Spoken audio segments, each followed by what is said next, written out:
Outside of the Violet Fate sect, several 300-meter-long airships shot through the sky. On one of the airships, Dharma Protector Tang Shirtsong stood with Grandmaster Eternal Mountain, looking off into the distance. Tang Shirtsong hesitated for a moment, then finally spoke out the question that was gnawing at his heart. Grandmaster Eternal Mountain, are you really going to give them that ancient entrancement pill so easily? Eternal Mountain was silent for a long moment, then gave a very faint smile. The entrancement pill is defective, and I studied it thoroughly long ago. Besides, do you really think that with all the resources the East Pill Division controls, they don't have an entrancement pill already? Tang Shirtsong's eyes glittered. After a moment, he nodded. Besides, continued Eternal Mountain, my purpose for visiting the Violet Fate sect has been accomplished. A trifling entrancement pill was well worth it. His eyes shone with a strange light. Oh, Tang Shirtsong said, surprised. He still didn't quite understand. But Grandmaster Pill Demon didn't show his face. Grandmaster Eternal Mountain, how exactly did you accomplish your purpose? Whoever said I went to the Violet Fate sect to pay respects to Master? He replied, his voice archaic and filled with wisdom. Master would never agree to see me. My medicinal pill was just an excuse. The true purpose was to get a look at Grandmaster Pill Cauldron. Eternal Mountain laughed. Anyone who had cultivated the Tao of alchemy to the realm he had would of course possess extreme powers of insight. Tang Shirtsong stared in astonishment. Grandmaster Pill Cauldron? He was about to continue speaking, but stopped. His pupils constricted, and suddenly, his eyes filled with disbelief. He looked over at Eternal Mountain. Don't tell me. Grandmaster Pill Cauldron is none other than that young man, said Eternal Mountain in a voice that could chop nails and sever iron. The words hit Tang Shirtsong like a thunderbolt. He immediately began to breathe heavily. He had no reason whatsoever to doubt anything Grandmaster Eternal Mountain said about the East Pill Division. However, the matter of Grandmaster Pill Cauldron was just too shocking, and he found it hard to believe. And Sci-Fi obviously knows, said Eternal Mountain. Considering his powers of perception, he was surely told by Master. As for Elder Brother Lin, his skill in the Tao of alchemy hasn't made any progress for hundreds of years now. He will never pass through the door to become a Grandmaster. He naturally was unable to see Feng Mu's skill in pill concoction, especially the ambiguous final method he used to achieve victory. Feng Mu is clearly brilliant. The boy is so young, and yet he is Grandmaster Pill Cauldron. This matter. Tang Shirtsong took a deep breath, and a strange light filled his eyes. For now, the title Grandmaster is out of the question for him. However, he is a truly rare seed. If you want to offend him, go ahead and spread word of his identity. But don't forget, a true Grandmaster of the Tao of alchemy is also a Grandmaster of the Tao of poison. Wiping out an entire sect would be as easy to him as blowing some dust off of a table. He became famous because of his bedevilment pill and the mad, devilish will within it. Even though I didn't get to see the pill with my own eyes, the images branded on the jade slip were enough to cause my hair to stand on end. His words were spoken calmly, but they stabbed like ice into Tang Shirtsong's heart. He obviously doesn't want to reveal his identity, continued Grandmaster Eternal Mountain. So you would do best not to cause problems. What I am most interested in knowing is, will he become the third Forsaker? He smiled. His words were a question, but in his eyes he seemed to already know the answer. At the same time that the people from the Golden Frost sect were calling upon the Violet Fate sect, far off in the southern domain, near the Rebirth Cave, was the corpse which had fallen from the sky years before. Currently, several dozen cultivators were shooting toward it at top speed from a very far distance away. They all wore black clothing. The auras which emanated from their body was sinister and cold. It was as if they could turn the hot summer air into the frostiness of the yellow springs of the underworld. The cultivation bases of these cultivators were unstable. Sometimes they were at the foundation establishment stage, sometimes core formation, sometimes nascent soul. Occasionally, they would even explode with the aura of the spirit severing stage. The so-called Immortal's corpse had caused many waves to pass through the heart of the sects of the southern domain over the past years. It seemed that the 5 great sects and 3 great clans still had not given up on their investigations. The scale of activity was not as great as it had been before, but all of the sects had reaped some benefit throughout the years. Right now, it was possible to get very close to the corpse. It was easy to predict that in the near future, this corpse would cause an even greater stir, a true commotion within the southern domain. Then, vast amounts of cultivators would come to approach it. The people here now were simply feeling things out. However, the cultivators which were now shooting toward the corpse were very bizarre. Black smoke filled the air as they passed, as if their bodies contained, not 1 soul, but 2. Apparently, they weren't even alive, but rather puppets whose bodies contained discarnate souls. They moved quickly, and were almost immediately upon the corpse. Suddenly, the smoke emanating out from them twisted and warped, transforming into a sickle of black mist. The sickle seemed capable of slashing through anything. It cut directly toward the neck of the corpse. It was a few days after the Golden Frost sect left the Violet Fate sect when suddenly the so-called corpse emitted a massive roar, the likes of which hadn't been heard since the day it fell from the sky. This roar actually exceeded that first one. It was like a gale force wind which swept across the entire southern domain, rumbling like thunder. As the roar sounded out, the dozens of cultivators nearing the corpse coughed up blood. Their bodies became indistinct, and they tumbled backward. A voice sounded out in their minds which they could hear, but no one else could. "Screw off!" The roaring words seemed to echo out to the heavens. Half of the group of dozens of cultivators screamed miserably as their bodies exploded. Blood and flesh flew about in all directions. Discarnate souls appeared from within, but before they could flee, they began to disintegrate. The 10 or so survivors immediately fled at top speed. However, before they could get very far, their bodies began to tremble, as if they couldn't control the discarnate souls within their bodies. These people were, of course, from the Black Civ sect. Even as they left, a new piece of news began to spread around the southern domain. A mark of blood had appeared on the neck of the Immortal's corpse. It looked as if someone had tried to cut off its head, but had only succeeded in leaving behind the mark. As soon as this news reached the various sects, large amounts of cultivators emerged and headed toward the rebirth cave. They didn't dare to approach too closely, but observed from a distance. The news caused a stir in all the 5 great sects and 3 great clans.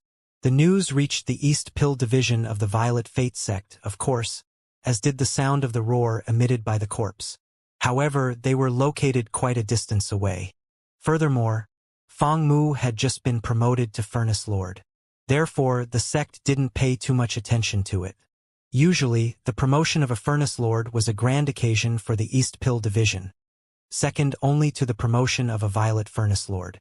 However, the unorthodox and relatively simplistic nature of Meng Hao's promotion led to a much more muted reception. Things were simple, but Meng Hao was still quite busy for several days. He got a new Immortal's cave and a new robe. Some people might be talking down the method by which he was promoted, but he still received the perks of the new position. For example, his Immortal's cave. As of now, Meng Hao had an entire valley to himself, deep within the East Pill division, far away from the master alchemists.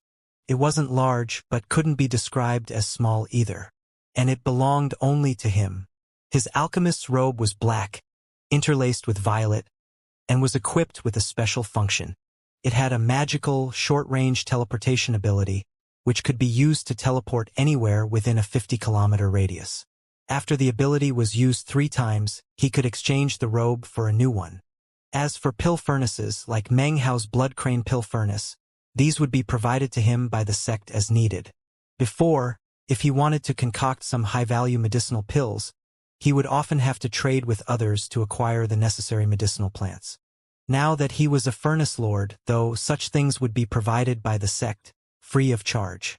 Furthermore, there were some very expensive and rare medicinal plants that he was now able to buy on credit. Even more importantly, as a Furnace Lord, he was now allowed to enter the Violet Fate Celestial Land once per month. There were many benefits, and they are difficult to describe in detail. It could be said that in terms of status and position in everything he was now far beyond a master alchemist. One was the heavens, the other was the earth. There are 1,000 master alchemists, but only 100 furnace lords. As of now, Meng Hao could look down on all intersect disciples. Even conclave disciples of the Violet Qi division would treat a furnace lord with utmost respect. In principle, conclave disciples could request pill concocting from a furnace lord, but generally speaking, usually only sect elders would do so. Outside in the southern domain, any sect would attach extreme importance to any Violet Fate sect furnace lord, in such a way that was far, far beyond master alchemists. It could be said that becoming a furnace lord was like becoming a conclave disciple of the East Pill division. Unfortunately, becoming a furnace lord was predicated on gaining the approval of all the other furnace lords. Therefore, Meng Hao's sudden promotion caused the other furnace lords to look at him with disfavor. Meng Hao didn't care, though. Almost the very first thing he did after being promoted was go borrow a copy of Violet Qi from the East. He had been waiting for a very long time to get a chance to do so. As soon as he finished reading it, he went into secluded meditation and began to practice cultivation. 2 months later, he emerged. He still had 6 Tao pillars, only now they weren't gold-colored, but violet. Finally, he could heave a sigh of relief. From now on, no one would be able to see the traces of the sublime spirit scripture on his cultivation base. As of now, the cultivation he practiced was not from the Qi condensation manual of the Sublime Spirit Scripture, but from the Foundation Establishment Manual, Violet Qi from the East. The manual wasn't complete, but Meng Hao did possess the complete Qi condensation manual. As such, he actually understood the technique better than the cultivators of the Violet Qi division. The benefits he acquired were vast. His Tao pillars now emanated a threatening violet Qi. The pupils of his eyes glinted with a violet glow, and the aura emanating from his body was very different than from before. Violet Qi from the East was extremely suited to Meng Hao, almost as if it had been prepared just for him. By continuing to practice this type of cultivation, he would definitely be able to form a violet core. With a violet core, he would have the foundation upon which to build the perfect core. Before going into his 2 months of secluded meditation, he spread word that he was planning to rise to foundation establishment. After emerging, he revealed an early foundation establishment cultivation base, which offered a perfect explanation for the violet hue to his pupils. Violet Qi from the East. The faint violet aura flickered in his eyes. He lifted his right hand and extended his fingers. They glowed with a violet light. This technique is the same as that in the Qi condensation manual. It's not magic, but rather a cultivation technique. However, it seems the Violet Fate sect has created some divine abilities based on the techniques in Violet Qi to the East. He closed his eyes for a moment, then reopened them. In his mind, the text from the fragment of the manual floated in his eyes. He had memorized 2 passages which described techniques that could be used by furnace lords: Violet Pupil Transformation and Violet Qi Guillotine.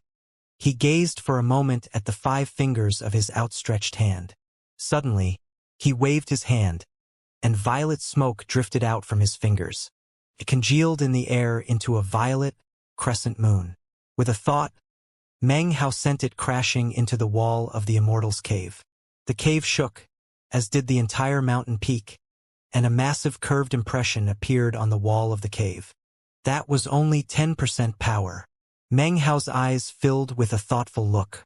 After some time passed, the violet glow in his pupils flickered, then spread to completely cover his pupils, and then his eyes. Then, lines of violet streaked out onto the skin surrounding his eyes. These were the veins that, in an instant, had turned from bluish to bright violet in color. At the moment, Meng Hao looked like some sort of evil spirit. A suppressive aura roiled off of him. His expression was the same as ever as he lifted his right hand and cut his left arm with his fingernail. A wound opened up, but even as the blood began to well up, the wound started to heal. In a moment it was gone. Meng Hao wiped away the blood that remained behind. There was no mark on his skin at all. He sat there quietly for the time it takes half an incense stick to burn. Finally, his body began to return to normal. Violet pupil transformation. What an amazing art! It doesn't increase the battle prowess of my cultivation base, but my recovery is far beyond normal. To employ the full potential of these two techniques would require a bit more practice. There were other restricted techniques of the Violet Chi division that could only be practiced by conclave disciples. The East Pill division occupied a very high place within the Violet Fate sect, but as for their restricted techniques, it was impossible to even look at them. Unless he became a Violet Furnace Lord. That rank was not just illustrious in the East Pill division. It was the pinnacle of the entire Violet Fate sect.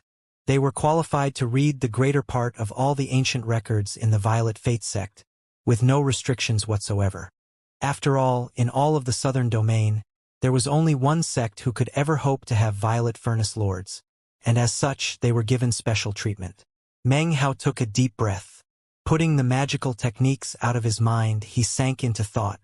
Equipped with his superior Furnace Lord resources, he began to concoct medicinal pills. He didn't just need to create pills for his own usage. He would use his status as a Furnace Lord to acquire more ingredients and more formulas to ensure that his skill in alchemy continued to grow. Time flashed by. Soon half a year had passed. Meng Hao spent most of this time in seclusion, submerged in cultivation and pill concocting. Every month he would visit the Celestial Land, where he would acquire a good collection of medicinal plants. He concocted various medicinal pills according to his previous arrangement of 3 batches per day for inner sect disciples. Of course, the prices were now significantly higher. Despite that, his pills were as popular as ever throughout the sect. By this time, he had begun to collect quite a few of the medicinal plants he would need to concoct the perfect core pill. Currently, he was only missing a few. As for his own pills, when he created good ones which had a medicinal strength of 80% or higher, he would not put them up for sale, but would brand them with the cauldron seal and store them away. Every time he marked a pill with the cauldron image, an image would appear in his mind of a vast amount of spirit stones. He was very passionate about that aspect. Whenever he looked at the large collection of cauldron-marked medicinal pills in his bag of holding, he could only imagine the vast amount of spirit stones he would acquire if he sold them. It was impossible for anyone but Meng Hao to know how many medicinal pills he concocted in total during the more than half a year's worth of time. He grounded himself completely in the world of alchemy. The amount of time, coupled with the deep stores of information available within the East Pill division, caused his skill in the Tao of alchemy to grow significantly. Now, he didn't need to waste much. It was much easier for him to extract 60% of the medicinal strength of the plant ingredients into his pill. He was even able to concoct quite a few at 80% strength. After having been raised to Furnace Lord, Meng Hao was nothing like the other normal alchemists, especially considering how he had access to such precious medicinal plants. Even more importantly, after becoming a Furnace Lord, he acquired the second-level catalysis technique. Actually, it wasn't really a technique for catalyzing plants, but a pill concocting method. It was called Alchemy Tao Transmutation Incantation. It allowed him to refine a pill that he had previously concocted. Meng Hao instantly fell in love with the technique. After thinking about it for a long time, he tested it out a few times, and gradually became quite proficient. Because of the gradual amalgamation of his nature talent of plants and vegetation, as well as the Alchemy Tao Transmutation Incantation, Meng Hao advanced by leaps and bounds. Using this technique to transmute an ordinary medicinal pill enabled him to produce even more powerful pills. This was definitely one of the most advanced techniques in the East Pill division. It was also one of the reasons there was such a vast difference between Furnace Lords and Master Alchemists. It was also why Furnace Lords received such a warm welcome whenever they traveled outside of the sect in the southern domain. In addition to the Alchemy Tao Transmutation Incantation, Meng Hao also learned a few dozen methods for creating plant and vegetation interactions which would make it very difficult for anyone to ascertain what methods he had used to concoct any given pill. This was something Meng Hao very much needed. Combined with this nature talent of plants and vegetation, he was able to combine all the various methods together to produce the most straightforward and also most difficult method to commingle the plant and vegetation ingredients together. It was simple, but it involved adding extra ingredients into the mix. Therefore, it was both simple and complicated. The fundamental skill wasn't difficult, but the more complex of a result he wanted, the more ingredients he needed to add. And of course, because of the variations encountered in different medicinal pills, it required careful work to prevent such interactions from affecting the basic function of the medicinal pill in question. There was little room for error. If the process wasn't performed perfectly, it might be possible to make a mistake and not even notice. But to Meng Hao, this was the best technique to hide the secrets of his pill concocting. His skill in plants and vegetation was already firmly within the third realm of 10 million variations. Meng Hao was very happy throughout these days. Both his cultivation base and his skill in alchemy gradually grew higher. His seventh Tao pillar was now more than half formed. Based on his calculations, he would need to spend at least 10 years as a furnace lord. He would work hard to improve his skill in the Tao of alchemy and completely master the alchemy Tao transmutation technique. By the time he became a violet furnace lord, his cultivation base would be at the great circle of foundation establishment, with 9 Tao pillars. The next step would be core formation.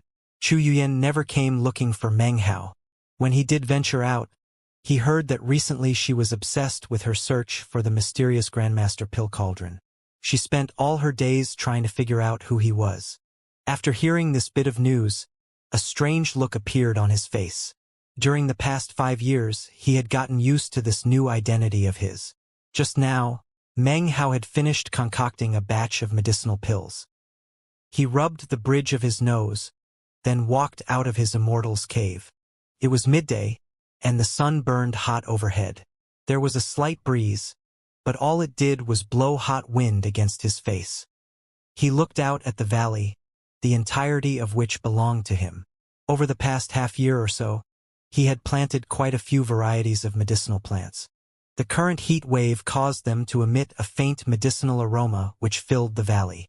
Being in an environment like this, it was little wonder that alchemists always smelled like medicinal pills. He walked down into the valley and began to tend to some of the medicinal plants. As a furnace lord, he could call apprentice alchemists to come plant and care for his gardens. He could also summon master alchemists to assist him in pill concocting. However, Meng Hao liked the quiet, so therefore hadn't called for any help. As for Bai Yunlai, every time he met Meng Hao, he would treat him with the ultimate level of respect. Meng Hao had thought of asking him to come live in the valley. If he did, though, the man would never be able to rest, and would be extremely out of sorts.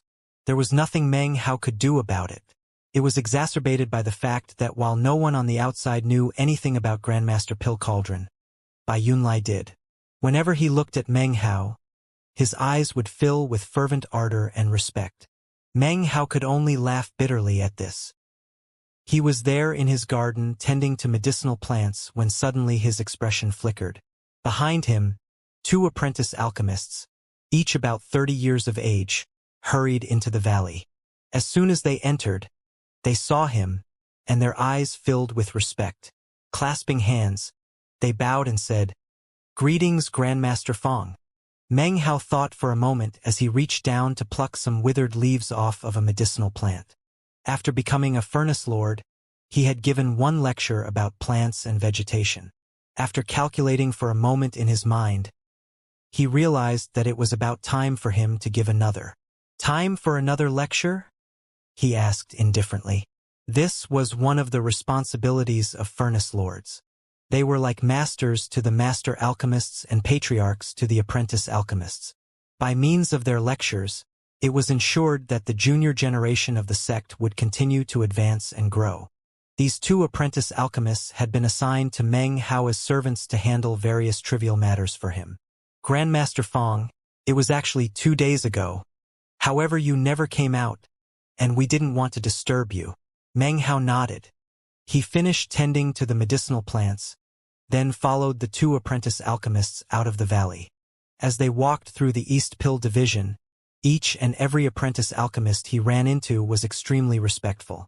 They saw his long black robe, interlaced with violet trim, and immediately knew his rank. There were only around 100 furnace lords in the entire Violet Fate sect, as opposed to the over 100,000 disciples in the East Pill Division alone.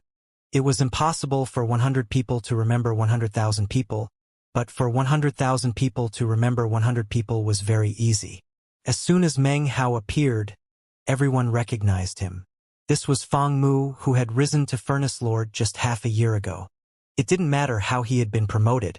His black and violet robe clearly announced his status. In the East Pill Division, he might not have supreme power, but his illustriousness was incredible. Even the master alchemists who caught sight of Meng Hao treated him with utmost respect. He walked the entire way and was saluted the whole time. One of the valleys in the East Pill Division was called Alchemy Day Valley. 20,000 people were gathered, seated in a semicircle around a high platform. This was one of 3 locations where Furnace Lords would give lectures about alchemy. Back when Meng Hao had been an apprentice alchemist, he would often go to those 3 places to hear the Furnace Lord speak about medicinal pills, plants, and vegetation. The benefits he had received were significant. In addition to these 3 valleys, there were 10 other valleys where master alchemists would lecture. It was for this reason that Meng Hao felt as if the East Pill Division was not a sect, but rather an institute of higher learning. 13 valleys existed in which either master alchemists or furnace lords would come to lecture, not because they were required to, but because they wanted to. Furthermore, the content of the lectures of the various master alchemists and furnace lords was always different. The cultivators of the East Pill Division could choose which lectures they wished to attend. Some lectures would be attended by only a few hundred or thousand. Others would be packed. Of course, the lectures by the Furnace Lords were usually different from those of the Master Alchemists. The Furnace Lord lectures were always extremely popular. Except, Meng Hao's first lecture after becoming a Furnace Lord had only been attended by a few thousand. It was by no means packed. Meng Hao hadn't really cared, though. He had spoken for about 4 hours, then flicked his sleeve and left. Accompanied by the 2 apprentice alchemists, Meng Hao arrived at Alchemy Day Valley. He hadn't minded when his first lecture was sparsely attended. However, he was shocked to see how many people were currently in the valley. As he approached, he could see apprentice alchemists sitting cross-legged everywhere, as well as some master alchemists. All of them were looking up at the high platform. There stood a white-haired old man who emanated the aura of a transcendent being. The old man was a Furnace Lord and a very senior-ranking one at that. He spoke in a cool voice which rang out in all directions. Everyone could hear very clearly. Some people's eyes glowed brightly, apparently in the midst of enlightenment. Meng Hao's lecture slot was actually a few days earlier. Unfortunately, he had been delayed because of his pill concocting. Now, he would have to wait for the senior Furnace Lord to finish his lecture before he could take his turn. He would have to wait, but as a Furnace Lord, he wouldn't have to wait outside the valley. As soon as he entered, he was noticed by the nearby apprentice alchemists. One head after another turned to look at him, whereupon they would stand and salute him respectfully. He smiled and nodded in return. They parted, making a path for him, which he walked down, feeling a bit embarrassed. It didn't take long before everyone in the entire valley had caught sight of him, including attendees far off in the distance. Even they stood to salute him in greeting. In short, his entrance to the valley caused a small-scale commotion. The old man on the stage frowned and stopped talking, eyeing Meng Hao with a look of displeasure. "Alchemist Fang, don't tell me you're unaware of the rules?" he said coolly, his voice sounding out clearly throughout the valley. "I'm giving a lecture on alchemy at the moment. Why, pray tell, are you here? This ruckus is really ruining my mood." Meng Hao glanced at the old man with a slight frown. He knew the other Furnace Lords weren't too happy with him. Were the situation different, Meng Hao wouldn't let the man's words slide. However, his presence here really did cause a commotion, and he had interrupted the man's lecture. "Forgive my inconsiderateness," said Meng Hao with a slight smile, and then sat down off to the side. He was here, so he might as well wait for the lecture to finish. Hearing this, the old man snorted coldly, then ignored Meng Hao and continued with the lecture. Time passed by slowly. The old Furnace Lord prattled on, occasionally holding up some medicinal plants to analyze. The surrounding apprentice alchemists listened thoughtfully. Many appeared to have looks of enlightenment on their faces. It seemed as if they were really benefiting from the lecture. Meng Hao, however, was feeling a bit drowsy. Strangely, it seemed he was the only one. Perhaps it was because he was tired from his pill concocting. Plus, the old man lectured in a very wordy way. Generally, after only one sentence, Meng Hao would understand the point he was trying to make. But then the man would go on to explain with 10 or more additional sentences. Furthermore, Meng Hao was already familiar with the aspects of plant and vegetation variations about which he lectured. Among the Furnace Lords, if Meng Hao placed second in terms of plants and vegetation knowledge, then there was no first. Whatever reasons Meng Hao had for being bored, the man was giving a lecture about alchemy. He may be long-winded, but Meng Hao would not do anything to supplant him. Do not do to others what you would not wish them to do to you. After some time passed, though, he couldn't hold back from letting out a yawn. He wasn't located very far away from the lecture platform, so the long-winded old man noticed, and was clearly displeased. His mood seemed to sink even lower than before. Seeing Meng Hao's indolent attitude, he suddenly got angry. He stopped lecturing and looked at Meng Hao. His eyes burned and his words were ear-piercing. "Furnace Lord Feng Mu, don't tell me you have some doubts regarding my lecture?" As soon as the words left his mouth, the surrounding apprentice alchemists no longer had entranced looks on their faces. Instead, they looked excitedly toward Meng Hao. From the look of things, it seemed the entranced looks on their faces just now had been there out of force of habit. Some may have been real, but the majority were apparently fake. Silence reigned among the apprentice alchemists, but a variety of thoughts ran through their heads. Two Furnace Lords are arguing. I've been to lots of lectures, but I've never seen anything like this before. Furnace Lord Zhou sure can talk. If he's not happy during his lecture, then he'll really flip out. That's why we all have to pretend to be so interested. If we don't, bad luck will surely strike. Ah, that's the new guy who's on the rise. All the Violet Qi Division inner sect disciples are crazy over Furnace Lord Feng. Furnace Lord Zhou, on the other hand, is one of the most qualified of all the Furnace Lords. I wonder which one will come out on top? Meng Hao frowned and looked up at the old man named Zhou. I don't doubt anything you've said, Furnace Lord Zhou, he said coolly. I'm just a bit exhausted from concocting pills and need a short rest. Seeing Meng Hao back down twice in a row caused contempt to flicker in old man Zhou's eyes. Lies. You're clearly being disrespectful on purpose. Please, I would very much like for you to explain in detail what various doubts you have. If you're unable to, then please leave immediately. I'm really fed up with your resting here. A cold glow appeared in Meng Hao's eyes. He had already backed down twice in a row. He knew that it truly was improper for him to have interrupted the man's lecture. But the man was really going overboard. Although Meng Hao had a relatively good temper, the cold light in his eyes showed the level of his displeasure. Originally, I, Feng Mu, did not want to cause any embarrassment because of the Black Furnace Lord's robe which you wear. Meng Hao's indifferent voice suddenly turned sharp. But since Furnace Lord Zhou is so insistent, then I guess I will express a few doubts. Instantly, all of the surrounding apprentice alchemists perked up. Something interesting was about to happen. Even the master alchemist's eyes began to glow. These expressions were far more genuinely enthusiastic than those from moments ago. The man named Zhou gave a cold harumph, and was about to say something, when Meng Hao interrupted him without the slightest trace of politeness.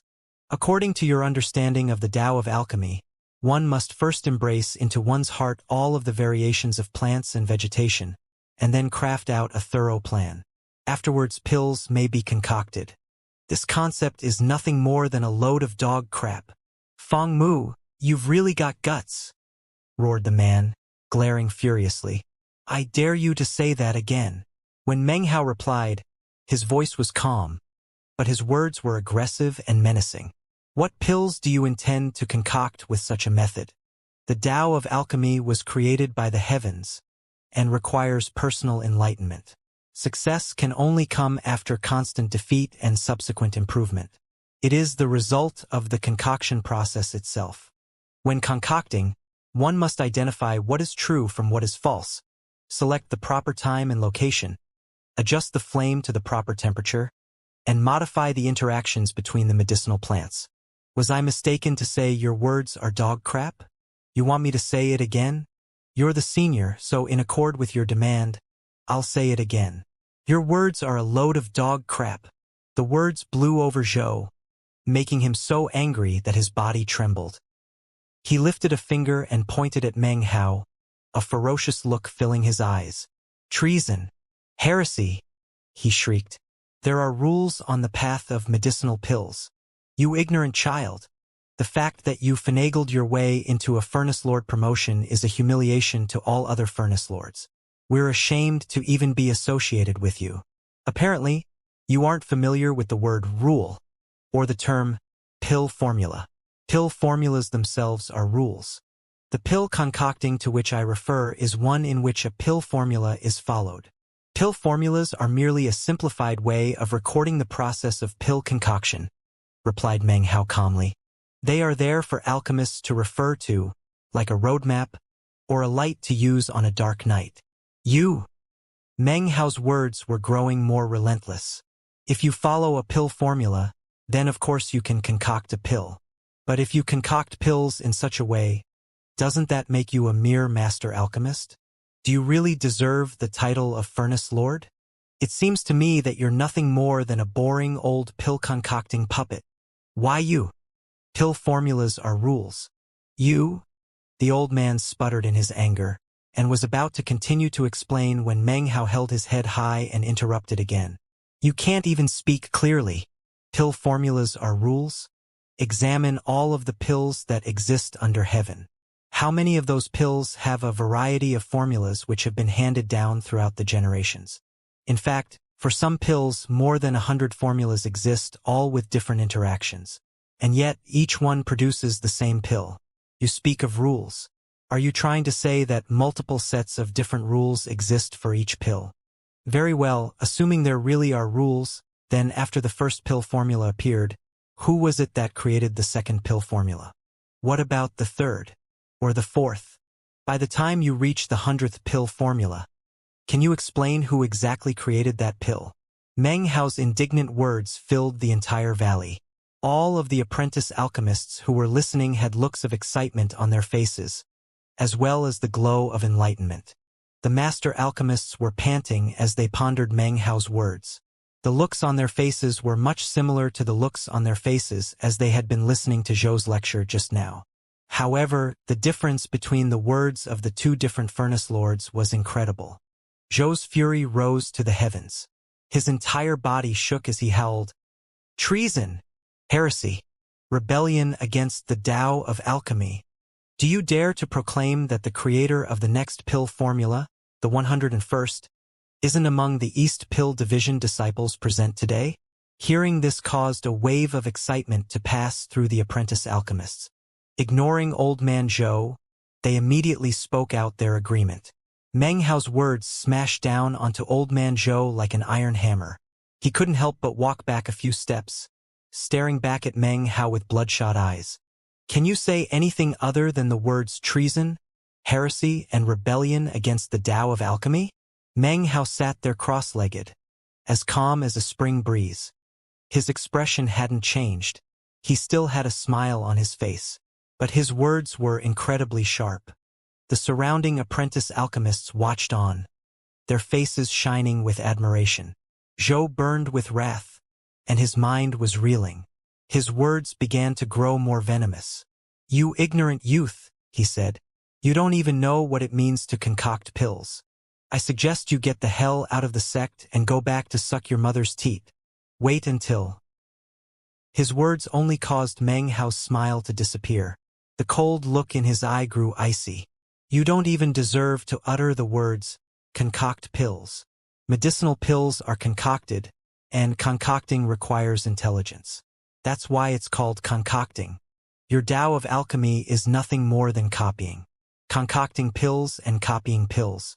That's a difference of only one word. The crux of the difference, however, is that your Tao of alchemy reached the end of its road years ago." "Lies! Lies!" howled Zhou, his hair in disarray as he glared at Meng Hao. He had always thought his own words to be sharp, but today he found out that Feng Mu's words were beyond sharp. They were diabolical. He took a deep breath to clear his mind, and then made his counterattack. How could you blaspheme the rules of the Tao of alchemy? They have been passed down amongst alchemists for tens of thousands of years. If you don't respect the rules, then you are concocting not pills, but abominations. Abominations? Said Meng Hao with a cold smile. He stretched out his right hand. Apprentice alchemists, does anyone present happen to have a medicinal pill on hand? Give it to me. As soon as his words rang out, one of the cleverest of the nearby apprentice alchemists quickly produced a medicinal pill and handed it to Meng Hao. Everyone else looked on. Meng Hao took the pill, glanced at it for a moment, then looked back at Zhou. This is a qi condensation pill of 20% medicinal strength. Currently, there are 97 formulas for this pill. Now, I will help you to understand what rules are. The first formula for this pill requires 3 leaves of blood cinnabar grass, root of blue residual, gerfalcon leaf vein. The second formula requires. The third formula. Without stopping, Meng Hao slowly recited all 97 different formulas. All present were disciples of the East Pill Division, including master alchemists, some of whom were recording the information as Meng Hao spoke it. When he finished reciting all 97 formulas, there was a deathly silence. All the formulas he had recited were correct. Each one could be used to concoct a qi condensation pill. The 98th formula requires 3 pistils from eastern dust flower, 3 spicewood seedlings, a flaming leaf from a Luan phoenix plant. The 99th pill formula requires east path sap, 3 years, 7 month, 9-day-old ink leaf, as well as the 103rd formula, the 117th formula. Everything was completely silent. The old man named Zhou stared with mute astonishment at Meng Hao. It wasn't just him. All of the apprentice alchemists and master alchemists were staring blankly at him as if he weren't even human. No one had ever heard of the final 20 formulas he had recited. Based on the thoughtful look on his face, it was obvious Meng Hao was not reciting them from memory, but rather had spontaneously created them himself after looking at the pill. Such actions were exponentially more incisive than any of Meng Hao's previous words. After he finished reciting all 117 pill formulas, the space of 10 breaths passed in which no one said anything. Then, everyone exploded into a huge hubbub. He created pill formulas. What realm is this? No wonder he's a furnace lord. This is just astonishing. He didn't just create 1 pill formula, but 20. I was listening carefully, and I can say with 90% confidence that all of them could be used to concoct a qi condensation pill. That's instantaneous formula scrying. According to legend, only violet furnace lords with incredible skill in the Tao of alchemy can do such a thing. Up on the stage, old man Zhou's face was pale white. His breathing was ragged, his expression lifeless as he stared dully at Meng Hao. His mind roared as if with thunder. Could I be mistaken? Is my Tao of alchemy flawed? Impossible, I couldn't be mistaken. If I were, how could I have become a furnace lord? But if I'm not mistaken, how come my skill in the Tao of alchemy hasn't improved for an entire 60-year cycle? I just created 20 pill formulas. According to Furnace Lord Zhou's logic, I, Feng Mu, am the maker of rules. Meng Hao flicked his sleeve, sending the medicinal pill in his hand flying back to the apprentice alchemist who had given it to him. The apprentice alchemist clutched it excitedly. He had already decided to save this pill as a keepsake for the rest of his life. Meng Hao's words slammed like a thunderclap into old man Zhou's ears. His face drained of blood, and his body trembled. His eyes were filled with veins of blood. Cease your ravings. Everything you've said is a contradiction of the East Pill Division's Tao of alchemy. You're simply trying to sow seeds of doubt in my heart. Such actions are worthy of execution. My unfamiliarity with those pill formulas proves only that I'm unaware of where you acquired them. You're just trying to put on a show. In Meng Hao's mind, this old man was tenaciously annoying. A cold smile spread on his face as he retorted, "Oh? I'm just trying to put on a show? Furnace Lord Zhou, let me ask you this. What medicinal plant were you just holding in your hand?" Medicinal plant? Old Man Zhou was so furious that he could only stare blankly for a moment. He slapped his bag of holding to produce the medicinal plant he had been lecturing about earlier. This is 7-leaf clove. He was about to continue talking when Meng Hao let out an uproarious laugh. 7-leaf clove thrives on light which contains opposing yin and yang properties. It only grows during the evening, when the sun and moon shine together. Furthermore, at dusk, it will shine with a glow that contains 7 colors. It looks almost exactly the same as Confusion Apex leaf and Blue Dawn leaf. The only way to tell the difference is by examining the stems, leaves, and branches. The sky conditions can also be used as a determining factor. Meng Hao's gaze was as cold as ice. Obviously, the plant you are holding in your hand is not 7-leaf clove, but Blue Dawn leaf. His words sent the valley into an uproar. All of the apprentice alchemists turned their heads to look at Old Man Zhou, whose face instantly tightened. To misidentify a medicinal plant would lead to an incredible loss of face within the sect. More importantly, if Zhou, as a furnace lord, had misidentified a medicinal plant, it could have a destructive effect on his reputation. "Dusk is about to fall," said Meng Hao in a voice that could sever nails and chop iron. "Soon the sun and the moon will shine together in the sky. If that plant you're holding is really 7-leaf clove, then it will glow with 7 colors and prove that I am wrong. In that case, I will humbly apologize to you in front of all the sect disciples here today. Furthermore, in the future, I will never dare to place myself in your presence." He flicked his sleeve. The debate with Old Man Zhou had long since gone past the appointed time to end the lecture. Dusk was about to fall, and the moon was just becoming visible. The debate had gone on for a long time, but the apprentice and master alchemists present could barely hold back their enthusiasm. They were virtually entranced with the proceedings. "Nonsense," fumed Old Man Zhou. "I'm 137 years old. How old are you? How could I possibly misidentify, huh?" Before he could finish, the sky grew dark as dusk arrived. The sun and moon were both shining in the sky. However, as the light of dusk fell onto the medicinal plant in his hand, no trace of a 7-colored glow could be seen. Meng Hao didn't need to say another word. The buzz of conversation lifted up from the apprentice alchemists in the valley. "That's not 7-leaf clove.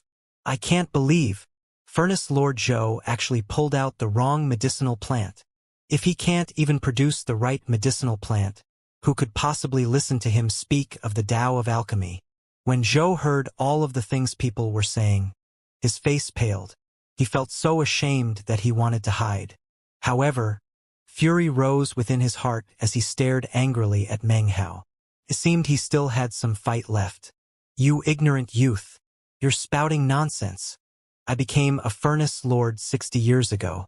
You became a furnace lord 60 years ago, and 60 years from now you will still be a furnace lord.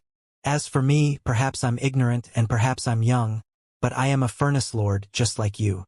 In 60 years, you will be forced to prostrate yourself in worship to me. The reason for that is, your Tao of alchemy is flawed." Meng Hao stood. Without so much as looking at Zhou, he walked out of the valley. Meng Hao's words reverberated in the man's ears like thunder. He raised his hand to point at Meng Hao, but then a tremor ran through his body, and he coughed up a mouthful of blood. "Flawed? Flawed?" Meng Hao's words echoed about in his mind, causing him to forget to even offer a retort. As Meng Hao departed, the eyes of the tens of thousands of apprentice alchemists glowed brightly.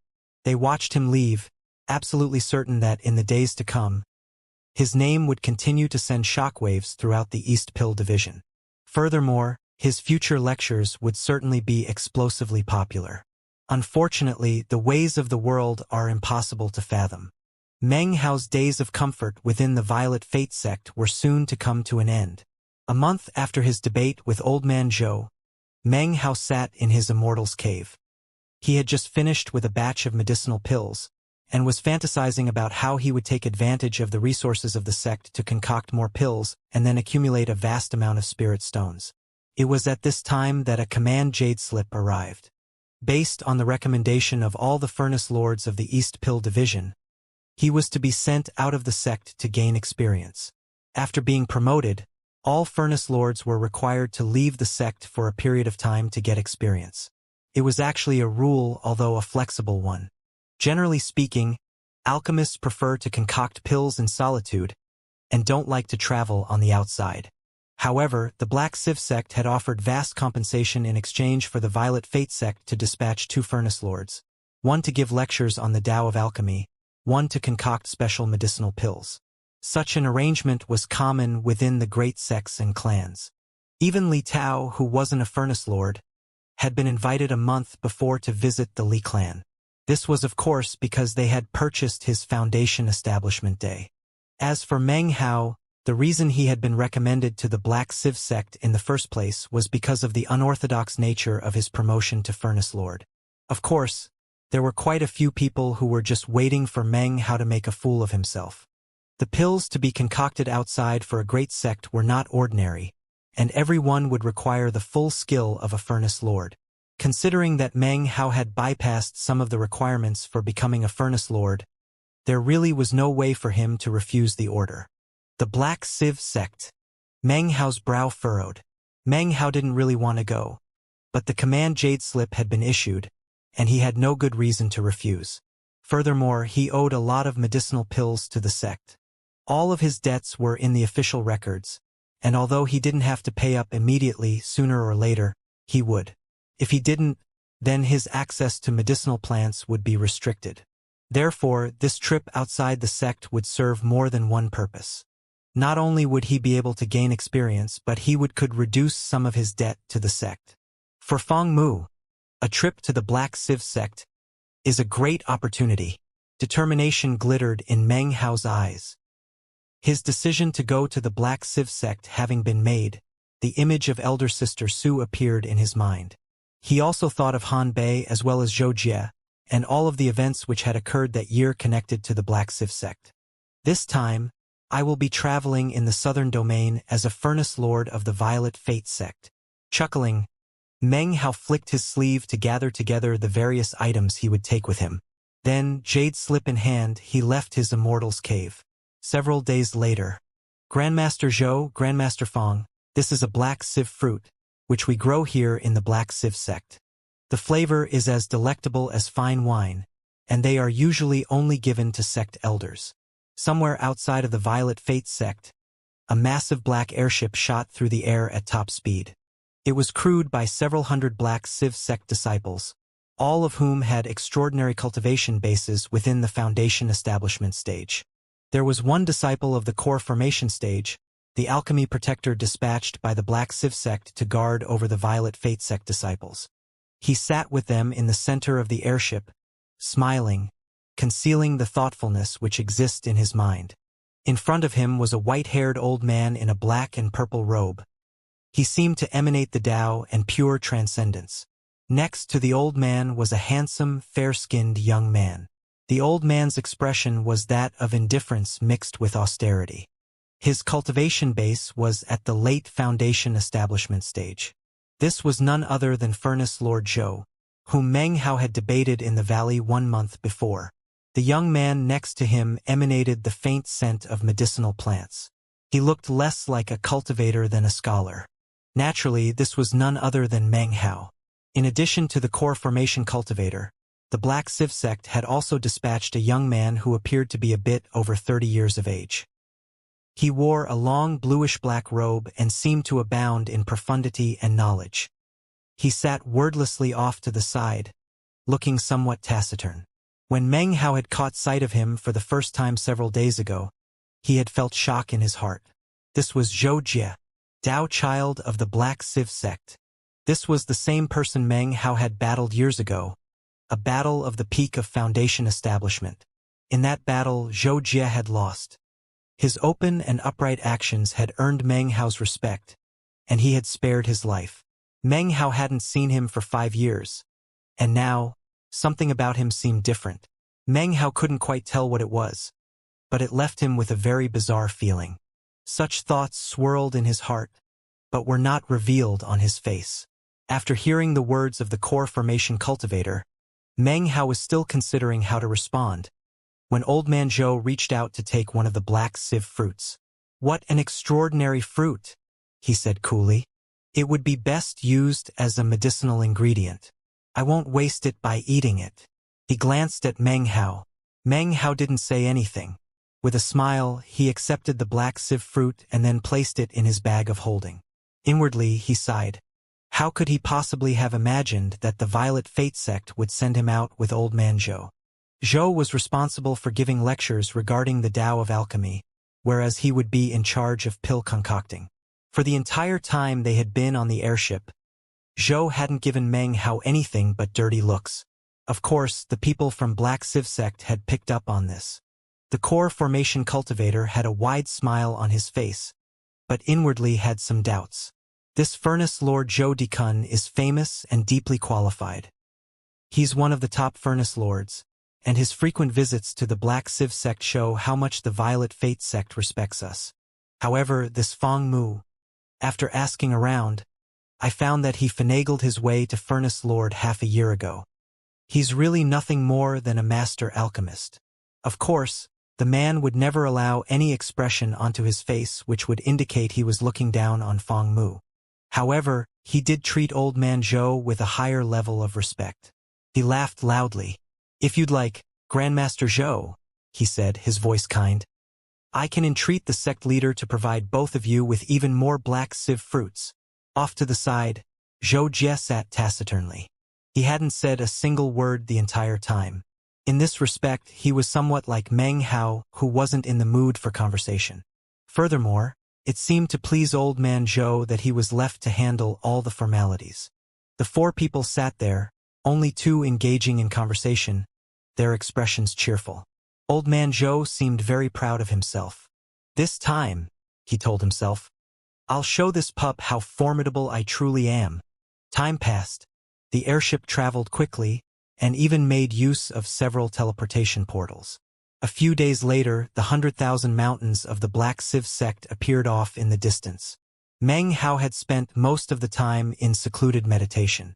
No one had dared to interrupt him. The Black Civ sect disciples all gave him looks filled with utmost respect. As for Zhou, his actions were quite the opposite of Meng Hao's. He engaged in bombastic discussions with the core formation cultivator, flagrantly displaying his profound and awe-inspiring understanding of the Tao of alchemy. Meng Hao didn't mind, nor did he care about the way Old Man Zhou seemed to loathe him. Despite his loathing, he didn't dare to ridicule Meng Hao like he had before. In fact, his debate with Meng Hao had left him fearful at heart. This was Meng Hao's first time to appear in front of outsiders as an alchemist. Observing the respect with which others treated him because of his position, he was even more reassured that he had made the right decision in joining the Violet Fate sect. Of course, if the people here found out that he was actually Meng Hao, then their killing intent would billow to the heavens. Whenever he heard the stories people told about Meng Hao, he would sigh inwardly. As of now, I'm truly a part of the Southern Domain. 5 years ago, I was just an outsider. He stood at the bow of the airship, lost in thought, staring off at the Black Civ sect, which was slowly growing closer and closer. The 100,000 mountains stretched out seemingly without end. Black smoke from the gigantic incense burner rose up into the sky. The Black Civ sect seemed to be filled with a mysterious, incredible power. The Black Civ sect disciples' faces emanated a pride that seemed to stem from their bones, birthed by their endless mountains and the smoke which rose to the heavens. Zhou and the core formation cultivator strolled up, chatting. When Zhou saw Meng Hao, he snorted. They were fellow sect members, and whatever ill feelings they had toward each other shouldn't be overtly revealed to outsiders. Therefore, he only snorted, but didn't say anything else, joining Meng Hao to look out at the Black Civ sect. Of course, this wasn't the first time Meng Hao had come to help the Black Civ sect. However, the circumstances this time were vastly different. As soon as the airship approached the 100,000 mountains, the sound of bells filled the air. 6 peals rang out, attracting the attention of hundreds of thousands of Black Civ sect disciples. Actually, none of them knew what was happening, but soon, inquiries were made and news began to spread. The Black Civ sect had invited Furnace Lords from the Violet Fate sect for a visit. Soon, Meng Hao caught sight of dozens of beams of light flying out from the Black Sieve sect, followed by hundreds of conclave disciples. Among the conclave disciples was Han Bei. She had a strange expression on her face when she looked at Meng Hao. Meng Hao had made inquiries earlier about elder sister Su, and had discovered that she had already become a conclave disciple. However, she was not among the group that approached now. Laughter rang out, followed by a clear, powerful voice from the group of cultivators in the lead, who were all of the core formation stage. One was even of the nascent soul stage. Greetings Grandmaster Zhou and Grandmaster Fong. Welcome to the Black Sieve sect. The nascent soul cultivator was no stranger to Meng Hao. He was none other than Patriarch Violet Sieve, for he was also the person who has just spoken. When enemies meet, eyes will usually turn red, and killing intent will explode out. Instead, Patriarch Violet Sieve's face was filled with a smile. He expressed no arrogance because of his nascent soul cultivation base, but rather utmost respect for the two alchemists. Meng Hao's expression was solemn. He quickly stepped forward, a respectful look on his face. Almost at the same time, Old Man Zhou also walked forward. Together, they clasped hands and greeted Patriarch Violet Sieve. For the Black Sieve sect to dispatch a nascent soul cultivator to receive them was an extreme honor. As representatives of the Violet Fate sect, Meng Hao and Old Man Zhou could certainly not commit a breach of etiquette. Grandmaster Zhou, said Patriarch Violet Sieve, you are one of the highest-ranked Furnace Lords. Your rise to Violet Furnace Lord is surely just around the corner. Your esteemed presence in the Black Sieve sect has added glitter to our humble abode. He laughed heartily, smiling at Zhou, and then turned his attention to Meng Hao. Grandmaster Fong, you are the youngest of the Furnace Lords of the Violet Fate sect. Your fame is spreading throughout the southern domain, and I've long since heard your name. Seeing you today, I am now assured that you are a hero amongst commoners. Patriarch Violet Sieve's words were spoken well. Although he inwardly cared more about Old Man Zhou, he did not show any disregard for Meng Hao. The core formation cultivators who surrounded him clasped hands and saluted Meng Hao and Old Man Zhou. None of them showed even the slightest trace of arrogance, only utmost courtesy. After some pleasantries were exchanged, one of the core formation cultivators called over the conclave disciples and introduced them to Meng Hao and Old Man Zhou. A slight smile appeared on Meng Hao's face as he nodded to the various disciples one after another. My respects, Grandmaster Zhou, Grandmaster Fong. Greetings, Grandmaster Zhou, Grandmaster Fong. Normally, these conclave disciples would have lofty and proud demeanors in front of outside cultivators. But today, their expressions were filled with respect. The fame of Furnace Lords was enough to awe anyone. The title of Grandmaster by which they were called was simply honorary, of course, as neither of them were true Grandmasters. Old Man Zhou smiled toward the Black Sieve sect's conclave disciples. Considering his age, all that was required of him was a slight nod. However, when he noticed that Meng Hao was doing the same, an irritated feeling arose in his heart. When Han Bei was introduced, Meng Hao looked at her with a smile. He hadn't seen her for 5 years. If anything, she was more beautiful. Her figure was curvaceous, her face alluring, and as she stood there, it seemed as if rainbows would lose their color if they neared her. She was uniquely gorgeous. Han Bei extends greetings to Grandmaster Zhou and Grandmaster Fong, she said, her voice soft and velvety. Such a voice seemed capable of making the heart itch. Meng Hao smiled and nodded, and was just about to glance over to the next person, when suddenly, a voice rang out in his mind. It had been a long time since the demon Sealing Jade had spoken to him. Discarnate souls possess the body, desiring to return from the afterlife, a technique of quickening. Demons under the vault of the heavens shall be incinerated. Ashes shall fly. Seal them, and the sun of the 7th month shall be concealed. Help them, and the blood of the demon sealer can fuse with its will. Fellow Taoist Han, said Meng Hao suddenly, looking Han Bei up and down. You look somewhat familiar. Have we met before? Such presumptuous words were actually part of Meng Hao's plan. As soon as the words came out of his mouth, All of the Black Civ sect conclave disciples looked at the two of them. Even the core formation experts glanced over, their eyes sparkling with interest. Patriarch Violet Civ's interest was also piqued. Old Man Zhou was astonished. Han Bei's eyes focused on Meng Hao. Grandmaster Fong, please forgive me, but I really don't remember. She looked thoughtful, and seemed to have something flickering deep within her eyes. Meng Hao was sure that she was hiding something. Had he not experienced her craftiness personally in the Black Civ sect's blessed land, then he would never have been able to detect it. My mistake, he said with a laugh. Perhaps it's just that I wished I had met you before. Hearing this, the Black Civ sect conclave disciples all smiled. The core formation experts also smiled and shook their heads. Considering their age, they had long since abandoned the pursuit of beautiful women. Old Man Zhou frowned. In his opinion, it didn't matter if Fong Mu was young. Such behavior was really embarrassing for the sect. Patriarch Violet Civ laughed. Grandmaster Fong Mu, there will be plenty of time later for you youngsters to get to know each other. For now, why don't you follow me as we enter the sect? His face read. Meng Hao clasped hands and bowed to Patriarch Violet Civ. I've embarrassed myself in front of Senior, he said. Han Bei covered her mouth with her hand and blinked.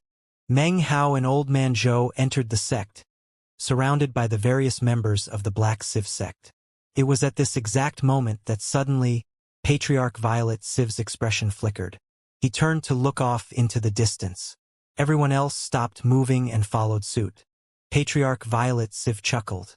It seems Grandmasters Li and Chun from the Golden Frost Sect's World Pill Division arrived half a day early. He waved his arm, and immediately bells tolled another 6 times within the Black Civ sect. Meng Hao looked off into the distance, and before long, caught sight of a massive airship approaching at top speed. As it neared, a group of people flew off of the deck and down toward them. 2 of their number wore long crimson robes, the sleeves of which were embroidered with pill furnaces. They seemed powerful and extraordinary, and both emanated a medicinal aroma. Humph! Snorted Zhou Dikun, who stood next to Meng Hao. I never imagined the Black Civ sect would also invite Grandmaster Eternal Mountain's World Pill Division. Meng Hao looked at the 2 middle-aged master alchemists from Eternal Mountain's World Pill Division. They smiled as they approached. Meng Hao turned to Zhou Dikun and asked, when other sects extend invitations to alchemists, do disciples of the other grandmasters of the Tao of Alchemy always show up? Sometimes, but not often, replied Zhou Dikun. He had the mind to ignore Meng Hao. However, they were 2 fellow sect members on the outside. Now that there were 2 people from Eternal Mountain's World Pill Division present, it would be difficult to avoid friction regarding the Tao of Alchemy. Not wanting to make the following days in the Black Civ sect unstable, Zhou Dikun added, it seems the Black Civ sect really wants to improve their Tao of Alchemy, and as such, has also invited the World Pill Division. Zhou Dikun frowned. By the time he finished speaking, Patriarch Violet Civ and the others had already clustered politely around the 2 World Pill Division Master Alchemists to lead them into the sect. Almost as soon as they neared, one of the scarlet-robed alchemists from the World Pill Division, a tall, sturdy man with a powerful, extraordinary air, began to speak. Fellow Taoist Zhou is also here? I seem to remember his mighty words from years ago, when he spoke of becoming a Violet Furnace Lord. 60 years have passed already. Fellow Taoist Zhou, have you achieved your goal yet? His gaze fell like lightning upon Zhou Dikun and Meng Hao. So, it's fellow Taoist Li, said Zhou Dikun with a snort. The man's words had touched directly on a painful matter in his heart, and he couldn't help but snidely remark, I haven't seen you for years, and yet somehow your breath has gotten worse. The second of the 2 alchemists was somewhat skinny and had a mustache shaped like the character Ba. He looked at Meng Hao and gave a false smile. This must be Grandmaster Fong Mu, the East Pill Division alchemist who people say finagled his way to becoming a Furnace Lord. Haha, sir. I've been looking forward to meeting the famous brother Fong for some time. Your name resounds like thunder in the ears of those who cultivate the Tao of Alchemy. They say you're a master alchemist who wears the clothing of a Furnace Lord. The instant these two alchemists from Eternal Mountain's World Pill Division appeared, they spoke words filled with ill intentions. Their diametrical opposition to the East Pill Division alchemists was obvious. The people from the Black Civ sect seemed to take all of this in stride. The Tao of Alchemy of the East Pill Division was the most recognized throughout the Southern Domain, and their reputation was the most illustrious. The World Pill Division had been created by Grandmaster Eternal Mountain of the Golden Frost sect. Although Eternal Mountain showed respect for Grandmaster Pill Demon, his disciples and followers grew more aggressive by the day. They refused to acknowledge the glory of the East Pill Division, and whenever the two sides met, regardless of the occasion, sparks would fly. Meng Hao looked at the man named Chun, who had just spoken in such a sarcastic tone. "Who might you be?" he asked, his brow furrowed. "Sir, I am Chun Jiashi-1, scarlet-robed master alchemist of the World Pill Division." He smiled broadly as he looked at Meng Hao, his heart filled with envy because of Meng Hao's status as a furnace lord. In his opinion, his own skill in the Tao of alchemy might not earn him the rank of Violet Furnace Lord were he in the East Pill Division, but he would definitely rank among the highest of the Furnace Lords. Actually, many people in the World Pill Division entertained similar thoughts. After all, the alchemists of the World Pill Division were famous in the Southern Domain, but did not receive the same level of acknowledgement that the East Pill Division did. They were just a little bit lower, which of course fueled their disdain. "You mean you've heard of me?" asked Meng Hao, sounding astonished. No onlooker would find anything about his expression to be out of the ordinary. However, Zhou Dikun was well aware of the vicious language Meng Hao was capable of, and his heart began to thump. He knew that Meng Hao's words were by no means a retreat. Chun Jiashi laughed at Meng Hao's stunned expression, and his eyes filled with scorn. How could any cultivator of the Tao of alchemy not have heard of Alchemist Feng's rise to Furnace Lord? In fact, I'd like to ask, how does it feel to wear the clothing of a Furnace Lord? It was as if a light bulb went off over Meng Hao's head. He laughed and said, "Oh, I get it. You know me because I'm a Furnace Lord of the East Pill Division. My words and deeds are common knowledge among all cultivators of the Tao of alchemy. Therefore, my name reverberates like thunder in your ears. However, you are a simple scarlet-robed disciple of the World Pill Division who I've never even heard of. I guess you must have come today because you wanted to get to know me." "You!" cried Xianxia, his eyes exploding with a cold glow. In his opinion, such words were a direct insult. Not only did they proclaim that his reputation was so unremarkable that his opponent had never heard of him, they also implied that the reputation of someone who had finagled his way to Furnace Lord rang like thunder in his ears. Not only were the flames of Chun Jiashi's anger stoked by Meng Hao's words, the man next to him, Li Yiming, glared at Meng Hao icily. "How sharp-tongued," he said. Seeing that the altercation was about to intensify, Patriarch Violet Civ cleared his throat and stepped between the two parties, followed by other core formation experts. With smiles on their faces, they led the way into the 100,000 Mountains. The arguing ceased immediately. Now that they were in the Black Civ sect, both the East Pill Division and the World Pill Division must give face. After all, they had been invited here, and the Black Civ sect wouldn't want a violent conflict to erupt the moment their guests entered the sect. Zhou Dikun surreptitiously glanced at Meng Hao. Although he had a low opinion of him, he was secretly pleased. Meng Hao's words just now had left him feeling quite satisfied. They flew along, eventually reaching the 100 Mountains, and a large temple which spread out beneath a green mountain peak. Here, the Black Civ sect had arranged a banquet to welcome the East Pill Division and World Pill Division. Patriarch Violet Civ made no more appearances. The mere fact that he had arrived to escort the master alchemists from the two divisions was evidence of the respect offered by the Black Civ sect. Most of the sect's conclave disciples attended the banquet. Meng Hao saw Zhou Jie and Han Bei. However, he didn't see elder sister Su, which made him a bit worried, although he didn't show it on his face. Zhou Dikun engaged in lively conversation with the crowds of people. Li and Chen, the scarlet-robed master alchemists of the World Pill Division, seemed very comfortable in such a setting, and quickly became a center of attention. Also in attendance were 6 core formation cultivators, who all sat together but interacted courteously with everyone present. The Black Civ sect really seemed to have gone all out in their attempts to welcome the alchemists from the two sects. The banquet wound to an end as night fell. As everyone began to depart, Meng Hao was escorted to an area of the 100 Mountains called the Black Welcoming Mountains.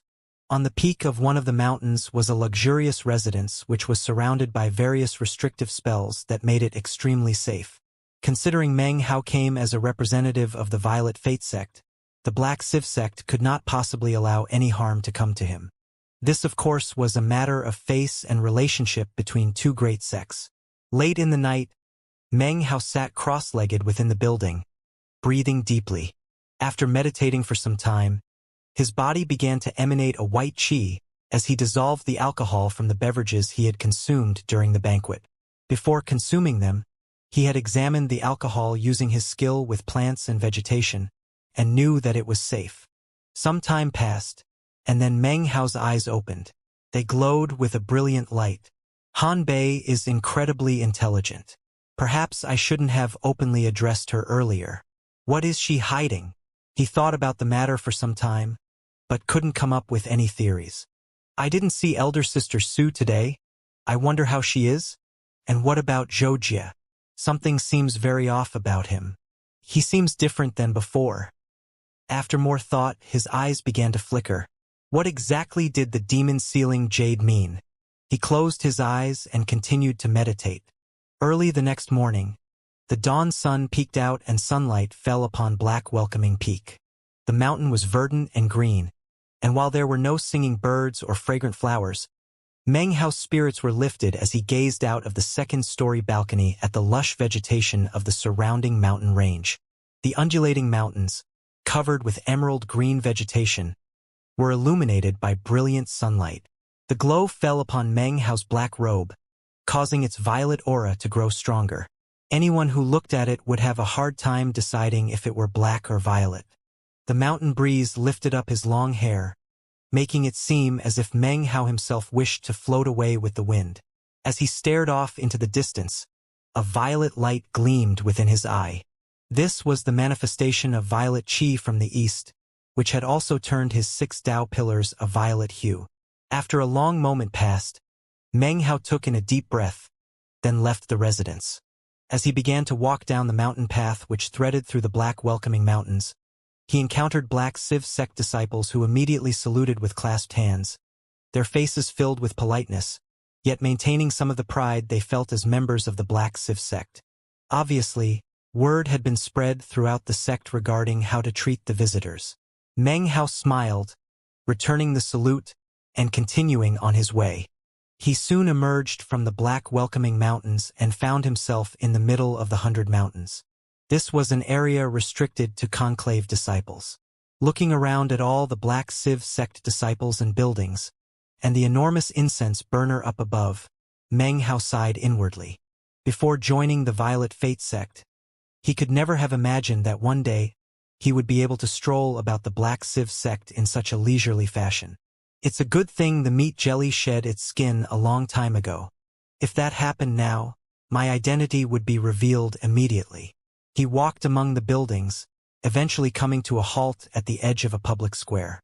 There, he could see dozens Black Civ sect disciples sitting cross-legged, Han Bei included.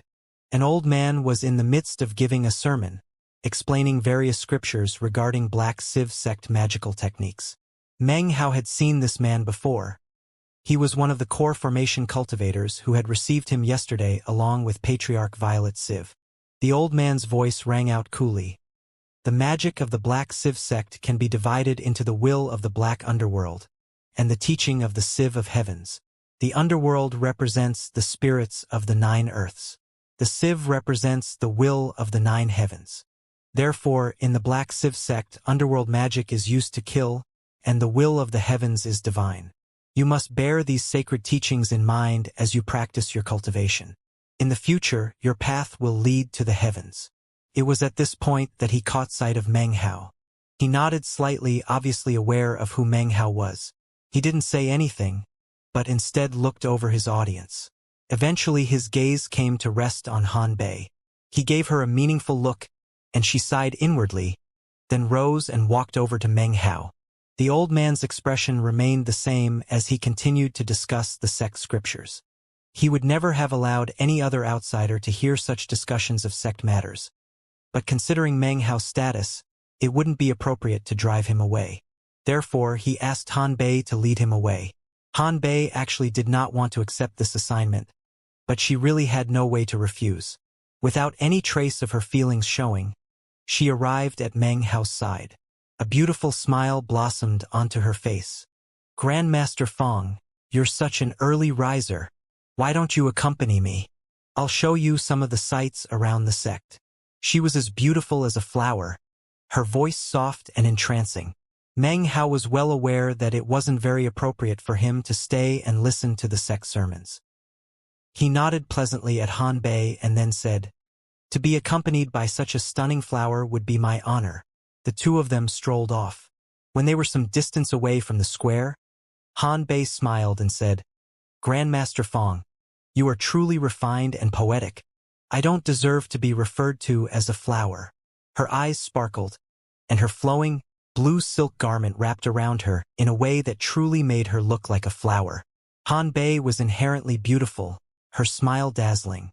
She might be a flower, but to Meng Hao she was a rose, covered with poison thorns. He would never forget the softness with which she had uttered the words, "Xie, dear," in the Black Civ sect's blessed land. In response to her words, Meng Hao laughed a bit, but didn't respond. Instead, he just looked her up and down. "Grandmaster Fong, don't tell me you're still thinking about whatever place it was that you wished you had seen me before?" She laughed lightly, but deep within her eyes, Meng Hao could see that she harbored a measure of anxiety. She didn't think Meng Hao could tell, but considering how well he knew her, he noticed it with a single glance. Meng Hao's mind instantly spun into action. He knew that Han Bei was not the type of woman to get nervous easily. He thought back to all the times he had seen her before. "I've embarrassed myself in front of you, fellow Taoist Han," he said. "It's just that I really am interested in you." He looked at her, allowing a glow of interest to shine in his eyes. When Han Bei saw this, her heart instantly seized. From the moment Meng Hao had entered the sect, an uneasy feeling had overtaken her. Now, her anxiety was growing stronger. However, her skill in scheming ran deep, and she did her best to hide her feelings. She kept her brow smooth and covered her face with a smile. Continuing to stroll along, she responded, "Grandmaster Fong, I'm truly honored by your words. However, I truly don't understand. What exactly about me interests you?" She looked at him, blinking. "The surname Han is a special one," said Meng Hao slowly, looking at the rising sun off in the distance. Hearing this, Han Bei's expression didn't change. She smiled and replied, "How is it special?" "It's special because it's one of the 9 great families." His expression was the same as usual, but his words caused Han Bei to frown and sigh. Meng Hao knew that these actions were simply a means to cover up her true reaction. His heart trembled, and more than ever he got the feeling that something fishy was going on. "You're right," said Han Bei, looking at him. "My ancestors were among the 9 great families." They came to a stop outside a stretch of emerald green mountain forest. The wind blew softly, causing the leaves to rustle. Off in the distance, the sound of running water could be heard. The sounds of nature merged together into something similar to music. Surrounded by the beauty, Meng Hao said nothing. He gazed at Han Bei, and she returned his look. After a long moment, he laughed, turning his head to look at the green forest. He strolled over to where a mountain stream ambled on toward the east. He looked down into the stream, where fish flitted above the smooth stones of the stream bed. A thoughtful expression appeared in his eyes. "Something is unusual about Han Bei," he thought. "How come she's so nervous around me? Can't have anything to do with Fong Mu, and she doesn't know that I'm Meng Hao. In that case, it must have to do with the East Pill Division." Han Bei stood next to him, her expression the same as ever. Enough time passed for an incense stick to burn, whereupon she suddenly slapped her bag of holding. A glowing jade slip appeared. After glancing at it for a moment, she gave Meng Hao a slight curtsy. This place is secluded and quiet, Grandmaster Fong. If you wish, you can stay here a while. Unfortunately, there are some matters I have to attend to, and I don't wish to disturb your ruminations. This jade slip contains a map of the Black Civ sect. Please feel free to use it to go enjoy some of the scenery. I'll take my leave now. She handed him the jade slip, then turned lithely and made to leave. As she did, Meng Hao casually said, "One of your friends in the East Pill Division wished me to pass on greetings to you. As for that matter." His words seemed to be filled with meaning, and yet were ambiguous and equivocal. Really, any meaning could be derived from them. However, as soon as Han Bei heard them, her heart began to pound. Her back was turned to Meng Hao, so she allowed her eyes to narrow. However, her posture betrayed no clue regarding her thoughts. She slowly turned her head, and when she did, her face was covered with a look of surprise. "Grandmaster Fong, I'm not really sure what you mean," she said, blinking. Her expression filled with confusion, as if she were trying very hard to figure out which friend Meng Hao was referring to. If she had not manifested such an expression, Meng Hao would have been left guessing. But such a reaction solidified his speculations. There was definitely something going on with Han Bei. Based on his understanding of her, he knew that were she not harboring some deep anxiety, she would take advantage of such a topic of conversation to gather more information from him. Instead, she instantly displayed an expression of surprise. He laughed. "I see. I clearly mistook you for someone else." He said nothing further. Currently, he wasn't sure exactly what secret Han Bei was keeping. That would take further deliberation. However, he also knew that speaking too much could lead to slip-ups. Then, Han Bei might come to the conclusion that she was being played, and that could lead to unnecessary complications. Hearing Meng Hao's words, Han Bei gave him a vague smile. Saying no more, she gave another curtsy, then turned and left. It wasn't until she was very far away that her face grew pale and went tight with anxiety. "East Pill Division," she murmured as she sped off into the distance. Meng Hao watched her disappear, and his eyes glowed with thoughtfulness. Han Bei had been acting strangely from the moment he had entered the Black Civ sect. She didn't want anyone to notice her nervousness, but Meng Hao could tell that he had just managed to charge directly into whatever secret she was harboring deep in her heart. After much thought, though, he wasn't able to deduce what relationship Han Bei could possibly have with the East Pill Division. He looked down at the jade slip she had given him. He scanned it with spiritual sense, and a map of the various mountains of the Black Civ sect appeared in his mind. Some areas were marked with magical symbols indicating that they were prohibited. After a while, Meng Hao lifted his head and walked off.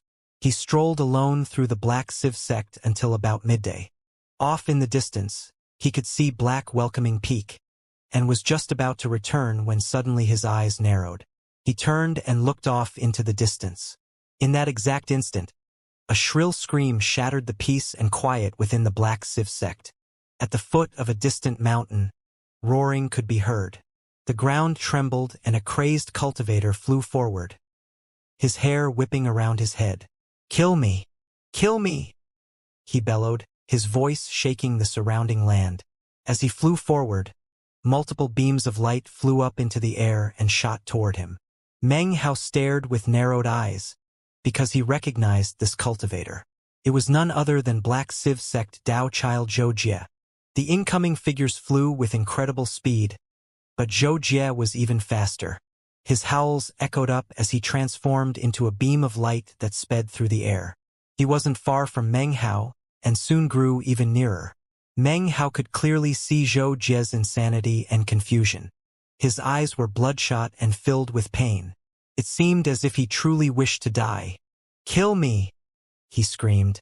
It was at this point that the other Black Civ sect people arrived. There were 5 of them, all core formation cultivators. Their hands flickered in incantation gestures, and suddenly the ground around Zhou Jie sank down. A booming sound rippled out, and Zhou Jie seemed to be suddenly suppressed. His face warped, and the frenzied agony in his eyes reached a pinnacle of intensity.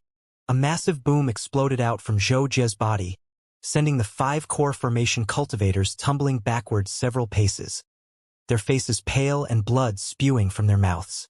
Seeing all this, Meng Hao's mind was reeling, and he had trouble believing it all was real. Zhou Jie was of the great circle of Foundation establishment, halfway to core formation. However, his attack just now caused 5 early core formation stage cultivators to spit up blood. Meng Hao gasped at the sight of it.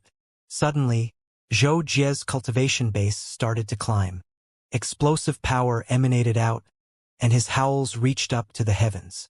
The voice of the demon-sealing jade suddenly rose up in Meng Hao's mind, although it was a bit different from earlier when he had seen Han Bei for the first time.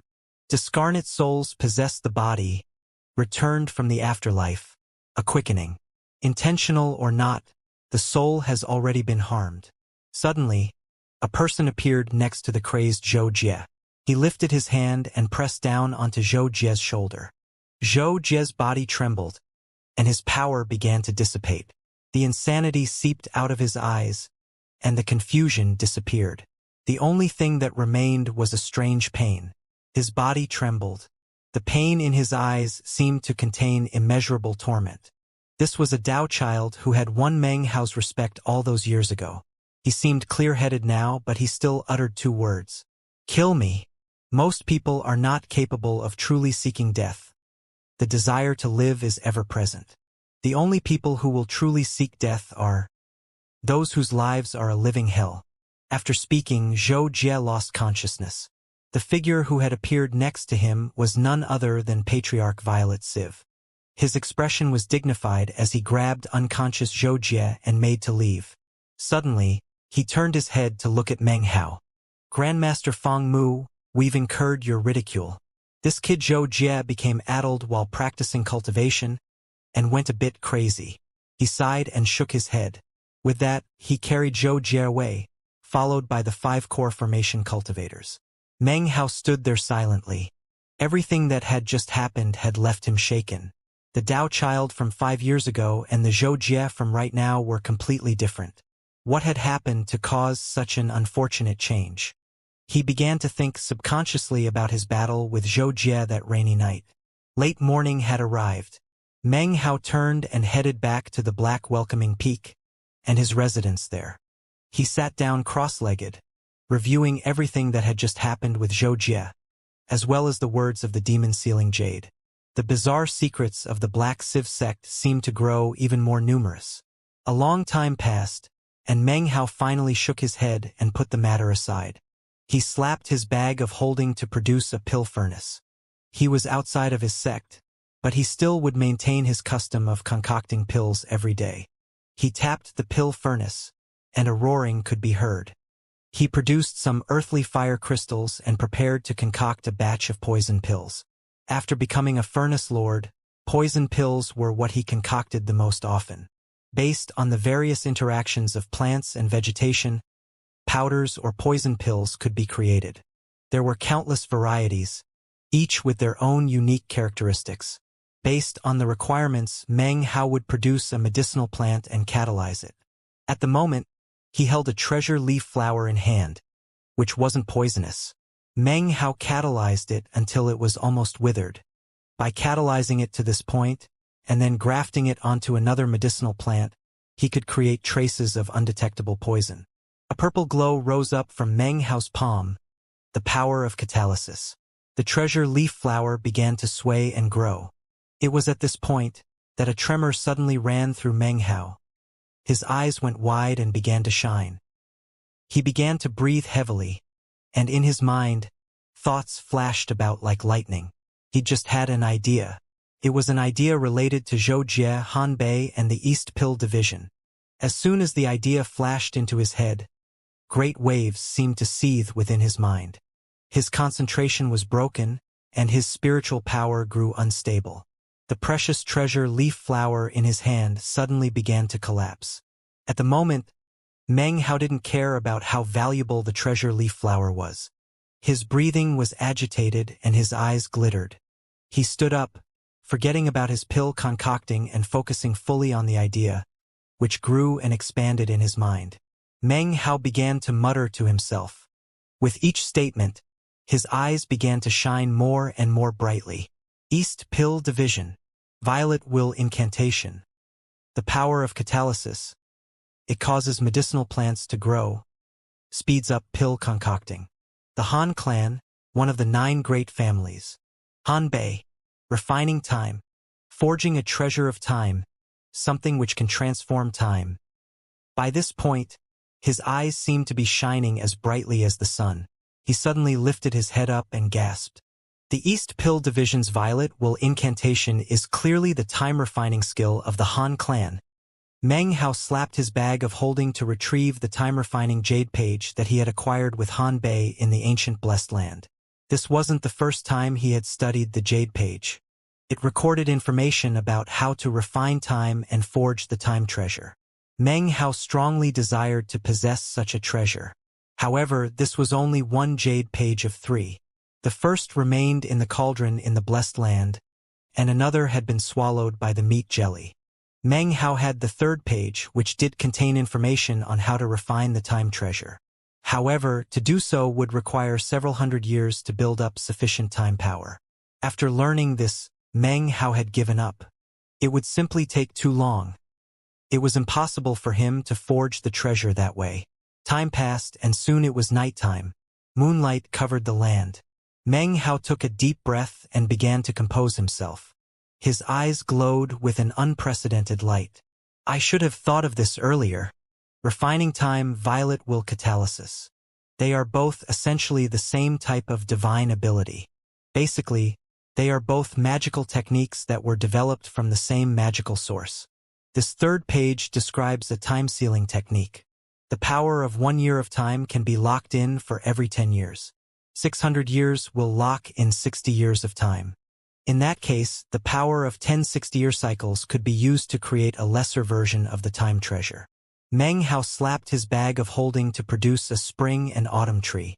Perhaps the page swallowed by the meat jelly, the second page, or even the first page, which is still in the cauldron in the Blessed Land, contains a record of the East Pill Division's Violet will catalysis technique. In order to forge the time treasure, Violet will catalysis is absolutely necessary. He looked down at the jade page and the spring and autumn tree, his eyes shining. There's only one way to find out for sure.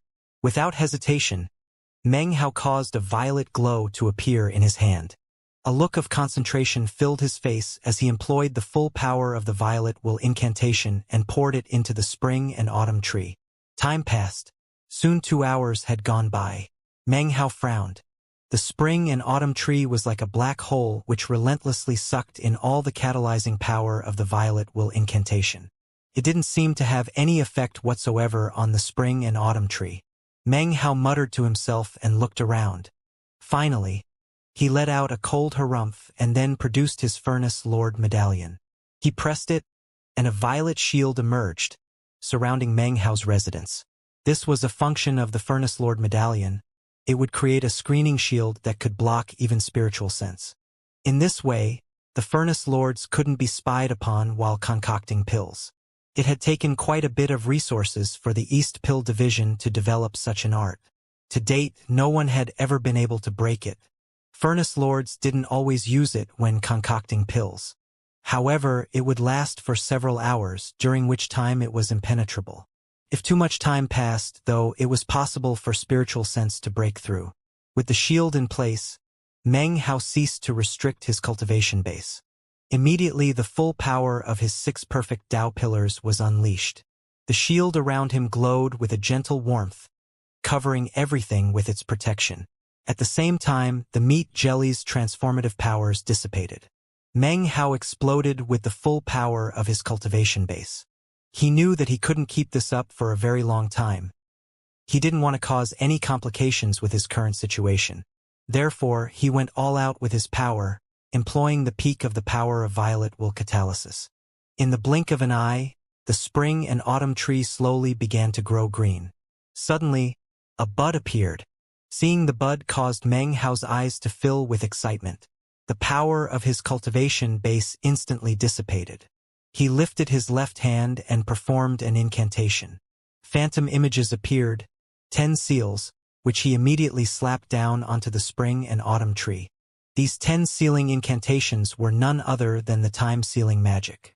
Beneath the power of the ceiling, the spring and autumn tree trembled, then slowly returned to its normal state. However, Meng Hao could clearly tell that something was different about the tree than from before. It seemed thicker and heavier, and deep inside was just a touch of a sensation that seemed to be the aura of time. It worked! His eyes glittered brightly as he put the tree away and dissipated the violet shield emanated by the Furnace Lord Medallion. Unfortunately, it's not convenient to employ the full power of my cultivation base. Once I leave the Black Civ sect, I can do some more tests and see how many years of time I can add to the spring and autumn tree. He took a deep breath to calm his racing heart.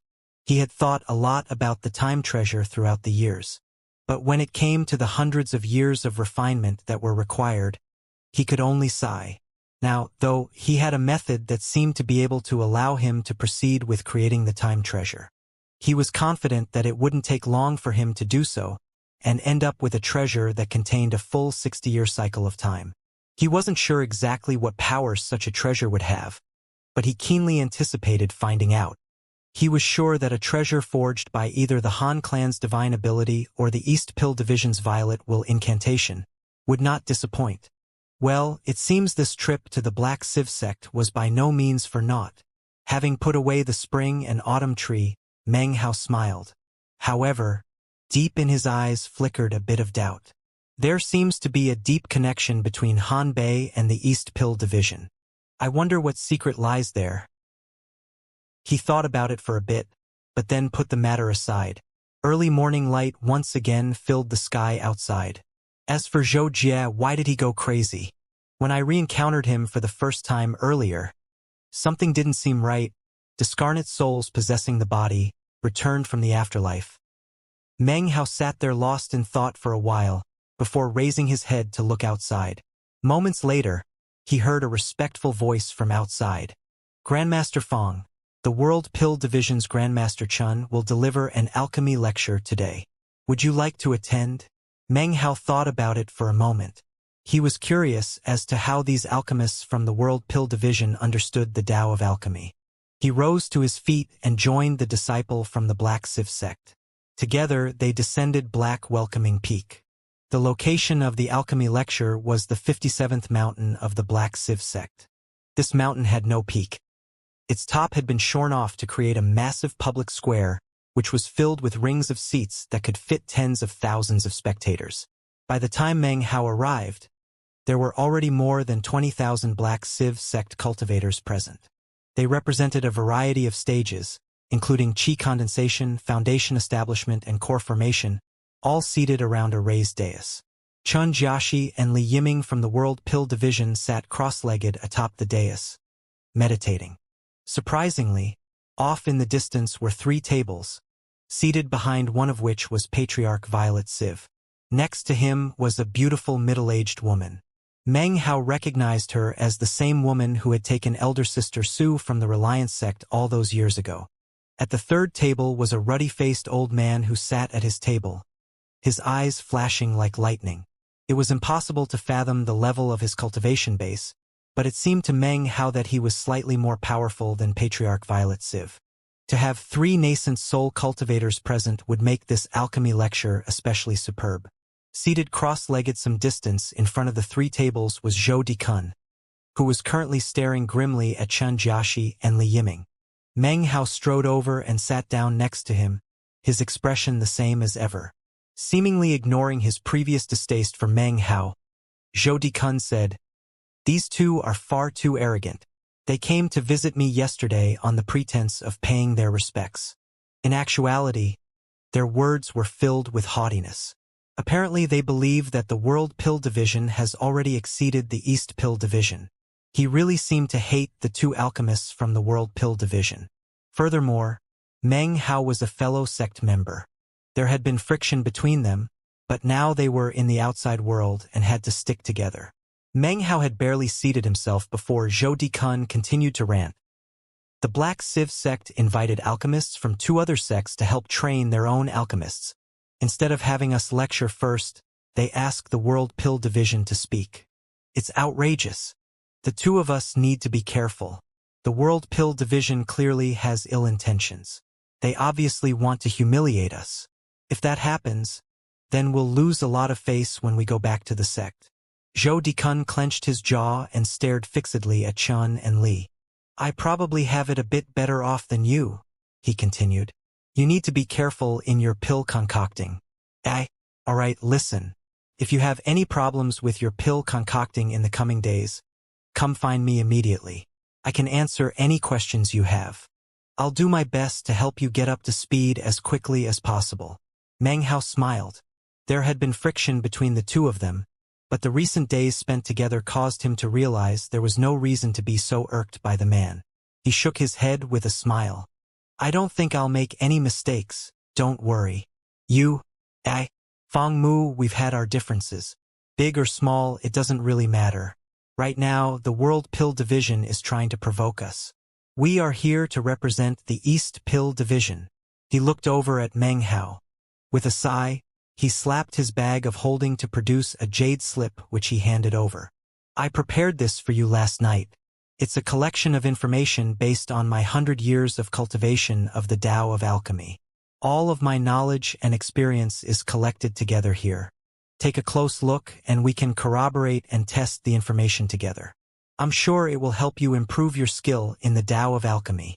Meng Hao stared in shock for a moment. He accepted the jade slip and then scanned it with spiritual sense. He studied it silently for a long moment. Finally, he looked back up at Zhou Dikun. The information inside was genuine. It contained all the experiences of one of the most senior furnace lords of the Violet Fate sect. The information therein was incredibly valuable. After examining the jade slip, Meng Hao knew that he had been a bit rash before. Any furnace lord deserved respect and could be learned from. Zhou Dikun's way of thinking was a bit rigid, but his detailed understanding of the Tao of Alchemy had reached the pinnacle. Such attention to detail would affect the success rate of pill concoction. Meng Hao might be somewhat more talented than Zhou Dikun in the Tao of Alchemy and have a more profound understanding. However, his success rate in pill concoction was only around 3 or 4 batches out of 10. From the jade slip, though, Meng Hao could see that Zhou Dikun's success rate was around 8 batches out of 10. Many thanks, Grandmaster Zhou, said Meng Hao, his expression serious as he clasped hands and bowed deeply to Zhou Dikun. This jade slip would be of no small help to him. There's no need for that, said Zhou Dikun. His expression, however, revealed how pleased he was.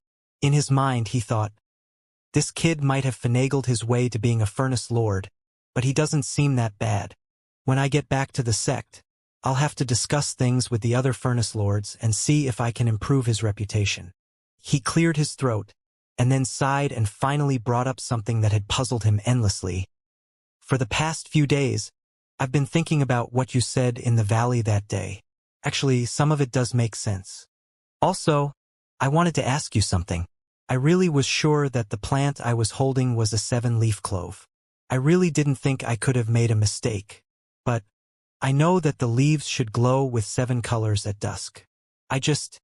Meng Hao gave an embarrassed grin. With a slight cough, he changed the subject. If Meng Hao didn't seem willing to talk about it, then Zhou Dikun wouldn't press the subject. However, given his skill in the Tao of Alchemy, he had some theories already. It seemed the relationship between the two of them was on the repair, and he didn't intend to cause any further problems. They began to discuss the Tao of Alchemy, and both were benefiting. In fact, when the alchemy lecture started, they didn't pay hardly any attention to it. As the voices of Chun and Li rang out from the dais, they would frequently be filled with displeasure as the two men glared down at Meng Hao and Zhou Dikun. Inwardly, Chun and Li laughed coldly at the disregard shown by the East Pill Division. However, they weren't in a position to say anything openly. Meng Hao and Zhou Dikun continued their discussion, and appeared to be benefiting more and more as the time went on. Zhou Dikun's eyes gradually began to fill with admiration. Being able to calmly state their differences in opinion regarding the Tao of Alchemy caused him to gradually reach new enlightenment. As for Meng Hao, he realized that his own grasp of some of the finer details was simply insufficient. After getting advice from Zhou Dikun on the matter, he could tell that he was making improvements. One old man, one youth, discussing matters passionately. Eventually, Zhou Dikun slapped his hand down onto the table and gasped in admiration. The action seemed a bit affected, causing Meng Hao to laugh. He decided that it was time for him to make a scene as well. So he also slammed his palm down onto the table and let out a gasp of admiration. This instantly caused Chun and Li to exchange a cold look. Then, cold smiles broke out on their faces. Actually, they had long since decided to use this visit to the Black Civ sect as an opportunity to intimidate and shame the East Pill division.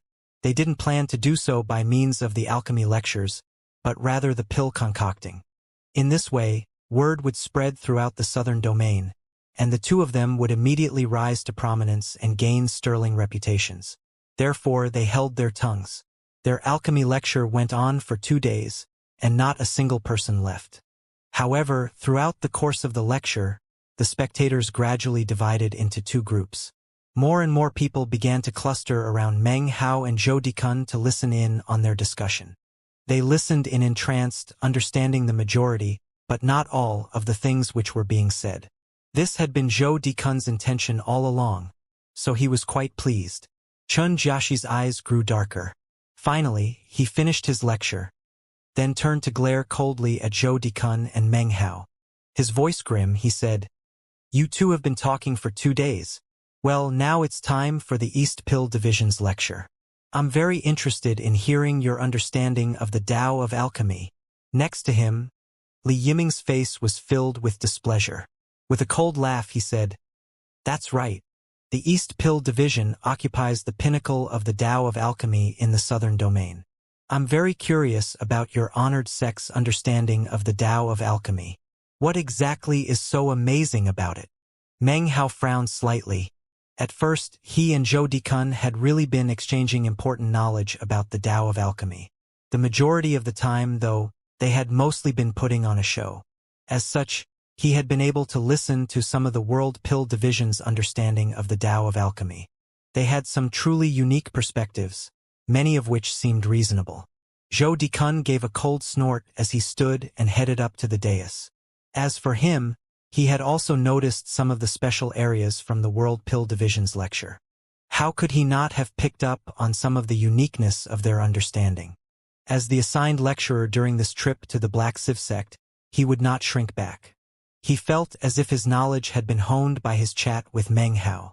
Now he would do anything to avoid making any slip-ups. Chun and Li left the dais, and Zhou Dikun stood there, his heart filled with determination. His current plan was to use his command of all the various explicit details to finagle his way through the first part of the lecture. In the great path of the Tao of Alchemy, special attention must be focused on the variations of plants and vegetation, which must be committed to the heart. These things form ultimate truth. As such, the Tao of Alchemy is eternal. Fellow Taoists, today I, Zhou Dikun, shall elaborate upon the third realm of the plant and vegetation variations. Zhou Dikun clearly wanted to drag things out as much as possible to give himself time to think. However, before he could continue, a cold laugh rang out from Chun Jiaxi. "This is the first time I've heard of such a thing," he said. "Grandmaster Zhou, you claim that the Tao of Alchemy means to commit plants and vegetation to heart, which leads to ultimate truth. Therefore, I would like to ask you, what is this ultimate truth to which you refer?" He slapped his palm down onto the table. The sound echoed out, bolstered by his cultivation base, to form an overbearing aura. He stared at Zhou Dikun. Strange looks appeared on the faces of the surrounding cultivators. Everything was quiet. Patriarch Violet Civ and the other nascent soul patriarchs did nothing to interfere. The conflicting views of the East Pill Division and the World Pill Division had come to a head. Meng Hao frowned. He and Zhou Dikun might not like the World Pill Division very much, but just now, they had merely engaged in a discussion during their lecture. They hadn't done anything particularly aggressive. Chun Jiaxi's words just now were far too direct, almost like the stab of a sword. The World Pill Division had chosen to openly assault Zhou Dikun, to shame not just him, but the entire East Pill Division. They clearly wanted to improve their prestige by destroying Zhou Dikun and Meng Hao's. If Meng Hao and Zhou Dikun came out on the bottom today, it was easy to imagine how quickly the news would spread throughout the southern domain. the East Pill Division would suffer an incredible loss of face, and Meng Hao and Zhou Dikun would become laughingstocks. For an alchemist, reputation was of utmost importance. This was obviously exactly what Zhou Dikun was thinking about. His face was grave as he looked down from the dais at the proud Xianxia. Xianxia glared right back at him. He had been waiting for this day for a long time. Based on his skill in the Tao of alchemy, he could be considered a chosen in the World Pill Division. Furthermore, in terms of debating, there were few within the sect who could outmatch him.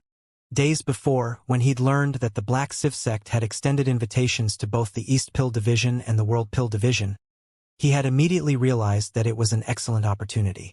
At that time, he had decided to go to any length to take advantage of this opportunity to elevate himself.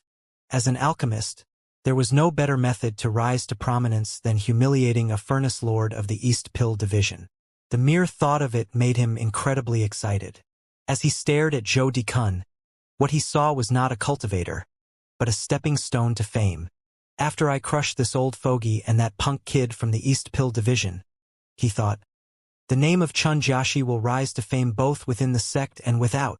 Standing next to Xianxia was Li Yiming, who harbored exactly the same idea.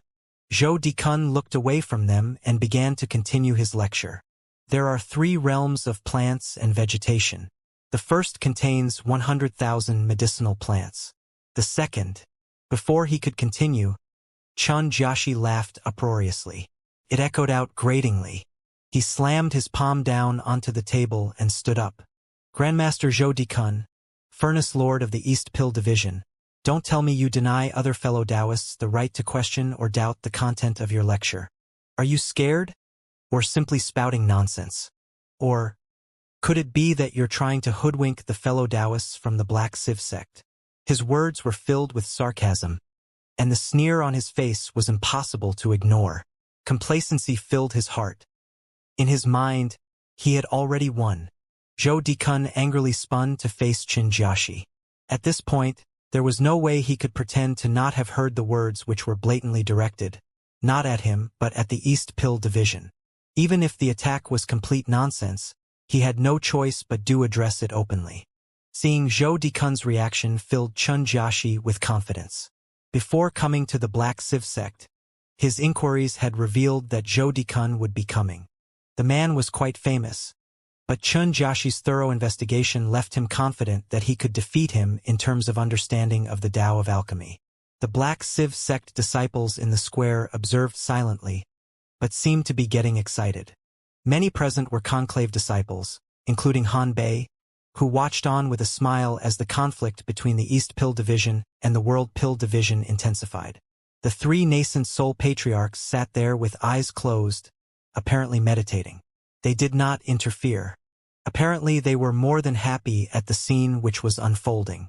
Grandmaster Zhou, glowering at me is useless, said Xianxia coolly. You still haven't explained exactly what you mean by ultimate truth. His voice seemed completely normal. However, his eyes were filled with ridicule, which made Zhou Dikun even more furious. Truth is represented by rules, he replied, one word at a time. Regardless of any other countless permutations, rules will always exist in your heart. Utilizing the unchangeableness of rules makes it possible to catalyze the 10,000 medicinal plants. Furthermore, verifying the truth of the Tao of alchemy makes it possible to beget pill formulas.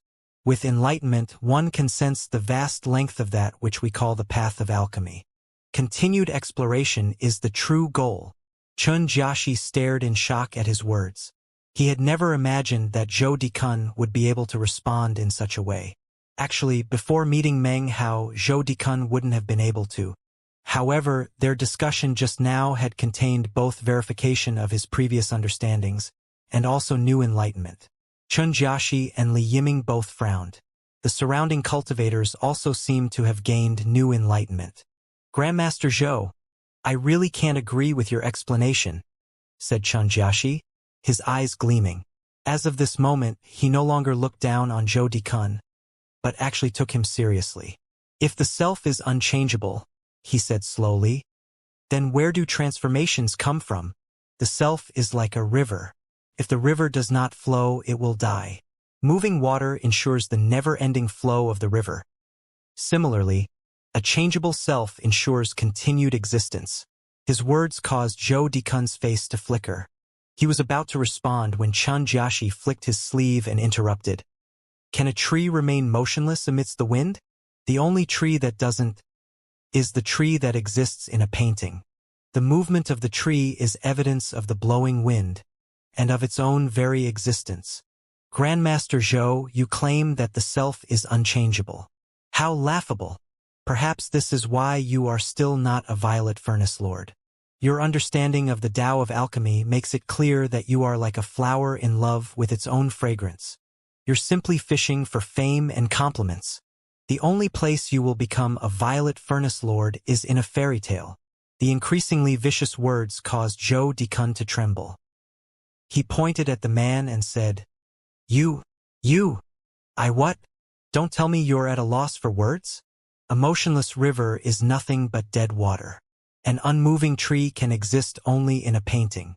Grandmaster Zhou, you obviously exist in a world of dead water, belittling the floating clouds.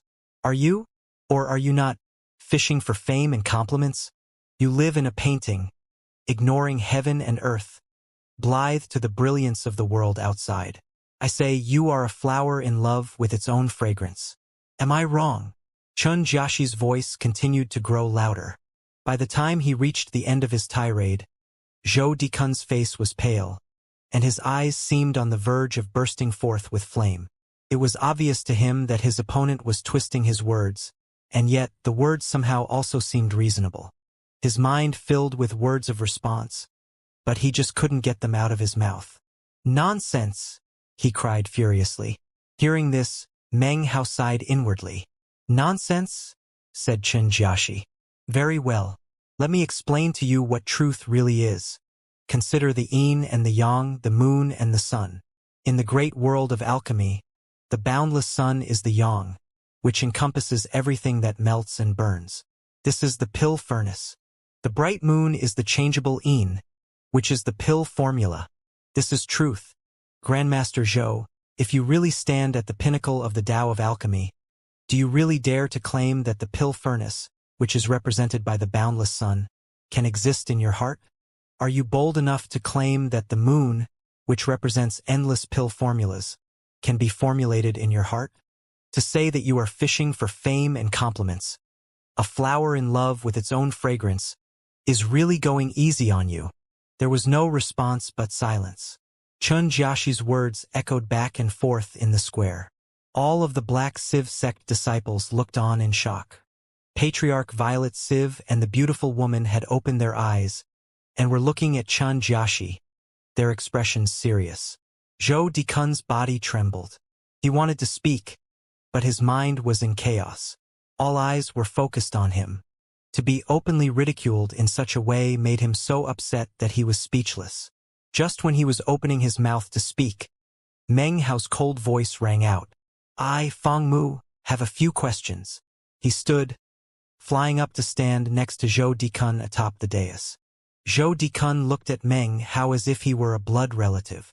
He knew Meng Hao's incisive way with words. Breathing deeply, he said no more, instead taking a few steps back, more than happy to let Meng Hao take center stage.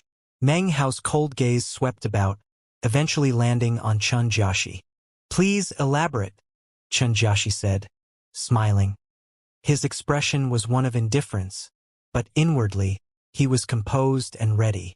He didn't know much about this Fang Mu, but considering their first conversation outside of the Black Sieve sect, he knew that he wasn't someone who could be messed with easily. However, he had faith in his own Tao of alchemy.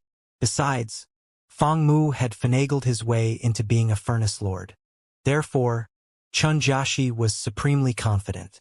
A snide smile filled his face. All the surrounding Black Sieve sect disciples turned to look at Meng Hao. Han Bei's eyes narrowed, hiding the glow which filled them. All attention was focused on Meng Hao, even the gaze of the beautiful woman, who sat there cross-legged, looking at him with a quizzical expression. After hearing Chen Jiaxi's words, most of the Black Sieve sect disciples felt that they were quite reasonable. I have 3 questions, said Meng Hao, his voice cool. The first question is regarding truth. You mentioned the sun and the moon. The boundless sun, you say, is the furnace, and the bright moon births the pill formula. Let me ask you, who invented the pill furnace, and who created the pill formula? Grandmaster Fong, have you really learned so little of the Tao of alchemy? Replied Chun Jiaxi with a laugh. The ancients gazed upon the boundless sun, and were inspired to forge the pill furnace. As for the pill formula, again, the ancients gained enlightenment from the moon and then recorded the countless variations of plants and vegetation. Thus, I say that the boundless sun is the furnace and the bright moon is the formula. The sun and the moon are a forge which bring forth all living things. A murmur of excitement rippled through the crowd. Meng Hao responded in a cool voice, speaking neither quickly nor slowly. The boundless sun is a heavenly body in the sky. Its blinding radiance makes it impossible to see any other star. When the ancients gazed upward, what they looked at was not the sun, but rather, the sky. You claim Grandmaster Zhou is fishing for fame and compliments.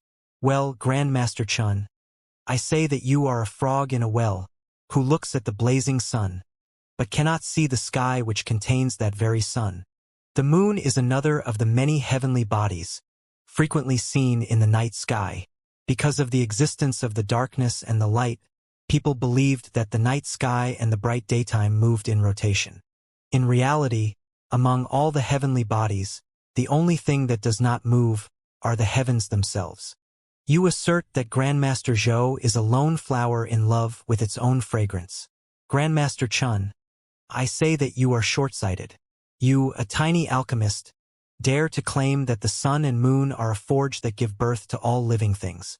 Since you thus reveal how much you overrate yourself, then I, Fong Mu, tell you today, if the sun and moon are a forge that gives birth to all living things, then the forge of the heavens is what gives birth to the transformations of the sun and moon. By the time he reached his final sentence, his voice rang out like thunder, stabbing into Chun Jiaxi's heart, whose face immediately fell. Each and every Black Civ sect cultivator in the enormous square watched on with excitement. It was as if massive thunderbolts had struck their hearts and minds, and continued to echo out. The forge of heavens is what gives birth to the transformations of the sun and moon. The words echoed out, causing everyone to pant. The beautiful woman stared at Meng Hao with wide eyes.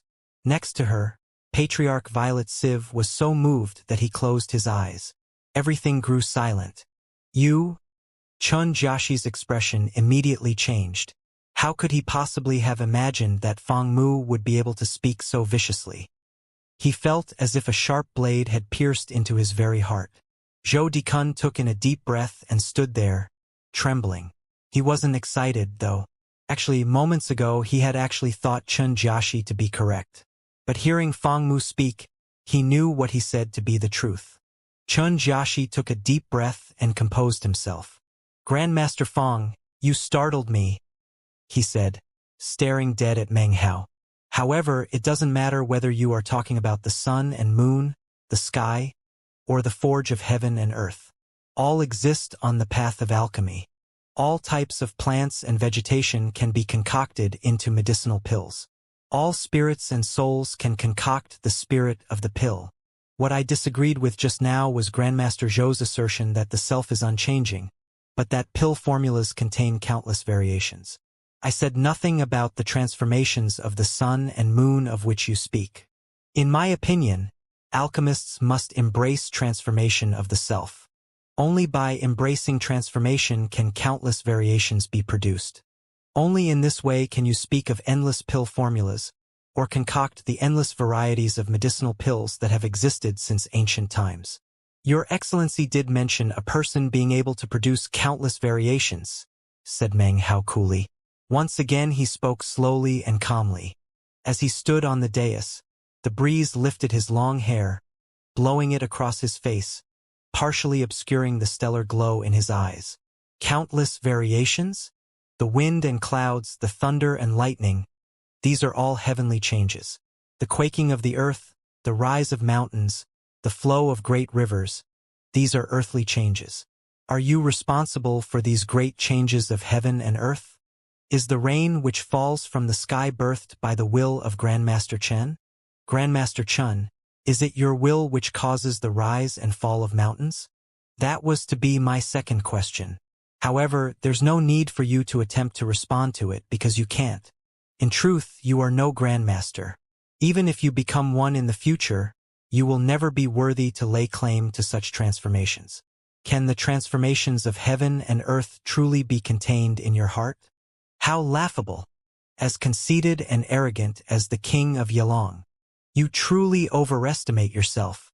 Meng Hao was now ridiculing Chen Jiaxi in the same voice that Chen Jiaxi had used to ridicule Zhou Dikun.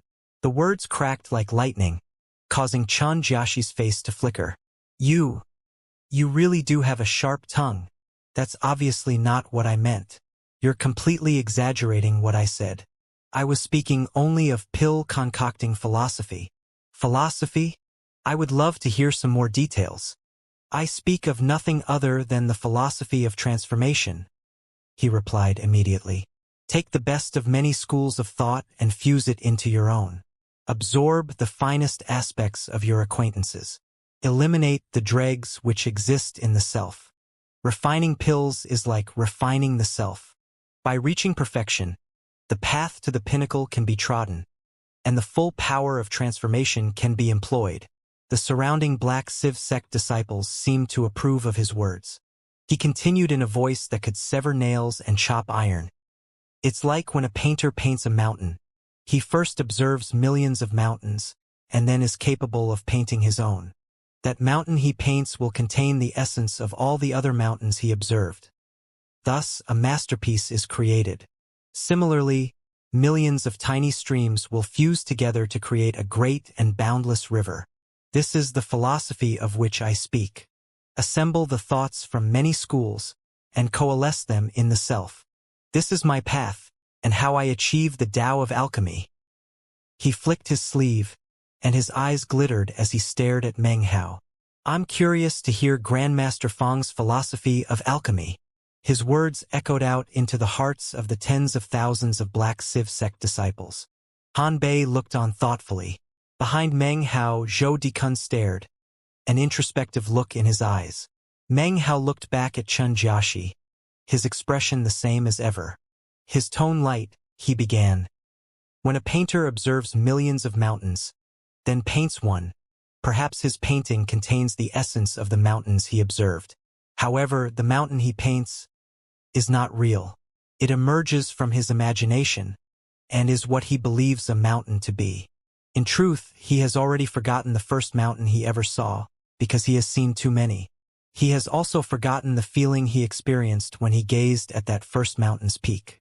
Millions of streams fused together to become a great and boundless river. But that river is no longer the stream it once was. It is the amalgamation of many waters, fused together and indistinguishable. That first tiny stream which dreamed of being a river is now dead, killed by the very process it desired. The process of his pursuit causes the painter to forget that first mountain, and because of that, the very reason he wished to paint a mountain in the first place. The process of becoming a river causes the stream to lose itself. Its will is diluted as it becomes a river, and then it is gone. As he spoke, Meng Hao's voice grew louder. This is my third question. By fusing many schools of thought, you lose yourself. You think you have benefited, but in reality you have no path of your own. If you have no ideal of your own to adhere to, then you have observed millions of mountains, but forgotten why you wanted to paint a mountain to begin with. Without principles of your own to stick to, then you are a stream that has become a river.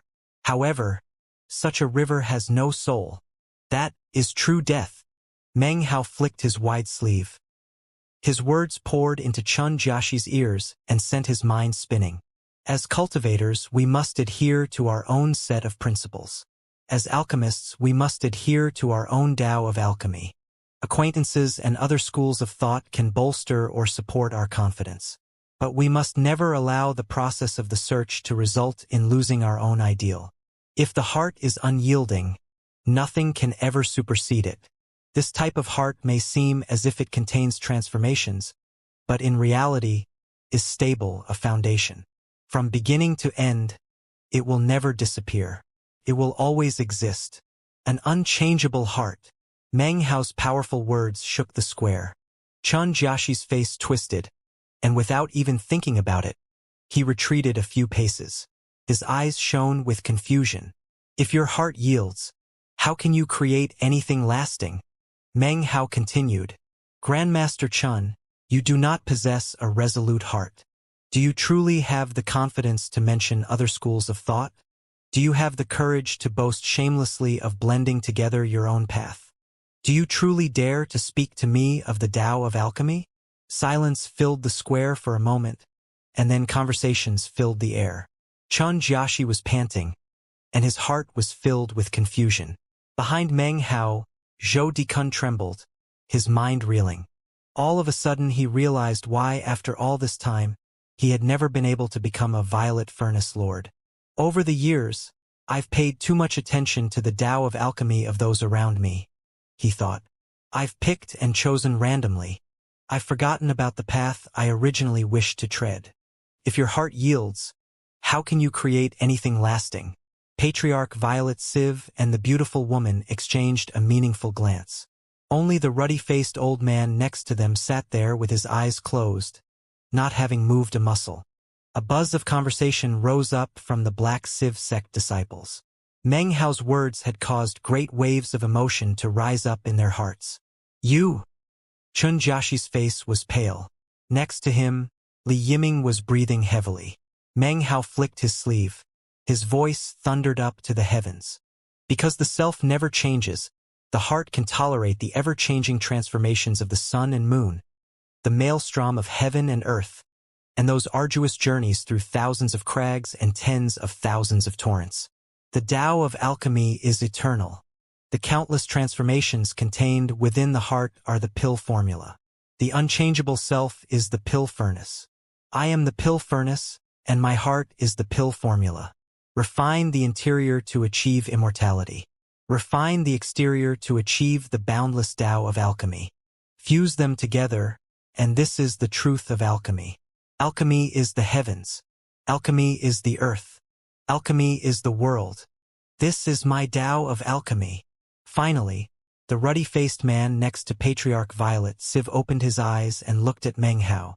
Each and every one of the Black Civ sect cultivators, regardless of who they were now looking at Meng Hao. A silence as thick as death hung over them as they stared with brightly shining eyes. Zhou Dikun stared excitedly at Meng Hao. As of now, not a shred of doubt existed in his heart. All of it had been replaced by passion and pride. It was all because of Feng Mu, alchemist of the East Pill Division. He had already made up his mind. When he returned to the sect, he would help Feng Mu to gain the acceptance of the other Furnace Lords. Actually, after this debate, it wouldn't take long for the entire southern domain to be talking about Feng Mu. Chun Jiaxi's face was pale, as if his spirit were completely gone. Next to him, Li Yiming was covered in cold sweat and was mumbling to himself.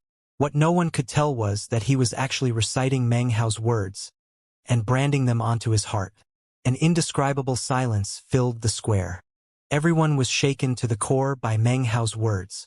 Patriarch Violet Civ and the other nascent soul cultivators were all thinking exactly the same thing. This kid has a limitless future. Nonsense! Cried Chun Jiaxi, his shrill cry breaking the silence. He leaped up onto the dais to stand directly in front of Meng Hao. His eyes were bloodshot and glared angrily at Meng Hao, shamed into rage. You're nothing but sharp-tongued and shameless. If words could concoct pills, then even mortals could practice alchemy. I have been cultivating the Tao of alchemy for years.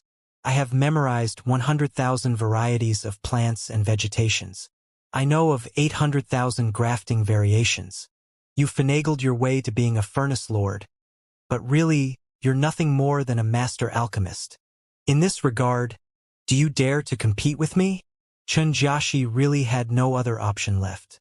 His previous aggressiveness had been thoroughly trampled down by Meng Hao's fierce diatribe. It felt like being slapped across the face, like having a dagger plunged into his chest. As an alchemist, all of it was a direct attack on him. How do you want to compete?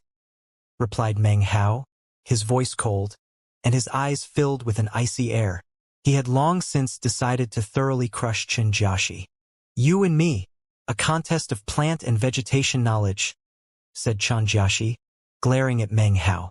In his opinion, Fang Mu had finagled his way to being a furnace lord, and was far too young to compare to him, considering how many years he had spent working with plants and vegetation. He had utmost confidence in his ability.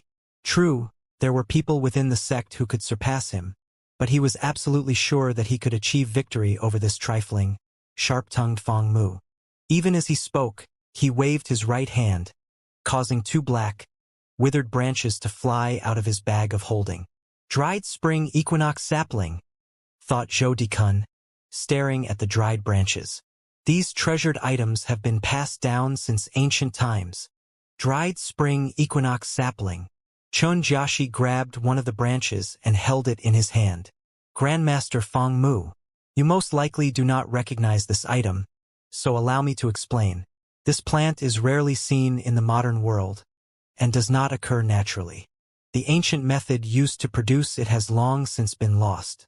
It has many uses, but it is because of one of its most amazing uses that it came to be called the ancestor of all plants. Contained within this ancient plant is the essence of most types of plants and vegetations. As such, an alchemist such as myself can fill my spiritual sense with all my knowledge of plants and vegetation, imbue it into this dried spring equinox sapling, and cause it to sprout. The greater the body of knowledge, the more sprouts will appear. This will clearly prove which of us has the greatest mastery of plants and vegetation. Xianxia only had these two stems of dried spring equinox. He had previously acquired them through a series of lucky coincidences, and considered them to be precious treasures. Now that he had been pushed into a corner, he pulled them out in his attempt to grow his reputation in the future. Meng Hao's expression was the same as ever, although inside he was actually leaping up and down with excitement. He had read about the dried spring equinox stem in the ancient records. It had miraculous usages that were difficult to explain. One of its greatest functions was its ability to improve the success rate when concocting medicinal pills. By adding one of the stems to a batch of medicinal pills, the success rate would be increased significantly, perhaps even to 100%. Without the slightest hesitation, Meng Hao took the dried spring equinox stem in hand and glanced down. In his heart, he felt that it was a bit unfortunate. This particular dried spring equinox stem was somewhat small, only about as thick as a finger. Grandmaster Fang, let's begin, said Xianxia eerily. He sounded like he couldn't wait to crush Fang Mu. All of the cultivators from the Black Civ sect looked on with expressions of concentration. The benefits they had received from this particular alchemy lecture were hard to quantify. Han Bei sat in the crowd, looking at Meng Hao. Zhou Dikun was feeling a bit anxious. He had heard the story of the shocking way Meng Hao had passed the test to become a master alchemist. But he was still worried. Seeing his expression, Xianxia's confidence grew stronger. He didn't wait for Meng Hao. Instead, he poured spiritual sense into the dried stem on his palm. With a cold laugh, he said, "The appearance of one sprout indicates mastery of 100,000 types of plants and vegetation. 2 sprouts represents 200,000 variations. Grandmaster Fang, I suggest you take the situation very seriously." A bright glow began to emanate out from the dried stem, filling the entire square and attracting the attention of all the onlookers. Meng Hao's expression was the same as ever. His spiritual sense burst out, flying directly into the dried stem. Time passed slowly, enough for a single incense stick to burn. Suddenly, a green sprout appeared on the dried stem in Xianxia's hand, the same you might see during the spring equinox. 100,000 plants. Grandmaster Chun has already shown mastery of 100,000 plants. Who knows how many Grandmaster Fang? Huh? Even as the Black Civ sect disciples began to discuss the proceedings, 2 sprouts appeared on the stem in Meng Hao's hand. Meng Hao's expression was calm as the 2 sprouts appeared. However, the onlookers were shocked, as was Xianxia. His eyes went wide. He had never seen anyone be able to produce 2 sprouts from the dried stem in the time it takes 1 incense stick to burn. It doesn't matter, he comforted himself. Considering my skill with plants and vegetation, I will definitely be able to defeat this finagler in the end. A snide expression filled his face. However, it was at this exact moment that a third sprout appeared, then a fourth, a fifth, and 9 sprouts appeared in total. It all happened in the space of about 10 breaths. The scene caused gasps of astonishment to fill the air. The Black Civ sect cultivators were completely astounded. How is this possible? 9 sprouts. That represents 900,000 medicinal plants, 900,000 variations. This Grandmaster Fong is so young. How could he have such terrifying skill with plants? That's 9. Suddenly, a 10th sprout grew out of the dried stem. Xianxia, on the other hand, had only produced 3 sprouts. Impossible, thought Xianxia, his eyes growing red. He just couldn't believe what he was seeing. His hair was in disarray, and he let out a wild howl as he attempted to make more sprouts come out as quickly as possible. Actually, he hadn't clearly stated earlier what level of mastery he had obtained. In reality, he only knew 900,000 plant and vegetation variations, placing him at the peak of the second realm. As such, he really could only cause 9 sprouts to appear. It was at this moment, right after the 10 sprouts had appeared on the stem in Meng Hao's hand, that suddenly, a flower bud appeared. It wriggled out, immediately attracting everyone's attention, even Xianxia's and Li Yiming's. A popping sound rang out as the flower bud opened into a tiny white flower. Li Yiming's face drained of blood. An ancient dried spring equinox blooming. It's... His expression was one of ultimate astonishment. He was well aware of the significance of the dried stem blooming. His voice filled with excitement. Zhou Dikun said, 100,000 medicinal plants, 1 million variations, 100 million grafting variations. The blooming of the ancient tree represents the millions of grafting variations. If 10 flowers appear, it represents all 100 million graft variations. He had never imagined that Meng Hao's skill with plants and vegetation could have reached such a shocking level. Most Furnace Lords' mastery of plants and vegetation stopped somewhere in the tens of millions. Only Violet Furnace Lords could reach the level of 100 million grafting variations. You. Xianxia gaped in astonishment at Meng Hao, his mind reeling. His vision began to grow dim. Even in his wildest dreams, he would never have imagined that Fong Mu's mastery of plants and vegetation could have reached this shocking state. Had he known, he would never have attempted to compete against him. His voice quavered, and his body trembled. He was about to say something more when suddenly a second flower appeared, then a third and a fourth, one flower after another, rocking Xianxia's spirit. The cultivators in the square were thrown into a frenzy. They stared at Meng Hao with looks of complete shock and disbelief. 6 flowers, 7 flowers, 8 flowers, 9 flowers. Every new flower sent waves of astonishment through the hearts of the onlookers. Even Patriarch Violet Civ and the 2 patriarchs next to him. Their breathing was ragged as they watched Meng Hao, their eyes burning. Finally, the 10th flower appeared. When the 10th flower appeared, Xianxia's vision went black. He was on the verge of passing out. Anguished howls of grief welled up in his heart. This turn of events could never have been predicted. How could he have encountered someone so inhuman here in the Black Civ sect? In truth, were he to know that Fong Mu was Grandmaster Pill Cauldron, he would certainly pass out immediately. Inhuman? Thought Zhou Dikun, his body trembling, his vision blank. This was not a competition between 2 people. Fong Mu had completely crushed Xianxia. There was simply no way for him to even fight back. He was utterly and thoroughly defeated. Patriarch Violet Civ and the 2 others were breathing heavily, staring fixedly at the calm Meng Hao, as if he were some sort of precious treasure. A massive commotion of conversation exploded among the Black Civ sect cultivators. The cultivators in attendance all had some knowledge of the Tao of alchemy. How could they not understand the significance of what they were seeing?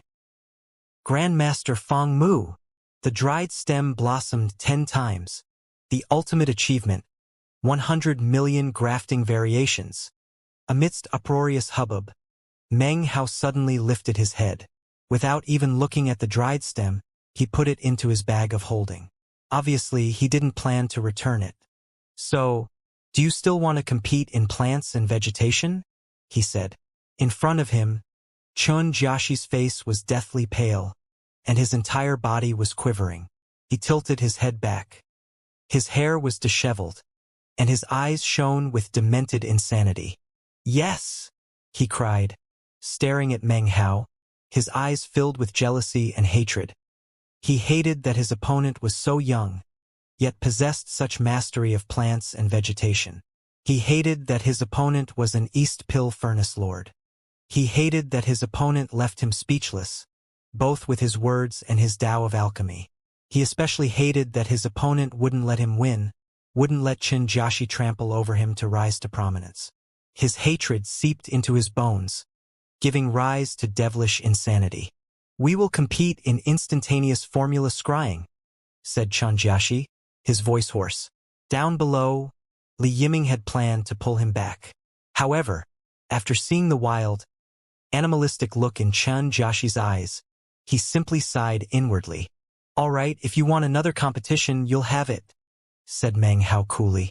Glancing over at Qin Jiaxi and his maddened state, he added another thought. However, a competition like that bores me. If you want to compete, then let's make a bet. Any pill produced that the other party can identify will be surrendered immediately.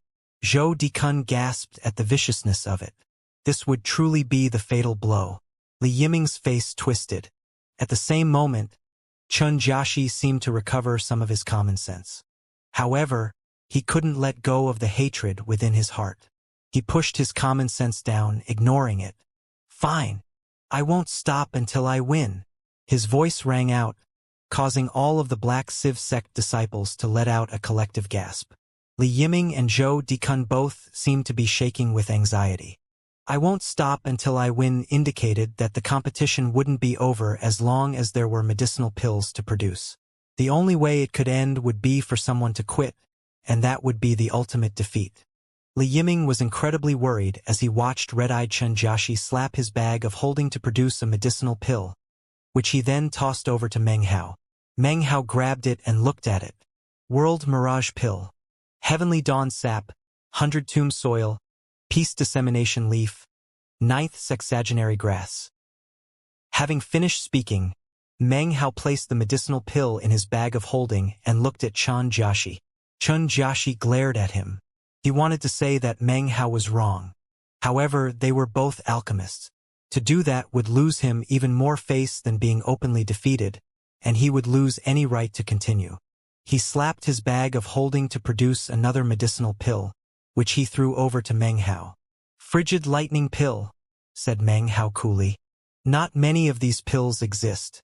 It requires root of seasonal glory grass, harvested amidst the snows of winter, as well as gold and iron sap, lightning fire grass. He continued to list out dozens of medicinal plants. This pill, interesting. I'm not sure of the name, but it contains power to strengthen the arms. It's obviously a body-refining pill. It contains indomitable mountain flower, containment sapling. This is actually a magic pill which can melt the blood and transform it into explosive power.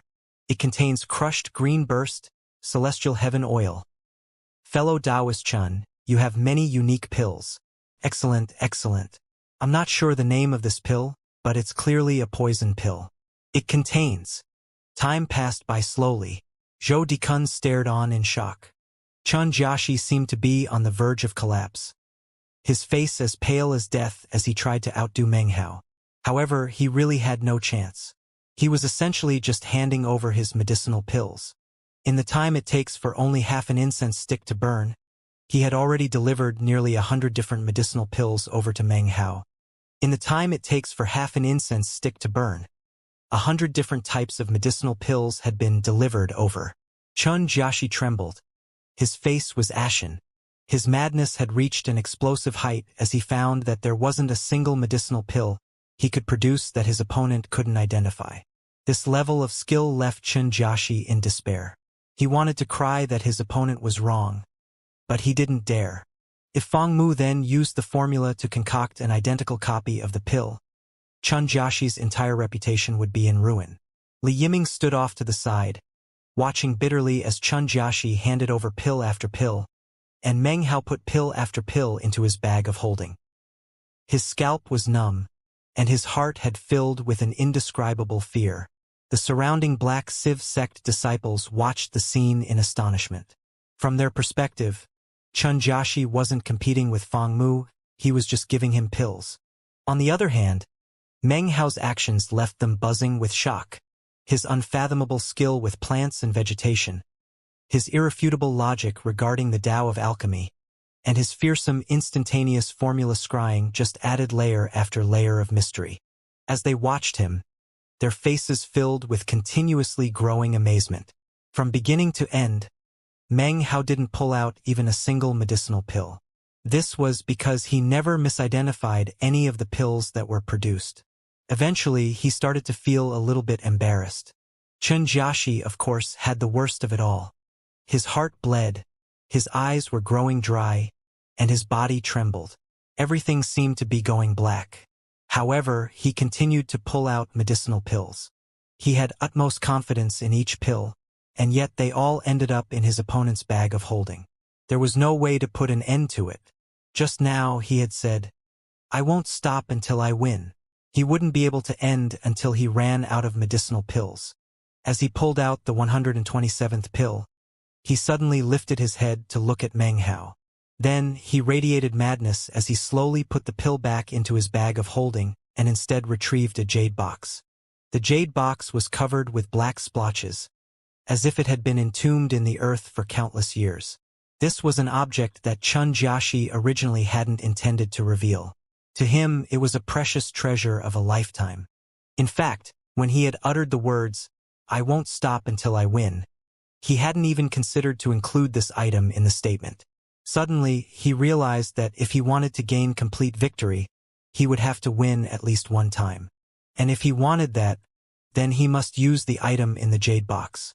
After all the fierce struggle now, pulling out this object finally gave him hope.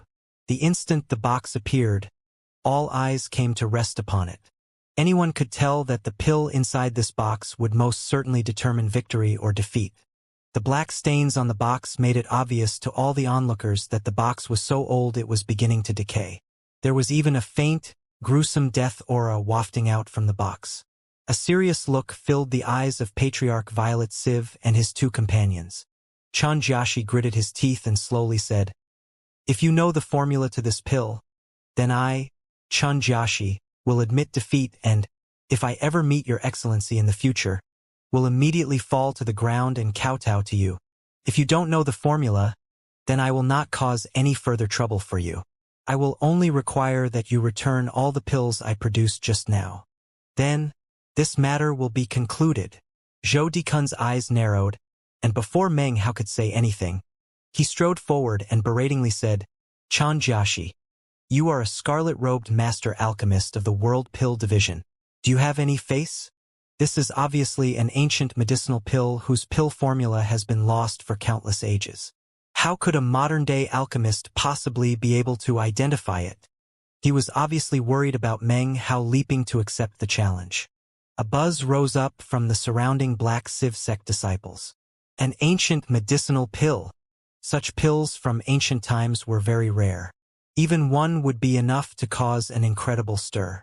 Furthermore, the formulas for most ancient pills were lost. Even the three great alchemists might have trouble identifying an ancient pill. Each and every such pill could be considered a consummate pill. Where did Grandmaster Chen get an ancient medicinal pill? You almost never see something like that. If it were auctioned off, the price it would get would be unimaginable. Could it be one of Grandmaster Eternal Mountain's treasures that he bestowed upon Grandmaster Chen as a gift? As the conversations broke out, Li Yiming took a deep breath. Even he never imagined that Chen Jiaxi would possess an ancient medicinal pill. "Do you dare?" shouted Chen Jiaxi, glaring at Meng Hao. Meng Hao looked at the jade box, and his eyes filled with imposing aura. He had seen an ancient medicinal pill before, the day Grandmaster Eternal Mountain had visited the Violet Fate sect. That pill had been an entrancement pill. Meng Hao thought for a moment, and then his eyes flickered with resolve. He made a grasping motion, and the jade box in Chun Jiaxi's hand flew over to him. Seeing Meng Hao agree to the challenge caused Zhou Dikun's heart to fill with anxiety. Li Yiming also appeared shaken. Chun Jiaxi, on the other hand, let out an inward sigh of relief. His eyes filled with a cold sneer. He knew from the moment his opponent had agreed that victory was his. He had acquired this treasured ancient medicinal pill a few years ago from some old painter. It had nearly left him in poverty, and he had been forced to concoct pills like a slave for 3 years as part of the deal to acquire it. He didn't dare to casually consume it. He planned to wait until his longevity was reaching its end before doing so. Or perhaps he would trade it for some incredibly priceless treasure. As a matter of fact, the pill's appearance had already caught the attention of the Black Civ sect. It seemed they already were interested in acquiring it. Meng Hao took hold of the jade box. His expression was serious as he slowly opened it. As he did, a reddish glow shined up from within. Faint strands of celestial music drifted about, and within the glow, the phantom image of a young boy could be seen. He appeared to be dancing in pleasure. The image instantly caused Patriarch Violet Civ and his 2 companions to gasp. The beautiful woman immediately rose to her feet. The amazement of the surrounding Black Civ sect disciples was really at its peak. Buzzing conversations filled the air, and Zhou Dikun's face went pale white. An ancient medicinal pill which can create illusory images. This pill is even surrounded by celestial sound. Just what pill is this? Li Yiming was also completely shocked as he stared at the glowing red light emanating up from Meng Hao's hands. As for Chun Jiaxi, a fresh breath of life seemed to have washed over him. He was in high spirits and gave a cold laugh as he looked at Meng Hao. Seeing Meng Hao's look of intense concentration, he lifted his chin. Grandmaster Fong, considering your skill in the Tao of Alchemy, don't tell me that you can't identify this pill? Forget about it. I'll just explain it for you. You know what pill this is? The name of this pill should be known to all alchemists. This is one of the 3 great medicinal pills of the ancient Tao of Alchemy. Primordial Heavenly Replenishing Pill. The Black Civ sect cultivators didn't seem to be familiar with the name of the pill. However, upon hearing the name, Li Yiming immediately stood up.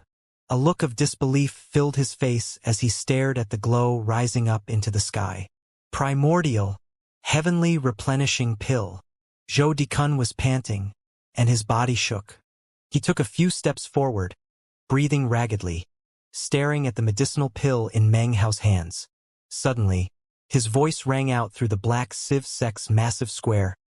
Crimson glow, a dancing child accompanied by celestial music. This is most certainly one of the 3 great ancient medicinal pills.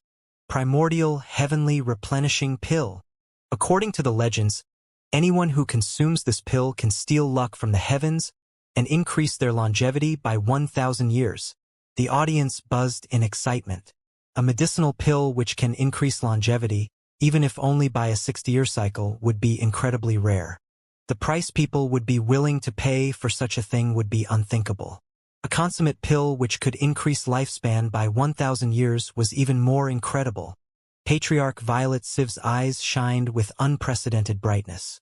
The only other time a glow like this had been seen in his eyes was when he had been about to snatch ultimate vexation. After all, his longevity had long since been approaching its end. The ruddy-faced old man next to him also looked at the jade box with profoundly glowing eyes. He began to mutter to himself. With his chin set complacently, Chun Jiaxi looked at Meng Hao and said, "Primordial Heavenly Replenishing Pill." The word primordial includes 10,000 variations of plants and vegetation. As for the words heavenly replenishing, it is just as Grandmaster Zhou just said. It can increase longevity by 1,000 years. Chun Jiaxi was now completely back in control of himself. He had suffered defeat before, but with the appearance of this pill, he now viewed himself as having already won. "Grandmaster Fong," he continued, "I believe it's now your turn. Please, tell me the pill formula for the primordial heavenly replenishing pill." If you're able. He glared at Meng Hao aggressively. Everything went quiet, as all eyes focused on the crimson glow emanating out of the jade box, and the red pill which rested inside. Li Yiming also seemed to have recovered his wits. He took a deep breath, and his eyes began to shine. He knew in his heart that there was no way Fang Mu could achieve victory now. Zhou Dikun cursed silently. This was an ancient pill, one of the 3 great miraculous pills. Its name was Majestic, and there was definitely no modern-day alchemist who could know the formula. He took a step forward. Glowering at Chun Jiaxi, he said, "Chun Jiaxi, you are a scarlet-robed alchemist of the World Pill Division. Such tactics as this are contemptible. People like us, even people like your master, Grandmaster Eternal Mountain, could never identify the formula of the primordial heavenly replenishing pill. Furthermore, the contest just now was to identify pills that you had concocted. Did you concoct the primordial heavenly replenishing pill? Even you don't know the formula, yet you dare to bring it out as part of this contest." Chun Jiaxi laughed coldly. "This was agreed upon by Grandmaster Fang," he said in a growling voice. "You can't claim that I'm breaking the rules." He ignored Zhou Dikun and stared again at Meng Hao. "Grandmaster Fang, I'm not the only person awaiting your answer. There are tens of thousands of others who are all eagerly awaiting to hear the pill formula. Haven't you been looking at the primordial heavenly replenishing pill for long enough?" He took a step forward and, seeing Meng Hao's brow furrowed as it was, felt all his previous feelings of depression melting away. "If you can't identify it, then so be it. However, you must produce all of my pills from just now and return them immediately." "Fang Mu!" he shouted, his voice echoing throughout the square. "Can you, or can you not identify the pill formula?" Meng Hao slowly raised his head. His gaze moved from the medicinal pill and came to rest on Chun Jiaxi. "This pill." Meng Hao's face looked the same as it always did. It was impossible to tell what he was thinking. His voice echoed out as if from unfathomably deep waters, immediately attracting the attention of all the onlookers. Everyone, even Zhou Dikun, seemed to have assumed that Meng Hao had already lost. He didn't appear to have even the slightest hope of achieving victory. Even a Violet Furnace Lord wouldn't be able to identify the pill formula of an ancient pill. "What of this pill?" interrupted Chun Jiaxi. "Fang Mu, why be wordy about it? Losing is losing. There's no need to struggle against it." He gave a cold laugh. Meng Hao looked calmly at Chun Jiaxi. When he spoke, his words were neither hasty nor halting. "The outer layer of this pill bears evidence of having been buried in the ground for at least 1,000 years. This death aura is dense, infecting even the jade box. However, the pill has not been harmed at all. The strange thing is that the middle layer of the pill is different. It contains only 700 years of time. Furthermore, although some of the plant and vegetation variations appear at first to have been refined with the ancient non-smelting technique, in fact, there are actually traces of smelting fire on them." As Meng Hao spoke, Chun Jiaxi's cold smile grew wider. "The inner layer of the pill," continued Meng Hao, "is very strange. There are 17 various plant and vegetation variations there, none of which exceed 200 years in age. That is why it took me a bit longer to inspect it. I'm not sure why this supposed primordial heavenly replenishing pill, which can extend one's lifespan by 1,000 years, would have an exterior, a middle, and a center that are so vastly different." As soon as he finished speaking, a buzz rose up from the audience. "What does that mean? Don't tell me the pill is a fake. How could it be fake? There was obviously celestial music just now, and the dancing child. Those things couldn't be fake. Don't tell me Fang Mu is just babbling nonsense?" As the cultivators discussed the matter, Chun Jiaxi began to laugh uproariously. His grim, cold laughter echoed out in all directions. He flicked his sleeve and once again spoke, his voice dripping with ridicule. "Fang Mu, by simply admitting defeat, then I, Chun Jiaxi, could show respect to your status as a Furnace Lord of the East Pill Division. But instead, you use low-down, underhanded means to attempt to achieve victory. You try to besmirch this ancient medicinal pill by saying that it's a forgery?" Competing with you has truly brought me great loss of face. What a waste. I can't believe the East Pill Division has produced an alchemist such as you. Such an utter disgrace. No wonder you had to finagle your way into being a furnace lord. Now I, Chun Jiaxi, thoroughly understand the entire situation. Li Yiming's expression also filled with derision. Zhou Dekun's face was bright red. As an alchemist, defeat should be recognized, and respect for the Tao of alchemy should never be forgotten. He sighed inwardly, and was just about to open his mouth in an attempt to smooth the situation over, when Meng Hao's calm voice once again rang out. "When did I ever say the pill was a forgery?" he asked, his expression the same as ever.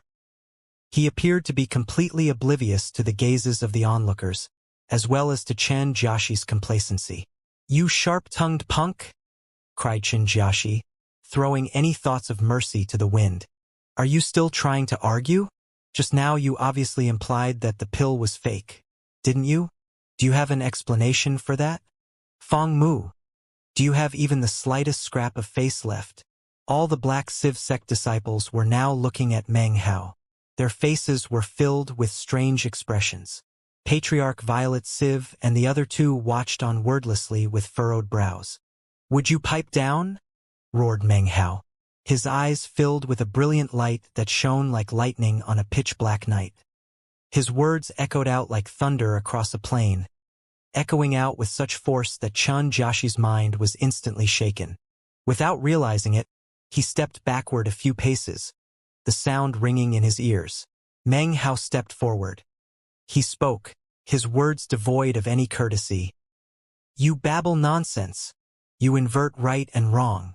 You don't measure up to me when it comes to the Tao of alchemy, nor can your skill with plants and vegetation compare to mine. You are even further behind when it comes to instantaneous formula scrying. And yet you still dare to bare your fangs and brandish your claws in front of me? I, Feng Mu, made 3 points just now, and none of them contained the word forgery. That word came from you, you self-righteous twit. This competition was your idea. Defeat after defeat has revealed your true face. You stooge. You ask me if I have face? Let me ask you, who is there that would possibly give face to you?" Meng Hao's voice grew louder and louder, each sentence stabbing into Chun Jiaxi's psyche like a sharp sword. His eyes filled with flames of fury. However, as Meng Hao approached him, dread welled up in his heart, and he again retreated. "You are a mere scarlet-robed master alchemist of the World Pill Division. Even people above you in the World Pill Division don't qualify to constantly accuse me of finagling my way into being a Furnace Lord. I became a Furnace Lord because of the graces of Grandmaster Eternal Mountain, and he approved of the pill I concocted. Therefore, repudiating me is the same as repudiating Grandmaster Eternal Mountain, and therefore the whole of the World Pill Division." Meng Hao took another step forward, his words ringing out around him in a roar. "Such actions on the part of a member of the World Pill Division are nothing less than treason against your sect." The roar of Meng Hao's words sent Chun Jiaxi's mind spinning. His eyes filled with veins of blood. "You!" His body trembled, and he raised an accusatory finger toward Meng Hao. He was normally capable of sharply incisive words, but now his mind was in chaos, and he couldn't even speak. Meng Hao's words roared out like thunder. "In an attempt to further your personal glory, you're even willing to repudiate Eternal Mountain and commit treason against your sect. You are a lowlife, worse than pigs or dogs. What makes you think you have the face to stand in front of Feng Mu and rave so arrogantly? What gives you the courage to stand on the same stage as me when I am lecturing about alchemy?" Meng Hao flicked his sleeve. His words slammed into Chun Jiaxi's ears, causing his body to shake and his mind to reel and rock. "Feng Mu!" he shrieked shrilly. "Finally, let's discuss this medicinal pill of yours. Its exterior is 1,000 years old, its middle is 700, and its interior roughly 300. It is no forgery. However, it will not add 1,000 years to your lifespan. Why? Because this pill is clearly a poison pill. The outer layer is simply a coating, while the middle layer serves to conceal the poison congealed within the center. What kind of scoundrel alchemist are you to produce such a pill? Furthermore, what is your intention in bringing it out? Don't tell me you plan to sell it to the senior generation of the Black Sieve sect? Upon consuming this pill, the chi passageways will turn backward, and the chi and blood will reverse their flow. Within the space of 3 breaths, you will begin to bleed from your eyes, nose, and mouth. Within 10 breaths, your garments will be soaked with gore, and you will be in such excruciating pain that you will wish you weren't alive. After enough time passes for an incense stick to burn, your blood will freeze, and you will be dead. Meng Hao waved his hand, sending the jade box and the red pill flying back to Xianxia, who stood there, his hair disheveled, his entire body quivering. Meng Hao gave a cold snort, then continued in a voice that could sever nails and chop iron. That is the response of Feng Mu. If you pulled out a forgery, I could identify it easily. But to pull out a poison pill like this shows how truly pernicious you are. Worthy of death. There is no need for me to continue to compete with you. Chun Jiaxi felt as if his mind were being ripped in two. This is no poison pill, he bellowed madly. If so, then why don't you consume it? Said Meng Hao, his voice as sharp as a blade, his eyes flickering like lightning. You, raved Qin Jiaxi. He had gone through countless hardships to acquire this pill, and actually had planned to sell it at an exorbitant price to the Black Sieve sect. However, Meng Hao's words just now had caused Patriarch Violet Sieve and the other 2 patriarchs to stare suspiciously. The surrounding Black Sieve sect disciples also stared, their expressions grim. Li Yiming felt as if his internal organs were about to burst. The tables had turned too quickly. Just now, Chun Jiaxi had clearly been in the superior position, and then in a blink of an eye, everything had been reversed. Li Yiming's mind spun blankly. It wasn't just him. Zhou Dikun watched on dumbly. He had been very sure that the pill was real, and had never imagined that the events just now could occur. Everything Meng Hao said seemed perfectly reasonable. You. Chun Jiaxi's mind spun so violently he almost couldn't comprehend what was happening. He had been pushed into the ultimate corner by Meng Hao. If he didn't consume the pill, then everyone would obviously suspect him. Feng Mu, he howled. Suddenly, he threw the pill into his mouth. Immediately, streaks of blood snaked through his eyes, and blue veins bulged on his forehead. He looked like some sort of devilish fiend. Patriarch Violet Sieve hesitated for a moment when this happened, but didn't move to interfere. The ruddy-faced man sitting next to him also was shaken inwardly, yet did nothing. I've consumed it, he howled, glaring at Meng Hao. Did you see, Feng Mu? I consumed the primordial heavenly replenishing pill. 1, 2, 3, said Meng Hao, his voice light. When he said the word 3, 3 breaths had passed. Chun Jiaxi's face suddenly changed. His body began to tremble, and his face distorted. He let out a blood-curdling scream, and then blood began to ooze out of his eyes, mouth, and nose. Immediately, all of the cultivators present on the 57th mountain of the Black Sieve sect burst into a commotion. Many of them shot to their feet, their eyes filled with astonishment.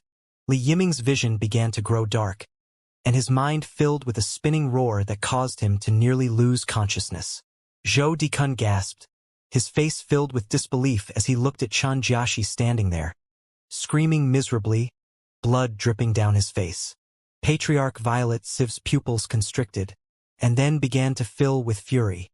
Next to him, the ruddy-faced old man frowned, and his eyes began to fill with displeasure. Meng Hao stood there on the stage, continuing to count softly. 4, 5, 6. As Meng Hao counted, Chun Jiaxi fell to the ground, screaming shrilly. His body thrashed and blood flew everywhere. His chi passageways had reversed, and popping sounds could be heard ringing out from within his body. A mist of blood sprayed from his mouth, turning his red robe into a true garment of gore. All of this was exactly as Meng Hao had described. Soon, the 10th breath would arrive, and Chun Jiaxi would die. However, the moment Meng Hao spoke the word 9, his body suddenly flickered forward. His right hand pressed down onto the top of wheezing Chun Jiaxi's head. Immediately, Chun Jiaxi's screaming ceased. His body trembled, and his aura was feeble, but it seemed that his trip down the road of death had paused momentarily. From the look of it, though, he only had a few moments left before death found him. For the sake of Grandmaster Eternal Mountain, Feng Mu is going to save your life today, said Meng Hao coolly. His face was as calm as ever. Therefore, no one knew that his heart was actually surging with waves of indescribable excitement. As soon as the words were out of Meng Hao's mouth, he slapped his bag of holding. A pill cauldron flew out along with some earthly fire crystals and a host of medicinal plants, which Meng Hao began to work with. In front of everyone, he began to concoct a pill. He worked at incredible speed. To everyone watching on, it seemed obvious that he must be doing all of this in an attempt to save Chen Jiaxi. Apparently in order to completely ensure his success, he even extracted a drop of blood from Chen Jiaxi's forehead. The blood entered the pill furnace, clearly as a way to make the medicinal pill more effective in purging the poison. Everything was deathly silent, and all eyes were on Meng Hao as he concocted the pill.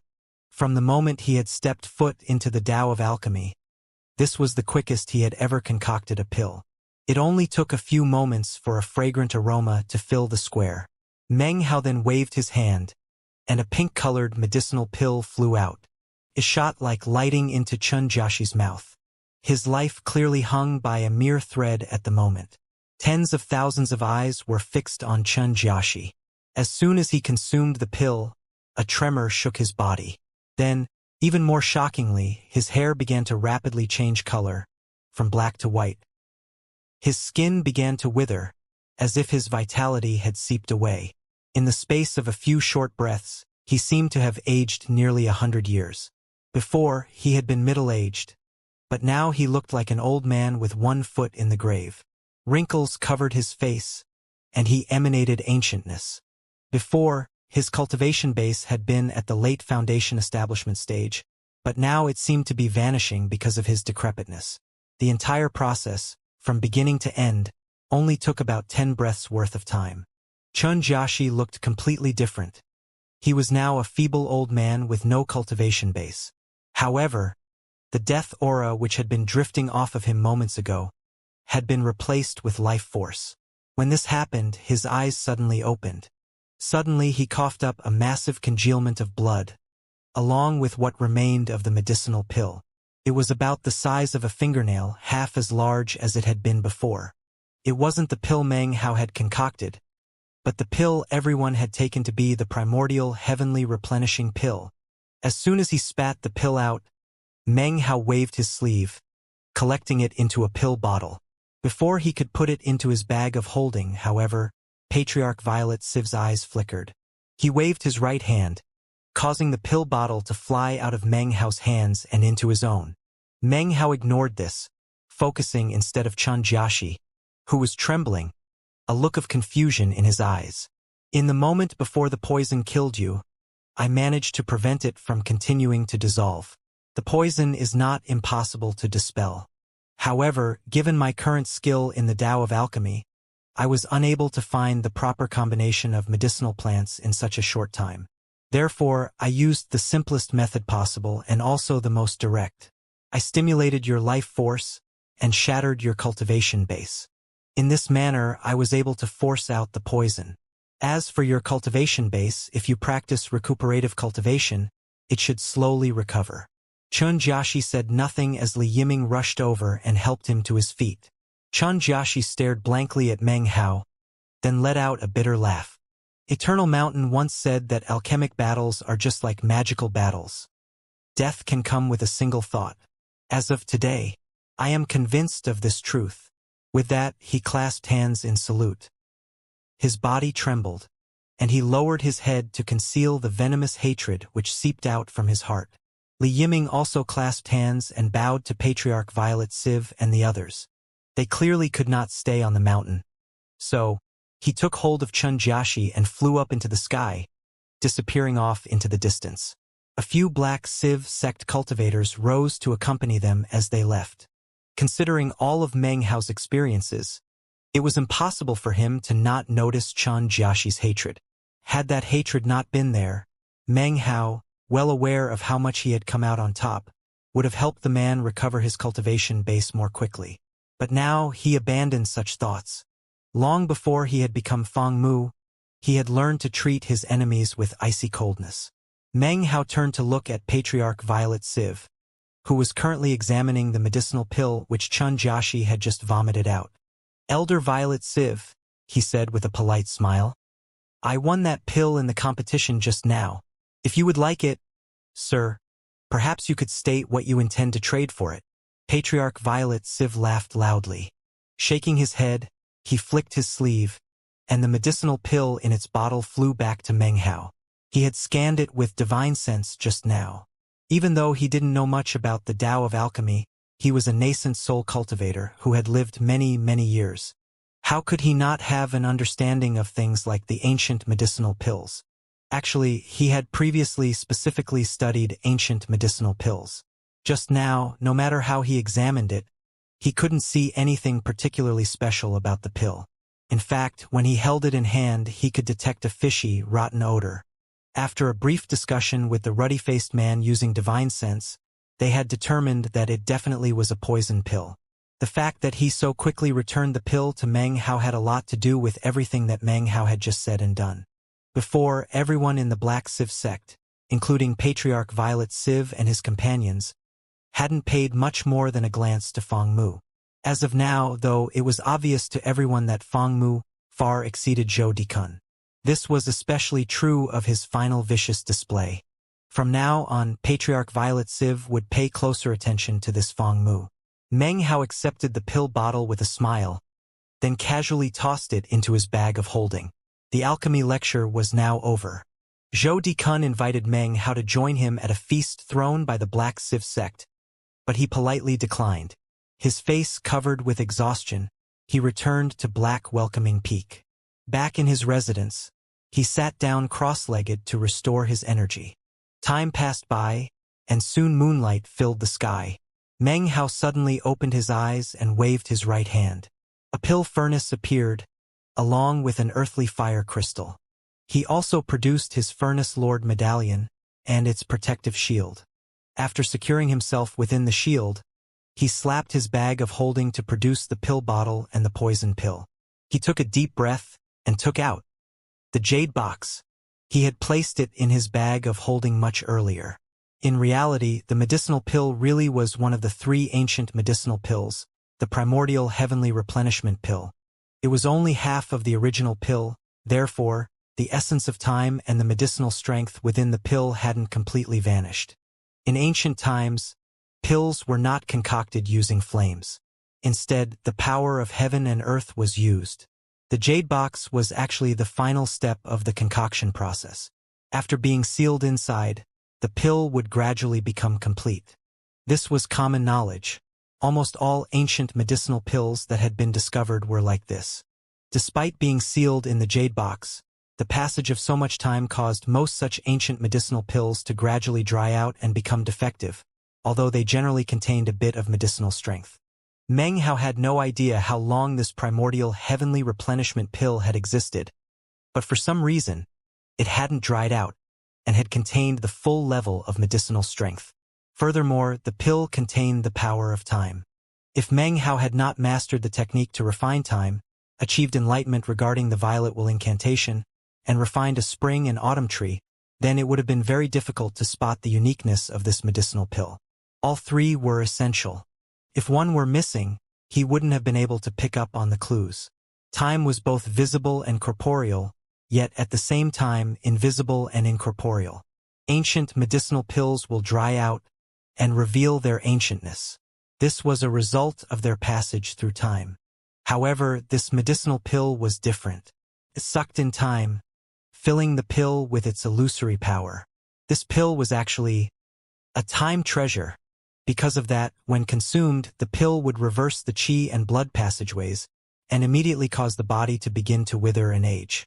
However, after that, when the pill was fully dissolved, then the true power of the primordial heavenly replenishment pill would explode out. That is exactly what had happened with Chun Jiaxi. The so-called medicinal pill that Meng Hao had concocted was a ruse to cover up the truth. The only function it had served was to smear over the evidence of the primordial heavenly replenishment pill in Chen Jiaxi's body. Meng Hao's true goal had been to first prevent Patriarch Violet Civ and the others from picking up on any of the clues, and next connive his way into getting the pill for himself. Meng Hao took a deep breath as he extracted the globule of blood from within the pill furnace and placed it into a jade bottle. Next, he put the primordial heavenly replenishing pill into the oven and began to clean the filth off of it. Then, he gingerly placed it back into its original jade box, which he then held up to examine. The true value of this pill to me is not its medicinal strength, but the fact that encased within it is the power of time. When it comes time for me to forge my treasure of time, I will be able to learn a lot from it. It will increase my chances of success by quite a bit. Meng Hao was itching with anticipation. He could only imagine the power that he would be able to wield after producing his own treasure of time. It's too bad that Chen Jiaxi will obviously never tell me where he got this medicinal pill. However, I should know soon enough. He lifted up the jade bottle inside of where he had placed the globule of blood. This blood was from Chen Jiaxi. Once I'm able to produce a blood clone, the clone should be able to use its power to see the memories of whosever blood it was created from. Meng Hao's mind filled with excitement. As for Chen Jiaxi, he had chosen to fight with Meng Hao in terms of alchemy. His cultivation base hadn't been irreparably destroyed, and furthermore, they were in the middle of the Black Civ sect, and the victory had been made openly and fairly. Therefore, there were no negative repercussions. A few days passed by in a flash. The World Pill Division left, leaving the Black Civ sect alchemy training fully in the hands of Meng Hao and Zhou Dikun. Patriarch Violet Civ personally requested that Meng Hao concoct some soul-refining pills for the Black Civ sect. Such pills were nourishing to the soul. Meng Hao decided to politely decline. He didn't want to have to work in such close contact with the Black Civ sect. As for Zhou Dikun, he seemed excited with the current situation. He had been giving lectures throughout the Black Civ sect, and was feeling quite content with everything. Meng Hao spent his time visiting the sites in the sect and paying respects to some of the conclave disciples. He tried in a roundabout way to get information about Su Qing. After 5 days passed, he still hadn't seen a trace of her. As of now, he was starting to get worried. The Black Civ sect was a bizarre place. The incident with Zhou Jie had solidified this fact in his mind. On this particular evening, Meng Hao was walking along in an area near the edge of the 100 mountains. He lifted his head up and saw a woman standing atop one of the mountains off in the distance. She wore a black robe and stood upon a stone pillar which jutted up from the mountain. The wind caused her garment, as well as her long black hair, to flutter about her. The instant Meng Hao saw her face, his mind trembled. This woman was beautiful, but cold and cheerless. He had been searching for her everywhere, and then suddenly, here she was, floating in the wind. Her expression was one of blankness. She stood on the stone pillar, looking like she wanted to float away. This was Su Qing. The blank look in her eyes made it seem as if she had lost her soul, as if her spirit itself had been injured. Her pale skin did not seem to contain even the slightest trace of blood, like that of a corpse which had been entombed in a coffin of ice for 1,000 years. The wind which blew across the pillar she stood on was incapable of blowing away her look of confusion. Her garments were stained with blackened spots of dried blood that seemed to have been there for a very, very long time. Never having been washed away, they had dried and branded themselves onto the fabric. On her forehead was a wound, a gash that had clearly been there for some indeterminable length of time. It looked like a sword wound that hadn't healed. As her garments fluttered in the wind, her right wrist became visible. It had a second sword gash on it. Su Qing was thinner.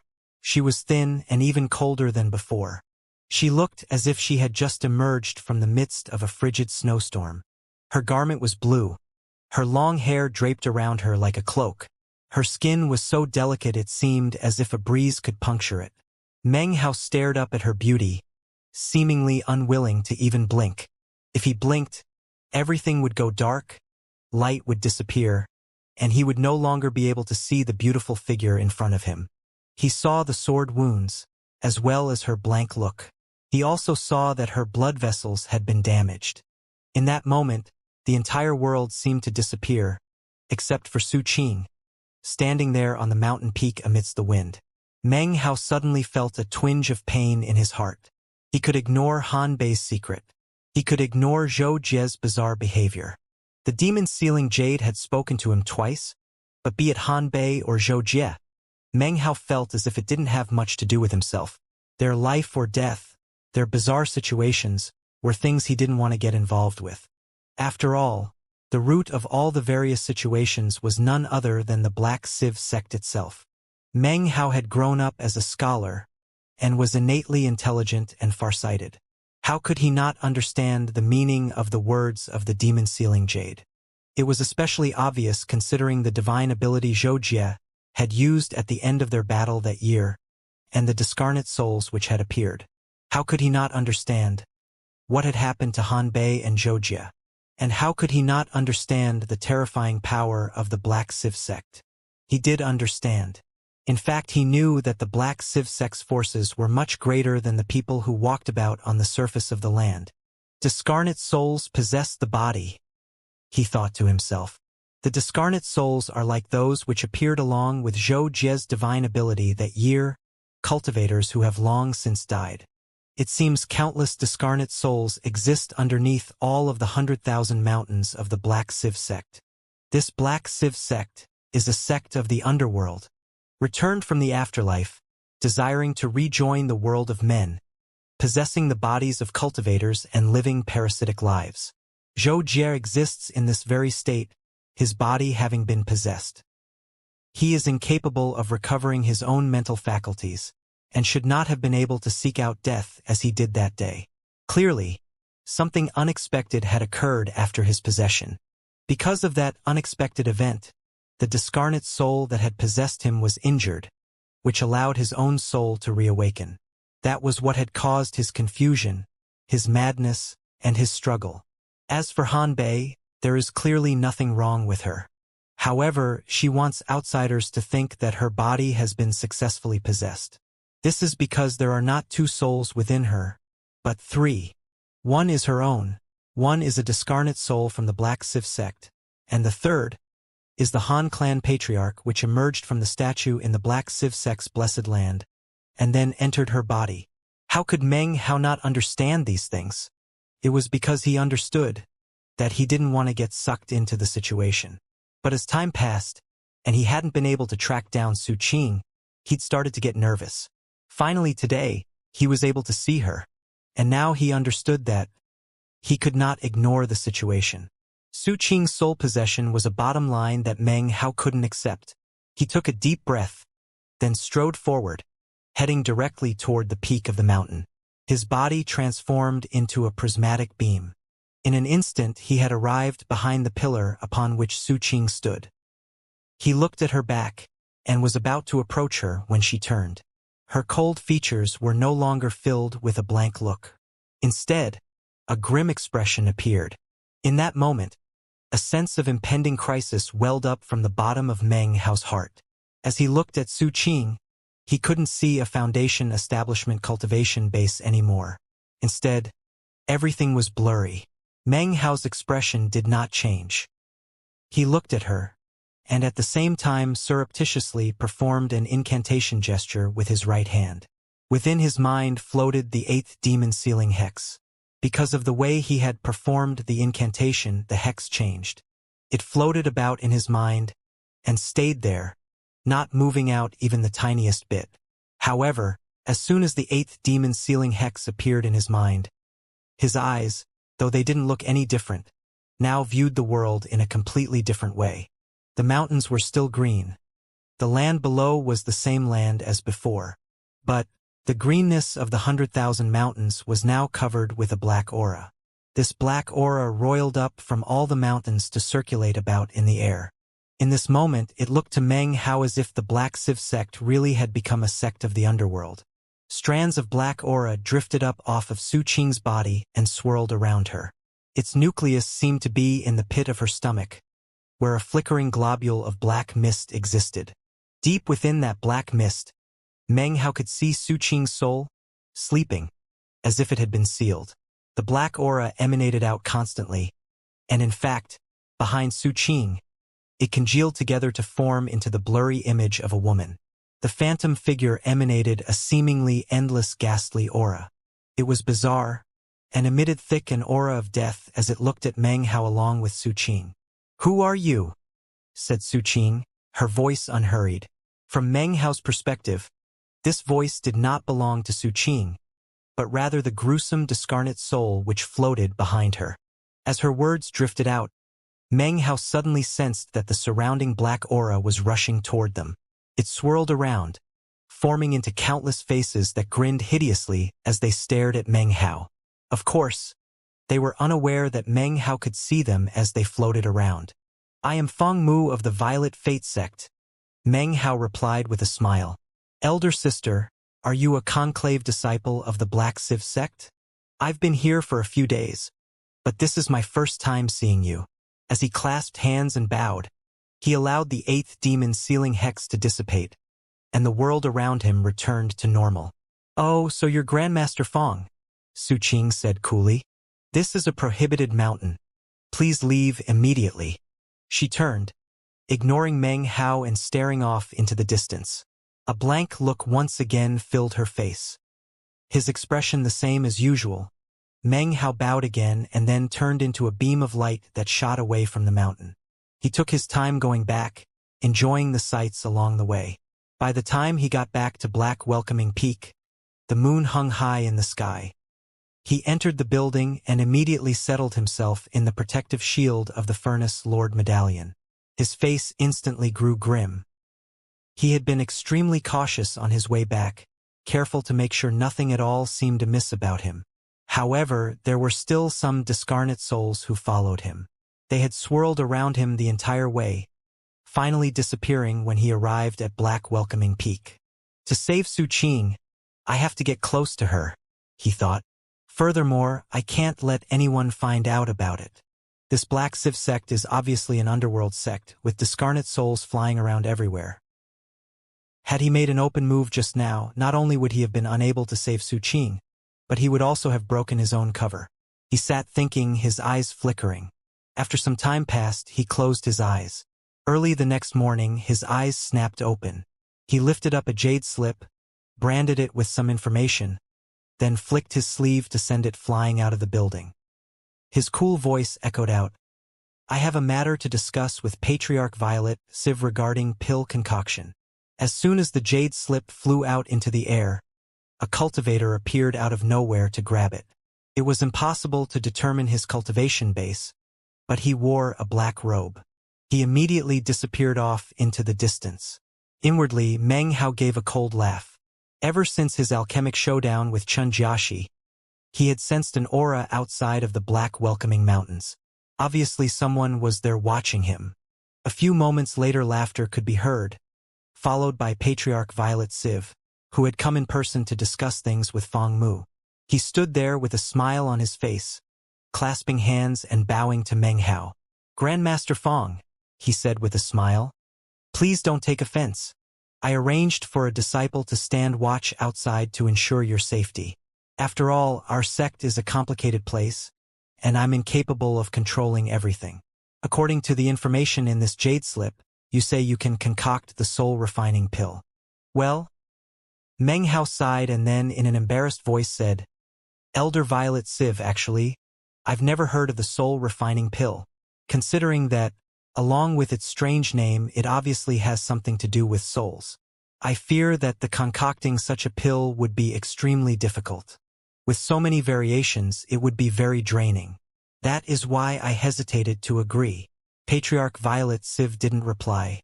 Instead, he stood there waiting for Meng Hao to continue, which he did. Any other ordinary medicinal pill would be simple, but for strange new pills, even if I wanted to concoct them, I'm worried that it would really be too draining. Furthermore, I don't really have the appropriate pill furnace." He gave a wry smile and looked even more embarrassed. "Also, I don't think I really have enough of the medicinal plants that would be required. And I'm sure that the medicinal plants required are very valuable. Of course, I'm actually happy to help out, sir." I don't mind getting tired. However, what I'm more worried about would be the wasted time. Furthermore, I don't want to bother anyone during the concoction process, which will require 100% concentration on my part. Patriarch Violet Civ frowned for a moment, then suddenly laughed. I understand, Grandmaster Fong. I can provide all of the medicinal plants you need. Even if you aren't able to concoct the pills in the end, it won't matter. Furthermore, I have the authority to provide you with some spirit stones as a way of thanking you for your work. As for a pill furnace, the Black Civ Sect's treasure storehouse happens to have a 10,000 refinements furnace. We can gift this treasured furnace to you, Grandmaster. In addition, I can guarantee that no one will disturb you during your pill concocting. It will be just the same as if we sealed Black Welcoming Peak. Meng Hao's eyes glittered, but his expression was one of shyness, as if he was still embarrassed. Sir, I am here at the Black Civ Sect as representative of my own sect. How could I possibly lay claim to treasured items of your honored sect? As soon as Patriarch Violet Civ saw his expression, he smiled and raised his hand to cut off Meng Hao. Meng Hao hesitated for a moment but then seemed to have made his decision. Sir, he said, his voice resolute, since you seem to place such faith in me, then I will do the concocting. I will use everything I have learned to concoct the soul-refining pill for your honored sect. As for your kindness, it will be engraved upon my mind forever. How about this? I'm sorry to say that I can't do a bulk concoction. Concocting the pills that way might simplify things on my part, but the medicinal strength would be average, and the pills wouldn't be as effective. Each person's soul has slight differences. If I adjust each medicinal pill based on those differences, then I can concoct pills with maximum possible medicinal strength.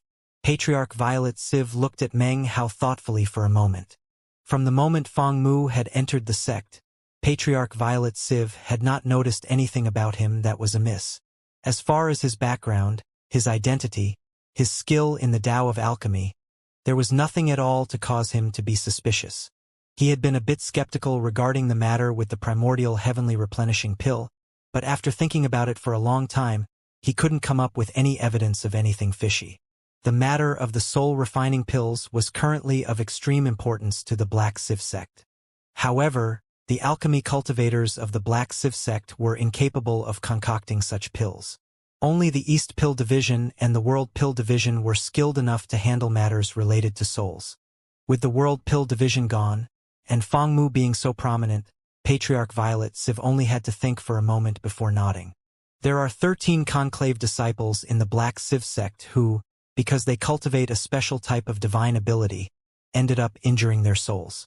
The symptoms are dementia and hallucinations, as you saw that day with Zhou AI. Patriarch Violet Civ sighed, and then stared solemnly at Meng Hao. We can rely only on you, Grandmaster Fong, to concoct the pills we need.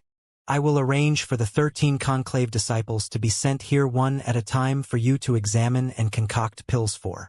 When he finished speaking, Patriarch Violet Sect turned to leave. Meng Hao clasped hands and bowed as he did so. Not much time passed before a bag of holding was delivered to Meng Hao.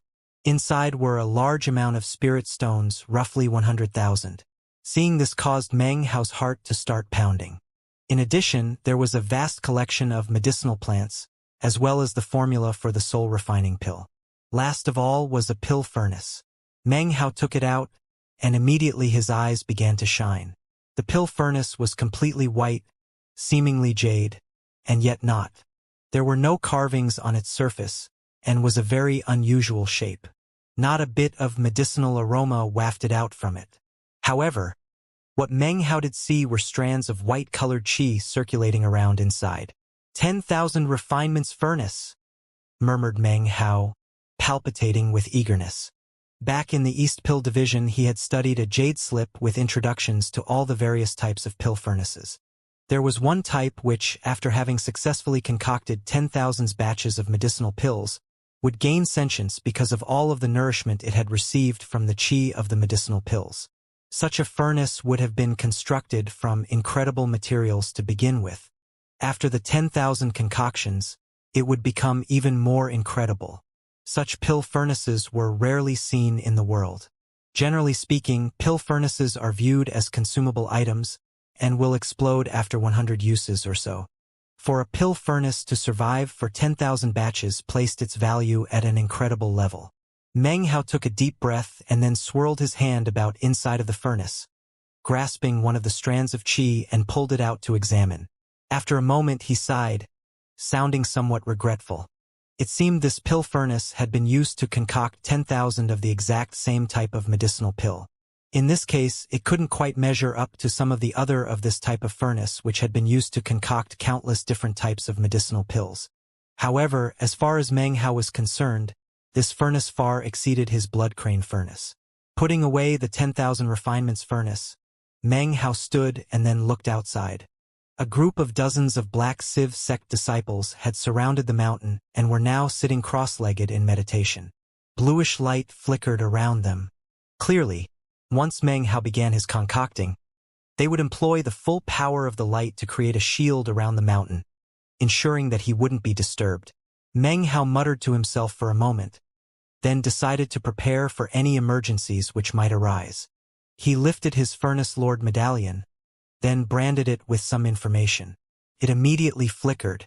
Moments later, Zhou Dikun flew toward him in a beam of colorful light. Having received Meng Hao's transmitted message, he ended his alchemy lecture and immediately came to Black Welcoming Peak. Sensing the dozens of Black Civ sect disciples meditating in the area, he felt a bit of surprise. Meng Hao went out to meet him and explain the situation. Furthermore, he asked Zhou Dikun to stay behind as Dharma protector and to act as his assistant. Some time ago, Zhou Dikun would surely have refused. However, his attitude toward Meng Hao had completely changed recently.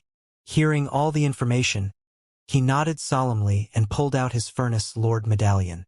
Meng Hao felt much more reassured now and handed over the bag of holding with all the medicinal plants.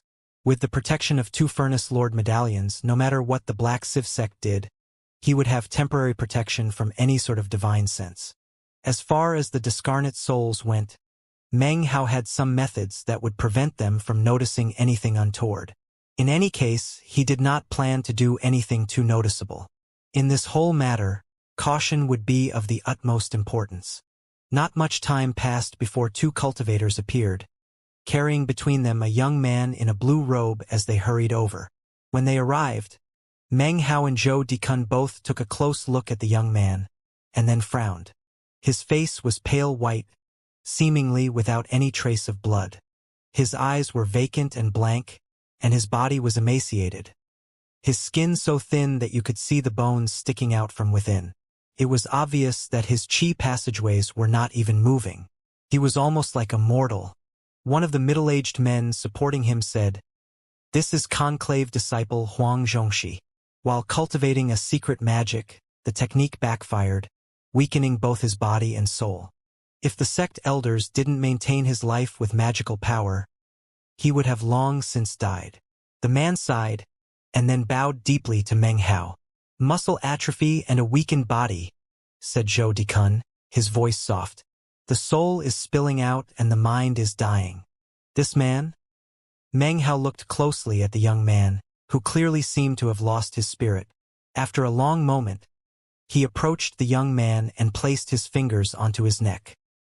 He muttered to himself for a moment, then moved his hand to grasp the young man's arm, after which he closely inspected the faint blue veins visible in his skin. "First we will concoct a spirit-fusing pill to see how much damage has been inflicted on his mind. Elder brother Zhou, what do you think?" Meng Hao looked over at Zhou Dikun, who nodded. 3 yellows grass, 7 souls spice, 100 years flower. Meng Hao slowly listed out several dozen kinds of medicinal plants. Zhou Dikun recognized many of these plants as being very rare. All were related to recovering mental faculties.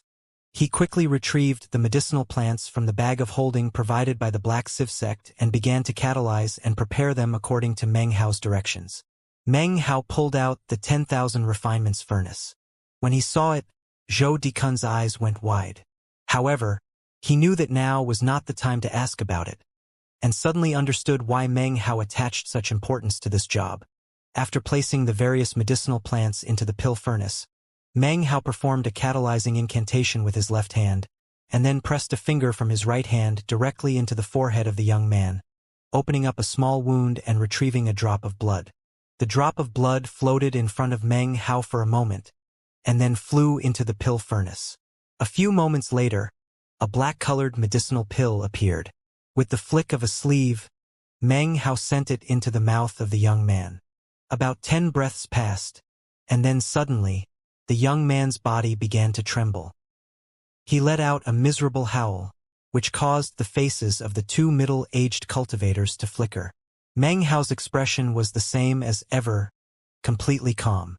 The blood-curdling screaming lasted for the time it takes half an incense stick to burn, after which a black chi began to emanate out from the top of the young man's head. Within the black chi was also a white-colored mist. The two seemed to be fused together. However, neither seemed to be able to make use of the other, and were attempting to disperse. However, it was as if some power were preventing them from separating. The more they fused together, the more they attempted to separate. From the look of it, they would only be able to stay fused together for a limited time, before completely separating. I'm not sure what technique this person cultivated, but it caused death chi to enter his body, which then began to consume his life force. It was suppressed, but that will not last forever. Unless something is done to save him, he will definitely die within 3 months. I, Feng Mu, can attempt to save him, said Meng Hao coolly. I'm 50% confident that I can succeed. However, his blood vessels are already in ruin. I need 3 generations of blood from his ancestors to create a blood vessel pill. With that, I can reconstruct his blood vessels, and afterward, give birth to a new soul for him. Souls are birthed from the blood, so after this has been accomplished, I can concoct the soul-refining pill. At that point, success should be assured. Hearing this, one of the middle-aged cultivators supporting the young man turned and left. After the time it takes 2 incense sticks to burn, he returned and handed 3 jade bottles to Meng Hao. Inside were 3 generations of blood from the young man's ancestors. In addition to the requisite latent talent, most conclave disciples had ancestors who attained high positions within the sect. As such, acquiring 3 generations of blood was not difficult. Meng Hao indicated for the Black Civ sect cultivators to take the possessed young man inside the residence. Then he asked them to leave, and produced his Furnace Lord medallion. Zhou Dikun did the same, and immediately the glowing shield appeared to lock down the area. Outside, another shield appeared to cover Black Welcoming Mountain. Everything was sealed down. The only people in the building now were Meng Hao, Zhou Dikun, and the pale-faced young man with the lost mind. Meng Hao's expression was the same as ever as he looked thoughtfully at the young man. This person has been possessed by a discarnate soul evading the reincarnation cycle of heaven and earth. After possession, if the body does not contain its original soul, it will become like a walking corpse. Without the ability to sustain itself, the body will begin to decay in a matter of days. Therefore, the discarnate soul is incapable of consuming the body's original soul. Instead, it must exist as a parasite that controls the body. Originally, there was balance, but due to some unexpected circumstances, the balance was broken. Thus, the current situation arose. A barely detectable glitter appeared in Meng Hao's eyes. The discarnate soul is already damaged. The thing to do is to transform yin into yang. Turn misfortune into the opposite. As the demon sealing jade said, either seal it so that it cannot see the summer sun, or assist it with the blood will of the demon sealer. Meng Hao's eyes shone with a cold light. He wasn't sure if the soul-refining pill would have any effect. But what he did know was that the will contained within his blood was the only hope the young man had of living, either now or in the future. 3 heaven pearl leaves, dust wind root, 9 stalks, 60-year-old spirit flow sap. Meng Hao slowly listed off nearly 100 different varieties of medicinal plants. Next to him, Zhou Dikun immediately retrieved them from the bag of holding and handed them over. The earthly fire crystal blazed explosively, and the floating pill furnace immediately turned bright red. A strong medicinal aroma wafted out from the 10,000 refinements furnace. Meng Hao fed the medicinal plants into it according to the proper interactions. He put them in carefully, making sure not to waste anything. Then he sliced a cut onto his finger and placed a drop of his blood into the pill furnace. He exercised utmost control over the concoction process, which ended up taking 3 days. After 3 days passed, a bright red medicinal pill emerged. Without hesitation, Meng Hao placed it into the mouth of the young man. As soon as the pill entered his mouth, the young man's body began to spasm. He did not scream, but as his body shook, a blank look filled his eyes. The struggling became more intense. It lasted for the time it takes an incense stick to burn. Finally, his body vibrated, and then suddenly went still. He lowered his head, and didn't move. The space of 10 breaths passed, after which a gruesome chi began to spread out from his body. Finally, he lifted his head up. The blank look was no longer there in his eyes, but instead, somberness. "Many thanks, Grandmaster," said the young man slowly. His words were those of thanks, but they were spoken with an incredible arrogance, as if saying the words were similar to giving alms to a beggar. He rose to his feet, ignoring Meng Hao, then turned and strode out of the building. Zhou Dikun frowned with displeasure. Meng Hao's expression was the same as ever, but inside, he laughed coldly. It seemed that balance had been restored between the young man's body and the discarnate soul inside. However, because of the drop of Meng Hao's blood, he now had the ultimate power. If necessary, he could directly destroy the discarnate soul. A single drop of the blood of a demon sealer can thoroughly exterminate a discarnate soul. Patriarch Violet Civ, the beautiful woman, and the ruddy-faced old man were waiting for the young man at the bottom of Black Welcoming Peak. When they saw him approaching, they began to breathe heavily. They quickly clasped hands and greeted him with a bow. "Congratulations on your recovery, Minor Patriarch." Of course, they didn't let anyone see what was happening. They had long since sealed off the area they were in. The young man glanced at the nascent soul cultivators. "That otherworldly corpse which fell from the sky has really caused some problems. In fact, our Lord is once again in deep slumber because of it. We're back in the world of men, but we still haven't accomplished the task ordered by our Lord. However, you 3 did well to make use of that person. After all, he was able to facilitate my recovery. Now we still have a chance. Arrange for the discarnate souls of the other patriarchs to come. As for the one who contains Grand Matriarch Phoenix, well, no mistakes can be made with her. If there are no problems with the others, send her as well." Having finished speaking, the young man's body flickered, transforming into a black smoke which then disappeared, melting back into the earth. Patriarch Violet Civ and the others reverently saluted him as he departed. Then they stood and exchanged bitter glances. With that, they left, arranging for the other 12 people to be sent to Meng Hao one at a time. Time passed slowly. Meng Hao treated one after another of the so-called minor patriarchs. As of now, Black Welcoming Peak had become a very important place in the Black Civ sect. Whatever requests Meng Hao made were met immediately. Of course, how could he not make use of this opportunity? All he had to do was say the name of a medicinal plant, and it would be delivered to him. Many of the ingredients he needed for the perfect gold core gradually began to fill his bag of holding. Seeing what was happening, Zhou Dikun began to grow a bit envious, and also began to request some medicinal plants. As they concocted pills, they both slowly began to reap rewards. In this way, Meng Hao was also able to collect quite a few sets of 3 generations of blood. They had nothing to do with the pills he was concocting. They were required to create blood clones, and he would naturally not lose out on an opportunity for that. If blood was not available from a given ancestor, Meng Hao wouldn't press the issue. He would just extend the time spent concocting the pill. Finally, one day, the pale-faced Zhou Jie entered the building. This was the first time Meng Hao had seen him since that incident when he first arrived at the Black Civ sect. Zhou Jie sat down cross-legged. Meng Hao said nothing for a moment, then began to concoct the pill. After Zhou Jie left, Han Bei arrived. She had a cautious look on her face. When she sat down in front of him, Meng Hao looked at her and then chuckled. "Grandmaster Fong," she said with a smile. Suddenly, she felt very nervous. The voice of the Han clan patriarch suddenly rang out in her mind. Be careful of this person. He is complicated, and most likely is able to sense my presence. This was not the first time she had heard something like this from the ancestor. The reason she had been nervous the first day she met Fong Mu outside of the Black Civ sect was because of the voice of the Han clan patriarch. Meng Hao's expression was the same as ever. He smiled, then began to concoct.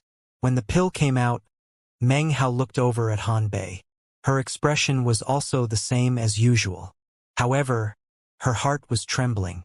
Inside her mind, the trembling voice of the Han clan patriarch could be heard. That pill! You must not consume it. This person, he. Grandmaster Fong, she said softly, rising to her feet calmly.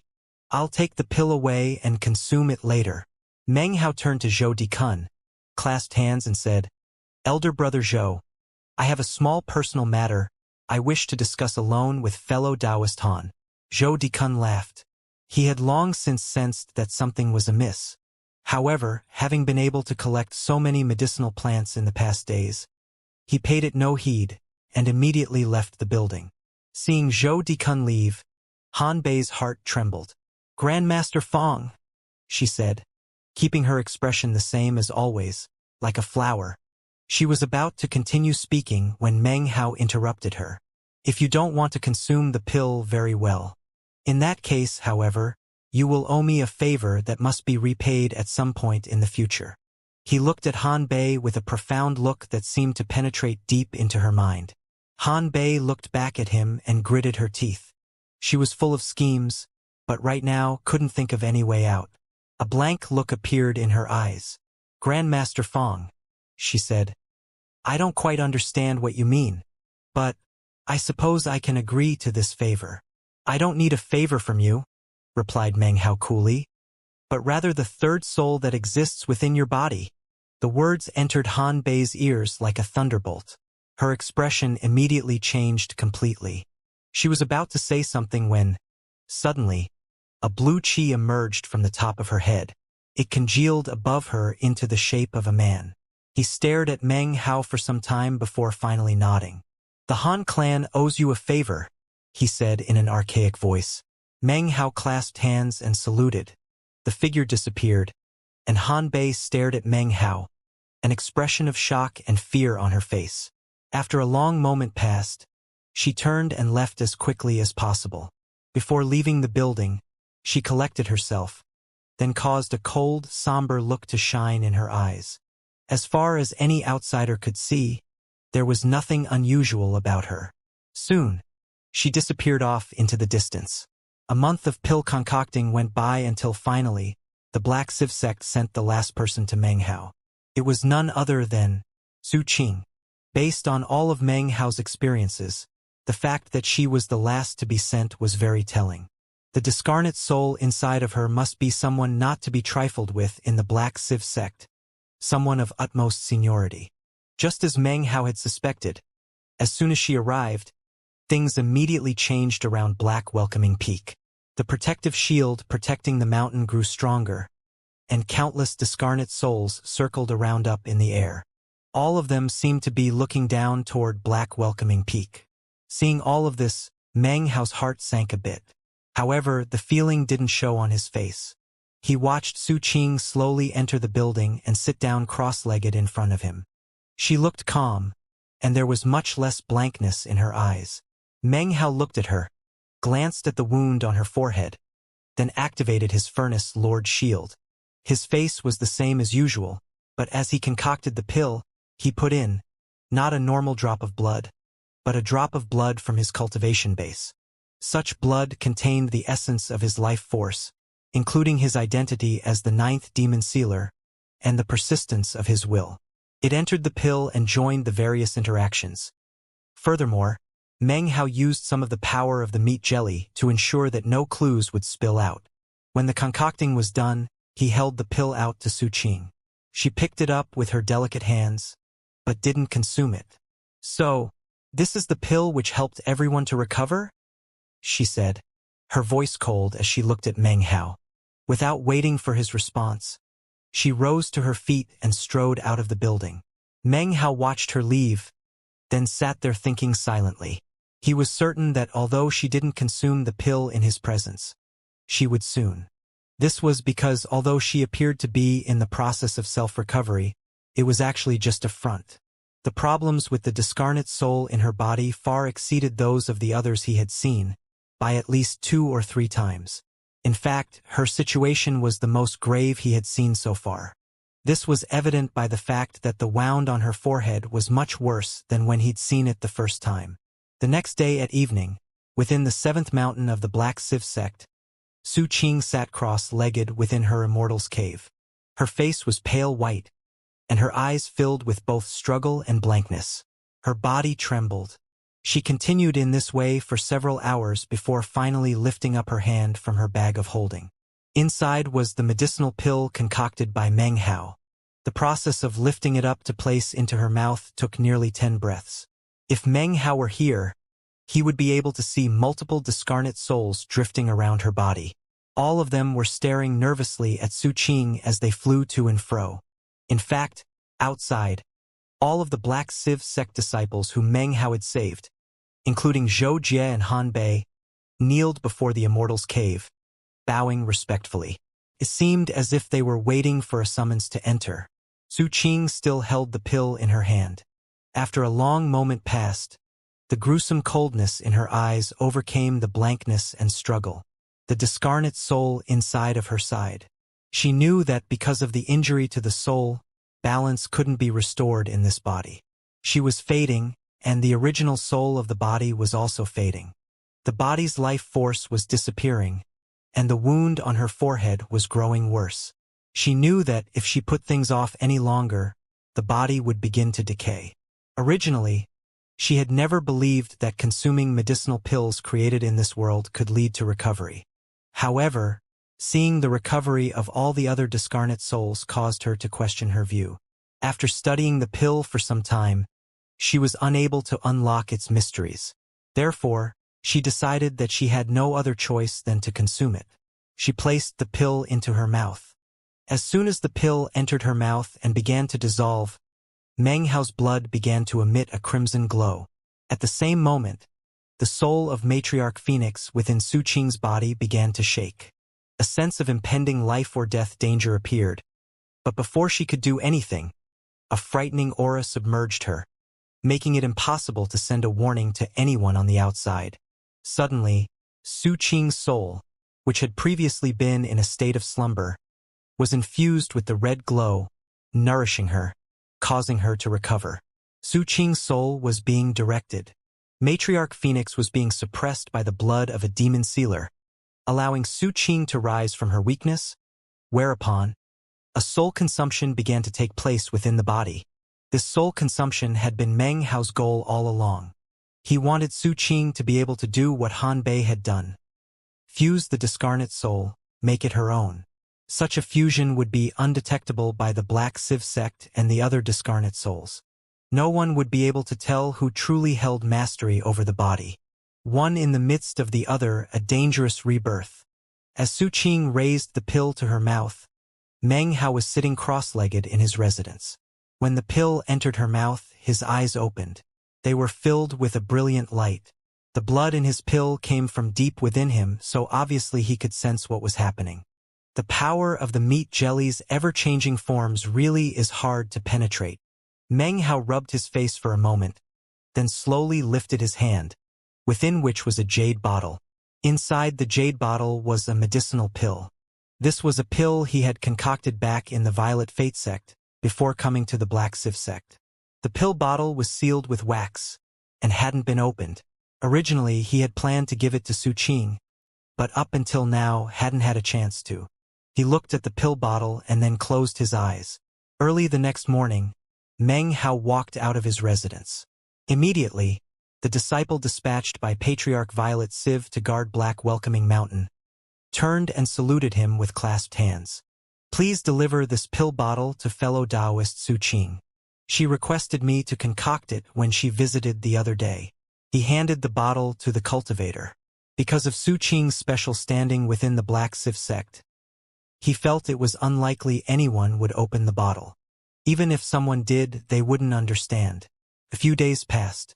On the 7th day, Zhou Dikun kept saying that they needed to leave. Meng Hao could delay no further. He left the mountain peak, flying up to join the impatient Zhou Dikun. There were no problems whatsoever between him and Zhou Dikun. The alchemy lectures were over, as was the pill concocting. The invitation period from the Black Sieve sect had long since expired. There really was no reason to stay behind any longer.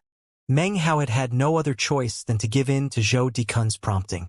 At the moment, a large group from the Black Sieve sect was escorting Meng Hao and Zhou Dikun out of the sect. Patriarch Violet Sieve was among them, and was very courteous as they proceeded along. As for the pill bottle, Meng Hao had been right. No one dared to open it. It had been delivered to Su Qing's secluded meditation area, where it was received by a girl with a grim expression in her eyes. She scanned the bottle with divine sense and didn't notice anything special about the pill stored inside. Yet, she didn't dare to actually open the bottle. She was aware of Matriarch Phoenix's personality. This girl had already done the unthinkable by returning from the afterlife. However, a mere thought from Matriarch Phoenix could exterminate her instantly. A trifling medicinal pill wasn't worth such a risk. Therefore, the girl paid little attention to it. Finally, the door of Su Qing's Immortal's cave opened. As the sunlight poured in, the girl lifted her head up and then strode into the Immortal's cave. Catching sight of Su Qing sitting there cross-legged, she dropped to her knees and kowtowed. "Congratulations on your recovery, Matriarch Phoenix." Su Qing said nothing.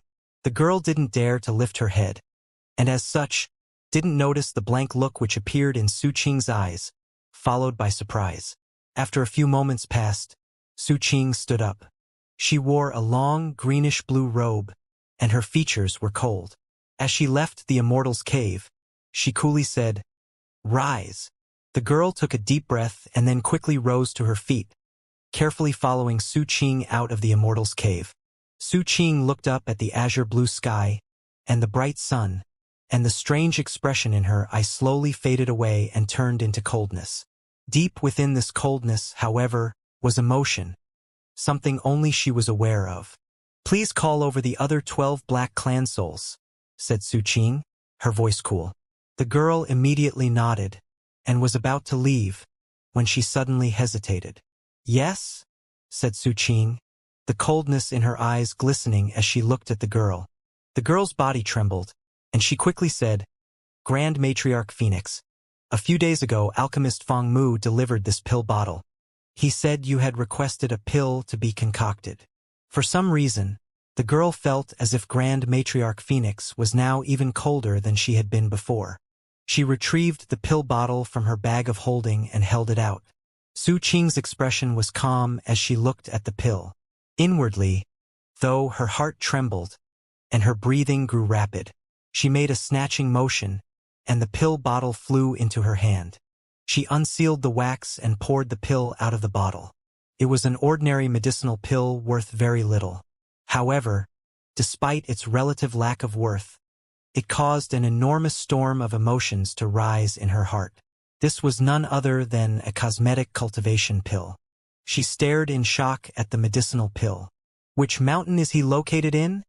said Su Qing, closing her eyes to recover her grim coldness. The soul fusing wasn't complete at the moment, and her mind was still a bit conflicted and filled with confusion. "Black Welcoming Peak," replied the girl. Even before she could finish speaking, Su Qing took a step forward and then disappeared. Meng Hao and Zhou Dikun stood smiling outside the main gate of the Black Sieve sect. Patriarch Violet Sieve and the others clasped hands and bowed. Meng Hao and Zhou Dikun politely declined the offers to escort them further. After exchanging the proper formalities, they prepared to leave. It was at this very instant that a bright beam of light shot through the air with indescribable speed. It emerged from the 100 mountains of the Black Sieve sect, whistling through the air at such speed that ripples emanated out. A roaring sound filled the air which caused Patriarch Violet Sieve's face to twist. He spun and looked up at the approaching prismatic beam, and his face flickered again. It all happened in the blink of an eye. Within the space of a breath, Su Qing appeared in mid-air, wearing her long greenish-blue robe, her demeanor icy. Her grim, cold gaze swept over the crowd, coming to rest upon Meng Hao. Inside her heart was pounding. The world seemed to disappear around her, forming a haze, except for one space. This look is because I want to catch another fleeting glimpse of your figure within the crowd. This look is because I want to always be able to see you. This look is because I want you to know I've watched over you this whole time. Meng Hao smiled as he looked at Su Qing. She was immeasurably cold, but he was used to that. His smile contained happiness. Within his eyes was warmth. Their gazes met, Meng Hao's smile and Su Qing's coldness. Only the two of them knew how their gazes reached into each other's hearts. He knew that she understood. She knew that the person standing there in front of her was none other than Meng Hao. It was the same as that look they had shared outside the Black Civ sect's blessed land. It was just like the smile underneath the moonlight in the Reliance sect. It was like the time Meng Hao had turned his head to look at her back on Mount Daqing. Obviously, this was not the proper place for words. In truth, though, there was no need for words. The emotions of their period of separation were contained deep within their eyes. A look was all they needed to express the joy which existed in their hearts. "I'll escort you," said Su Qing coolly. "Many thanks, fellow Taoist Su," said Meng Hao with a smile, clasping hands and lowering his head. Zhou Dikun stared in shock for a moment. Patriarch Violet Civ and the others also gaped. They knew who Su Qing really was, and they also knew that her presence here far exceeded that of their own. Su Qing ignored them, having eyes only for Meng Hao. The three of them left. Far outside the Black Civ sect, Meng Hao and Su Qing stood atop a tall mountain peak, looking at each other. Zhou Dikun tactfully waited some distance away. "Thank you," said Su Qing, her voice soft. Meng Hao shook his head and looked back in the direction of the Black Civ sect. Su Qing waved her right hand, and the ghastly coldness once again appeared in her eyes. She turned, and her voice echoed out into the emptiness. "Any soul within 30,000 meters of this place will be instantly exterminated." As she spoke, a ghastly aura accompanied the sound to echo out. Meng Hao immediately sensed the countless discarnate souls in the area fleeing at top speed. An instant later, there was no sign of any discarnate soul. Time passed, and the two of them stood there in the early morning air on top of the mountain. They spoke simple words, smiling, listening. Time passed, but neither of them seemed willing to part. In the past, they had been friends in the same sect. Later, they met in the Black Civ sect blessed land. Now here they were, meeting again in the outside world. All of these things melded together deep in Meng Hao's heart, as well as Su Qing's. Her expression was cold, but her heart was filled with joy. Within her seemingly cold pupils could be seen a touch of warm light. No matter how his appearance had changed, the person in front of her was still her junior brother Meng Hao. As soon as she had realized that Feng Mu was Meng Hao, her heart had begun to pound. There were so many things she wanted to tell him, but as soon as he looked at her, she felt like she didn't have any words to speak. The fact that he hadn't left the southern domain, that he was a furnace lord of the Violet Fate sect. This was enough. As soon as she saw the cosmetic cultivation pill, she completely understood everything. She wasn't sure when it had happened, but Meng Hao's figure had at some point become deeply ingrained into her. He was now a part of her very heart, a part that would never leave her. No matter how many years passed that tried to wash clean the memory, as long as she thought back, she could see that faint smile. The years could not wash it away, so it grew deeper, to the point where she didn't need to think back. She just kept moving forward, because she knew that one day, the two of them would meet again, and would walk together amidst the snow and wind. Soon, moonlight caressed the branches of the willow trees, and the sky began to turn slightly violet. The mountain breeze lifted Su Qing's long, black hair to cover her face. The sight of it filled Meng Hao with warmth and a slight smile. The smile appeared on his face, but came from his heart. It was faint, but like water. It was something her life could never do without. "Go," she said softly. "I want to watch you fade into the distance." As Meng Hao disappeared off into the moonlight, he looked back and saw Su Qing standing there on the mountain peak. Memories of the times he had spent with her filled his mind. The first time he handed her a medicinal pill in the Reliance sect. Outside the Immortal's cave in the Reliance sect, when he gave her a cosmetic cultivation pill. Her voice underneath the moonlight. Then their time together in the Black Civ sect Blessed Land. And now, for some reason, it seemed as if many stories lay therein. Meng Hao wasn't sure if this was romantic love. The feelings within in him now were things he'd never felt before, never experienced. What he did know was that every time he saw Su Qing, he felt happiness well up within him that seemed to have been buried deep in his memories. It was a good feeling. In fact, during his 5 years in the Violet Fate sect, the thing he found himself thinking about most often was cold Su Qing. Standing under the moonlight, her black hair floating in the wind. I wonder what it would be like. If the Reliance sect were still there, if the Black Civ sect hadn't taken Elder Sister Su away? What if we were still back in the Reliance sect? Meng Hao looked forward again. The moonlight shone down onto his back as he proceeded off into the distance. Questions such as that had no answer. He drew further and further away. 2 days later, a pair of prismatic beams shot through the air above a path to the teleportation portal, which led to the barren mountains. They were none other than Meng Hao and Zhou Dikun. Their task having been accomplished, they were now on their way back to the sect. After leaving the Black Civ sect, Zhou Dikun had cleared his throat and then said, "3. You should get out of the sect more often and make more friends with these cultivator clans. You know what? How about this? I'll take you to meet some of them while we're on our way to the teleportation portal." Looking sorrowful, he had continued, "We're furnace lords and we spend most of our time holed up in the sect. You can't deny that concocting pills takes a lot of resources. What you can earn in the sect isn't enough to survive on. So, Fangmu, whenever you get sent out of the sect, don't be in a hurry to get back. Take some time to interact with the outside. They have wealth to spare, and are the perfect companions for alchemists like us." Meng Hao had nodded approvingly. After the events in the Black Civ sect, the previous hard feelings between him and Zhou Dikun had disappeared. They now had a relatively good relationship. Thus, Zhou Dikun spent the better part of half a month taking Meng Hao to the various cultivator clans in the region, as well as to a mid-sized sects, where they were received with great ceremony. No matter where they went, they were treated with utmost respect. Seeing the pretentious air with which Zhou Dikun carried himself amongst these cultivator clans made Meng Hao smile. Furthermore, whatever needs they had were met.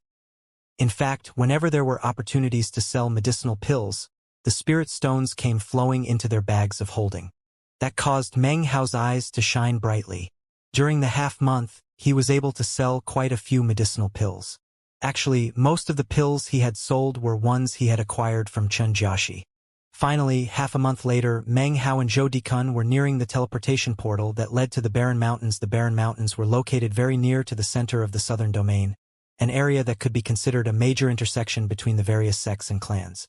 Because of the location of this teleportation portal, it had eventually turned into a centralized travel hub. In a valley in the east of the Barren Mountains was a location that usually bustled with activity. Now, however, it could only be described as gruesome. The reek of blood filled the air, and the ground was littered with corpses. Searching through the corpses for bags of holding were a few dozen cultivators who wore black robes and white masks. Occasionally they would encounter someone gasping their last breaths, and would immediately run them through with a sword. Beyond the black-robed cultivators was a black, iron cage, several meters tall. Considering the cage floated in the air and emanated a mysterious glow, it was obviously a magical item. Inside the cage were 2 cultivators. Their faces were pale, and they were both unconscious. They were splattered with blood, and were clearly seriously injured, but not dead. A faint aroma of medicinal pills emanated off of them. They were obviously alchemists. One of them wore a long green robe, which was embroidered with a pill furnace, marking him as an alchemist of the World Pill Division. Not too far away, 3 cultivators were locked in magical combat in mid-air. Ripples spread out through the air. This was not the magic of the nascent soul stage. However, the level of power made it obvious that they were not foundation establishment cultivators, but rather core formation. Of the 3 core formation cultivators, 2 wore black clothes and azure masks. Their attacks were vicious. They were only of the early core formation stage, but were clearly beyond normal. As they attacked, booms filled the valley. "Who are you?" roared the besieged core formation cultivator. "I'm from the Golden Frost sect." Blood sprayed from his mouth as he shot backward. There was no response to his question. Of the 2 azure-masked cultivators, one was pudgy, the other skinny. They advanced forward, their attacks growing even more vicious. It was at this exact moment that suddenly, one of the 3 teleportation portals in the valley began to glow. As soon as the glow rose up, the group's several dozen cultivators with black robes and white masks began to close in on the portal. The glow of teleportation lasted for the space of a few breaths, and then slowly began to disappear. 2 figures appeared, Meng Hao and Zhou Dikun. Zhou Dikun was laughing and saying something to Meng Hao. "I have a good relationship with several of the cultivator clans in the Barren Mountains. Next, I'm going to take you to..." Meng Hao was smiling, but in an instant his expression immediately changed. Even as the teleportation was completing, before he and Zhou Dikun could see anything on the outside, a sense of danger rose up within him. Before he could speak, the sense of danger rose to the heavens. Meng Hao's face changed. He flicked his left sleeve, and a wild wind sprang up, rippling toward Zhou Dikun and knocking him to the side. Borrowing some of the momentum, Meng Hao's body snapped like a willow branch off at another angle. Meng Hao and Zhou Dikun flew off into opposite directions. Almost in the same instant that they left the teleportation portal, a boom filled the air as the combined magical might of the dozens of cultivators slammed down onto it. As the boom echoed out, Meng Hao shot backward 9 meters, both hands flashing incantation gestures and then waving out in front of him. Popping sounds rang out as the incoming power of the dozens of cultivators dissipated. Zhou Dikun's face flickered. After being pushed off of the teleportation portal by Meng Hao, his right hand flickered in an incantation sign and then slammed into the ground. A great beam of light shot out from his body, blocking the power of the magical attack. Despite being of the late Foundation establishment stage, blood sprayed from his mouth. His eyes filled with astonishment and fury as he looked at his attackers. Meng Hao's eyes filled with a cold glow. It had been a long time since he engaged in battle magic with anyone. During his 5 years in the Violet Fate sect, he hadn't made even a single attack against anyone. However, his skill in battle magic and his ability to kill had by no means been reduced. In fact, his 5 years of hibernation had made him even stronger. Some of that had to do with the Tao of alchemy and the Tao of poison. During the past 5 years, he had concocted no small amount of poisons. Killing intent flickered in his eyes as he looked at the dozen or so cultivators in black robes and white masks. The instant he saw them, he could sense the intense killing intent radiating off of them. He saw the corpses laying around on the ground and the 2 people in the cage. He also could see the battle going on in the air off in the distance. He didn't hesitate at all. His right hand slapped his bag of holding, and the 2 wooden swords flew out. Their sword aura flared up. They had been kept in silence for a very long time, and now that they were out, a massive killing intent boiled up. This caused most of the black-robed cultivators to turn their heads toward Meng Hao. "How dare you?" roared Zhou Dikun. "I'm a Furnace Lord of the East Pill Division. You..." He hadn't personally engaged in magical combat for a very long time. Ever since becoming a Furnace Lord, he had trodden a path filled with courtesy and respect. Yet just now, even before he could step off of the teleportation platform, he had been the victim of a sneak attack. Before Zhou Dikun could even finish speaking, Meng Hao saw the eyes of the black-robed men beginning to glisten as they looked over toward the old man. "Not good," thought Meng Hao, his eyes flashing. Without a moment's hesitation, his body flickered, and he shot forward. He moved at incredible speed. The 2 wooden swords screaming next were like 2 sword dragons that charged directly toward 2 of the black-robed men. Before the 2 men could retreat, The wooden swords stabbed through their foreheads, coming out the other sides of their heads in fountains of red and white. Continuing forward, Meng Hao flashed an incantation and then shoved his palm forward. Multiple images of a hand appeared. They began to emit a roaring sound, then fell apart into small attacks which shot toward the black-robed men. The black-robed men instantly fell back. Senior Zhou, Meng transmitted to Zhou Dikun, "Don't forget the ability of the robe. Get out of here." The dozens of cultivators immediately split into two groups, one of which headed toward Meng Hao, the other toward Zhou Dikun. Everything was happening too quickly. Zhou Dikun was in a panic. However, as soon as Meng Hao reminded him, he stamped his foot onto the ground. His Furnace Lord's robe began to glow, and suddenly he disappeared. He had just activated the teleportation function of the Furnace Lord robe, which he could only do 3 times. Seeing Zhou Dikun disappear, a cold snort filled the air. One of the 2 core formation cultivators, the pudgy one, transformed into a beam of light and shot in pursuit of Zhou Dikun. As he disappeared off into the distance, his voice rang out. "We have some East Pill Division cultivators delivered right to our doorstep. Brother Yang, I'll go catch the one that just ran off." Without a word, the other core formation cultivator, the skinny one, resumed his battle with the man from the Golden Frost sect, who was clearly seriously injured at this point. From the look of things, he would be slain at any moment.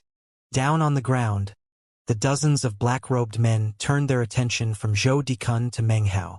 Meng Hao didn't flee. His eyes glittered with killing intent, and the corners of his mouth turned up into a slight smile. It had been a long time since he had been able to make any sort of attack against anyone. These people in front of him were mere Foundation establishment cultivators. In Meng Hao's eyes, they were already dead. "I haven't killed anyone in 5 years. I guess you guys are going to make me break my record of abstinence."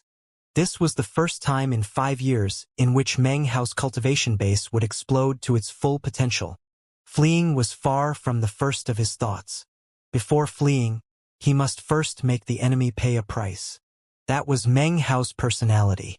Core formation cultivators were engaged in battle not far away, and his decision was still, kill. As the black-robed men approached, Meng Hao's eyes filled with coldness. He lifted his hands and waved them forward. As he did, no magic appeared. Instead, a cold wind sprang up.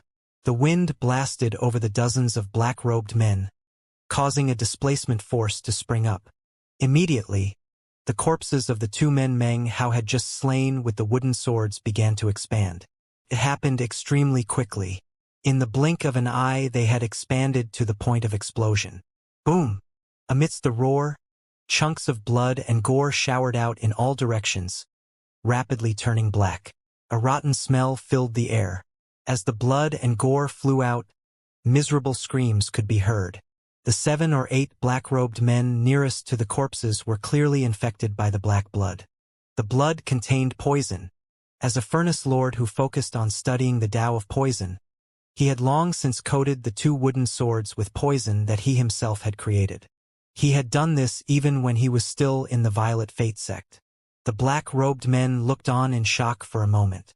Before they could react, the ground exploded up as a mass of dark violet vines burst up.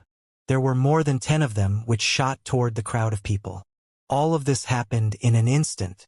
Blood-curdling screams echoed out, and everything was thrown into a deadly chaos. The killing in Meng Hao's eyes boiled, and his body flickered as he shot forward. He cut a slice into his index finger with his thumb. Blood flowed down, and the blood finger appeared, something that hadn't been seen in the southern domain for a long, long time. Meng Hao's 6 perfect Tao pillars glowed with a violet aura and began to rotate. His 7th Tao pillar was nearing completion and was now around 80% formed. Power invincible to the Foundation establishment stage poured out from Meng Hao. A massive crushing pressure emanated out in all directions. These black-robed men were of the full circle of Foundation establishment. However, their Tao pillars immediately began to shake, their faces filled with astonishment. Meng Hao's fearsomeness exceeding anything they could have imagined. How could they ever have predicted that this stranger who had charged into their trap looking like a weak scholar was actually a divinity of death. Meng Hao hadn't fought for 5 years, and now that he did, he made only killing moves. The index finger of his right hand flashed like lightning, slamming down onto the mask of one of the black-robed men, pierced through the mask, stabbing down into his forehead. Perfect Dao pillar power burst out, transforming into a terrifying, all-encompassing explosive force. It immediately destroyed the man's Dao pillars and core C, crushing his will, exterminating his life. Meng Hao's face was cold as he took hold of the man's corpse. He took a step forward, toward another black-robed man. He squeezed the corpse, which subsequently exploded. Blackened blood splashed out in all directions. A look of shock appeared on the other man's face, and he wasn't fast enough to avoid the blood. It drenched him, and immediately, terrifying screams filled the air. Meng Hao moved on toward another black-robed man. His body flitted around like an evil spirit. Beneath his mask, the face of one of the black-robed men twisted. Without hesitation, he bit down on his tongue, spitting out a blood mist which spread out mysteriously to cover his body. He had to attempt to delay Meng Hao. There were still 3 other black-robed men nearby who were approaching with magical items in hand. Meng Hao gave a cold snort, which echoed out like a clap of thunder. The sound pierced to the very hearts of the 4 remaining black-robed men.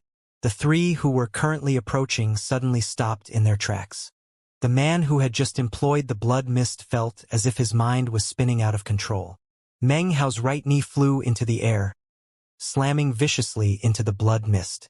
It immediately fell into pieces and scattered. His knee continued on, slamming into the black-robed man's chest. Even as the cracking of bones rang out, Meng Hao's right hand snaked out to latch onto the man's neck.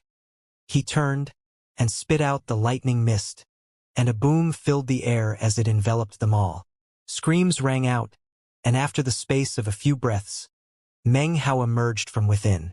The 3 men who had just been approaching were now dead, their eyes still wide with astonishment.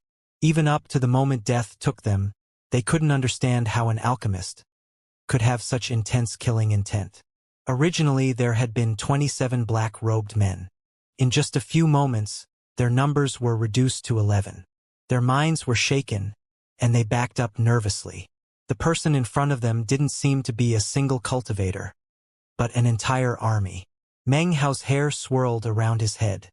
The dozen or so tentacles writhed in the air around him bizarrely as he stood there. He emanated the smell of medicinal pills and the stench of blood. His cold face, his grim eyes, all of it, caused the black-robed men's heart to shake. "Who are you?" asked one of the black-robed men, his voice quivering. It was a question that Meng Hao should have been the one to ask. Meng Hao didn't respond. His clothes fluttered in the wind. It was a north wind, blowing stiffly, as if it wished to wash away the reeking smell of blood. As the north wind blew, Meng Hao lifted his hand. There in his palm appeared a bit of red powder. The powder lifted up into the wind, blowing about. The faces of the black-robed men twisted as they thought back to the hypertoxic poison from moments ago. Without the slightest hesitation, the 11 men retreated. However, even as they did, Meng Hao made an incantation gesture and then pointed out with his finger. A mass of tiny flame globes appeared. As they floated in mid-air, they began to change into a green color. They ignited, and suddenly a massive, green flame sea appeared. It was shocking, its heat impossible to describe as it expanded along with the wind, seeming to mix with the powder that was floating in mid-air. The raging 3,000-meter-wide flame sea expanded out, and as it did, it seemed as if the surrounding valley couldn't withstand the heat. It began to crack and melt. The 11 black-robed men were moving backward quickly, but they simply weren't fast enough to escape the ghostly, greenish flame sea, and were consumed. It was at this same moment that a boom could be heard off in the distance. With a single blow, the azure-masked cultivator lopped off the head of the Golden Frost sect cultivator. Then he turned. A grim look appeared in his eyes as he looked at Meng Hao, just barely visible behind the flame sea separated by the flame sea. Meng Hao looked back at the azure-masked cultivator. Their gazes locked as the screams of the dying black-robed cultivators drifted up from within the flames. Glancing at Meng Hao's clothing, the azure-masked cultivator said, "Such a young East Pill Division Furnace Lord. There's only one person like that. You must be Feng Mu." His voice was hoarse and muffled, yet filled with coldness. "Cultivators with killing intent like this can only be found in one place in the southern domain," replied Meng Hao coolly. "The Black Lands." Actually, from the moment he had first laid eyes on the black-robed cultivators, something about them had seemed familiar. It was the same feeling he'd gotten from that cultivator in the Black Sivsek's Blessed Land. The one who had told him about the usefulness of the thunderclap leaf to Black Lands cultivators. Meng Hao couldn't tell what the azure-masked cultivator was thinking. What he saw was the man take a seemingly leisurely step forward. In actuality, he was moving very quickly and was apparently planning to cross the flame sea. A wind sprang up, and it appeared as if he planned to carve a path through the flames. The instant the azure-masked cultivator shot forward, Meng Hao's Furnace Lord garment began to flicker. Even as the man passed through the sea to arrive in front of Meng Hao's body began to fade away. At some point, the azure-masked had called forth flying swords, which passed harmlessly through the disappearing image of Meng Hao. Feng Mu, prominent in the East Pill Division of the Violet Fate Sect, victor of the Tao Alchemy debate in the Black Civ Sect between the East Pill Division and the World Pill Division. The azure-masked cultivator's voice was cool. He didn't seem to be in a rush to pursue. As he spoke, his right hand slowly lifted and began to make an incantation. "You are the 9th alchemist on our list. How fortunate to run into you. You won't escape." The man's eyes flickered, and even as he finished speaking, his fingers finished with the incantation. "Ah, that direction." The azure-masked cultivator's body flickered, and he shot off like lightning. His speed was far, far greater than that of the Foundation establishment stage. They weren't even remotely on the same level. Even more shocking was his core chi. Core chi could only be employed by core formation cultivators. Because the varying techniques and power levels of each cultivator, the core chi they employ will be different colors. However, even the weakest core chi is sufficient to crush the great circle of late Foundation establishment.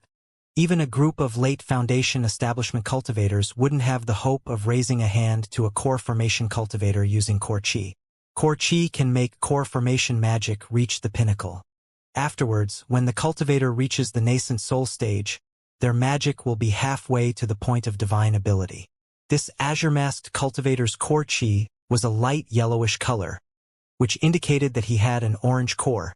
As the core chi emanated out, the indistinct shape of a rock seemed to exist inside of it.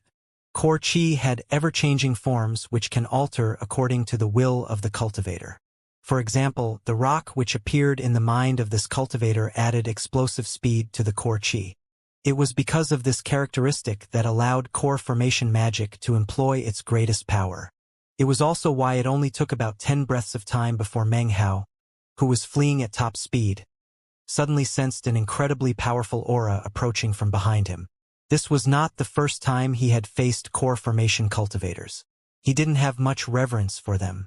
Even back in the state of Zhao, he had led core formation cultivators to their deaths. Just as the core formation cultivator was almost upon him, the Furnace Lord garment flickered again, and he was immediately transported about 40 kilometers away. Without hesitation, he began to flee. In his palm was the good luck charm, which he hadn't used in 5 years. It was flickering, but he could tell that it would be some time before he could activate it. "My 7th Tao pillar is almost complete. However, I'm still no match for a core formation cultivator. However, I have enough spirit stones, enough medicinal plants, and enough medicinal pills. I have to push forward without stopping until I reach the great circle of Foundation establishment." Resolve appeared in his eyes. Soon he would be able to employ the full accumulated knowledge of 5 years of studying the Tao of alchemy. A shocking roar sounded out in all directions. At the same time, an icy coldness raced toward Meng Hao. 30 breaths had passed since Meng Hao used the Furnace Lord robe to displace himself for the second time. Before he could fly much further away, the azure-masked cultivator was in hot pursuit. In this instance, the man was clearly some distance away. However, the light yellow glow continued to emanate from the top of his head. In it, the image of a sword was faintly visible. It appeared illusory, but even glancing at it from this distance caused Meng Hao's heart to tremble. An intense feeling of danger filled his heart and mind. This guy has cultivated core qi, thought Meng Hao. He was no longer a newcomer to the cultivator world. He had seen and experienced many things, and had learned long ago of the fearsomeness of core formation, especially the shocking core qi. Back in the state of Zhao, none of the core formation cultivators he had met had been able to utilize core qi, except perhaps for the old woman. All of this was information Meng Hao had deduced from reading the ancient records of the East Pill Division. Core qi has ever-changing forms. However, it has a nucleus which does not change. I wonder what the essence of this guy's core qi is. His heart trembled, but suddenly an idea flickered into his mind. At the same time, he unhesitatingly used the Furnace Lord's ability to warp away to another location. As soon as his body disappeared, the sword image appeared, with its power to shake heaven and earth. The aura rose up, a sealing force that locked down the entire area. However, Meng Hao's illusory body was able to slip past it. "What a nimble and crafty alchemist," said the azure-robed cultivator. "However, you can only use that robe 3 times, and it won't take you more than 50 kilometers away. Let's see how you plan to escape next time." The cultivator closed his eyes, and the light yellow core qi spread out. The illusory sword flickered and began to rotate. After the space of 3 breaths, it began to hum, and the tip pointed north. The azure-masked cultivator's eyes snapped open, and his body flickered as he shot off toward the north. 40 kilometers away, Meng Hao reappeared. As soon as he did, blood began to seep out of the corners of his mouth. There was a sword wound on his chest, from which blood flowed out. If he had teleported away even a tiny bit slower, the sword just now would have cleaved him in half. He didn't take the time to wipe the blood from his mouth. His body flashed like lightning as he shot away. A phantom sword. I wonder if this guy's personal core qi is a sword. A grim look appeared on Meng Hao's face. A core formation cultivator who had not cultivated core qi wouldn't cause Meng Hao to be in such a tight spot. However, core qi is the most powerful tool of core formation cultivators. Meng Hao knew that for this azure-masked cultivator to have cultivated core qi in the early core formation stage indicated that he had incredibly high latent talent. After becoming a Furnace Lord, Meng Hao had done quite a bit of research in the ancient records about the core formation stage. Therefore, he was quite familiar with things such as core qi. Generally speaking, core qi is cultivated in the late core formation stage, or occasionally the mid-core formation stage. Only a small group of chosen can cultivate core qi in the early core formation stage. Such cultivators are very rare. The rarest of all are those who seem to innately possess core qi from the moment they step into early core formation. Within the ever-changing forms of core qi is a form that does not change. This is a personal form related to the individual cultivator, which is different for every cultivator. Meng Hao's face was dark as he charged forward. He popped a medicinal pill into his mouth. As it dissolved, warmth filled his body, and his speed increased. 30 breaths left. The good luck charm in his hand had been warming up from the moment he began to fight the black-robed men. As of now, there were still 30 breaths left before he could activate it. When that happened, Meng Hao would disappear, and the azure-masked cultivator would have no way to track him down. However, after 18 breaths passed, the glow of the light yellow core qi filled the sky. The bitter coldness appeared again. Off in the distance, the thin frame of the azure-masked cultivator could be seen in midair. The surroundings seemed to be shaken into a jumble as he approached relentlessly. As soon as Meng Hao sensed his approach, he slapped his bag of holding to produce a jade pendant, which he smashed between his fingers. "I, Yang, already said that you can't get away," the azure-masked cultivator said coolly. "You're a trifling foundation establishment cultivator. You should feel proud that you managed to scurry around for this long." The sword image in the core qi emitted an ear-piercing scream. Emanating an icy coldness, it shot directly toward Meng Hao. The speed was incredible, and in the blink of an eye, was directly in front of him. It sped directly toward his forehead, and was about to pierce it through. There was absolutely no time for Meng Hao to dodge. The difference between their two cultivation bases was too great. Death approached. However, at this exact moment, a glow shot out from Meng Hao's palm. A rippling, water-like glow flowed out to cover Meng Hao's body. It expanded out, forming a greenish-blue shield, which the core chi phantom sword slammed into. The azure-masked cultivator's eyes went wide underneath his mask when he saw the shield. His pupils constricted, and an expression of disbelief appeared in his eyes. He was about to recall his core chi phantom sword, but was too late. The core chi phantom sword, seemingly infinitely sharp, noiselessly slammed into the greenish-blue shield. Instantly it weakened and then began to break into pieces. In the blink of an eye it was transformed into dust. Seeing the core chi phantom sword disappear into powder caused the azure-masked cultivator to give an irritated harumph. Beneath his mask, blood oozed out of his mouth. His eyes filled with fury. He was a core formation cultivator who had cultivated core chi. However, during this attempt to toy with a measly foundation establishment cultivator, his core chi had been shattered, causing him injury. Nascent soul cultivation blood. Let's see how many times you can pull that off. The killing intent in the azure-masked cultivator's eyes grew more intense. He shot toward Meng Hao, his right hand flickering an incantation gesture. Magical power erupted, transforming into 10 dragons and 10 phoenixes, which spiraled toward Meng Hao. At the same time, the greenish-blue shield began to shrink, returning into Meng Hao's palm and transforming into a jade pendant.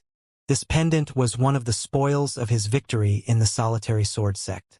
It was a life-saving treasure that contained blood from the cultivation base of Chun Fan's master, Zhou Yenyun, and could defend against an attack from a nascent soul cultivator. It could defend against an attack by a nascent soul cultivator, but could only be used once at a time. Defending against a core formation cultivator caused its glow to weaken, and it still could be used again, just not right now. The azure-masked cultivator's mouth was oozing with blood. He had been injured, and the core chi above his head was unstable. However, he continued to advance toward Meng Hao, the 10 dragons and 10 phoenixes howling as they shot through the air. Suddenly, an intense killing intent appeared in Meng Hao's eyes. He did not flee, but instead lifted his hand and pointed toward the azure-masked cultivator. 8th Demon Sealing Hex. Veins of blood shot through his eyes. As he pointed his finger out, heaven and earth shook. Meng Hao's body moved. Everything moved. Even the 10 dragons and 10 phoenixes moved. Ghost images sprang up and pressed down toward the azure-masked cultivator. The azure-masked cultivator's expression flickered. The 10 dragons and 10 phoenixes began to tremble, as if they were being held down. The world seemed to turn upside down. Everything in the area was sealed. The sealing was such that the azure-masked cultivator seemed incapable of controlling his cultivation base. "What magic is this?" he said, his heart shaking. Veins of blood filled Meng Hao's eye, and he coughed up a mouthful of blood. Using the sealing hex on a core formation cultivator was an incredible load. All the blood vessels in his body seemed on the verge of bursting. Meng Hao's killing intent soared. He flicked his sleeve, and a red powder flew out, filling the area, transforming into a red mist. The mist roiled, and as Meng Hao moved forward, it shot toward the azure-masked cultivator. At the same time, Meng Hao placed the life-saving jade pendant into his robe. His left hand rose up and he slashed 1 finger, 2 fingers, 3 fingers, all 5 fingers. Blood flowed down all 5 of his fingers, forming the blood palm. When the blood palm appeared, the red mist around him seethed even more violently, seeming to transform into a mist of blood. The mist began to erode everything in the area. It seemed to be hyper-toxic, adding 30% power to Meng Hao's attack. All of this takes a long time to describe, but actually occurred in an instant. As Meng Hao's multiple killing attacks descended upon the azure-masked cultivator, the man's eyes went wide. Suddenly, he was able to move again. After all, he was a core formation cultivator. The 8th hex was beyond ordinary. but couldn't keep the man sealed for more than 2 breaths. Insignificant skill. Die! Howled the azure-masked cultivator. His right hand flickered in an incantation gesture and then pushed out toward Meng Hao. Instantly, a roaring filled the air, and an illusory, 10-headed dragon appeared. Snarling fiercely, it shot to meet Meng Hao's magical attack. A boom rang out. The red mist collapsed. The blood palm disintegrated. Blood sprayed from Meng Hao's mouth as he was tossed backward like a kite with its string cut. The azure-masked cultivator was about to shoot after him.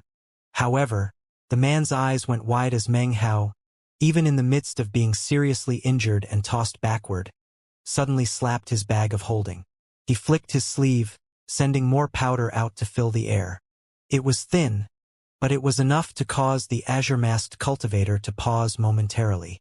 Moments ago, he had prevented the blood mist from entering his lungs. However, he had still been able to sense the terrifying power of the mist. That was because he had a tiny cut on the pinky of his right hand which had been slightly infected. That tiny bit caused an intense pain to shoot through him. Even as blood sprayed from Meng Hao's mouth and he toppled backward, his pupils began to glow with a violet light.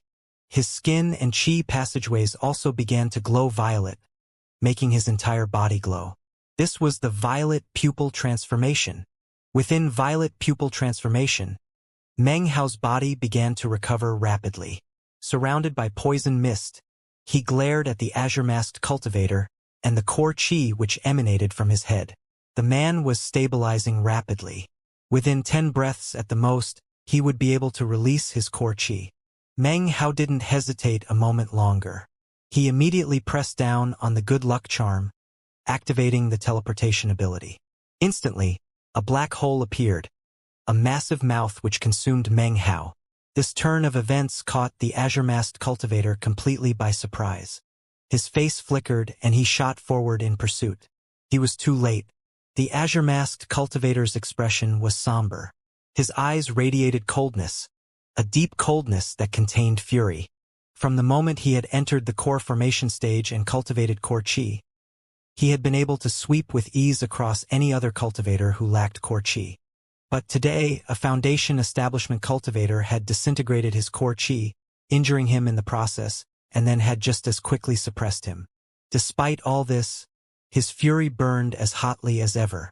Even more infuriating was that someone he viewed to be as weak as an ant had before his very eyes slaughtered all of his white-masked men. Such provocation caused killing intent to rise within his heart. However, even beneath such killing intent, the man had fled. The coldness in the man's eyes grew even sharper. He knew that if his fellow sect members learned of this, they would surely ridicule him. After all, the cultivator who had escaped from his hands was not adept in magic, but alchemy. He couldn't accept it, nor could he understand what had happened. In fact, among all the cultivators he knew who were famous for their abilities in magic, he couldn't think of any who could compare to this alchemist. In terms of decisiveness, fighting skill, and treachery, he couldn't help but think that this alchemist who had just fled really seemed like a ruthless Black Lands cultivator. How could there be an alchemist like this? He stared at the place where Meng Hao had just disappeared from. His core qi was now fully restored, but no matter how he cast his senses about, he couldn't pick up the slightest track to follow. It was clear that his opponent had teleported to somewhere very far away, somewhere he could not sense. After some time passed, the azure-masked cultivator gave a cold harumph. Well, he was injured by the frigid power of my 10 flood dragons. He can run away from me, but not from death, even if he is a furnace lord. Let's see whether or not he dies in the end. He's looking for death. Foundation Establishment Cultivator. No one can live more than 10 days after being hit by the frigid power of my 10 flood dragons. Abandoning thoughts of pursuing and killing, he turned and disappeared. In the western region of the Great Southern Domain is an area covered with thin mists. Few mountain ranges exist, and many lakes can be seen. Among them is one of the famous 3 danger zones of the Southern Domain, the primordial Tao Lakes. At a glance, the western regions seem to be covered with a myriad of mirrors placed on the ground. These mirrors are of course the countless lakes. At this moment, above the middle of one of the lakes, the previously glass-like waters suddenly began to ripple. A massive black hole appeared, and Meng Hao staggered out. The instant he appeared, he coughed up a huge mouthful of blood. The blood was black and emitted intense coldness. It splashed into the lake and disappeared. However, moments later, the surface of the lake was covered in a thin sheet of ice. Meng Hao's face was pale. He lifted his head and looked around, then transformed into a prismatic beam that shot off into the distance. Several days later, in one of the sparse mountain ranges in this western part of the southern domain, Meng Hao sat cross-legged inside of a freshly carved-out Immortal's cave. He consumed medicinal pills and rotated his cultivation base as he treated his injuries. Time passed slowly. Soon, a month had gone by. During that time, Meng Hao didn't step half a pace outside of the Immortal's cave. He was focused completely on treating his injuries. The Immortal's cave he was in a remote location. Considering that few people inhabited this western area, as well as the mists that covered the land, it was very peaceful. Finally, one day, Meng Hao's eyes opened. His face was no longer pale, and his body was now mostly recovered. Azure-masked cultivator. Meng Hao's eyes glowed with a cold aura. This was the first time he had been injured in 5 years, and the injury had been quite severe. Were it not for the violet pupil transformation increasing his healing abilities, then he would not have lasted long enough to carve out this Immortal's cave. Furthermore, were he not an alchemist, equipped with a variety of medicinal pills, he wouldn't have been able to last through the month. After all, he had been injured by a core formation expert who could wield core chi. If the core formation expert had faced any Foundation establishment cultivator other than Meng Hao, that person would never have been able to flee, and would certainly have been defeated. Meng Hao took a deep breath. His expression was grim as he produced a pill furnace and some medicinal pills, and then began to concoct. His injury was not completely healed. There was still intense coldness within his body. Meng Hao began to concoct a medicinal pill specifically designed for his current circumstances. A few more months passed. 3 days after Meng Hao consumed his specially designed medicinal pill, his eyes suddenly opened. He then spat out the last of the icy coldness from within his body. It scattered about the Immortal's cave, causing frost to appear, which then turned into ice. After a long moment passed, the cave began to return to normal. If that azure-masked cultivator was here to observe the scene, he wouldn't be able to believe his eyes. He had complete faith that no Foundation establishment cultivator could survive the frigid power of the 10 flood dragons. However, Meng Hao had obviously recovered from his injuries. He took a deep breath, and killing intent grew strong in his eyes. He sat there thoughtfully for a while, and then determination grew in his eyes. He smacked his bag of holding to produce the pill furnace once again. He held it in his hand, lost in thought. I need to concoct a batch of pills that will help me to surge ahead. I need a medicinal pill that will without fail produce a Tao pillar, something that exceeds Foundation establishment day, and will cause my cultivation base to soar. A deeply thoughtful look appeared in his eyes. In his mind, countless pill formulas appeared. Finally, he decided on a formula for a pill known as stage charging pill. This pill can be used with the 3 mortalities pill in order to break through from the Foundation establishment stage into the core formation stage. After thinking for a while longer, his eyes filled with decisiveness. He immediately produced a large amount of medicinal plants from his bag of holding and began to concoct the stage charging pill. He focused his complete attention on the concoction process. Several days passed. Even while using the Alchemy Tao transmutation incantation, he failed several times. It wasn't until the 17th day that he was able to successfully concoct the pill. When it appeared, a medicinal aroma emanated out, filling the Immortal's cave. If Meng Hao hadn't already made special preparations to prevent the aroma from seeping out of the Immortal's cave, it could very well have attracted unwanted attention. Holding the pill in hand, his eyes glittered. He took out the copper mirror and an accumulation of spirit stones, then began to duplicate. One stage charging pill after another appeared, which Meng Hao all placed into pill bottles. Soon, 10 full pill bottles were arranged neatly in front of him. He spit out the lightning mist and sent the wooden swords circling around him. In addition, he activated the Furnace Lord Medallion. Having made all of these preparations, he took a deep breath, picked up a stage-charging pill, and placed it into his mouth. His 7th Dao pillar was already 80% complete. When he placed the pill into his mouth, it transformed into spiritual power which immediately caused his entire body to tremble. The 7th Dao pillar began to emanate a purple glow and became even more solid. "Press on to the finish," he thought, his eyes shining with determination. He then closed his eyes and began to meditate. Time passed slowly. A month later, Meng Hao's body began to tremble and wither up. He calmly produced a large handful of medicinal pills and began to put them in his mouth one after another. 7 more days passed. A roaring filled his body, and a purple glow emanated out brightly, filling the entire Immortal's cave. The 7th Dao pillar had fully appeared. As soon as it did, Meng Hao's cultivation base shot upward. His spiritual sense grew stronger, and his battle prowess more formidable. His entire person was like an unsheathed sword, incomparably dangerous. Now, he was no longer in the mid-foundation establishment stage, but rather the late foundation establishment stage. Even someone with a flawless foundation would not be able to give rise to the slightest bit of struggle against the suppressive pressure he could emit. As of now, he was without a doubt the number 1 person in the entire foundation establishment stage. However, Meng Hao wasn't content. Being matchless in the foundation establishment stage wasn't something he had looked forward to. He wanted to fight that azure-masked cultivator. To do that, his current cultivation base simply wasn't sufficient. A bright glow filled his eyes, and he took another deep breath. He retrieved a vast amount of spirit stones and began to duplicate medicinal pills. These spirit stones included his profits from selling pills in the East Pill Division, as well as what had been gifted to him by the Black Civ sect, plus what he had received during his travels with Zhou Dikun as well. It was quite an amount, but every time Meng Hao looked at it, it didn't seem enough for him. However, if he truly wanted to go the distance today, then he would have to ignore the pain and use them to duplicate medicinal pills.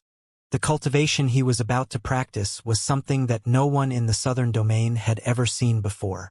Even Dao children would not be able to squander medicinal pills in the way that Meng Hao was right now. Time passed. 1 month, 2 months, 3 months. Meng Hao lost track of the passage of time in his Immortal's cave. As he cultivated, his 8th Dao pillar slowly became visible. 10%, 20%, 30%.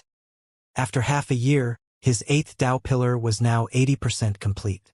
Meanwhile, outside in the southern domain, a violent windstorm of a commotion had arisen. This storm came from the Black Lands. Black Lands cultivators were making incursions into the southern domain. More than 70 alchemists mysteriously disappeared. These 2 events caused a huge commotion in the southern domain. The missing alchemists were mostly from the East Pill and World Pill divisions, although other scattered alchemists were also involved. This unforeseen misfortune caused the fury of the Violet Fate sect and the Golden Frost sect to rise to the heavens. These 2 sects were the first to take action. Mysterious patriarchs from both sects immediately traveled to the Black Lands. According to the rumors, Grandmasters Pill Demon and Eternal Mountain both secretly made the trip themselves. The Black Lands had existed for many years, and was a brutal place, but there was little the southern domain could do about it. The details of the affair between the 2 powers were not made public. The only thing that people knew was that the Golden Frost sect did not recover any of their alchemists, whereas the Violet Fate sect managed to bring back all of theirs, with the exception of a furnace lord named Zhou Dikun. After the incident, neither sect brought up the Black Lands ever again. As for the Black Lands, they laid down the flag and stilled the drums, so to speak. Everything seemed to go back to normal in the southern domain. No more alchemists went missing, and as for what was happening in the Black Lands, no one knew.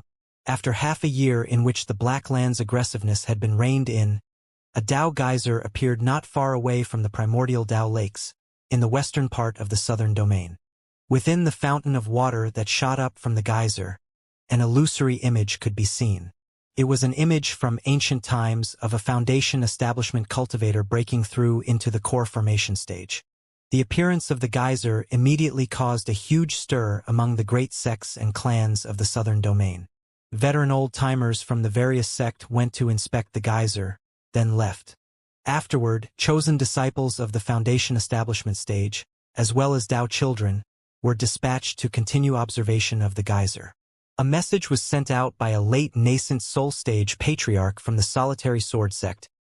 This geyser contains enlightenment. Gain this enlightenment and you might enter core formation. It is not suitable for us, but rather for you Foundation establishment cultivators. These words caused a huge commotion among all of the Foundation establishment chosen within the southern domain. From all areas, they began to flock to the western region of the southern domain. A month later, Zhou Jie, Dao child from the Black Civ sect, made a breakthrough next to the Dao geyser and entered core formation. He formed a green core, astonishing everyone.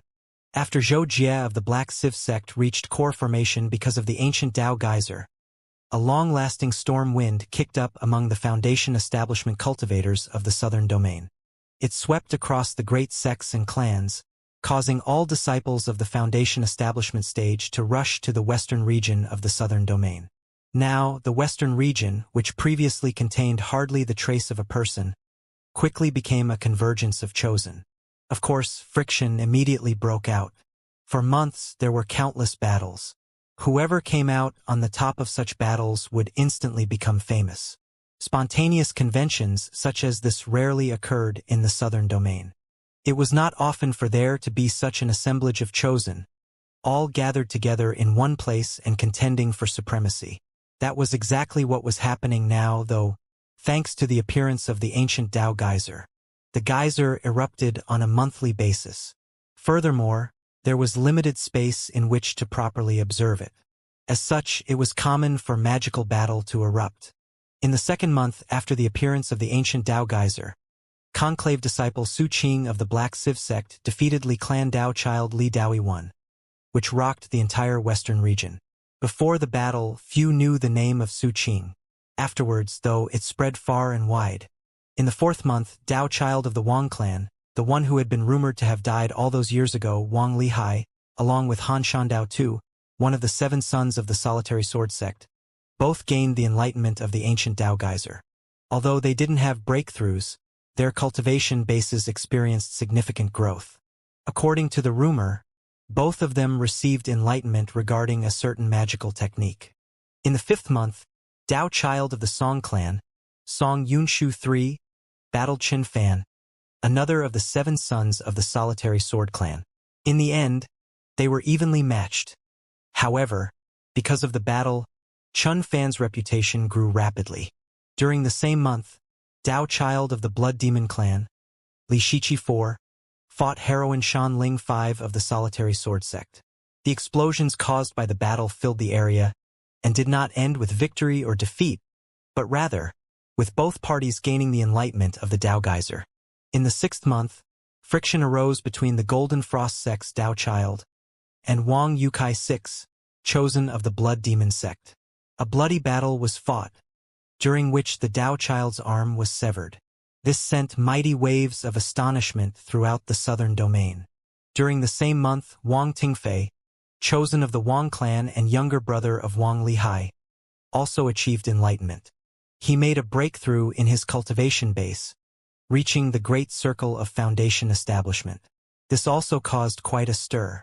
By observing the tableau within the erupting geyser and gaining the power of the enlightenment, one could gain something from nothing and cause the cultivation base to grow without the use of any medicinal pills. It was an opportunity for incredible luck for anyone in the Foundation establishment stage in the southern domain. Because of the Dao geyser, it was possible to suddenly break through from Foundation establishment into core formation. The only thing that would be more incredible would be to break through from core formation into the nascent soul stage. One could imagine the struggles that would result from something like that. In the blink of an eye, the western region of the southern domain was thrown into turmoil. It was only the Violet Fate sect who didn't dispatch any disciples to the Dao geyser. There were many speculations about this, and most people came to the conclusion that it had something to do with the previous incident with the Blacklands. The western region of the southern domain quickly became the focus of all attention. Not very far off from the location of the Dao geyser, Meng Hao sat cross-legged in meditation. His body was once again as withered as a corpse's. However, boundless life force existed deep inside him. The sound of his heartbeat began to ring out, louder and louder. His eighth Dao pillar was now more than 90% complete. The critical juncture had arrived, and he had consumed roughly 70 to 80% of his medicinal pills. At the moment, over 100 empty pill bottles were strewn about the Immortal's cave. Time slowly passed. Soon half a month had gone by. Outside the Immortal's cave, black clouds filled the sky, and a thin rain fell down. The curtains of rain made the outside world hazy. Suddenly, the peaceful rainy atmosphere was broken as two prismatic beams of light shot into the area. Two young cultivators approached, locked in magical combat. One was from the Solitary Sword sect, another was from the Blood Demon sect. The booming sounds caused by their magical techniques echoed out constantly. Both of these cultivators were well known in the world. They were chosen of their respective sects. And now here they were in the western region, fighting a bitter battle. Booms echoed out, and shocking magical techniques were employed. They charged along, attacking, rocking the surroundings. Unbeknownst to them, they were nearing Meng Hao's isolated mountain. At a glance, it was obvious that the effects of their magical techniques were rippling out toward his mountain. A massive boom sounded out, and within the Immortal's cave, Meng Hao, his body withered like a corpse, suddenly opened his eyes. They flashed like lightning. The instant they opened, his gaze blasted out, filled with a powerful, brilliant light. It was shocking, so much so that the mountain itself began to shake. Even the falling rain outside began to vibrate. Moments ago, the two fighting cultivators had only been worried about each other. All of a sudden, though, their hair stood on end, seemingly out of instinct. An indescribable sense of danger rose up, and their facial expressions immediately changed. Their cultivation bases were suddenly suppressed. Their bodies began to twitch and their scalps grew numb. They felt as if death itself were staring down upon them, causing their hearts to pound. Meng Hao's shriveled lips suddenly opened. When he began to speak, the sound was a bit weak, but it instantly rose to frenzied heights. A shocking roar which filled the world outside the Immortal's cave. It slammed into the ears of the two cultivators louder than thunder. It turned into their whole world, engulfing them, as if it were the only sound in the world. Screw off! Screw off! Off! Off! The booming echoed back and forth in the surrounding 5-kilometer region, the lone mountain being the center of it. It seemed this area was a forbidden zone. The two cultivators' minds reeled, and they immediately coughed up mouthfuls of blood. Their cultivation bases were in the late foundation establishment stage. However, beneath the voice they had just heard, they seemed weak enough to fall at a single blow. Faces pale, scalps numb, expressions that of astonishment and panic. They retreated at top speed, using all the strength they possessed. It wasn't until they had fled 50 kilometers away that they finally looked back. The rain fell down around them. Moments ago they had been in a life-and-death battle. However, at the moment, neither of them seemed to be in the mood for fighting. They glanced at each other, and they both seemed to feel they had just barely avoided a disaster. Who was that? All the heroes of the southern domain have come to the western region, a multitude of Dao children and chosen. I'm not sure who this guy is, but the feeling he gives is even more terrifying than the feeling I get from elder sister Shanling or elder brother Han Shandao of my Solitary Sword sect. Same here. Even facing up against elder sister Li wouldn't be as frightening. I felt like I was immortal. Seeing how they were both so shaken, they silently turned and sped off, each in a different direction. 3 days after they left, Meng Hao sat in the Immortal's cave. Suddenly, a violet light rose up from his body. It didn't spread out of the Immortal's cave, which had been thoroughly sealed. However, the light caused the entire world of the Immortal's cave to turn violet. The glow lasted for several hours, then slowly began to fade. There sat Meng Hao. He hadn't moved for nearly half a year. He no longer looked withered and weak. He was completely recovered. His eyes were closed. However, an explosive power seemed to be growing stronger within him. He didn't move, but looking at him, you would get the feeling that he was moving in a way that would shake the heavens and earth. A long time passed, and slowly, the ferocious aura emanating from Meng Hao's body faded. Finally, he opened his eyes. His pupils looked normal, but deep in their recesses was a shocking profundity. They were like deep pools of water, or an endlessly starry night sky. Meng Hao took a long, deep breath. Within his body, his 8 Tao pillars glowed with a violet aura.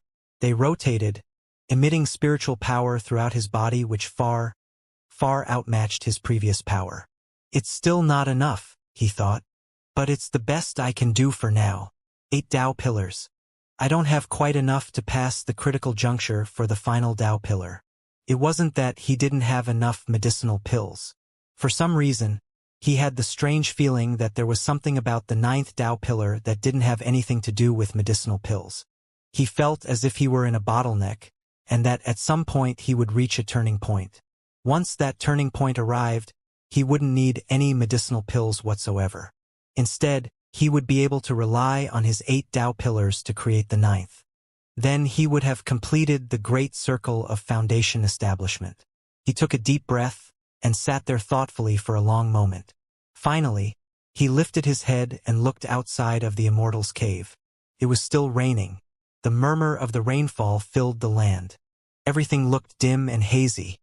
His secluded meditation had lasted for a long time, and he had no idea of the events which had transpired during that better part of a year.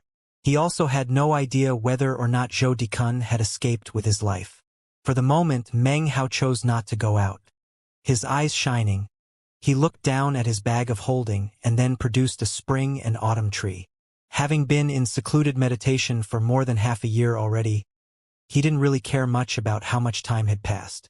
Once he did go out, he wanted to be prepared to make up for his previous defeat at the hands of the azure-masked cultivator. With death, Meng Hao took a deep breath. He lifted up the spring and autumn tree in his right hand. A blinding violet glow appeared in his palm. He employed the full, massive power of his 8 Tao pillars to begin the catalyzing process. The violet light grew more and more intense, and the spring and autumn tree sucked it in. Soon, a second sprout appeared on its surface. At the same time, Meng Hao's left hand performed the incantation to brand the spring and autumn tree with the time-locking magic. Including the test I performed in the Black Civ sect, 20 years of time are now locked within this spring and autumn tree. He pulled out a jade box, within which was the primordial heavenly replenishing pill. He examined it closely, comparing it to the spring and autumn tree. Time is like a poison which can be used to refine treasures. It melts away life force. Within Meng Hao's mind appeared the images of what had happened to Chen Jiaxi. After some time passed, he took a deep breath, and then once again picked up the spring and autumn tree and began to catalyze the time within. Time passed 10 days in the blink of an eye. On this particular day, a look of concentration covered Meng Hao's face. The spring and autumn tree in his hand was now half gray. However, locked within was nearly 50 years of time. The further along he went, the more of his cultivation base he had to use to perform the catalyzation, and the slower it went. As of now, he was completing the last 10 years of a 60-year cycle. When this catalyzation was completed, the spring and autumn tree would look completely different than it had before. It was dusk, and the rain outside was still falling down in sheets.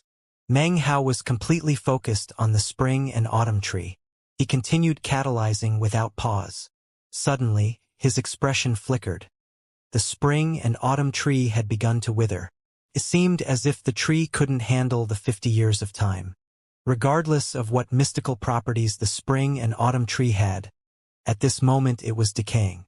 Soon, it turned into gray ash, which collapsed through Meng Hao's fingers. An unsightly expression appeared on his face. He looked down at the ash and then back at his right hand. His hand appeared to have aged as well. It wasn't 50 years, but obviously the failure just now had resulted in a recoil. Ignoring his hand, Meng Hao began to think. No wonder treasures like this are so rare. Forging the time treasure is extremely complex. One failure can negate all the previous successes. It's possible to expend great cost, but then make a slight mistake in the very end. If that happens, all is for naught. Furthermore, every failure comes at the price of a time recoil.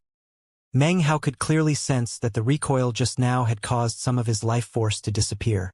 However, if there's anyone who can actually forge this treasure, then that person is me. His eyes began to glow brightly, and, muttering to himself, he slapped his right hand down onto his bag of holding to retrieve another spring and autumn tree. Once again, he began to catalyze it. Time passed. By that night, the spring and autumn contained 10 years of time. 10 days later, Meng Hao had once again reached the point where 50 years of time was locked within the spring and autumn tree. He took a deep breath and consumed some medicinal pills to restore his energy. 2 hours later, he opened his eyes.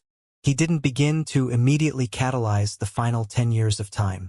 Instead, he produced the copper mirror from within his bag of holding. He duplicated some medicinal pills, then used some of his remaining spirit stones to duplicate the spring and autumn tree with the 50 years of time locked inside. It seemed that a full 60-year cycle of time was a watershed mark. Before reaching it, the duplication cost wouldn't be very high. However, after reaching the 60-year cycle, Meng Hao had the strong feeling that the duplication cost would increase tremendously. A few moments later, a bang sounded out. An irritated look appeared on Meng Hao's face as his entire right arm aged, and the spring and autumn tree once again crumbled into dust. He didn't have many spirit stones left, but he pushed down the sense of pain and used almost the entire remaining amount to produce another copy, which he then began to catalyze. This catalyzation lasted a full 2 days before the spring and autumn tree turned gray. After sealing it with the time-sealing magic, the tree began to emit an archaic sense of time. He had finally succeeded in embodying the spring and autumn tree with a full 60-year cycle. Meng Hao began to pant as he looked at the spring and autumn tree. His eyes began to shine. He could sense that the spring and autumn tree contained a feeling of time similar to the primordial heavenly replenishing pill. It was much, much weaker, but it was definitely there. Sadly, I don't have enough spirit stones. In the future, this treasure will definitely require a lot of them. A time treasure with a 60-year cycle of time is considerably powerful, though. It's good enough for now. His eyes flickering, he looked thoughtfully at the spring and autumn tree for a moment, then used his left hand to begin to whittle it. A few moments later, Meng Hao was holding a simple wooden sword. Its appearance was crude, but this crude wooden sword was a magical treasure that Meng Hao had created himself. He looked at the wooden time sword for a moment, then put it into his bag of holding. Next, he produced some jade bottles. Each of these bottles contained blood. They were none other than the 3 generations of ancestral blood that he had collected from the Black Sieve sect when concocting the soul-refining pills. I concocted pills for 13 generations of the Black Sieve sect, and of them was able to collect 5 sets of ancestral blood from 3 generations. From this blood, I should be able to create 5 rudimentary blood clones. Within his mind, he could see the description of blood clones which was contained in the Blood Immortal legacy. Blood clones are like shadows. Meld the self into the shadow, and it becomes like a doppelganger, its life and death tied to my thoughts. A blood clone contains 20 to 30% of the power of the cultivation base of my true self. If I can upgrade it to a blood spirit, it can employ 100% of my true self's cultivation base. The final version, which is created with 9 generations of ancestral blood, is a blood divinity, which is a defiance of the heavens. The legacy of the Blood Immortal was truly sinister. Early on, he had had his doubts. However, after all his years in the cultivation world, and after studying the Tao of alchemy and the Tao of poison, he now had a much better understanding. Much like poison, there are thousands of types of magic. The great Tao is limitless, filled with paths which may be trodden according to one's will and one's own decisions. He lifted his right hand and, according to the method described in the Blood Immortal legacy, began to create his blood clones. This technique used one's own blood as the spirit and the 3 generations of ancestral blood to bolster it. Furthermore, a sacrificial object was also necessary. According to the blood immortal legacy, this sacrificial object was of utmost importance. Of course, there are myriad objects in heaven and earth. Plants and trees, rocks and earth, anything could be used. In fact, the ancient blood immortal even used the skin of his enemies as the sacrificial object. As long as the sacrificial object was not destroyed, the blood clone could not be destroyed. The greater the fusion between the two, the more power could be manifested by the blood clone's cultivation base. After thinking for a moment, Meng Hao decided that the sacrificial item he would use would be the meat jelly's shed skin. When the meat jelly had shed, it had left behind plenty of residual skin, which Meng Hao had collected. Meng Hao retrieved 5 pieces the size of a fingernail, and then began to use them to refine the blood clones. Time passed by slowly. Soon 3 months had gone by. The Dao geyser in the western region of the southern domain eventually increased its rate of eruption from once per month to every 3 days. Soon the interval grew shorter, every 2 days and then every day. Eventually, it was erupting multiple times per day, with no end in sight. According to the ancient records of the sects of the southern domain, continuous eruptions would go on for 7 days, and then the geyser would disappear. Time was running out.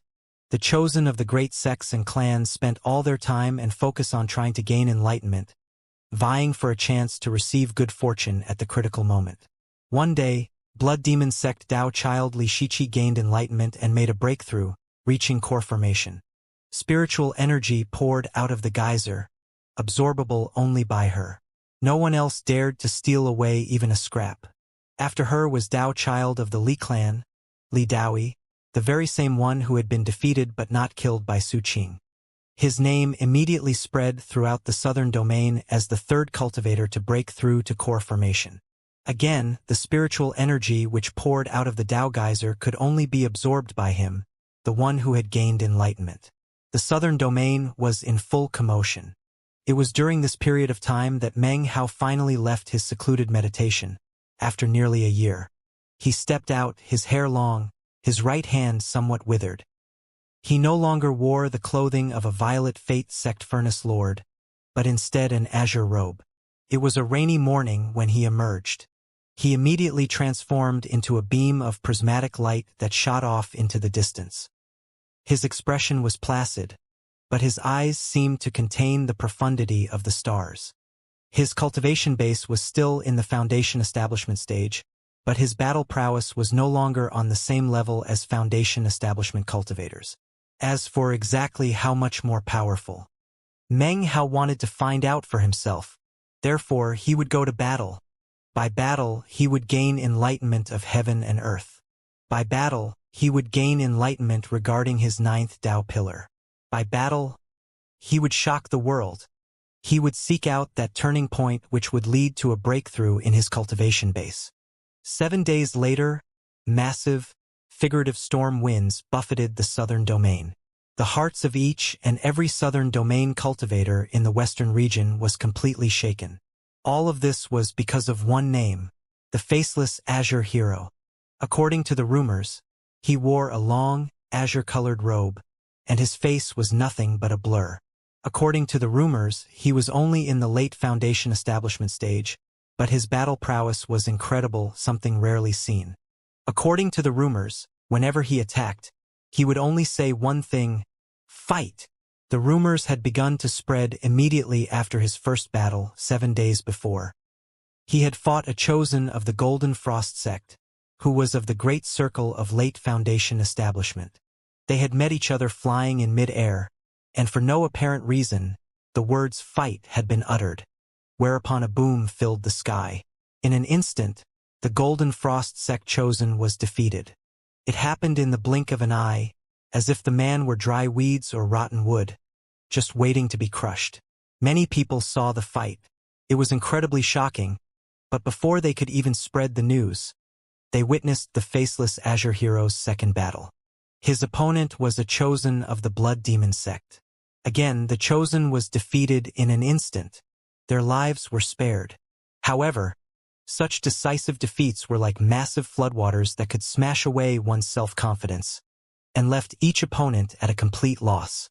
In the following days, the Li clan, the Black Civ sect, the Song clan, the Solitary Sword sect, the Wang clan, all the grand sects and clans saw similar fates befall their chosen disciples.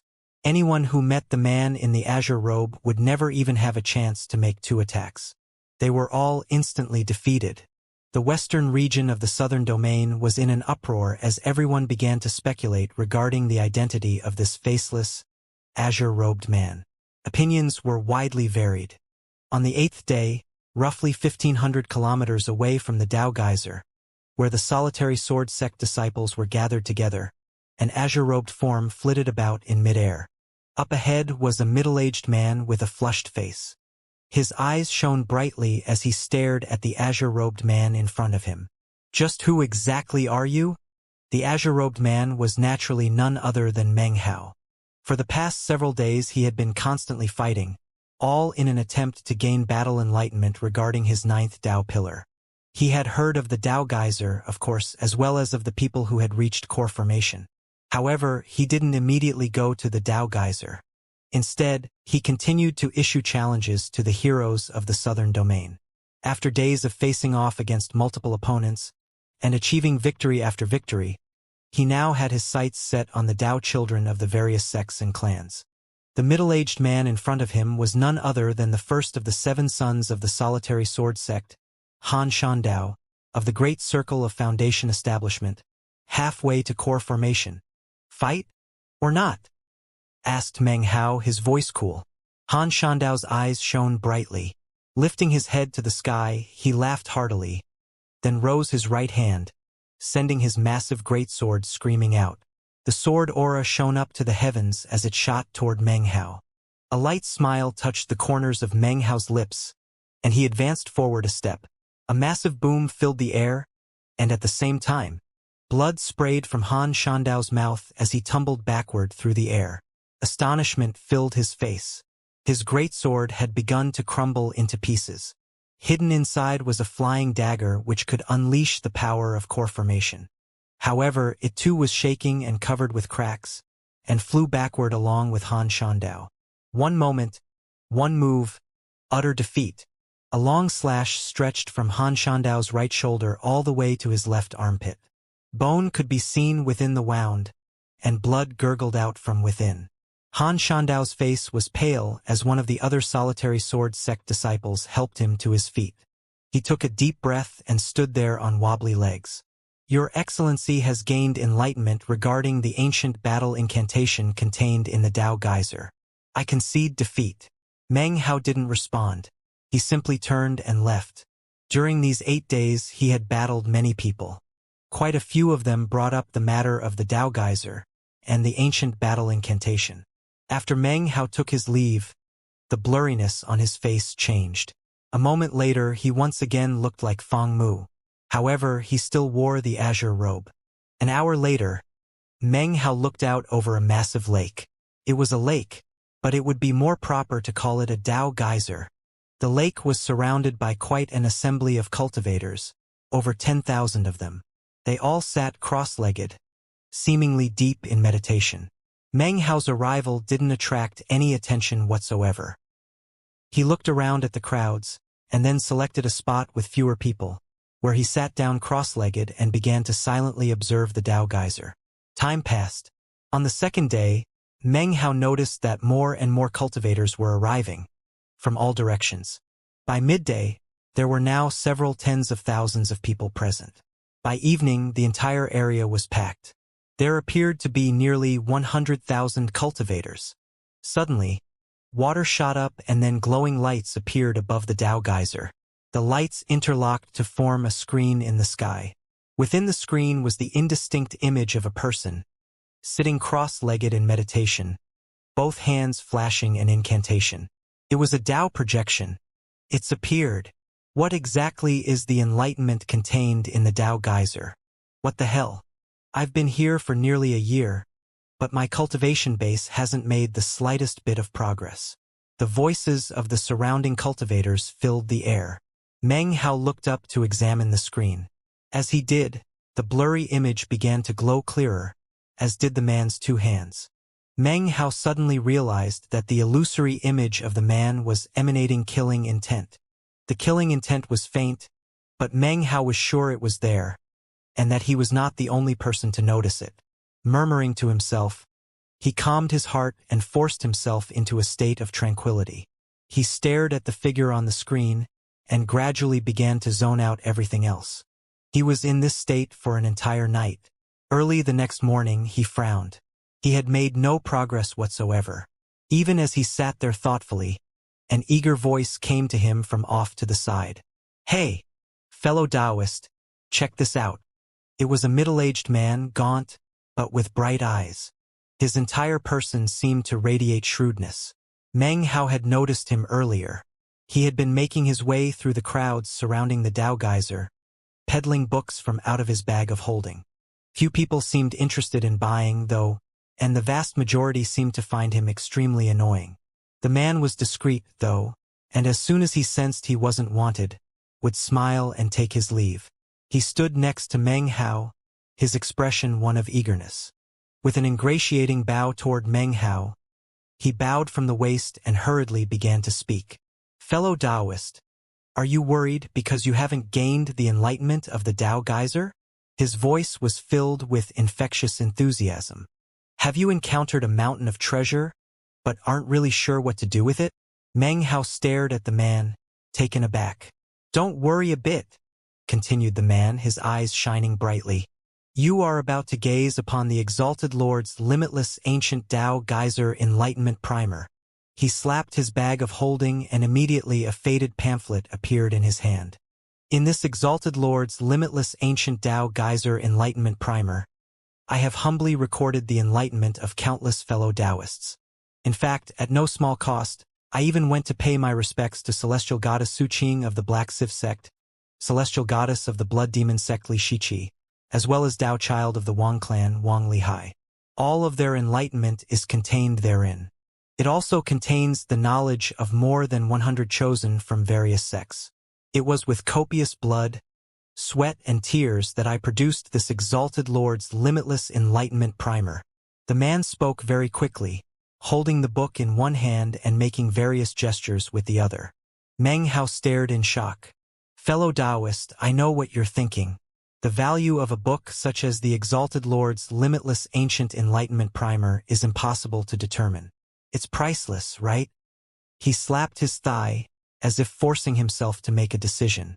"Fellow Taoist, you can rest assured.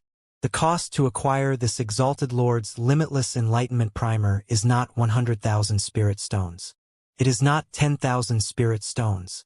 Nor is it 1,000 spirit stones. This book, which contains the enlightenment of over 100 chosen, as well as several Tao children, which was compiled at the cost of countless blood, sweat, and tears, this Exalted Lord's limitless enlightenment primer can be yours for only 99 spirit stones." Meng Hao cleared his throat and was about to say something. "Fellow Taoist, don't lose out on this opportunity. You have a chance now that will never return again. Listen, I'll tell you a secret." He looked around, then lowered his voice. "Have you heard of the faceless Azure Hero? That's the famous, ruthless wanderer who has defeated countless chosen, all in the blink of an eye. In fact, you might not have heard that just a few days ago, he fought with Han Shandao of the Solitary Sword sect, and Han Shandao was defeated decisively. Fellow Taoist, listen. Just half a month ago, the faceless Azure Hero purchased one of my Exalted Lord's limitless enlightenment primers." Meng Hao frowned as he took another look at the middle-aged man. Okay. How about 10 spirit stones? I'll sell you a copy for 10 spirit stones. You're my first customer of the day, which makes us friends. I'm Su Lushan, disciple of the Blood Demon sect." Meng Hao hesitated for a moment, and then said, "I only have 3 spirit stones." He promptly pulled out his final 3 spirit stones from his robe. "Deal," replied the middle-aged man, without a moment's hesitation. He immediately placed the Exalted Lord's limitless enlightenment primer into Meng Hao's hand, apparently fearing that Meng Hao might change his mind. Meng Hao looked at the pamphlet with a wry smile. A sudden breeze passed by, flipping open the pamphlet. Meng Hao's eyes suddenly narrowed, and he handed the 3 spirit stones to Su Lushan. Su Lushan quickly left, sighing and muttering to himself about how difficult it was to do business these days. Actually, the images in the booklet had been drawn by himself. He had been in the area of the ancient Dao geyser for quite some time. Each time the screen appeared, he would draw an image of it. After some time, he came up with the idea of selling it. Meng Hao ignored Su Lushan and began to leaf through the pamphlet. Each drawing seemed to be almost exactly the same. However, it wasn't long before a strange light began to gleam within Meng Hao's eyes. He lifted his head to look up at the image on the screen which hovered in the middle of the Dao geyser. The images in this booklet all appear to be the same, but actually there is something different about each one. Meng Hao studied the screen for some time, until finally it began to fade. The instant it was about to fade completely, a tremor ran through Meng Hao's body. He had seen what the difference was. Within the figure on the screen was a strand of qi. The strand of qi was constantly in motion. Therefore, each of the drawings was slightly different. The differences were so minute, however, that even Su Lushan hadn't noticed. A moment later, the screen completely faded. The surrounding cultivators began to depart. Meng Hao remained, sitting cross-legged and staring out into the blank air, thinking. 2 days after the appearance of the Dao projection, in the evening, Meng Hao closed his eyes. When it was deep in the night, his body flickered, and he disappeared. The Wang clan Dao child and chosen, in fact anyone in whose veins ran the blood of the Wang clan, were all congregated on a mountain not too far from the Dao geyser. This particular night was doomed to be anything but tranquil. The moon hung high in the sky when Meng Hao appeared just outside the mountain. He glanced up at the Wang clan banner fluttering in the wind at the top of the mountain, then shot up toward it. "Who are you? You dare to charge into Wang clan territory? This place is marked with the Wang clan banner. Your Excellency, please halt." Voices rose up as 8 figures flew out, shooting toward Meng Hao. In front of them appeared whistling sword Qi, which also shot directly at Meng Hao. His face was calm as he flicked his right sleeve. Power exploded from his 8 perfect Dao pillars. What appeared to be the simple flick of the sleeve was actually crushing pressure from his cultivation base, which transformed into a gale force wind that spread out in all directions. A boom filled the air, and the 8 sword auras collapsed into pieces. The 8 cultivators' faces filled with shock as they tumbled backward, mouths spewing blood. They couldn't even cause Meng Hao to pause. He passed through their midst, continuing on toward the top of the mountain. It was at this time that 10 beams of prismatic light flew out. Behind them were nearly 100 people, a massive group, all heading straight for Meng Hao. "You dare to charge into Wang clan territory? It doesn't matter what sect you're from. We're gonna bury you here today. What's the point of being so long-winded? Kill this guy." As the group of people approached, magical lights began to shine up. Even people far away would be able to see the shocking glow which filled the night sky. Meng Hao's expression was calm. He lifted his right hand, slicing his finger. He catalyzed the blood with the power of his Dao pillar. Everything turned red and began to rumble. It grew into something that looked like a massive blood dragon. A roar filled the air as it blasted forward directly into the charging Wang clan cultivators. Their faces filled with shock and blood sprayed from their mouths. They spun backward head over heels, seemingly completely out of control. A path now led to the top of the mountain, a path carved out by the blood dragon. Amidst thunderous roars, Meng Hao advanced, and within the space of about 10 breaths, stood at the peak of the mountain. Behind him, the chosen of the Wang clan coughed up blood. During his entire way up the mountain, no one had been able to do anything to block Meng Hao's way. "The faceless azure hero!" people cried amidst their gasps. The Wang clansmen surrounded the mountain peak, all of them staring at Meng Hao. In front of Meng Hao was a cultivator wearing a black robe and a grim expression. He appeared to be about 30 years of age, and his eyes shone with a profound gleam as he looked at Meng Hao. This was none other than Wang Lihai, Dao child of the Wang clan. His cultivation base was halfway to core formation. His presence made it seem as if there were another mountain peak on his mountain. "Sir, I have come here today to fight the Wang clan Dao child," said Meng Hao. His cool voice rang out in a tone that could sever nails and slice iron. "You want to fight? Then let's fight." Wang Lihai's eyes glittered, and he took a step forward, lifting his hand at the same time. Behind him, an image appeared that seemed to contain both a sea of stars and the yellow springs of the underworld. 3-finger attacks shot toward Meng Hao. The first finger seemed capable of transforming life into death. The second embodied killing intent that seemed to stem from the yellow springs. The third contained the silence of extermination, making the world seem empty. These 3-finger attacks were a magical technique of the Wang clan, the Vermilion Bird 3 Fingers. Wang Lihai was well aware that this faceless azure hero was unfathomable. Therefore, he attacked him without the slightest bit of contempt, and led with his most powerful magical technique. Meng Hao's eyes glowed brightly. He strode forward, also lifting up his right hand, immediately attacking with one of the 3 blood immortal techniques, the blood finger. A boom rattled out, causing everything to rumble. At the same time, a massive wind sprang up as Meng Hao's body turned into a beam of light that shot up into the air. All eyes on the mountain peak were fixed on Wang Lihai. His expression was the same as ever as he watched Meng Hao disappear. After a long moment, he coughed up a mouthful of blood, and then staggered backward a few paces. His index finger was quivering, and was so swollen he couldn't bend it. "Defeated," he murmured. The other Wang clansmen heard the words. Looks of astonishment covered their faces. Wang Lihai wasn't the only one to be defeated that night. Song Yunshu, Dao child of the Song clan, as well as the Dao child of the Golden Frost sect were also vanquished. As Meng Hao flew away from the Song clan airship, Song Yunshu leaned up against the wall, blood dripping down onto the ground. His face was pale as he stared at Meng Hao's disappearing shadow. Eventually, a stubborn look appeared on his face. Outside the valley occupied by the Golden Frost sect, a shocking roar filled the dawn air. It echoed out all but once, and then the Golden Frost sect Dao child was defeated. He immediately went into secluded meditation. Only a few people witnessed the shocking battle. The next day, the name of the faceless azure hero swept across the western region of the southern domain.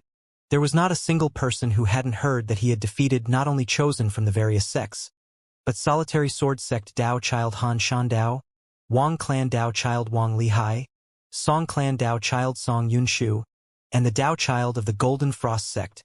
In just a few days, the faceless azure hero had risen to prominence in the western region of the southern domain. In fact, some people had already taken him to be on par with Zhou Jie, Li Shiqi, and Li Daoi, who had all broken through to core formation. Many people believed that the mysterious azure-robed man would continue to challenge more Dao children, or perhaps even Li Shiqi and the others. Shockingly, however, after the 3 successive battles, he suddenly went into hiding. At the moment, the illustrious azure-robed man was actually sitting cross-legged near the Dao geyser, staring at the screen and the figure on it, lost in thought. After sensing the qi in the Dao projection, he had gone to fight the 3 battles in the night. However, fighting them did nothing. He had the feeling that if he was able to gain enlightenment regarding the qi in the figure, then he would be able to create his 9th Dao pillar. Meng Hao didn't know what the qi was, but after the Dao projection disappeared this time, he was able to sense that his own body also had a similar strand of qi within it. After observing the screen and the figure, he was able to circulate the qi strand. When evening fell, he once again stood up. For 2 days, Meng Hao was unable to find an appropriate opponent. Li Daoi, Zhou Jie, and Li Shiqi had apparently all left the western region of the southern domain. Meng Hao couldn't find them. Eventually, he returned to the Dao geyser to once again observe the screen. Eventually, he closed his eyes and began to mentally review his various victories over the Chosen and Dao children. Gradually, the images of the various opponents grew clearer in his mind, and he realized that they had a similar qi strand within them. Within some it was thick, others thinner. But they existed in all of them.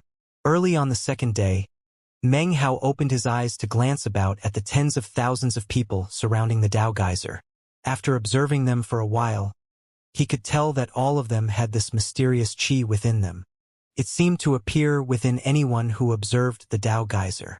Meng Hao sat there thoughtfully for some time, his brow furrowed. In the following half-month, the reputation of the azure-robed man only continued to grow. Everyone spoke about him with fear. He seemed to have gone crazy. The instant he encountered a cultivator of the late Foundation establishment stage, he would instantly attack them, regardless of who they were or which sect they belonged to. The entire time, he never killed anyone. At the same time, no one was capable of making even 2 attacks against him. Everyone suffered complete defeat. All of the chosen from the solitary sword sect who were present in the western region were defeated. The same went for the chosen of the Golden Frost sect. As soon as anyone saw the azure-colored robe, their face would fill with fear. Regardless of whether it be Wang clan, Li clan, or Song clan, during this half-month, everyone suffered defeat at the hands of the azure-robed man. It was as if an azure-colored storm had descended upon the entirety of the western region of the southern domain. Half a month later, the Dao geyser was reaching its final moments. As of now, the screen had appeared and wasn't disappearing. According to the ancient records, this meant that the Dao geyser would dry up and disappear in 7 days. More and more cultivators sat cross-legged near the Dao geyser, staring at the screen. It was at this exact same time that the challenges issued by the azure-robed man ceased. Meng Hao once again sat cross-legged near the Dao geyser, looking at the figure on the screen. His eyes were bright. During the half-month, his every victory had caused the qi strand to grow. He was able to make the frequency of rotation of the qi strand within his body match that of the figure on the screen. Meng Hao then noticed that the qi strand of the figure was rotating faster and faster, building up an attack momentum that seemed just on the verge of exploding out. This is a strand of battle qi which can be cultivated after constantly winning successive battles. It can be used to break through a bottleneck and increase the cultivation base. This is the supposed ancient battle incantation. He took a deep breath, then began to rotate the qi strand within him. He was just a hair away from being able to create his 9th Dao pillar, and yet was unable to make that final charge. Time passed. It was now the 5th day of the Dao geyser's final 7 days of eruption. Suddenly, several beams of prismatic light appeared in the air. The beams were filled with black-robed figures, all of whom wore masks. Shockingly, 3 of them wore azure-colored masks. 7 or 8 wore white masks. There were 2, a man and a woman, who took the lead, and they wore gold-colored masks. The dozen or so people whistled through air toward the Dao geyser, immediately catching the attention of the tens of thousands of cultivators below. Immediately, some of the people recognized the black robes and the masks. Black Land's cultivators. Meng Hao also looked up. His gaze fell upon one of the azure-masked cultivators, a skinny man who stood off to the side. In that instant, Meng Hao's eyes began to glow. This azure-masked cultivator was the same core formation expert who had attempted to kill him that day not long ago. I've already run out of people to fight here, thought Meng Hao. This guy is definitely my next opponent. The glittering in his eyes soon subsided. He took a deep breath and closed his eyes, meditating and rotating his cultivation base, ensuring that he was at the peak of his ability. Now that he had decided to fight, he was extremely calm. Regardless of whether he won or lost, he must attack. This battle would be the final step in his enlightenment. The instant he closed his eyes, the people from the Black Lands arrived, attracting the attention of almost all the surrounding cultivators. Zhou Jie and the others who had reached core formation were not present. However, Wang Lihai and Han Shandao, as well as all the other Dao children and chosen of the other sects, were all there. Among the tens of thousands of cultivators near the Dao geyser, there were many who recognized the 2 in the gold masks. Those 2 in the gold-colored masks, they're Dao children who have risen to prominence in the last year in the Black Lands. Black Lands Dao children Luo Chong and Su Fei. That must be them. Only they would be wearing gold-colored masks. The discussion spread, and soon all eyes came to rest on the two Black Lands Dao children. In the past year, stories about them had spread into the southern domain, making them quite well known. They were halfway to core formation, and according to rumor, might increase their cultivation bases at any time. The three in the azure masks behind them must be the Black Lands' three azures. All three have cultivation bases at the core formation stage. Even more shocking is their core chi. They say that a lot of alchemists were captured by them. Core formation cultivators who have core chi are not to be trifled with. Wang Lihai frowned as he looked at the group of people from the Black Lands. Not far off, Han Shandao of the Solitary Sword Sect didn't look very pleased. This was especially so as he looked at the Black Lands Dao children. Song Yunshu stood wordlessly in the crowd, his face grim.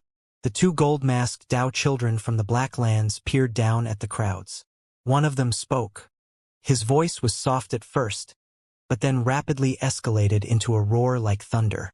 I, Luo Chong from the Black Lands, wish to challenge the Southern Domain's heroic Dao children to a duel. Immediately, the black-robed, white-masked cultivators moved backward. The three azure-masked cultivators' faces didn't change in the slightest. They hovered cross-legged in mid-air, paying no attention to what was happening. The other gold-masked Black Lands Dao child, Su Fei, also spoke, in a voice much softer than Luo Chong's, but which became icy cold as it entered the ears of the surrounding cultivators. I, Su Fei from the Black Lands, also wish to challenge the Southern Domain's heroic Dao children to a duel. Not a single of the tens of thousands of cultivators surrounding the Dao geyser said a word. They simply looked up at Luo Chong and Su Fei, a variety of different thoughts running through their heads. Luo Chong gave a cold harumph. Don't tell me that among the throngs of Southern Domain cultivators, not one dares to fight with us? His words rang out, filled with an intangible domineering aura that made his challenge seem even more intense. Suddenly, a cold snort filled the air. A beam of light shot up. This was not someone from one of the 5 sects or 3 clans. It was a cultivator from some other sect, with a cultivation base of the Great Circle of Foundation Establishment. He shot directly toward Luo Chong. Beneath his mask, the Black Lands Dao child smiled. His body flickered as he advanced to meet the attack. As the man approached, he stretched out both arms. Multiple ghost images sprang up, and suddenly, the illusory image of a huge cauldron appeared and shot forward. A massive boom rang out. The Southern Domain cultivator staggered backward, coughing up blood, his face pale. Luo Chong waved his sleeve and advanced further. More booms filled the air, for the space of a few breaths. Finally, a blood-curdling scream could be heard. Blood fountained out from the neck of the Southern Domain cultivator. Only a thin strip of flesh connected it to the body as it tumbled to the ground. Luo Chong slowly lifted his gore-covered right hand and wiped some blood onto his gold mask. The sight was terrifying. Fellow Taoist Wang Lihai, as Dao child of the Wang clan, do you dare to fight with me? Luo Chong cried. His eyes shone brightly beneath his mask as he looked toward the Wang clan cultivators, and Wang Lihai. Wang Lihai lifted his head and began to stride toward Luo Chong, his eyes glowing. The instant he began to move, Han Shandao from the Solitary Sword Sect also rose to his feet, then flew into the air toward Black Lands Dao child Su Fei. The appearance of the two of them caused quite a stir among the Southern Domain cultivators. All eyes were fixed on them. This battle was a fight between 4 Dao children. Unless something unexpected happened, their names would rock the world, regardless of who gained victory. The eyes of the Black Lands Dao children, Luo Chong and Su Fei, glistened with concentration. They watched as Han Shandao and Wang Lihai approached. It seemed none of the 4 wanted to make the first move. As far as Luo Chong and Su Fei were concerned, this battle represented the pinnacle of the might of the Southern Domain. No one under core formation could possibly unleash greater power in battle than the Great Circle of Foundation Establishment. Therefore, their eyes filled with concentration, and within their hearts burned the fiery desire for battle. Everything was quiet as the crowds looked at the 4 Dao children and waited for this pinnacle of battles to begin. However, even as everyone was paying rapt attention to these four, suddenly, someone among the throngs of cross-legged cultivators slowly stood up. He wore an azure scholar's robe, and as he rose, he flew up into the air. This was none other than Meng Hao. His appearance caused looks of astonishment to appear on the faces of the tens of thousands of cultivators who surrounded the Dao geyser. It wasn't just them. The four Dao children in midair stared at him in surprise. Wang Lihai's eyes came to rest on Meng Hao's clothes. Seeing their azure color, his eyes narrowed, and the image of a person appeared in his mind. Not far off, Han Shandao looked equally thoughtful as he stared at Meng Hao's clothes. Interesting, said Luo Chong with a smile. This fellow Taoist seems to have made his move a bit late, but he seems to have his mind made up. Fellow Taoist Wang, fellow Taoist Han, would you permit me to first slay him? As he looked at Meng Hao, he didn't seem to think much of him.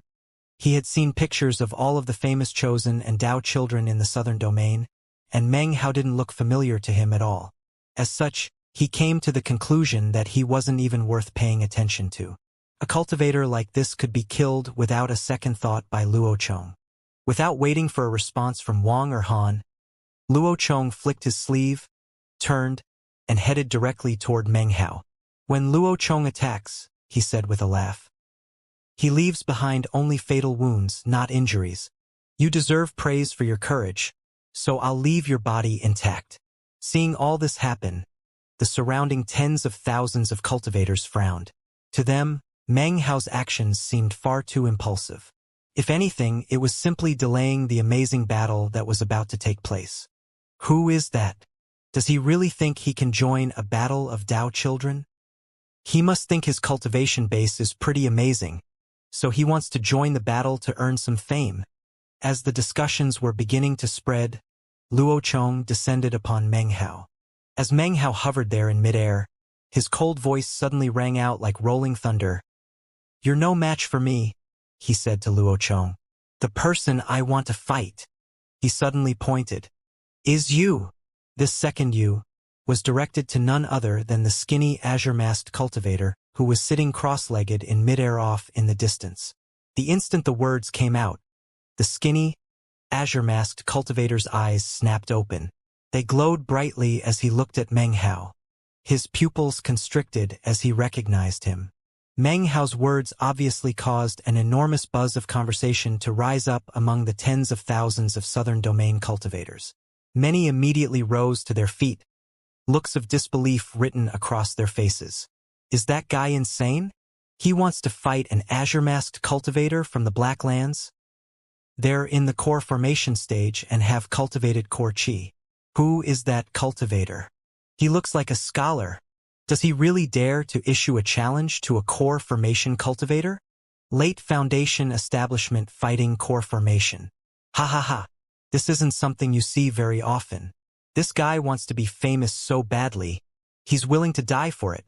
As the buzz of conversation filled the air, Wang Lihai's eyes narrowed.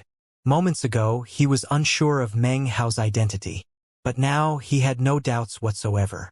He took a deep breath. He knew that this person was none other than the faceless Azure hero. Only that mysterious azure-robed man qualified to look down on Foundation establishment and do something that since ancient times was rarely seen in the cultivation world. He was turning everything upside down, issuing a challenge to the core formation stage while in the Foundation establishment stage. Han Shandao also took a deep breath. The exact same thoughts were going through his head as were going through Wang Lihai's. Luo Chong laughed loudly. Southern domain cultivators really are very interesting. Apparently you aren't familiar with the height of the heavens and the depth of the earth, and really have an exaggerated opinion of yourself. You are a trifling late Foundation establishment stage cultivator, not even of the Great Circle, and yet still dare to challenge a Black Lands azure-masked cultivator. An expression of ultimate ridicule covered his face beneath the mask. Before he even finished speaking, he lifted his right hand and waved it toward Meng Hao. I'll leave your corpse intact, said Luo Chong with a cold laugh. Before you die, I'll help you to understand the height of the heavens and the depth of the earth. Actually, His heart did not contain the contempt which filled his expression. He actually was taking the matter very seriously.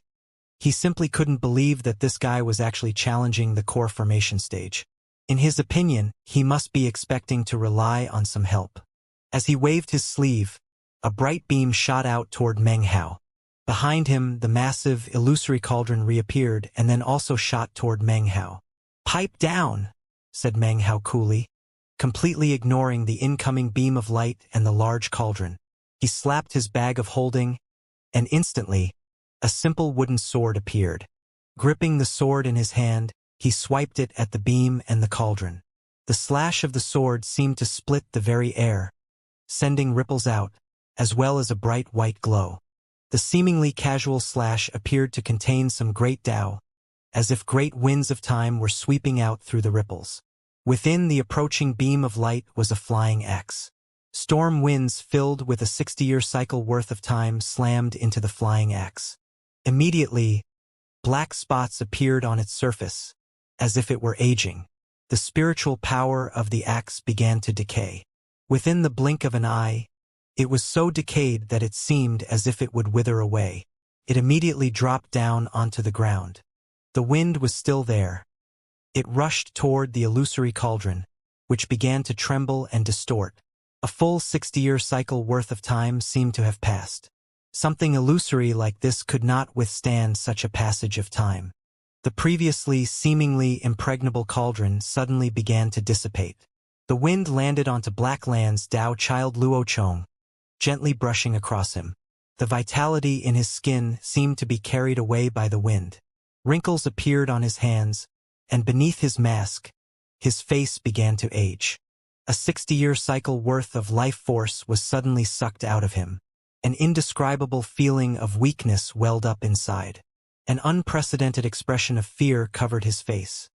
His body trembled and he coughed up a mouthful of blood. He staggered backward, a look of disbelief filling his eyes. "You!" His body trembled, and his face went pale. His skin continued to wither, and his entire body became emaciated. The mask suddenly fell off, revealing that his once black hair was now white. His face was that of an old man, a face that still contained a trace of its former bravery, but was now mostly covered with shock and dread. Everything was deathly silent. The three azure-masked cultivators suddenly stood up, their eyes filled with serious expressions. On the ground, the tens of thousands of cultivators from the southern domain were silent for a moment. Then a massive hubbub broke out. The other Tao child, Su Fei, subconsciously retreated a few steps, eyes filled with a look of dread as she looked at Meng Hao.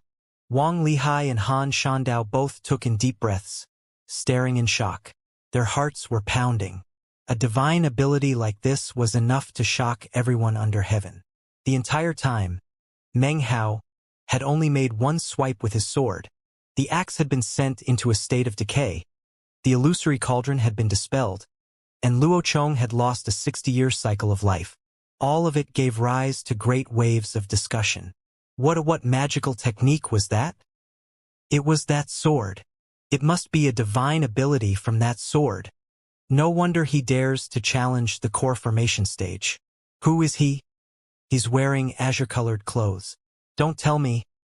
As the buzz of conversation filled the air, Tao child Luo Chong stood there trembling, his face pale. His expression was one of thorough confusion. Meng Hao flicked his sleeve and, his voice cool, said, "I've taken a 60-year cycle of time away from you.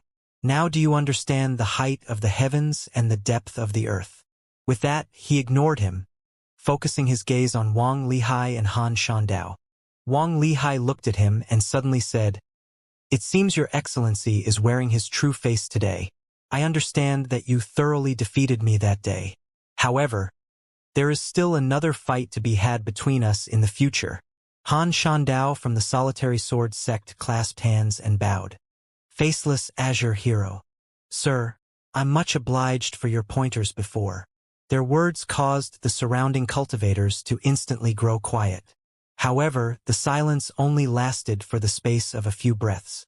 Suddenly, a clamor arose which was loud enough to shake the land. "What?" He's the faceless azure hero. The faceless azure hero. He's made a sudden rise to prominence recently. He swept over chosen and suppressed Dao children. So, it's him.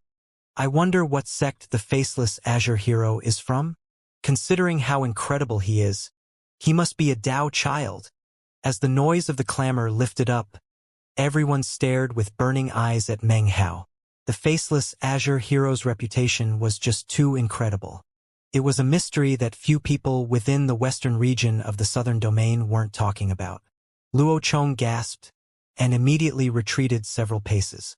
Before coming to the southern domain, he had heard of the faceless azure hero and had come to view him as a formidable adversary. How could he have ever imagined that the person in front of him was none other than that faceless azure hero? His heart filled with bitterness as he realized that he was decisively defeated. Considering that the defeat had been witnessed by tens of thousands of cultivators, it was obvious that the word would quickly spread throughout the southern domain. Black Land's Dao child Luochang had lost a 60-year cycle's worth of time in a single sword blow. A fierce glow sprang up in Luochang's eyes as he retreated. Suddenly, he cried out, "Azure-masked elders, please kill this guy." Suddenly, the eyes of the two other azure-masked cultivators began to flicker with killing intent. Meng Hao's expression was the same as ever, without even the slightest change. The instant he made his decision to attack, he had anticipated that something like this would happen. Before the echo of Luochang's words could die out, Meng Hao's voice could be heard. This time, he spoke to the surrounding tens of thousands of cultivators. Fellow Taoists of the southern domain, I am Feng Mu, a simple furnace lord of the Violet Fate sect. A year ago, Black Land's cultivators ambushed me and my fellow furnace lord Zhou Dikun in the Barren Mountains. I escaped by a fluke, but I'm not sure if Zhou Dikun made it out alive or not. Because of enlightenment from this Dao geyser, my cultivation base has reached new heights. Today, I come to battle my opponent from that day in the Barren Mountains.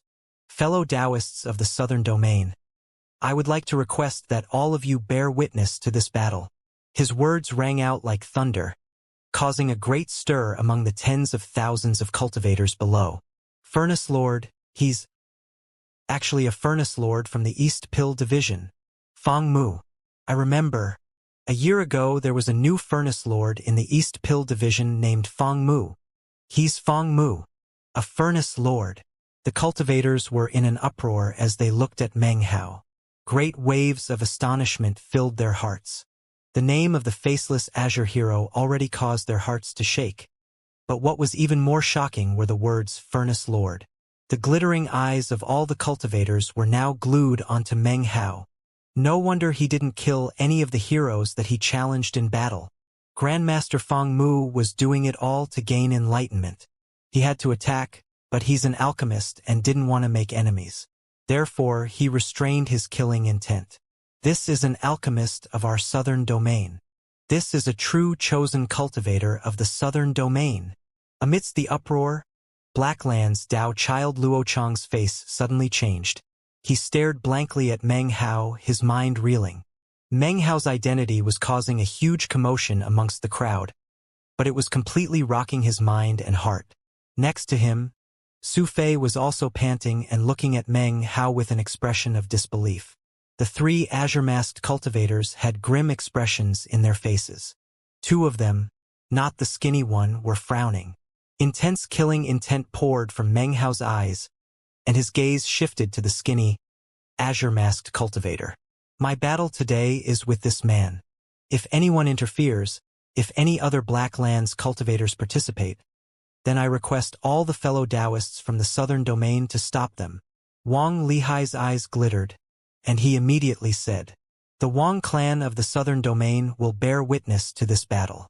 If the Black Lands cultivators interfere, then they will make an enemy of the entire Wang clan. The solitary sword sect of the southern domain will bear witness to the battle. If a second Black Lands cultivator makes a move, they will make an enemy of the solitary sword sect. The Golden Frost sect of the southern domain will bear witness to the battle. If any Black Lands cultivator dares to join the battle, the Golden Frost sect will be forced to interfere. The blood demon sect of the southern domain will bear witness to the battle. The black civ sect of the southern domain will bear witness to the battle. The Song clan of the southern domain will bear witness to the battle. They, one after another, voices rang out without end. The tens of thousands of cultivators were no longer sitting cross-legged. They were all standing, glaring up angrily at the Black Lands cultivators. All the clans, all the sects, their voices rang out, melding into a roar that shook heaven and earth. It was like an endless thunder. The cultivators here were all of the Foundation establishment stage. However, they represented countless sects and clans of the southern domain. Clearly, they could influence the attitude of their sects as a whole. Considering that they were all giving voice to the same opinion, the Black Lands cultivators were now pushed into a very narrow corner. One mistake could give rise to a great war between the southern domain and the Black Lands. Luo Chang's face twisted, and his body trembled. Next to him, Su Fei was panting. The other black-robed cultivators from their group all looked very nervous, and were currently rotating their cultivation bases. The faces of the three azure-masked cultivators immediately changed. The skinny cultivator had a grim expression underneath his mask. He stepped forward and said, "This is a personal matter between this kid of the junior generation and I, Yang. Outsiders need not interfere. It has nothing to do with the Black Lands. Fang Mu, you pup, it seems you're seeking to die. Very well, I shall help you."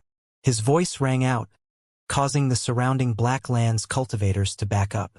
In an instant, the only people floating in the air were him and Meng Hao. This was to be their battleground.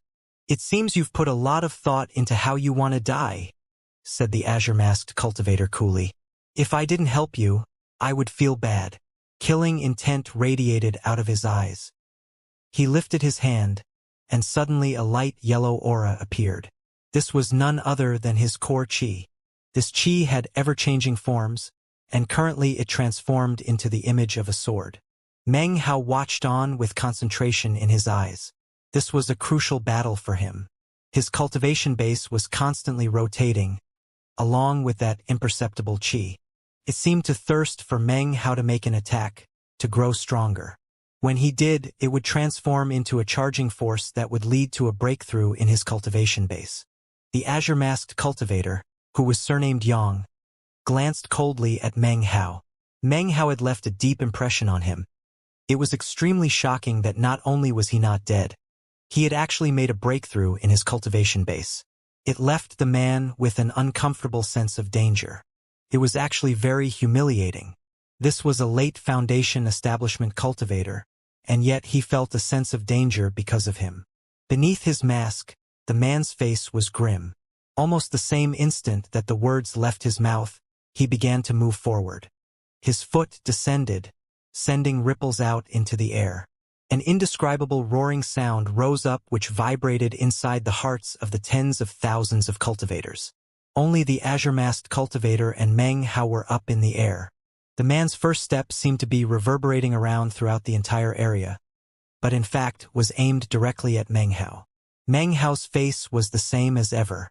The roaring inside him wasn't bothersome in the slightest. His 8 perfect Dao pillars rotated with power of the violet chi from the East technique, causing Meng Hao's body to glow with a violet aura.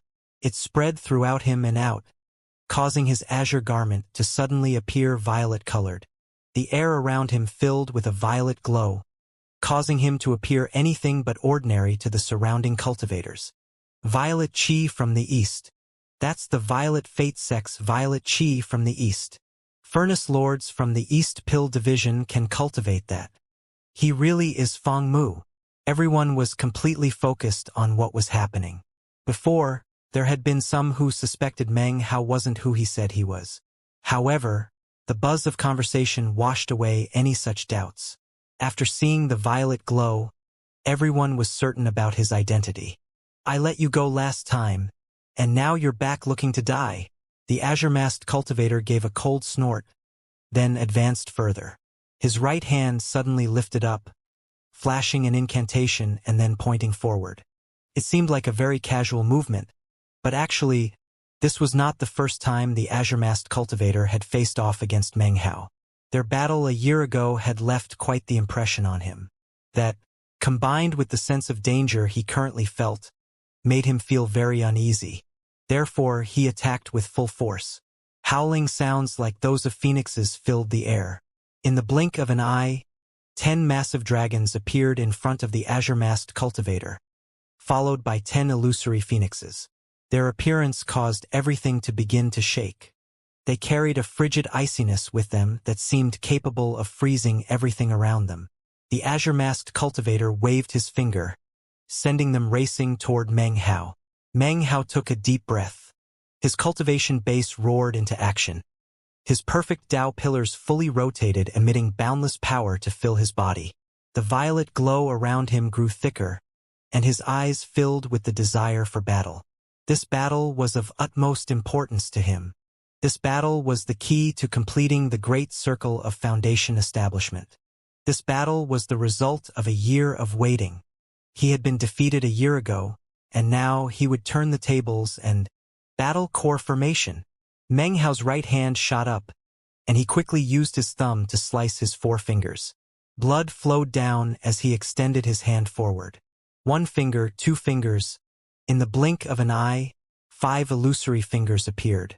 Meng Hao's vision turned the color of blood, and a roaring filled the air as the 5 fingers formed together into the blood palm. The massive, blood-colored palm emanated a reddish glow, along with a shocking, killing aura. It was filled with the power of Meng Hao's 8 perfect Tao pillars, as well as a violet aura, then shot forward with indescribable speed. A roaring like that of thunder filled the sky. At the same time that the palm appeared, Meng Hao bit down on the tip of his tongue and spit out some blood. The blood drop shot out to merge into the blood palm. "Blood palm!" bellowed Meng Hao. His left hand lifted up and he quickly formed another massive blood palm, this one of a left hand. It also shot forward. The power of the 2 blood palms, filled with blood from Meng Hao's cultivation base, began merging together. It was a shocking sight. It only took a moment for them to reach the 10 phoenixes and 10 dragons. They all slammed into each other. A shockingly loud boom rattled out like thunder. The 10 dragons and 10 phoenixes howled. They were formed from the power of a core formation cultivation base, and were virtually invincible. Meng Hao's first blood palm immediately disintegrated. As it did, the blood from Meng Hao's cultivation base burned away. The second blood palm roared in. There was a massive boom as 6 dragons and 7 phoenixes were exterminated. The remaining 4 dragons and 3 phoenixes screamed through the air toward Meng Hao, slamming into him, submerging him. However, the roaring sound soon dissipated, and the ripples in the air ceased. Everything became calm again, and Meng Hao emerged, the violet light emanating from his body rising up to the heavens. A bit of blood seeped down the corner of his mouth. His eyes were violet-colored, as were all the veins in his body, and a powerful aura emanated from him. All of this demonstrates that Meng Hao had just used his own power to stand up against the magical technique of a core formation cultivator. Violet pupil transformation flowed rapidly through Meng Hao's body, healing his injuries. Meng Hao didn't care about the injuries, of course. The desire for battle grew even stronger within his eyes as he stared at the azure-masked cultivator. Beneath the mask, the man's face was extremely unsightly. He knew that his opponent was not ordinary and had experienced an increase in his cultivation base. But how could he possibly have predicted that the increase would be so shocking? This first exchange of blows between the 2 opponents caused the surrounding southern domain cultivators to reel in shock. This included Wang Lihai, Han Shandao, and all the other chosen. Foundation establishment battling core formation.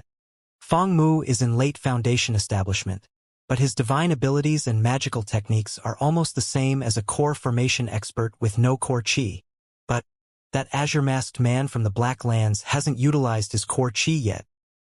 The buzz of conversation filled the air. Before, they had voiced their support for Meng Hao in the belief that he dared to battle core formation because he had some treasured item. The shocking scene which had unfolded in front of them, however, had nothing to do with any treasured item, but rather, a magical technique. This clearly showed that he was by no means weak. He had directly resisted a core formation cultivator's magical technique. Granted, his opponent hadn't employed core chi, but even so, Meng Hao was clearly qualified to challenge core formation. Meng Hao advanced, lifting his right hand. As he did, the violet light emanating from his body seemed to transform into liquid, which flowed toward his hand. There, it coalesced into something that looked like a blinding violet sun. His eyes glittered brightly as the power of his 8 perfect Tao pillars catalyzed the violet chi from the East technique. As the violet pupil transformation healed his body, Meng Hao used the power of violet chi from the East to unleash the most powerful magical technique he had learned. Violet Chi Guillotine. The chi in Meng Hao's hand transformed into a long, violet-colored blade. The curving blade expanded out, trailing wisps of violet smoke, seeming to take all of Meng Hao's violet aura with it. Soon it was dozens of meters long. Suddenly, it shot forward with indescribable speed toward the azure-masked cultivator. "What an insignificant skill," said the azure-masked cultivator with a cold snort. "You overestimate yourself." To be pestered by a Foundation establishment cultivator, even one with clearly extraordinary abilities, was nothing more than a humiliation to this man. From the moment their battle had begun, he had felt shame. He was filled with intense desire to kill Meng Hao. A virtually imperceptible light glittered in his eyes as his core chi suddenly appeared. The light yellow light roiled out, and within could be seen the indistinct shape of a sword. It emitted a fierce sword aura, along with an icy coldness. Even as Meng Hao's violet chi guillotine approached, the azure-masked cultivator's core chi exploded out. The sword shot forward, transforming into a blinding beam of light. It slammed into the violet chi guillotine, and a booming roiled out. The strands of violet chi trembled, then collapsed into pieces. The blinding sword continued on, speeding directly toward Meng Hao's head. Meng Hao's pupils constricted as a sudden sense of intense danger filled him. Even as the core chi sword destroyed the violet chi guillotine and shot toward him, a greenish-blue shield appeared around him. This was none other than his protective jade pendant. A boom filled the air as the azure-masked cultivator's core chi sword collapsed into pieces. When that happened, the azure-masked cultivator let out a grunt and slapped his bag of holding. Immediately, a black flying sword appeared in his hand. He tossed it up, fusing it with core chi. The process seemed to backfire somewhat, diminishing his core chi momentarily before it restored itself. In terms of stances, how could I possibly meet defeat a second time? The man's eyes filled with ridicule as he waved his right hand. From the core chi above his head, the black sword shot out toward Meng Hao. "Let's see how long your nascent soul cultivation blood can resist for this time." The black sword emitted a piercing shriek as it approached Meng Hao. Suddenly a massive boom filled the air, and Meng Hao was shoved backward. His expression never changed, though.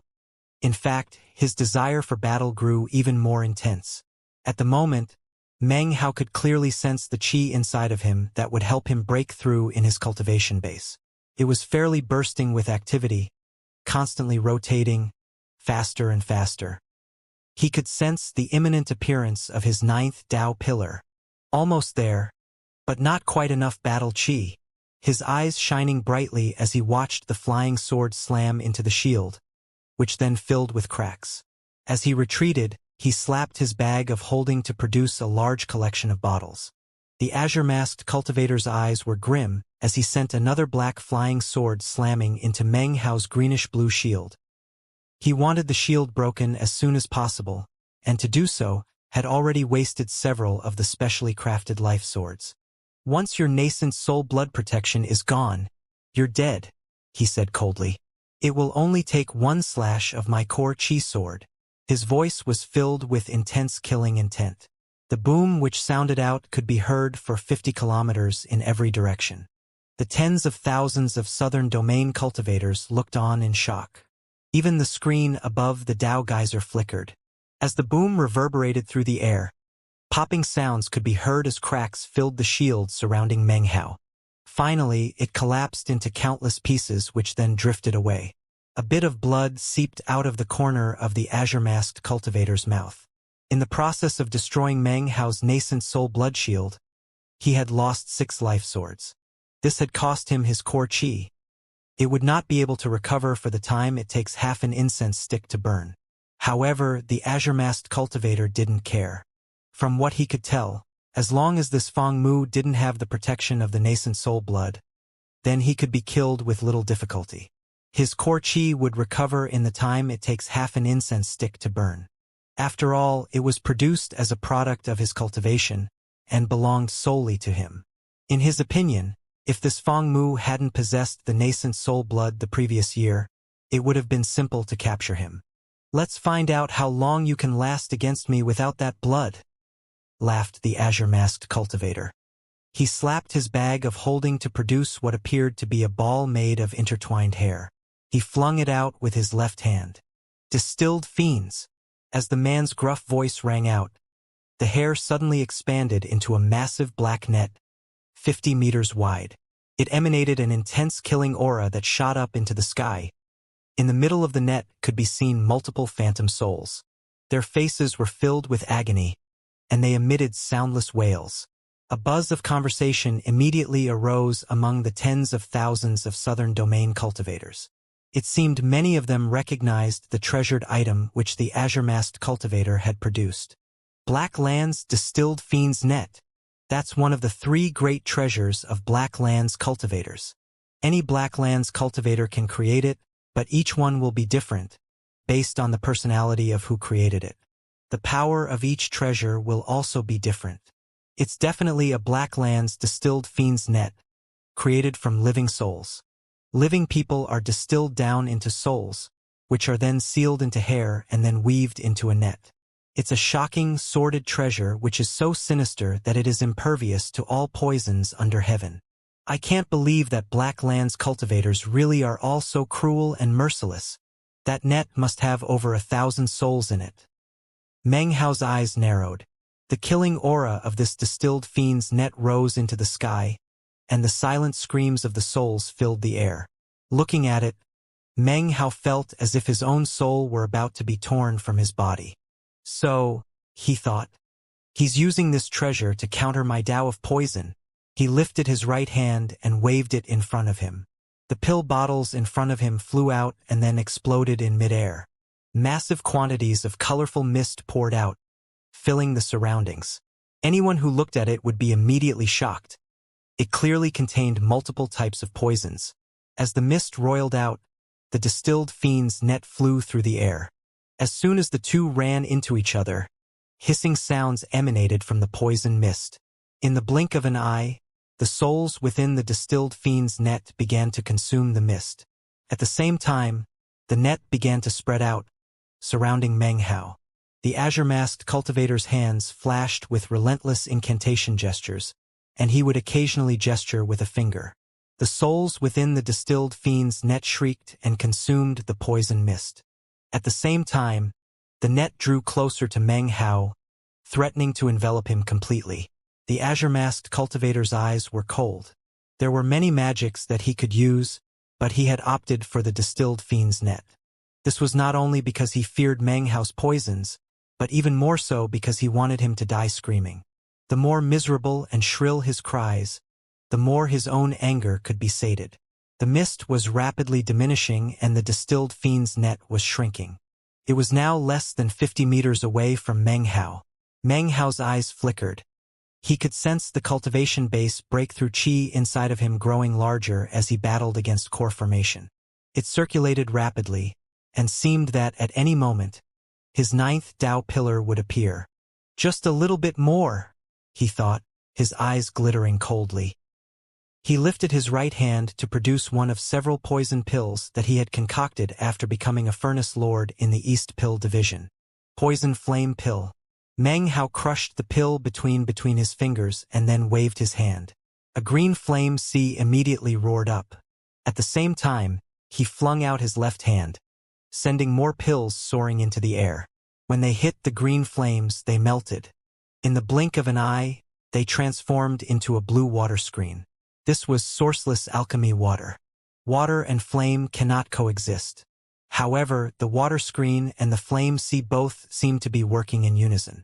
They spread out with a roar, making a beeline for the distilled fiend's net.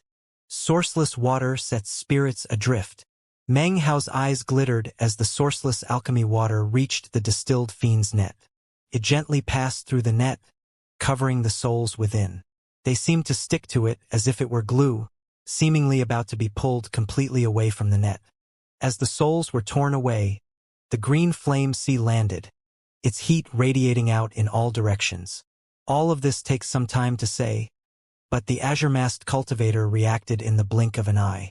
Eyes narrowing, he immediately made an incantation gesture with his right hand and then lifted his finger. At the same time as it descended, Meng Hao produced 10 black medicinal pills from his bag of holding. These medicinal pills emitted no medicinal aroma, and in fact emitted a shocking aura. The original pill had not been concocted by Meng Hao, but rather, one from Xianxia. Furthermore, they had not been concocted by a scarlet-robed alchemist of the World Pill Division, but rather a rank higher than that, a golden-robed alchemist who could concoct magic pills.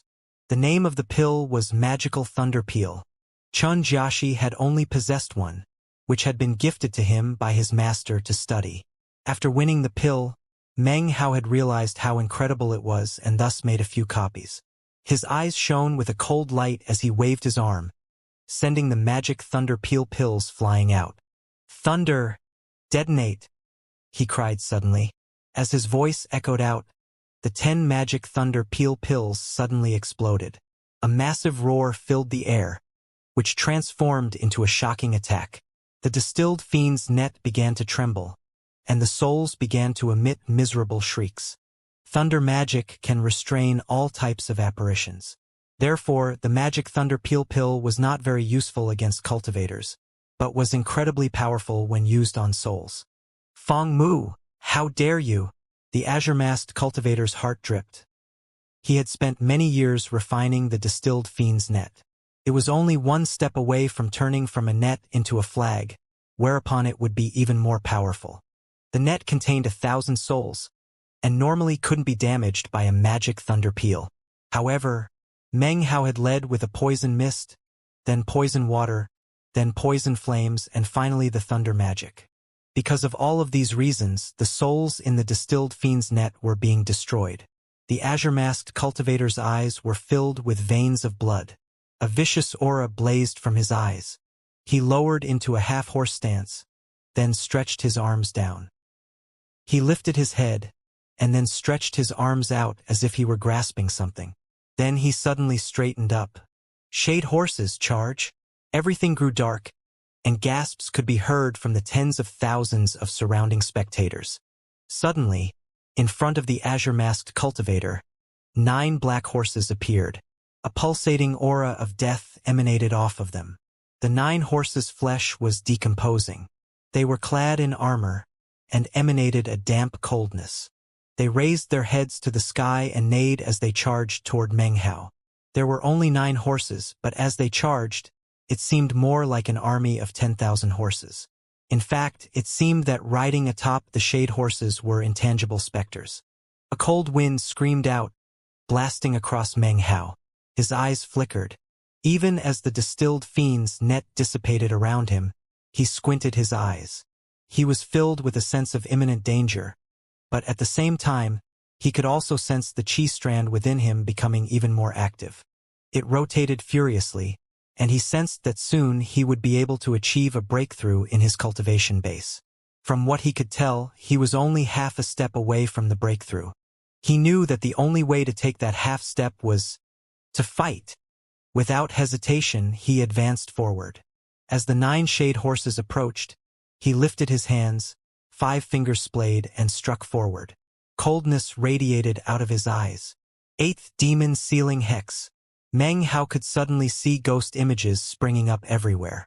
Everything was overlapping, as if the entire world were filled with duplicates of itself.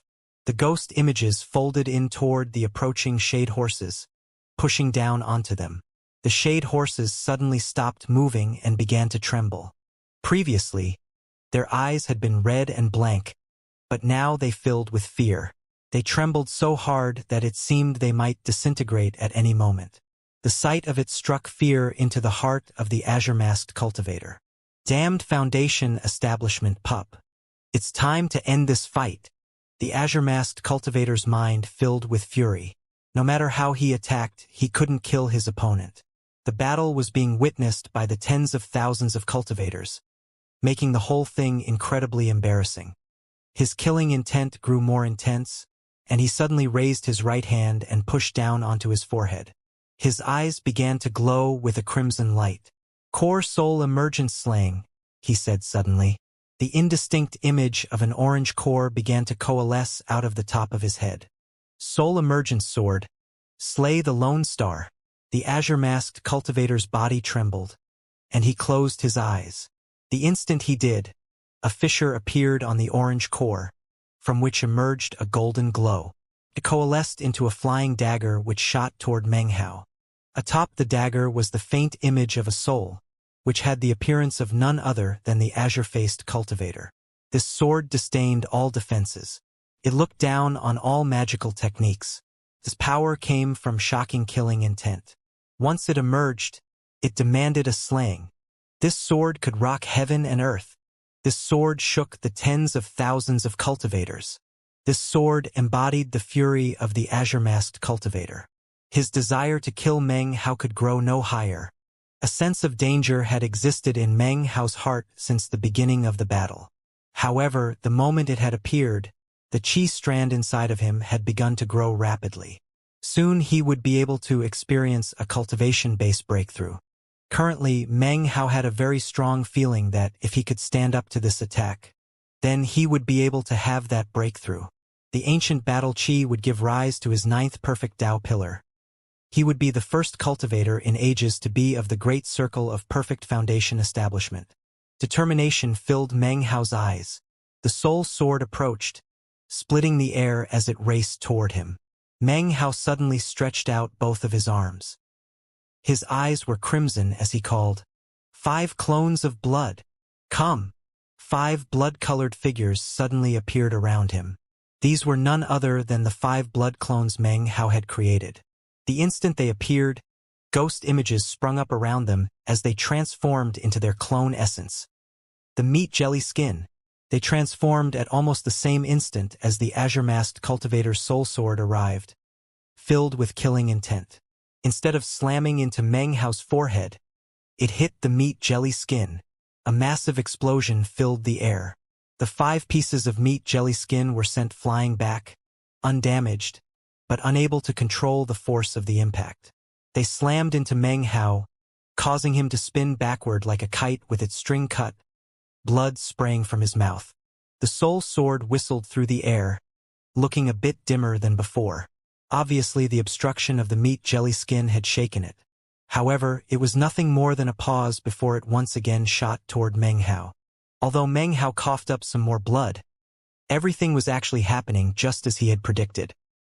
He retreated backward and, having no time to wipe the blood from his mouth, drew out the wooden time sword. A ferocious look covered his face, and intense killing intent radiated out. On the surface, it seemed that this battle with core formation was an even match.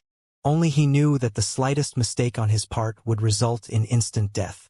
It was astounding that he had been able to last as long as he had. The most critical aspect of the fight had of course been when he used the jade pendant to nullify his opponent's powerful core chi. The resulting temporary weakness in his opponent was what had allowed Meng Hao to hold on to this point. The resulting life or death battle was causing the cultivation base breaking chi inside him to grow.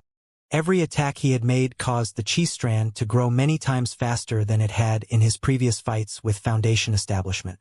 Therefore, he would not flinch from this battle. The time sword had arrived in the southern domain. Exactly how powerful it was, Meng Hao wasn't sure. It had whittled away some of Luo Chang's longevity, but he was merely a Foundation establishment cultivator, and Meng Hao had expended almost no effort in the attack. He had not even attempted to draw more power out of the sword. But now he was up against core formation. Meng Hao's eyes filled with decisiveness. The entire battle now rested upon this treasure. As he lifted up the wooden time sword, He zoned out everything around him. All of his concentration was focused upon the sword. It was as if he were the sword, and the sword were him. It was hard to tell whether his body followed the movements of the sword, or if the sword followed the indications of his will. Right now, Meng Hao had complete and utter faith in the sword. He had faith that the sword could turn the tide of death. This faith seems fantastic, but actually, after his mind entered the sword, he underwent a type of spontaneous enlightenment. It was like he was practicing cultivation that resulted in faith. The wooden sword did not emit any kind of brilliant light, nor did it send out shocking ripples. It merely rose up and then slashed toward the incoming soul sword. The azure-masked cultivator's soul sword shook. For the first time in the battle, the azure-masked cultivator sensed a profound feeling of danger. As he floated there within the soul, he suddenly thought about what had happened to Dao Child Luochong. And yet, he didn't retreat. He was unwilling to retreat, because if he didn't slay Feng Mu, then it would be hard to recall the soul. So he pushed forward at top speed, slamming into the descending wooden time sword. There was no roaring sound, no boom. Instead, a shocking wind of time rose up, filling the entire area. It was a song of ages, a glow of life that seemed like some kind of illusion. An archaic qi filled the air and then melded with the surroundings. When the soul sword and the wooden time sword collided, the azure-masked cultivator's soul emitted a blood-curdling shriek that no one but he could hear. He had suffered no wound, but instead was filled with indescribable pain. It was as if his life force had been injured, as if life itself had been sucked away. Suddenly, he was incomparably weak. The feeling of weakness filled him with unprecedented fear. It only took an instant for him to realize that the wooden time sword had caused him to lose a full 60-year cycle of longevity. This was the result of only one blow of the sword. Before a second blow could land, the azure-masked cultivator's soul let out a fierce shout. The soul sword shot forward, stabbing completely through Meng Hao's chest, and then disappearing in the resulting shower of blood. Blood sprayed from Meng Hao's mouth, and his face went pale white. His body turned into a beam of colorful light as he fell down toward the Dao geyser and the glowing screen. When the soul sword disappeared, the azure-masked cultivator's body shook. Blood sprayed from his mouth as his eyes opened. As he staggered backward, his body aged. He coughed up more blood. His mask suddenly fell off, revealing the pallid face of an old man, completely devoid of blood. After entering the core formation stage, this man had never met someone as difficult to slay as Meng Hao. He panted, his face pale. He didn't let his guard down at all, though, and was just about to charge again. This was because he knew the sword had not pierced through Meng Hao's heart. At the last minute, Meng Hao had moved to the side, causing the sword to miss the vital spot. Suddenly, shock covered his face as he looked toward Meng Hao. Below, the tens of thousands of cultivators also looked shocked. They saw everything that had happened, including the sword piercing Meng Hao through the chest. Now, though, their eyes went wide with disbelief. All eyes were fixed on Meng Hao. He had been falling, but then he stopped in midair. He floated there, and when his eyes opened, they radiated an icy glow. His wound was serious, and even the restorative power of the violet pupil transformation wouldn't enable him to recover in a short period of time. What was so shocking to the unmasked cultivator and the other tens of thousands of cultivators had nothing to do with that. What shocked them to core was that Meng Hao was currently floating in the exact same position as the figure on the glowing screen. Their bodies were superimposed. A powerful feeling suddenly surged through Meng Hao. He could clearly sense the chi strand exploding out with the power to cause cultivation base breakthrough. This explosive chi caused incredible shock to fill all hearts. That of the unmasked cultivator, Wang Lihai, the Black Lands Dao children, and everyone else. A cultivation base breakthrough in the midst of battle. Even as everyone felt shock running through them, Meng Hao took a deep breath. He had been waiting for this moment for a long time. In order to achieve this breakthrough, he had even been willing to battle against the core formation stage. Finally, the ancient battle chi erupted within him. Finally, Meng Hao could sense the indescribable speed with which his ninth Tao pillar was forming. 10%, 20%, 30%. He didn't need the approval of heaven and earth to form his ninth Tao pillar. However, he needed spiritual energy. At the moment, the 8 Tao pillars within his body were emitting shocking amounts of spiritual power, all pouring into the ninth Tao pillar. 40%, 50%, 60%. Meng Hao's aura grew more and more powerful. As it did, his body emitted a blinding violet light that shot up into the sky and filled the surroundings. A mighty pressure emerged from him, pressing down onto the tens of thousands of Foundation establishment cultivators, shaking their minds and spirits. Their cultivation bases became unstable, and their Tao pillars trembled. It was beyond their control. It was as if Meng Hao's presence was causing all of the other Tao pillars to bend in worship of him. It seemed as if Meng Hao were the sovereign of the Foundation establishment stage. The massive pressure he exuded seemed capable of causing the rest of Foundation establishment to be nothing more than mortals. The aura grew more and more intense, causing everyone's minds to reel. The heart of the now unmasked cultivator filled with an intense feeling of danger. I can't let him get any stronger, he thought, his face twisting. Damn it. He's in the midst of the Tao geyser enlightenment. Without hesitation, he began to fly toward Meng Hao at top speed. However, as he neared, a roaring sound suddenly rose up from the Tao geyser. In front of the shocked tens of thousands of cultivators, it erupted with boundless spiritual energy. Massive amounts of it shot up, and the nexus of the eruption was none other than Meng Hao himself. Immediately, the unmasked cultivator was forced to stop. He didn't dare to approach, and could only watch as Meng Hao was enveloped by the spiritual energy, and then disappeared. Feng Mu gained enlightenment. The Tao geyser only erupts with spiritual energy when someone gains enlightenment. But it's erupting with so much spiritual energy. When Li Shiqi advanced to the core formation stage, there was only about 30% as much spiritual energy as this. It was the same with Li Daoi. Feng Mu, just what stage is he breaking through to? There's so much spiritual energy. The tens of thousands of cultivators were in an uproar as they watched the spiritual energy exploding out and then pouring into Meng Hao's forming Tao pillar.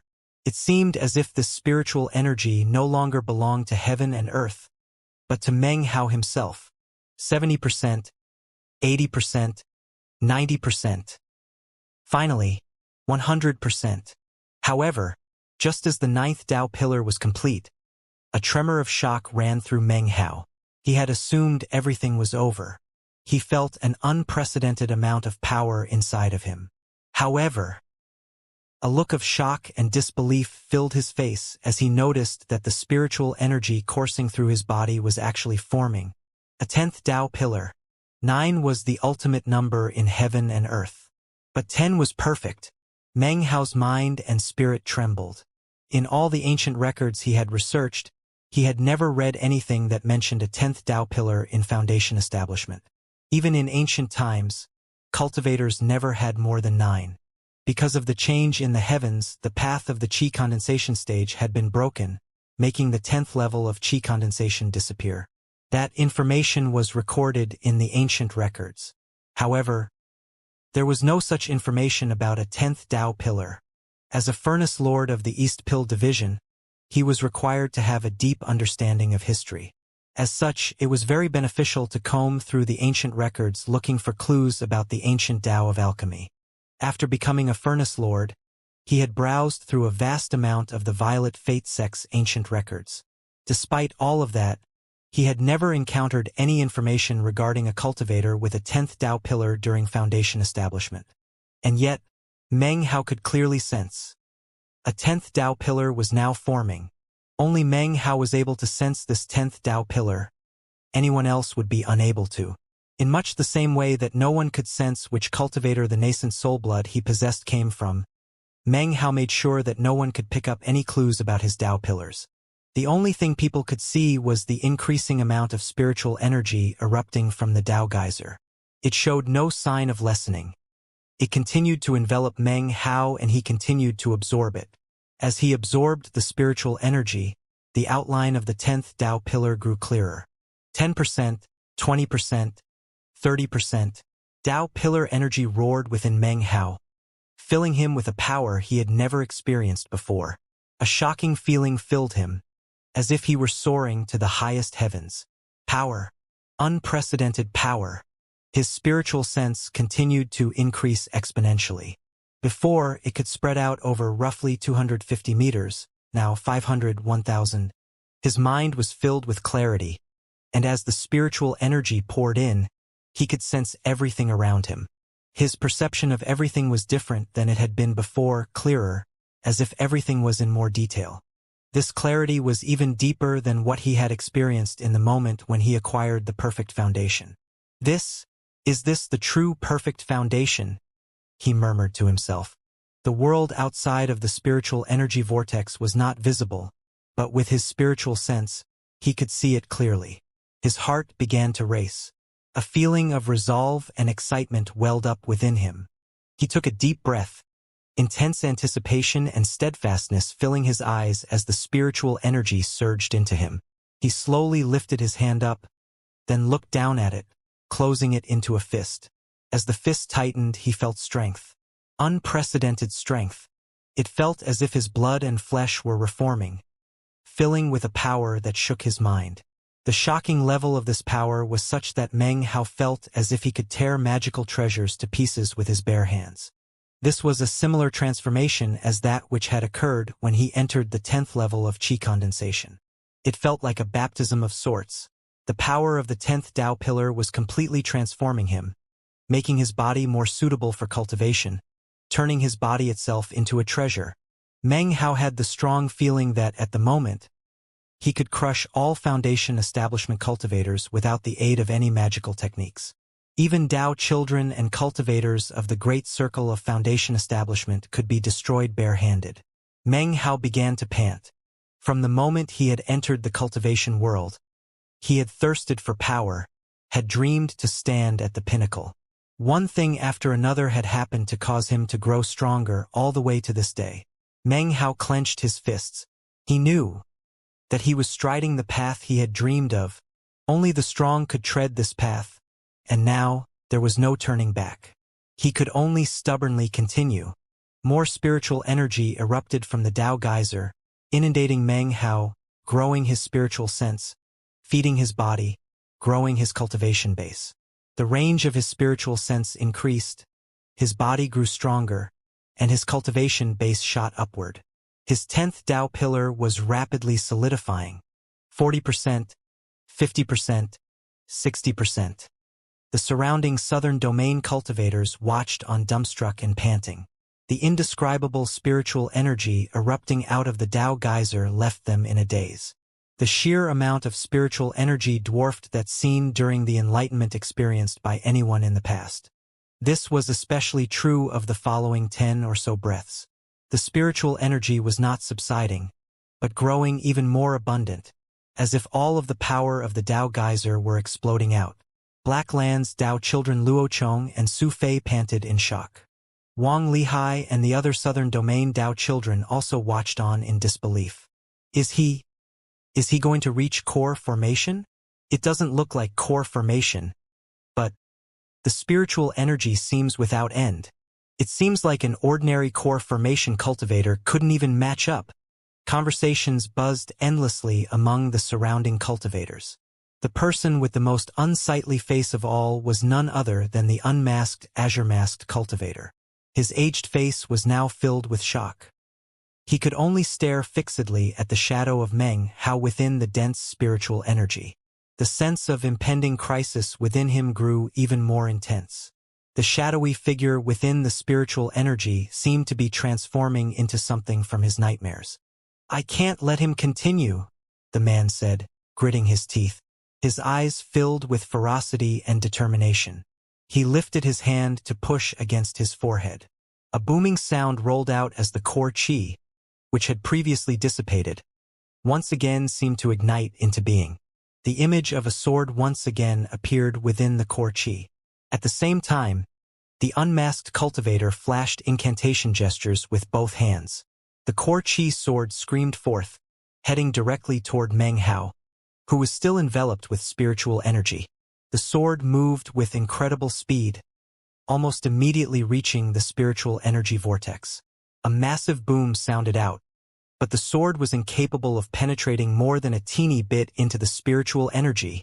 The unmasked cultivator was of the core formation stage, but the density of the spiritual energy erupting from the Tao geyser was such that even his core chi sword couldn't pierce through it. The sword was stuck part way into the spiritual energy vortex. It began to tremble, as if it might be swept away at any moment. It was at this moment that Meng Hao's 10th Tao pillar reached 70% completion. His face unsightly, the unmasked cultivator flashed an incantation sign with his right hand and then pressed down on his forehead. He then opened his mouth and spat out a mouthful of blood. The blood rapidly began to coalesce into the shape of another sword. "Core soul emergence slaying!" roared the unmasked cultivator, his eyes glowing brightly. His right hand formed an incantation gesture and then waved forward. Immediately, his eyes bulged and a tremor ran through his body. Ghost images of his own face suddenly flickered into existence.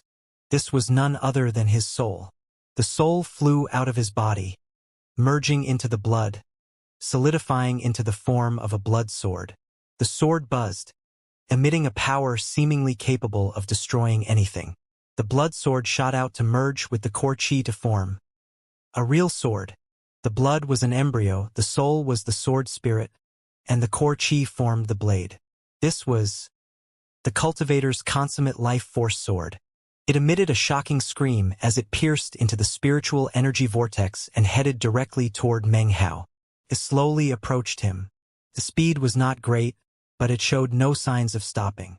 It seemed it wouldn't stop moving until Meng Hao was dead. It approached at a crawl, 100 meters, 50 meters, 25 meters, 15 meters. Meng Hao closed his eyes. He floated in the midst of the vortex of spiritual energy. His 10th Tao pillar now 80% complete. The unmasked cultivator's body trembled and his face was pale. It seemed as if his life force was being suppressed. A death aura appeared. Despite this, he continued to exert maximum power, using his soul to power the consummate life force sword closer to Meng Hao. The soul within the sword let out a deep howling noise. In the blink of an eye, the sword was now only 10 meters from Meng Hao. The unmasked cultivator could now clearly see Meng Hao floating there, eyes closed. He could also sense something awakening within Meng Hao, something that seemed like an ancient wild beast. No one would interfere in this magical battle. It didn't matter that Meng Hao was at a critical juncture of a cultivation-based breakthrough. It didn't matter that the unmasked cultivator's actions were virtually a sneak attack. This battle was between the two of them, and the two of them alone. The other azure-masked Black Lands cultivators did nothing to assist their compatriot. Nor did the southern domain cultivators do anything to block him. Within the space of a moment, the sword was 3 meters away from Meng Hao. It glittered coldly, heading directly toward his forehead. Meng Hao's 10th Tao pillar was rapidly congealing. It was now 90% complete. "Die!" screamed the unmasked cultivator's soul shrilly. The consummate life force sword emitted a roaring sound as it approached Meng Hao. 3 meters. 1 meter. Half a meter. Soon, it was only a few centimeters from Meng Hao's forehead. It was at this moment that an incredible, heaven-shaking roar filled Meng Hao's body. His 10th Tao pillar was now 100% complete. Meng Hao slowly lifted his right hand, clasping 2 fingers down onto the tip of the consummate life force sword, which was only half a centimeter from his forehead. "This is the true perfect foundation," Meng Hao murmured to himself. His eyes suddenly snapped open, revealing frigid iciness and shocking killing intent. This gaze contained a cold, callous aura. This gaze was filled with a shocking, threatening glow. This gaze erupted with an unbelievable domineering aura. At the exact same time, Meng Hao could sense something within his bag of holding. Something inside was suddenly calling out with an incredible thirst. This call came from within the blood-colored mask. It was coming from that which Meng Hao previously had been unable to even touch. The flag of 3 streamers. During this explosive moment, all of the spiritual energy in the area poured into Meng Hao. It only took a few moments for it to disappear, having been completely absorbed by Meng Hao. Not a scrap remained. The Dao geyser had ceased its eruption and, in fact, seemed to be drying up. The Dao projection in mid-air flickered, then completely disappeared. The Dao geyser was indeed thoroughly exhausted. The tens of thousands of surrounding cultivators watched on in silence. The Dao geyser, which had been the focal point of such shocking events for the past year in the southern domain, dried up and turned into ash, which then disappeared into the air. Nothing remained. Meng Hao had apparently exhausted all of the spiritual energy it contained. There was no more enlightenment to be gained, so it disappeared. A deathly silence filled the air. The tens of thousands of cultivators looked on with blank expressions. However, it didn't take long before they were thrown into an uproar.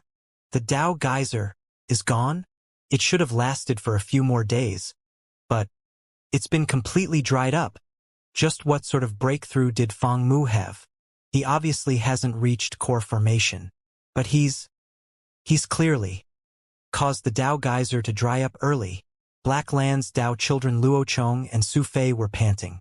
To them, this visit to the western region of the southern domain had been shocking to the extreme.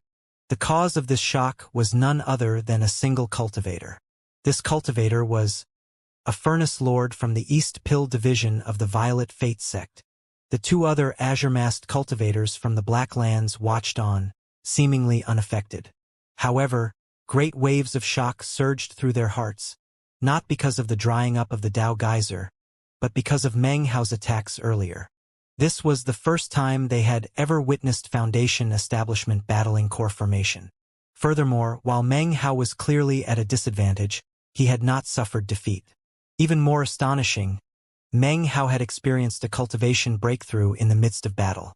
That was something rarely seen. Something even more rarely seen was how Meng Hao was currently clasping a life force sword between his fingers. A Foundation establishment cultivator shouldn't even be able to touch a sword like that. Is he really an alchemist? This was the shocking question which floated in the minds of both of the azure-masked experts.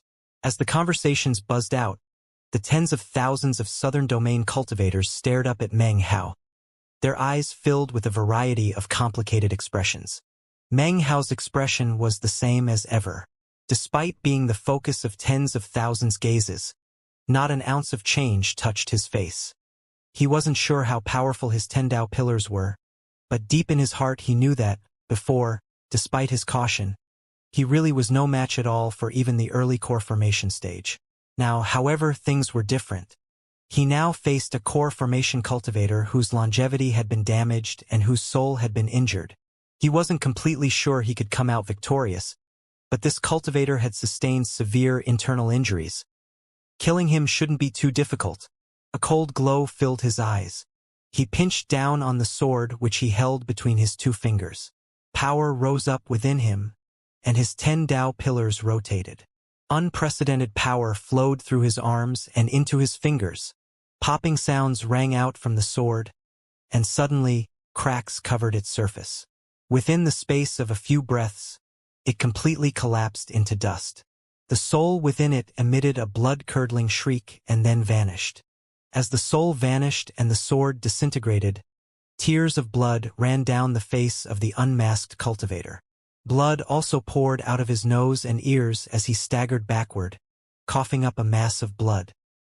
He lifted his pale face, and it was filled with ferocity, appearing to the onlookers to be even demented with insanity. He lifted his right hand to slap his bag of holding. A black statuette appeared. It appeared to be a dragon, and yet not a dragon, like a python and yet not a python. This was none other than a flood dragon. It had a single horn jutting out of its head, and 2 clawed arms on its abdomen. Its body was bluish-black. The instant it appeared, a fiendish aura filled the area, causing the previously sunny sky to fill with dark clouds. A faint cry rose up that seemed to come from ancient times, echoing out to shake the minds of the tens of thousands of cultivators. As the cry echoed out, The ancient flying rain dragon core within Meng Hao's first Dao pillar suddenly seemed to wake from slumber. It began to tremble. A moment later, the air behind Meng Hao began to ripple, and an enormous, illusory ancient flying rain dragon appeared. It glared down at the statue of the flood dragon as if it were looking at food. In ancient times, flood dragons were nothing more than food for flying rain dragons. The phantom image of the flying rain dragon was invisible to the onlookers. Suddenly, the roar of the flood dragon statue seemed to cease. The unmasked cultivator glared at Meng Hao. One word at a time, he said, "Transform core chi into a flood dragon ancestor. Open a great Dao with cultivation-based blood. Feed this dragon spawn with the body. Use the soul to give birth to slaughter." The man bit down on the tip of his tongue and spit out a glob of blood onto the statuette. "I draw on my power to call upon the flood dragon ancestor." His body trembled as he raised his head to the sky and howled. In an instant, cracks covered the flood dragon statue. Popping sounds filled the air, and the surrounding tens of thousands of cultivators watched as the statuette crumbled to pieces. It disintegrated, and before the countless bluish-black fragments could scatter, a wind sprang up, gathering them together, distorting them, transforming them into the image of a flood dragon.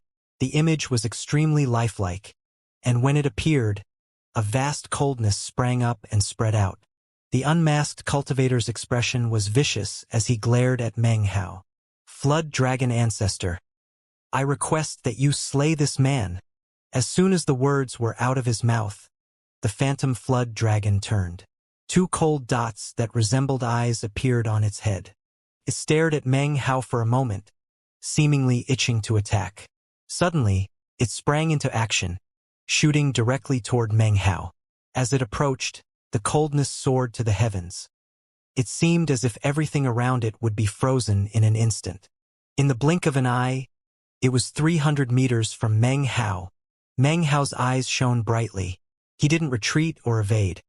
Instead, he took a deep breath, lifted his hand and began to slice his fingers. 5 fingers were soon covered with blood. He closed his eyes, bent down and stretched his hand out. "Blood death world," he cried. His voice filled with an aura of blood and gore. The instant the words rang out, his vision turned the color of blood. At the same time, a bloody aura emanated from his right hand, enveloping the surroundings, causing everything within 3,000 meters to turn the color of blood. The flood dragon, too, was enveloped within this world of blood. This unique world was the third magical art from the Blood Immortal legacy, the one he had previously been incapable of unleashing, the Blood Death world. As soon as the Blood Death world appeared, 5 blood phantoms appeared around Meng Hao. These were none other than his 5 indestructible blood clones. A boom filled the air, filling the hearts of the tens of thousands of cultivators with shock. The unmasked cultivator's face was pale white. It goes without saying that the appearance of the Blood Death world filled his heart with astonishment. This was especially true because the flood dragon, which he previously thought to be incredibly astonishing, was now emitting a miserable shriek as it struggled within the Blood Death world. It seemed to be fighting against some invisible power that it just couldn't shake off. As its shrieks rang out, Meng Hao slowly straightened up. He began to clench the fist of his right hand. As his fist slowly closed, the Blood Death world suddenly shrank, seemingly following the movement of his hand. As its borders shrank, they slammed into the shrieking flood dragon, carrying it with them. In the blink of an eye, the Blood Death world had disappeared, completely shrinking into Meng Hao's fist. A faint aura of blood seeped up from between his fingers. Meng Hao's expression was the same as ever. He slowly loosened his fingers, and as he did, chunky bits of bluish-black dust floated off his palm to dissipate in the wind. Gasps could be heard as people recognized the powder as the remnants of the flood dragon statuette. The unmasked cultivator stared at Meng Hao, his eyes filled with fury. "Today's battle will end only in your death. The Foundation establishment stage is simply incapable of challenging the core formation stage." He lifted his left hand and used his fingernail to scratch 3 bloody streaks onto his face, forming a triangle. Bone was visible beneath the cuts, which oozed blood. The sight was shocking, but the unmasked cultivator showed no signs that it hurt even the slightest bit. He glared at Meng Hao with even more ferocity than before. Hoarse-voiced conversations immediately sprang up among the cultivators below. That's a forbidden technique of the Black Lands, the Yellow Springs 3 Incarnations seal. As the word spread among the cultivators, the unmasked cultivator's sinister voice filled the air. 3 incarnations are carved out within the Yellow Springs. 3 incarnations that can destroy all incarnations. Yellow Springs, 3 incarnations seal. A bizarre aura filled the eyes of the unmasked cultivator. This was his most powerful magical technique. Utilizing this technique would come at no small cost to him, but at the moment he didn't care. The 3 bloody lacerations on his face began to burn, branding deeply into his face. They began to turn into scar tissue, filling his eyes with even more demented ferocity. As the words left his mouth, he raised his right hand toward Meng Hao, then chopped it down into the air. At first, it seemed as if nothing had happened. However, Meng Hao's heart trembled. Meng Hao's gaze was like lightning as he gazed at the unmasked cultivator. His brow was furrowed. He had been able to exterminate the flood dragon because of the might exerted upon it by the flying rain dragon within the Blood Death world. As such, it had been dispersed when the Blood Death world dissipated. "Time to end things," he said softly, his brow relaxing. He raised his right hand to smack his bag of holding. Instead of retrieving an object, however, he sent his spiritual sense into the blood-colored mask. It circled around the flag of 3 streamers, which he previously had never been able to use. This was a precious treasure from the Blood Immortal legacy. As his spiritual sense hovered over the flag of 3 streamers, it began to sway, then suddenly unfurled. It entered his body, filling him with enlightenment. He raised his right hand and then waved it. Behind him, surrounding him in all directions, filling the sky, covering the land, appearing tattered and yet still emitting a power of heavenly might, was 1 streamer from the flag of 3 streamers. It appeared dilapidated, and was gray, but stretched out seemingly without end. As it stretched out, the Yellow Springs seemed to dry up, the 3 incarnations were exterminated, everything sank halfway to hell. Meng Hao hovered in midair, his eyes closed, concealing the veins of blood which filled his eyes. His mind was reeling.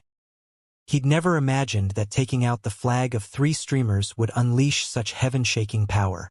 Furthermore, this was only 1 streamer. In addition, the full flag of 3 streamers hadn't truly been unfurled. This was only a shadow of the treasure, projected by means of Meng Hao's spiritual sense.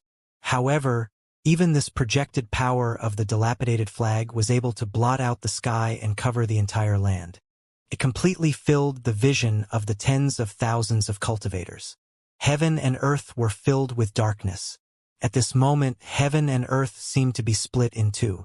Heaven was heaven, earth was earth. The flag existed beneath the heavens, an earth of its own, and above the earth a heavenly flag. The world was covered with darkness. Spirits faded, the cosmos itself was pitch black. An indescribable pressure roiled out, and an unprecedented sense of calamity filled the hearts of all the cultivators. It was impossible to dispel, as if an enormous boulder was crushing down onto their bodies. The entire world was suddenly plunged into deathly silence. A gray aura began to emanate from the bodies of everyone present. It curled up into the air, forming a mist, outside of which only the fluttering, dilapidated flag was visible. It twisted beneath the heavens and the earth, stretching out seemingly for hundreds of kilometers in all directions. It seemed as if it had replaced the heavens, changed its will. This dilapidated flag used one side to change the heavens, and the other side to change the earth. A long time passed, or perhaps it was only a moment. The sky's normal color returned, and that which covered the earth disappeared. The gray mist dissipated, and the shocking flag that had appeared in the sky disappeared without a trace. Only Meng Hao remained floating in midair. No living thing existed alongside him.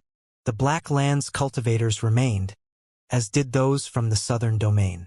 However, the appearance of the undulating flag up in the sky had caused their bodies to tremble and begin to sink down into the ground.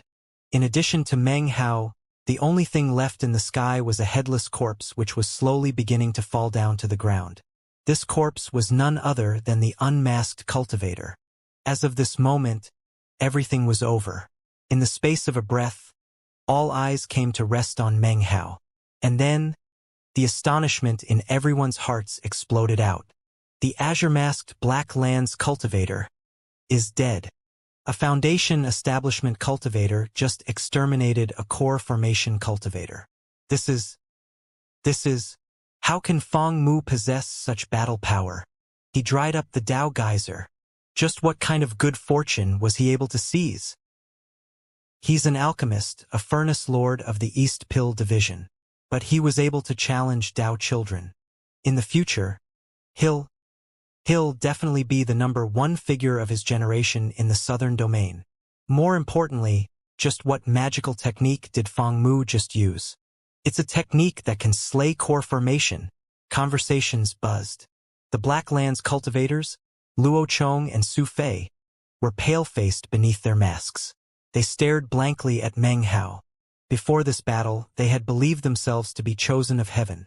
They truly thought that few people within the Foundation establishment stage in the southern domain could possibly exceed them. At the most, perhaps someone existed who could match them in battle. But now, they found that it didn't matter if it were them, or other chosen from the southern domain. They were all simply foils that accentuated the magnificence of Feng Mu. Even if they grew more powerful, even if they could be considered chosen within their various sects, all of them were merely ordinary when compared to Feng Mu. Feng Mu floated like a blazing sun in the sky. He was too bright, dazzling, causing all the surrounding stars to fade. They might be unwilling, they might be unconvinced, but it didn't matter. They had no choice. An inhuman cultivator had appeared in the Foundation establishment stage who could exterminate core formation cultivators. Everyone of his generation had no choice but to be shaken and feel suppressed. Wang Lihai's face was pale, and he stood there silently. Han Shandao shook his head with a bitter smile and sighed inwardly. The Golden Frost sect Dao child, Song Yunshu of the Song clan, and the others of various clans who considered themselves to be at the peak of Foundation establishment, all looked up at Meng Hao, their eyes filled with deep veneration. They were in awe of his cultivation base, and they revered him for his status as a furnace lord of the East Pill Division. Because of all of this, it was impossible for them not to understand that in the future, the name of Feng Mu would be matchless in the southern domain. From now on, he would be a critical element within the southern domain. Fame had come with one battle. All eyes were fixed upon Meng Hao as he floated there in midair. No roars filled the air, only silence. Such silence, such deathly emptiness, usually represents intense fear. The various cultivators' eyes were filled with conflict, shock, reverence, admiration, and envy. Such a variety of looks seemed to transform into a sharpness which circulated around Meng Hao. In fact, if Meng Hao hesitated at all, it seemed like the sharpness might transform into killing. Meng Hao's astonishing power caused many hearts to fill with a disastrous level of jealousy. This was one of the reasons he had chosen to change his appearance so often in the past, and had been so careful to not accidentally reveal himself. If it weren't for the fact that this battle had been key to his breakthrough, then he would never have openly revealed so much about himself. The death of the azure-masked cultivator would not be closely investigated. Neither the Black Lands Dao children nor the azure-masked cultivators would look into the matter too closely, not with Meng Hao at the height of his power, and surrounded by the shocked southern domain cultivators.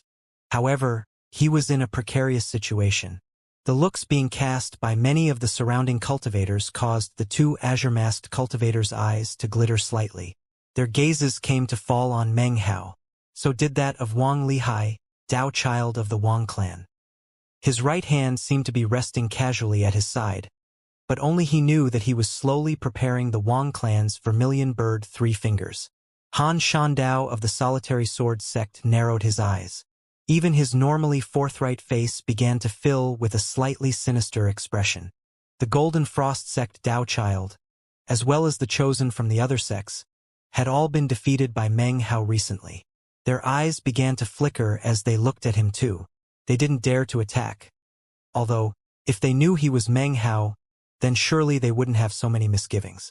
The Black Lands cultivators would have none whatsoever, and would definitely immediately attack.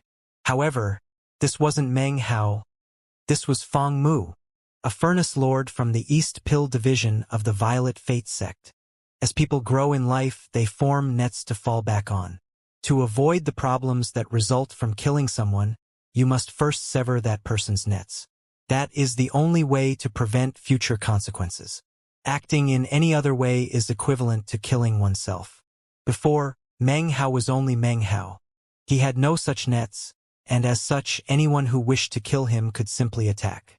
But now, his identity as a member of the East Pill division was his biggest safety net. Meng Hao gained enlightenment of this when he had first joined the Reliance sect. Having someone to rely on is in fact one of the greatest safety nets that can exist in a person's life. Wang Lihai didn't make a move. However, one of the other Wang clan chosen suddenly took a step toward Meng Hao. That step seemed to fall upon the hearts of the surrounding cultivators. Luo Chong suddenly moved. The two Black Lands azure-masked cultivators also began to advance.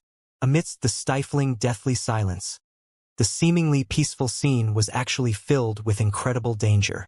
As Meng Hao floated in mid-air, his closed eyes suddenly snapped open. The instant this happened, the Wang clan chosen stopped in his tracks. Luo Chong also stopped moving, as did the two azure-masked cultivators. Everyone looked at Meng Hao, their looks even more thoughtful than before. His expression was the same as ever, cold and detached. The coldness of his gaze was even thicker than before, and deep within could be sensed an aura of ridicule. Not even the slightest injury could be seen on his body, making it seem as if this wasn't his first time exterminating a core formation cultivator. He suddenly spoke, his voice cool. My enlightenment from the Dao Geyser included a divine ability. I am a furnace lord of the East Pill division, unfamiliar with magical battle. However, because of the profundity of the enlightenment, I was unable to control myself. Fellow Taoists from the Black Lands, please forgive me. With that, he waved his hand, causing his azure-colored robe to disappear. It was replaced with the alchemist's robe of a Violet Fate sect furnace lord, black, with a faint violet aura glowing within. The sight of it instantly caused everyone to be filled with shock. He floated there in mid-air, looking coolly about at the crowds of people. It seemed as if an appointed time had arrived. The two azure-masked cultivators gave deep looks to Meng Hao, then turned and transformed into beams of light that shot off into the distance. Apparently, Meng Hao's identity as a furnace lord was their greatest misgiving. It was well known that anyone who trifled with one of Pill Demon's alchemists could arouse the wrath of the entire sect. Luo Chong and Su Fei gave a final glance at Meng Hao, and then departed. The departure of the Black Lands cultivators caused the previously stifling atmosphere among the southern domain cultivators to slowly relax. The pressure eased, and they began to grow excited. Even as everyone began to discuss this Feng Mu, Meng Hao clasped hands and bowed deeply to everyone. Many thanks for your assistance, fellow Taoists, he said. I, Feng Mu, am very moved. Now, I need to deeply analyze and meditate upon my recent enlightenment. Furthermore, I recently received orders from the sect, calling me back. Next time you are able, call on me in the Violet Fate sect. I will most happily receive and entertain you. With that, he gave another deep bow.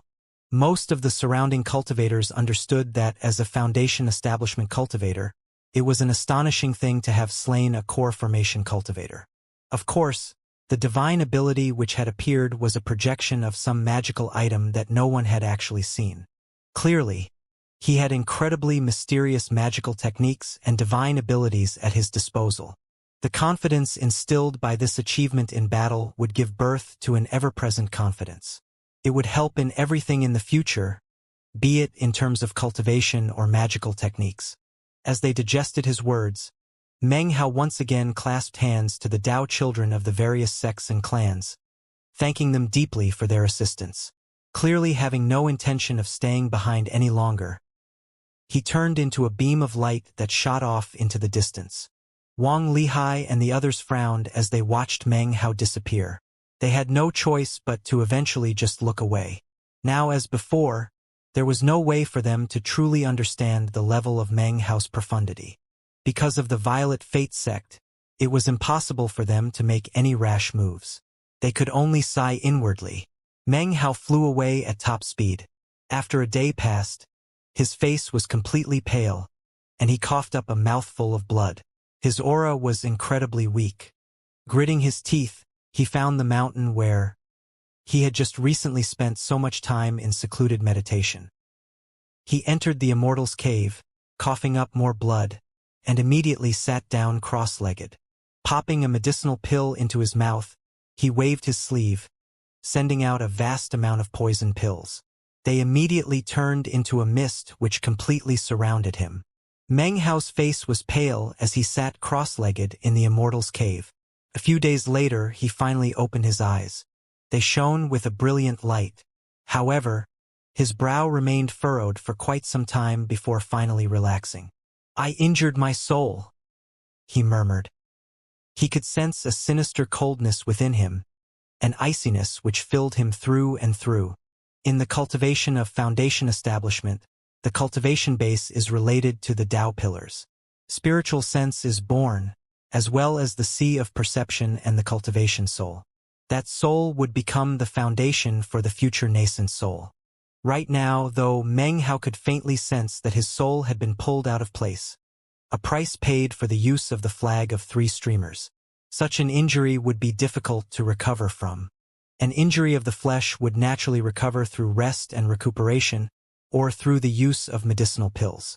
However, an injury of the soul could not be healed in such a way. Battling and slaying core formation had been an impressive feat, but as far as Meng Hao was concerned, the level of difficulty was far too high. Even with a 10th Tao pillar, it had been extremely difficult.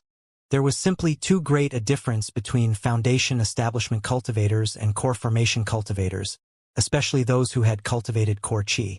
In truth, he was not really qualified to challenge a core formation cultivator.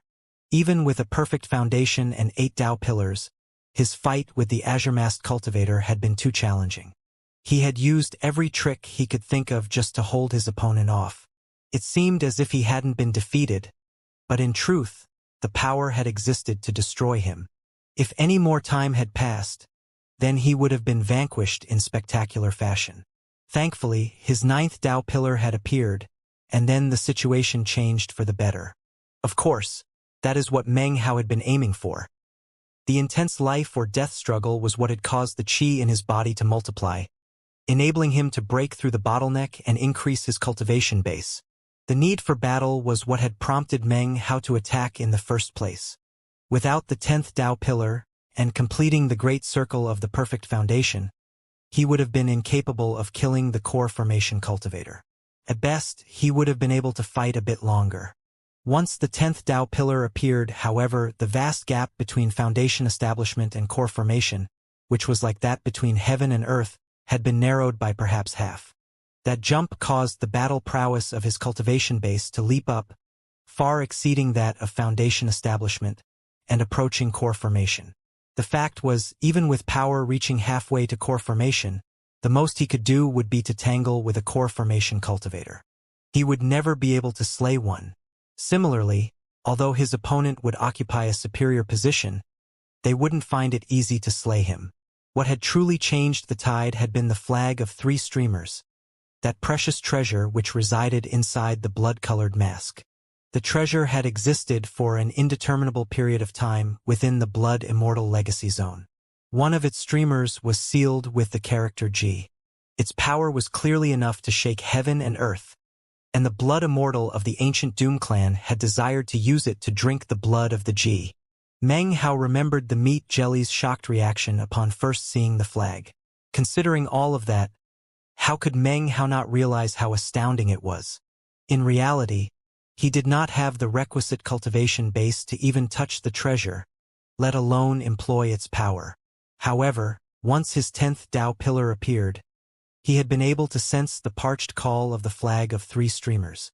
Now that he thought back, he realized that its thirst was a thirst for destruction.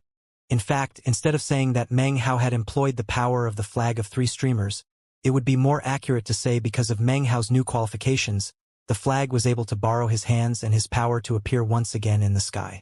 Furthermore, instead of saying that Meng Hao had slain a core formation cultivator, it would be more accurate to say that the flag of 3 streamers was the one to exterminate the azure-masked cultivator. Even the appearance of just one of the flag's 3 streamers caused Meng Hao's cultivation base to wither, and had injured his soul.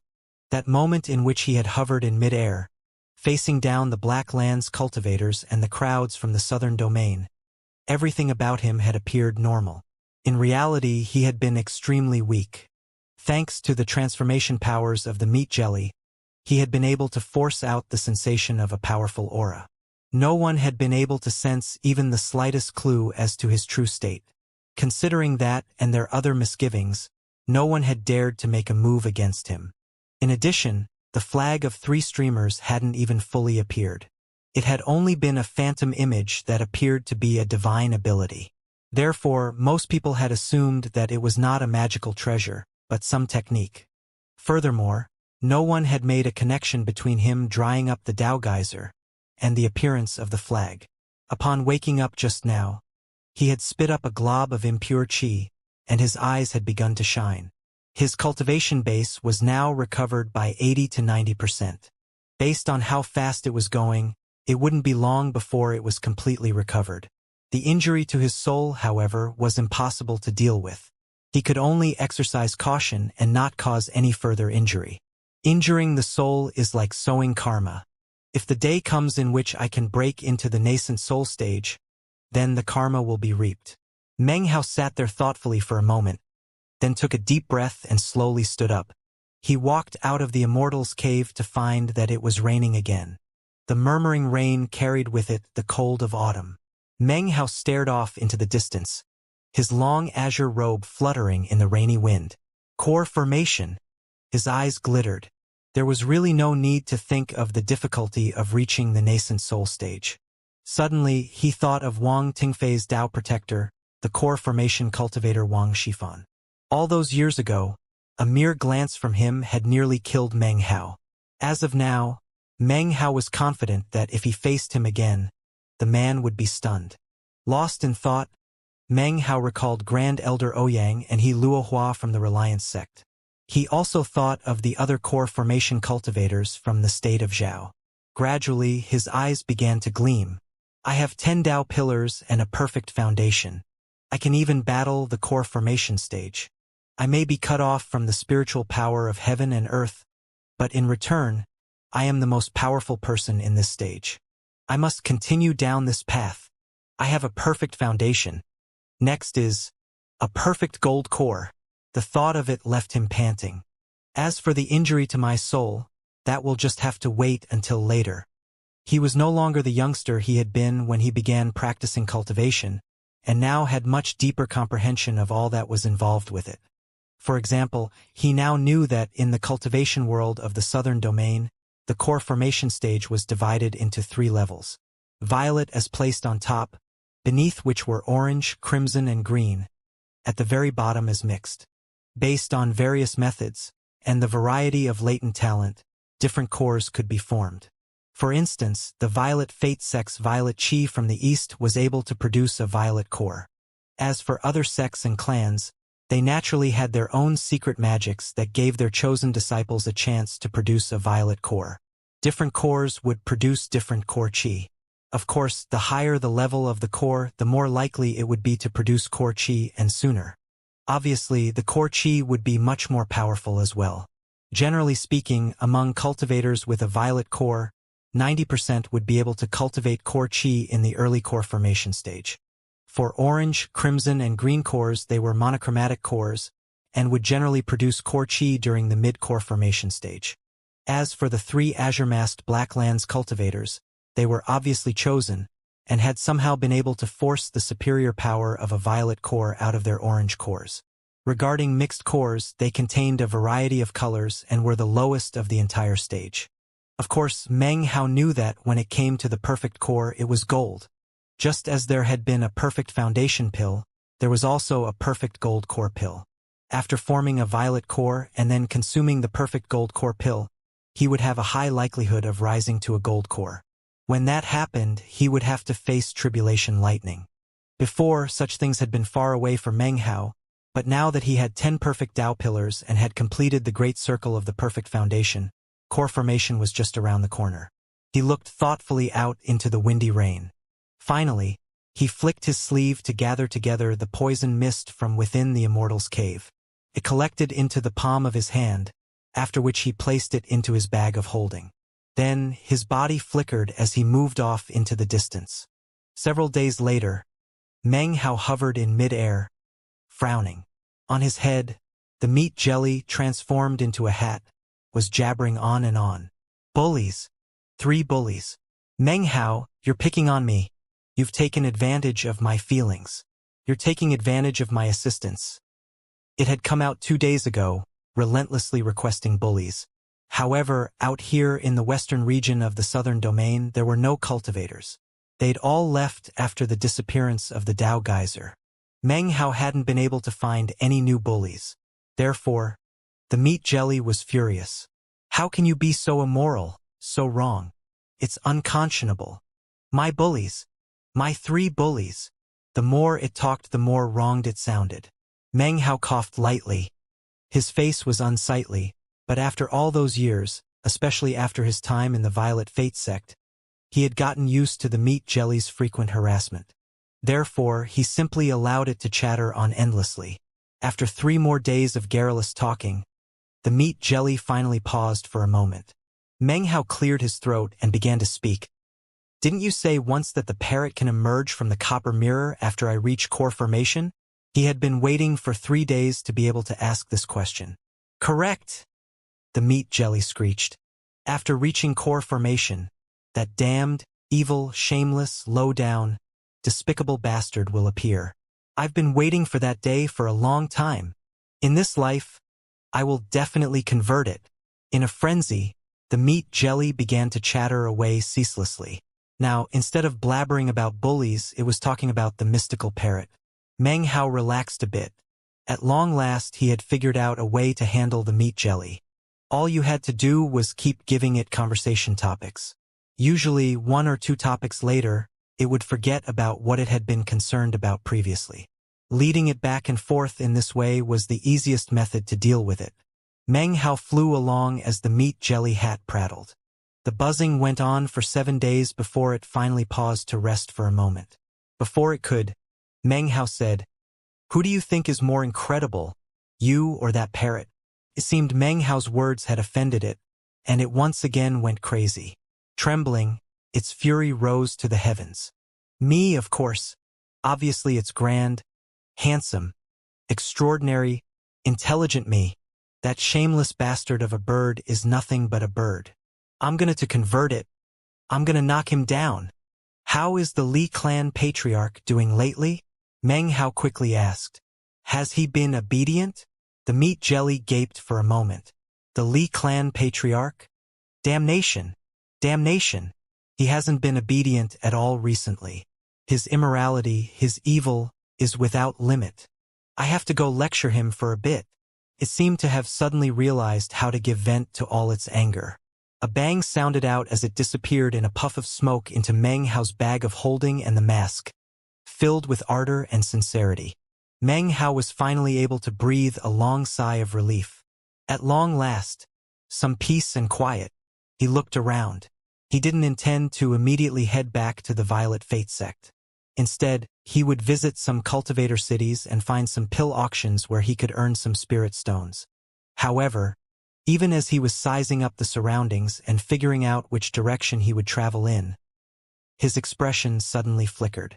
He looked down at his bag of holding for a moment, and then pulled out his Furnace Lord medallion. It was emitting a flickering, violet glow. He pressed down on the medallion, and suddenly an archaic voice filled his head. Hey kid, have you had enough fun? It's time to stop fooling around. I want you back in 4 days. Trial by fire for Violet Furnace Lord promotion begins then in the Celestial Land. The frequency of these trials by fire is completely up to my mood. It starts 4 days from now, and everyone who joins has a chance to become a Violet Furnace Lord. If you don't get back ASAP, then you'll lose your chance to participate. Meng Hao opened his eyes and stared blankly at the Furnace Lord medallion for a moment as the voice faded from his mind. For some reason its tone made it seem that whoever was speaking was very familiar with him. The tone had been one of idle chit-chat, which left Meng Hao even more surprised. However, the voice was clearly that of a stranger. Meng Hao was sure he had never heard it before. He frowned for a moment, then transformed into a beam of light and shot forward. Before he had flown very far, he suddenly stopped and looked down at the Furnace Lord medallion. His eyes narrowed for a moment, then began to shine. Within the shining glow were bits of fury. I know who that voice belongs to. The only person who has the authority to start a trial by fire for Violet Furnace Lord promotion, completely based on his mood. Other than the Violet Furnace Lords themselves, the only person who could transmit a message from such a distance is Pill Demon. Meng Hao ground his teeth. He had really had no option but to go. My bedevilment pill. My 200 million spirit stones. Thinking about the vast amount of spirit stones made Meng Hao's heart seize with pain. It was as if someone had taken a valuable treasure right out of his pocket and dangled it in front of his face, while he was powerless to resist. Within the Violet Fate sect, Pill Demon was the only one other than the Violet Furnace Lords who might possibly know that he was Grandmaster Pill Cauldron. The bedevilment pill might be able to fool others, but definitely not Pill Demon. Considering Pill Demon's position within the Violet Fate sect, if he wanted to know something, it would be virtually impossible to keep the information from him. Actually, Meng Hao hadn't really done anything to conceal his identity as Grandmaster Pill Cauldron. He had simply not taken the initiative to proclaim who he was. After all, his original intention in participating in the pill auction was to increase his reputation a bit. He had never imagined that the bedevilment pill would cause such a stir. His subsequent caution had caused the entire southern domain to begin to speculate as to who Grandmaster Pill Cauldron really was. As he looked at the Furnace Lord medallion, he recalled the voice that had just entered his head and let out a soft sigh. Obviously, Pill Demon had known all along that he was Grandmaster Pill Cauldron. Meng Hao was suddenly furious. So you knew the whole time that I was famous in all of the southern domain. Any sect would love to have me work for them as Grandmaster Pill Cauldron. In that case, why didn't you give me my spirit stones? There was little to do about it, though. Pill Demon was like a patriarch in the East Pill Division. If he wanted to cheat him, there was really nothing Meng Hao could do about it. He couldn't simply up and demand to have spirit stones. Back in Xianxia County, the stewards were always miserly. If they weren't taking advantage of people, they took it as losing money. It seems the same principle exists in the cultivation world. The more spirit stones they have, the stingier they get. Meng Hao sighed, then once again proceeded forward in a beam of light. You owe me 200 million spirit stones. Right now I don't even have a single spirit stone left, thought Meng Hao, his face long, when he thought about his empty bag of holding, and the 200 million spirit stones. He just couldn't keep his cool. 4 days to get back to the sect. I'm much further than 4 days away right now. He sped up. Trial by fire for promotion to Violet Furnace Lord. Could batty old Pill Demon perhaps feel guilty for taking my spirit stones? So he's giving me a chance to become a Violet Furnace Lord? His eyes suddenly began to glitter, and his heart palpitated with eagerness. He knew that becoming a Violet Furnace Lord would come with a host of benefits. After 1,000 years, the Violet Fate sect currently only had 8 Violet Furnace Lords. Finally, there would be a 9th. Meng Hao began to breathe heavily, and he pushed himself even faster. For days. No matter what, I have to get back to the sect in 4 days. He shot off into the distance, a prismatic beam charging at high speed. He had risen to prominence in the western region. His cultivation base had climbed to new heights. Now he was being called back to the sect. All of it seemed to smack of some hidden agenda. He decided not to be concerned about the suddenness of the whole matter. He sighed again and pushed down his concerns. His cultivation base was now much different than when he had left the sect, but he could use the Dao Geyser to explain that. After considering the matter for some time, Meng Hao found it unlikely that the sect was plotting against him. After all, the Violet Fate sect was one of the great sects of the Southern Domain. If they really harbored ill intentions toward him and deigned to use some sort of tricks on him, then there was nothing he could do about it. They would be able to seize him with little effort. Besides, he had been in the East Pill Division for more than 5 years. He understood the sect fairly well and knew both the exceptional areas of the East Pill Division, as well as its shortcomings. Thinking of all these things, his apprehension lessened quite a bit. However, he was no less cautious than ever. Taking advantage of every teleportation portal he could, he made his way back toward the Violet Fate sect. Every teleportation portal he arrived at belonged to some sect or clan. All he had to do was flash his Furnace Lord medallion and they would let him pass. They were happy to let a Furnace Lord use their teleportation devices.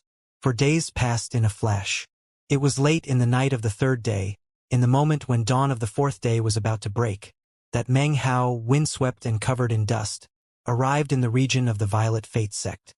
He had passed through over 20 teleportation portals and had crossed nearly half of the Southern Domain.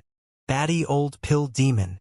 If he gets to choose when the trial by fire starts, then why the hell did he pick 4 days? Meng Hao wasn't in a good mood, and was in fact slightly depressed. Anyone who used over 20 teleportation portals in a brief 4-day period would be just as completely exhausted. Thankfully, he had 10 Dao pillars and much stronger spiritual sense.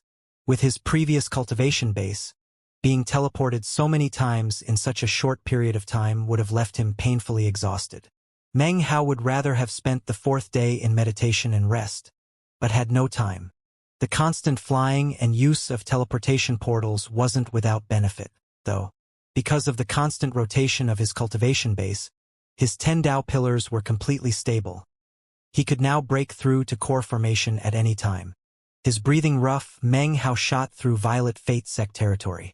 Dawn light climbed up into the sky as he flew along. Occasionally he would encounter other cultivators who, upon seeing his clothing, would look shocked, and then respectfully clasp hands and bow to him. This was Violet Fate sect territory, so all the other sects and clans therein were connected in some way to the Violet Fate sect. As such, his clothing, and the identity they heralded, garnered deep respect. Off in the distance, he could see the Violet Fate sect and the enormous statue of Reverend Violet East. It was still early morning, but Meng Hao was worn out and in a rotten mood. As he approached the sect, the previously still air suddenly began to ripple. Meng Hao ignored the ripples and continued to fly at top speed. The ripples spread out for a moment and then soundlessly disappeared. These ripples would instantly slay any cultivator of the nascent soul stage or below who was not of the Violet Fate sect. Meng Hao whistled through the air within the sect. Along the way, he ran into quite a few disciples of the Violet Chi division. They looked at Meng Hao with expressions of complete astonishment. Seeing the expressions, Meng Hao got a bad feeling. Suddenly, he turned a corner and found himself face to face with a chosen disciple he knew from the Violet Chi division, who immediately said, "Fang Mu, what are you doing back?" Meng Hao paused for a moment, turning back to look at him. "Hey, Brother Song, I was out of the sect to gain some experience, but now the training is over." "You just got back from training?" was the reply. "You'd better get to Eastern Emergence Mountain as fast as you can. All the Furnace Lords and Master Alchemists of the East Pill Division headed over there at dawn. The word is that there's a Violet Furnace Lord trial by fire. Eastern Emergence Mountain?" An image of the mountain immediately appeared in Meng Hao's mind. It was in the eastern part of the state of Eastern Emergence, quite some distance from the Violet Fate sect. Yeah. The trial by fire for Violet Furnace Lord promotion has caused a big stir among the other great sects and clans. Members of the senior generation arrived quite some time ago to observe the proceedings. "You?" As the words were still coming out Song's mouth, Meng Hao took a deep breath, clasped hands, and then disappeared in a beam of bright light. He sent his spiritual sense out and found that there really were no master alchemists present at all within the East Pill division. He immediately shot off into the distance. "Batty old pill demon," he said through gritted teeth. "Why can't you explain things clearly?" Despite his exhaustion, he shot forward at the highest speed possible. Eastern Emergence Mountain was the most prominent mountain within the state of Eastern Emergence. It towered up into the sky, and throughout the year, its upper half was enveloped in white clouds that appeared celestial in nature. Many legends about this mountain existed within the state of Eastern Emergence. Its peak was covered with ice and snow. Mortals would be incapable of climbing up to such a place. Furthermore, the mountain was guarded year-round by Violet Fate sect cultivators, making it a restricted area. Even Violet Fate sect disciples were not allowed to climb the mountain unless they had a special command medallion. Obviously, outsiders would never be allowed onto the mountain unless some solemn Violet Fate sect matter was underway. According to one rumor, 10,000 years ago, the Violet Fate sect wasn't located where it was now, but rather on Eastern Emergence Mountain. Eventually, because of various circumstances, the sect had moved away. Regardless of that, Eastern Emergence Mountain was under constant guard by the Violet Fate sect. In fact, it was less of a restricted area and more of a holy place. Currently, an enormous pill furnace rested on the peak of the mountain. It was covered with countless protruding magical symbols and emanated an archaic air. An air of time seemed to spread out from within, an air that felt thousands of years old. Were Meng Hao here, he would recognize this pill furnace. This was the same one that appeared in illusory form above the East Pill division and led into the Violet Fate celestial land. This was the actual pill furnace itself. Surrounding the pill furnace were the 1,000 master alchemists of the East Pill division, the 100 furnace lords, and the 8 violet furnace lords, including Zai and Lin Hailong. Everyone was here. Close by were representatives of the other 4 great sects, as well as the 3 great clans, along with members from other sects who devoted themselves to alchemy. Elders from all these organizations sat cross-legged atop the mountain peak, waiting. A Violet Furnace Lord promotion was not a grand occasion for the Violet Fate sect only, but rather the entire southern domain as a whole. This was not just because a Violet Furnace Lord represented a peak position of incredible height, but also because a promotion to Violet Furnace Lord was actually an apprentice-accepting ceremony of Grandmaster Pill Demon. Currently, there were 8 Violet Furnace Lords in the Violet Fate sect, and all of them were novitiates of Grandmaster Pill Demon. This ceremony was actually a way of formally becoming an apprentice. Some disciples, such as Chu Yuyan and Ding Xian, were qualified to directly become Grandmaster Pill Demon's apprentices. However, this generally didn't meet with the approval of the alchemists of the East Pill division. Alchemists were partial to those who relied on their own hard work, who started out as apprentice alchemists, then worked their way to become master alchemists, furnace lords, and then finally apprentices of Grandmaster Pill Demon, by joining the ranks of the Violet Furnace Lords. Chu Yuyan was a bit different. Because of her skill in pill concocting, she had a good reputation in the East Pill division. Add in her incredible beauty, and the alchemists were more easily able to accept her. Despite that, to Chu Yuyan, promotion to Violet Furnace Lord was incredibly important. She stood there in the crowd, her eyes glowing with determination. This was her chance to become a Violet Furnace Lord, and she was determined to succeed. Her gaze came to rest upon a man who was standing behind one of the Violet Furnace Lords. He was middle-aged, and his face was flawless and handsome. His expression was tranquil, and he wore the robe of a Furnace Lord. A faint medicinal aroma wafted off of him. He was clearly beyond ordinary. Within his face could be seen a hint of lonely arrogance. His expression and appearance were exactly how Chu Yuyan imagined Grandmaster Pill Cauldron to be. He will be my biggest competition for promotion to Violet Furnace Lord, she thought with an inward sigh as she looked at him. This proud, aloof man was like a chosen among the Furnace Lords. His name was Yi Feimu. Among the Furnace Lords, Yi Feimu was well known as having incredible skill in the Tao of alchemy. His skill was the type only seen once in 1,000 years, and he was generally acknowledged to be the alchemist most likely to be promoted to Violet Furnace Lord. Upon joining the sect many years ago, he had immediately caused a huge stir in the East Pill division. Furthermore, Violet Furnace Lord Yi Yuntian took special notice of his talent and showed him favor. This was mostly because they shared the same surname, Yi. With assistance the entire time, he became the #1 apprentice alchemist at the time, then the #1 master alchemist. Finally, he became a Furnace Lord, whereupon not much was heard about him for many years. According to the rumors, his skill in the Tao of alchemy had reached the peak of the Furnace Lord rank, and he was halfway to being a Violet Furnace Lord already.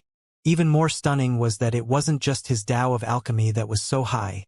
He had long since reached the core formation stage. He hadn't cultivated core chi yet, but many people speculated that if he hadn't devoted himself so much to alchemy, he would already be above the mid-core formation stage. In this Violet Furnace Lord trial by fire, Yi Feimu was viewed as the most likely candidate to win. Second was Chu Yuyan. There were other candidates, but the general consensus was that the main competition would be between these two. Chu Yuyan had one advantage. She was an apprentice of Pill Demon. As for Yi Feimu, his advantage, which even Chu Yuyan had to acknowledge, was that he had the support of 90% of the Furnace Lords, as well as 5 of the Violet Furnace Lords. In addition, Pill Demon himself had praised him on past occasions. All of this really put Yi Feimu in a superior position. Even more importantly, chosen like Yi Feimu had been talked a lot about in the past year. More and more people outside the sect were spreading rumors that he was Grandmaster Pill Cauldron. Yi Feimu never made any comments on the subject, which of course caused even more rumors to spread. Soon, everyone was convinced that Pill Cauldron was none other than Yi Feimu. In fact, many people felt that the reason he sealed his pill with the cauldron was because of his name, Feimu. Even many of the Furnace Lords agreed with this, as well as a few of the Violet Furnace Lords, who began to pay closer attention to him because of it. Chu Yuyan was very focused on the matter of Pill Cauldron. She had even gone to visit Yi Feimu to ask about it. While he hadn't openly admitted that he was Pill Cauldron, he had vaguely implied that such was the case. How could Chu Yuyan not have understood his meaning? After finally resolving the issue, she actually felt a little bit disappointed. It was an indescribable feeling, sort of like waking to find that reality was very different from the dream world you had just been in. Even if he is Grandmaster Pill Cauldron, I will fight with everything I have to become a Violet Furnace Lord, she thought, taking a deep breath and deepening her resolve. For some strange reason, as soon as she made her mind up, the image of another person suddenly appeared in her mind. Fang Mu. Why am I thinking about him? She frowned, dispelling the image of Fang Mu from her thoughts. It was early morning on Eastern Emergence Mountain. Cool sunlight fell upon the snowy mountain peak. The enormous pill furnace emitted an archaic aura of time, and the surroundings were very quiet. The 8 Violet Furnace Lords of the East Pill Division sat cross-legged. Behind them were the Furnace Lords and Master Alchemists, over 1,000 people altogether. Also present off to the side were representatives from the other sects and clans, here to observe the ceremonies. If someone was promoted to Violet Furnace Lord, they would witness the event and then announce throughout the southern domain that there was a 9th Violet Furnace Lord, and that Grandmaster Pill Demon had accepted a new apprentice. "The hour has arrived," cried Lin Hailong, the most senior of the Violet Furnace Lords. As soon as his words rang out, the sound of bells filled the mountain peak. The clouds above roiled, forming together to form an ancient-looking face that stared down at everyone. At the same time, the enormous pill furnace began to emit a gentle glow. Multicolored beams of light shot out, twisting around to fill the entire area with brightness. From off in the distance, it looked as if the entirety of Eastern Emergence Mountain was covered by a massive, illusory pill furnace. Ripples appeared in the air, out from which a figure emerged to stand atop the pill furnace. He wore a white robe, and his features were ordinary. However, his aura was anything but. He gave off a sense of ultimate refinement. The air around him distorted as he appeared, as if he didn't quite belong in the world. The sleeves of his simple robe were embroidered with images of pill furnaces. His hair was white, and his gaze soft as he looked around at everyone. A smile appeared on his archaic face. Fellow Taoists of the Southern Domain, many thanks for coming to attend my ceremony of accepting a new apprentice. I am unable to attend in person, so I've embodied my divine will to come in my place. I hope you can all forgive me for this. This, of course, was the man who occupied the ultimate position in the Tao of Alchemy in the Southern Domain, Grandmaster Pill Demon. His voice caused all the disciples of the East Pill Division to salute respectfully, including Master Alchemists, Furnace Lords, and Violet Furnace Lords. Grandmaster Pill Demon was essentially the patriarch of the East Pill Division. Grandmaster Eternal Mountain hadn't come, but instead, Grand Elder Xiao Shifeng, whose cultivation base was at the great circle of the late nascent soul stage. He laughed, then coolly said, "No need to be so polite, Grandmaster Pill Demon. Accepting an apprentice and promoting a Violet Furnace Lord is a grand event for the entire Southern Domain. Xiao wouldn't think of not coming." He occupied a noble and prestigious position within the Golden Frost sect, and was nearly 900 years old, making him a subpatriarch.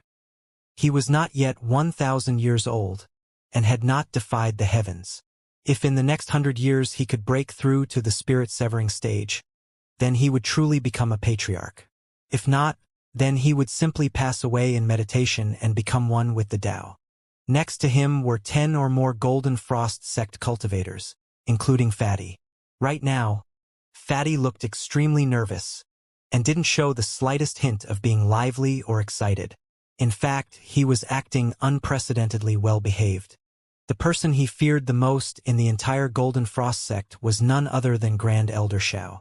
After hearing that Grandmaster Pill Demon was accepting a new apprentice, "I came as fast as possible," said Patriarch Violet Civ of the Black Civ sect, smiling. "Thankfully, I didn't arrive late." He sat cross-legged off to the side. Next to him was Zhou Jie as well as Han Bei, who was currently looking around, sizing up the surroundings. It seemed as if she were looking for someone. A Violet Furnace Lord promotion was a huge event, something that hadn't occurred for a very long time. It was only natural for the other great sects to show up.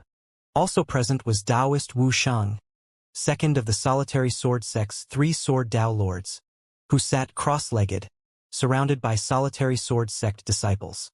Chun Fan was there, as was the woman Shan Ling. With a slight smile, Taoist Wu Shang said, "You're truly too polite, Grandmaster Pill Demon. For a Grandmaster to accept an apprentice is a legacy of the Tao of Alchemy that any disciple in the Southern Domain would covet. How could I not humbly come to bear witness to such an event?" His voice was calm. He was an honored senior member of the Solitary Sword sect who was qualified to look down on a myriad of other sects. However, in front of Grandmaster Pill Demon, all of his pride turned into respect. The representative from the Blood Demon sect was a withered old man in a red Taoist robe. He had silver hair and his skin was shriveled. He emanated a thick death aura, and his eyes had no pupils. They were completely white. He didn't say anything in response to Pill Demon's words. He merely smiled and nodded his head. This blind old man was incredibly famous in the Southern Domain. He was the 3rd demon of the Blood Demon sect, Tu Luo, the Corpse Demon. The only other person from the Blood Demon sect to come to Eastern Emergence Mountain was Li Shiqi. The main representatives from the 3 great clans were all of the great circle of the nascent soul stage. All of them said various words in response to Grandmaster Pill Demon. Afterwards, Grandmaster Pill Demon smiled and said, "In total, there will be 10 cultivators participating in the Violet Furnace Lord trial by fire. Candidates, please step forward." His voice was solemn, and as it filled the mountain top, Chu Yuyen, Yi Feimu, and 7 other Furnace Lords stepped out from the crowd one by one. They walked over to stand in front of the Pill Furnace. Including Chu Yuyen and Yi Feimu, there were only 9 alchemists standing there, not the 10 of which Pill Demon had spoken. The cultivators of the East Pill Division immediately noticed this, as did the representatives of the other sects. Chu Yuyen and the other candidates for Violet Furnace Lord promotion exchanged glances, silently wondering who the 10th participant was. Before anyone could say anything, a beam of light appeared in the distance. It shot through the air toward the mountain peak. then transformed into a panting Meng Hao. Everyone looked over at him, although he didn't care about that. He glanced around, and immediately noticed Chu Yuyan and the other 8 standing in front of the pill furnace, as well as Grandmaster Pill Demon. As far as Meng Hao was concerned, Pill Demon was just some old man that he didn't recognize. "The 10th candidate has arrived," said Grandmaster Pill Demon, his expression the same as ever. "Fong Mu, step on over." Hearing this, Meng Hao walked over without hesitation to join the other 9. Then he looked up at Pill Demon, bottling up his frustration and helplessness. The voice that Meng Hao had just heard was exactly the same voice he had heard coming from the Furnace Lord Medallion 4 days ago. Considering that, as well as the expressions on everyone's faces, how could Meng Hao not come to the conclusion that this person was none other than the illustrious Grandmaster Pill Demon? In Meng Hao's eyes, Grandmaster Pill Demon looked completely ordinary. He did not possess the demeanor of a transcendent being, nor did he emanate some powerful, domineering fierceness. He looked just like a regular old man. Then, Meng Hao thought about the 200 million spirit stones, and his mood worsened. Of course, he couldn't mention anything about that now. Next, he thought about how he had been told to return in 4 days, but hadn't been told where to go. He had rushed over to the sect only to be forced to scramble back in the opposite direction. It had left him completely drained. All of these depressing thoughts caused Meng Hao's expression to flicker with a bit of anger and frustration. Chu Yuyan looked at him and let out a light snort. She looked away, ignoring him, gazing instead at Yi Feimu. Meng Hao stood there by himself silently. Most of the other 7 just glanced at him, and then paid him no further attention as they focused on not allowing excitement regarding the Violet Furnace Lord promotion to show on their face. And Zai Hai looked over at Meng Hao, and a barely perceptible smile touched his face. He knew that Fong Mu was Grandmaster Pill Cauldron, and he also knew how his master felt about the young man. Pill Demon had given Fong Mu free rein to enjoy himself in the sect, and as far as the identity of Grandmaster Pill Cauldron, if Fong Mu wanted to reveal it himself, he could. If he didn't want to, that was his business. As far as the representatives from the other sects and clans, Patriarch Violet Civ was the first one to give a friendly nod to Meng Hao. Zhou Jie's face was expressionless, but when Han Bei looked at him, she smiled, her face as beautiful as a flower. The look she gave him was noticed by quite a few others. Chu Yuyan glanced over and saw it, and then frowned, although she wasn't sure why. For some reason, she just was not in a good mood. Fatty's eyes were wide as he looked at Meng Hao, then Chu Yuyan and then back to Meng Hao. Finally, he glanced at Han Bei out of the corner of his eyes, and his expression filled with admiration. As for what he was thinking, only he himself knew. The representative from the Wang clan was an old woman, her face covered with wrinkles. So, this is the alchemist Fong who rose to fame a few days ago in the western region.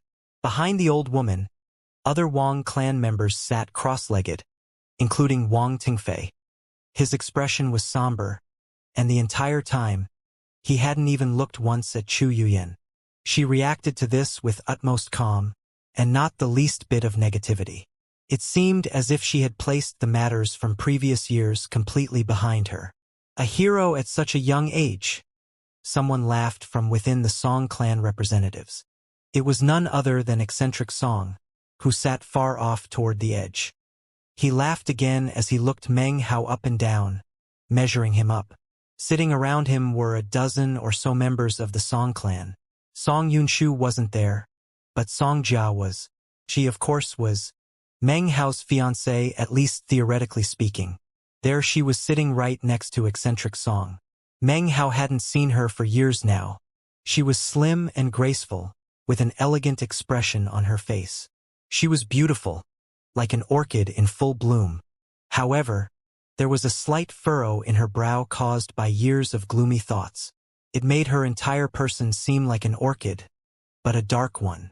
The Li clan representative was a senior member of the clan, Li Guobang, who was over 500 years of age, and had a cultivation base at the late nascent soul stage.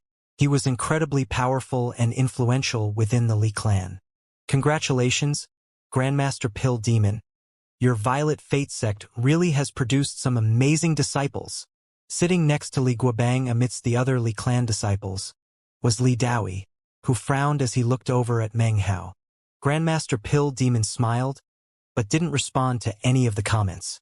He looked over Meng Hao and the 9 others. Hailong, please explain the rules. With that, he stepped off to the side and sat down cross-legged.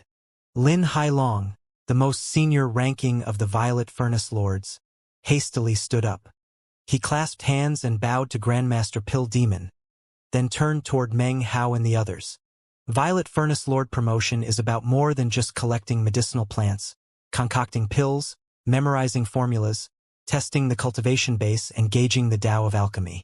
It is a trial by fire.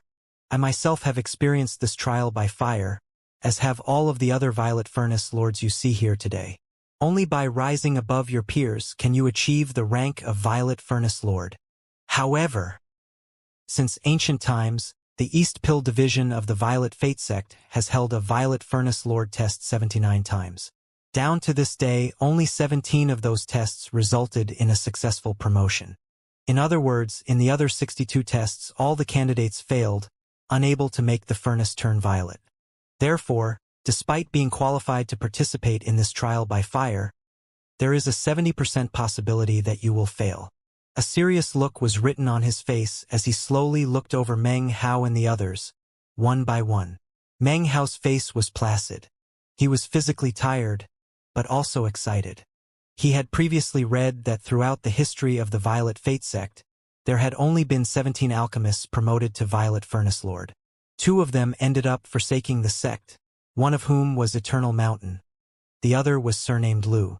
Of the 15 others, in the past 1,000 years, 5 had perished. 2 left the sect to gain experience, and then disappeared without a trace.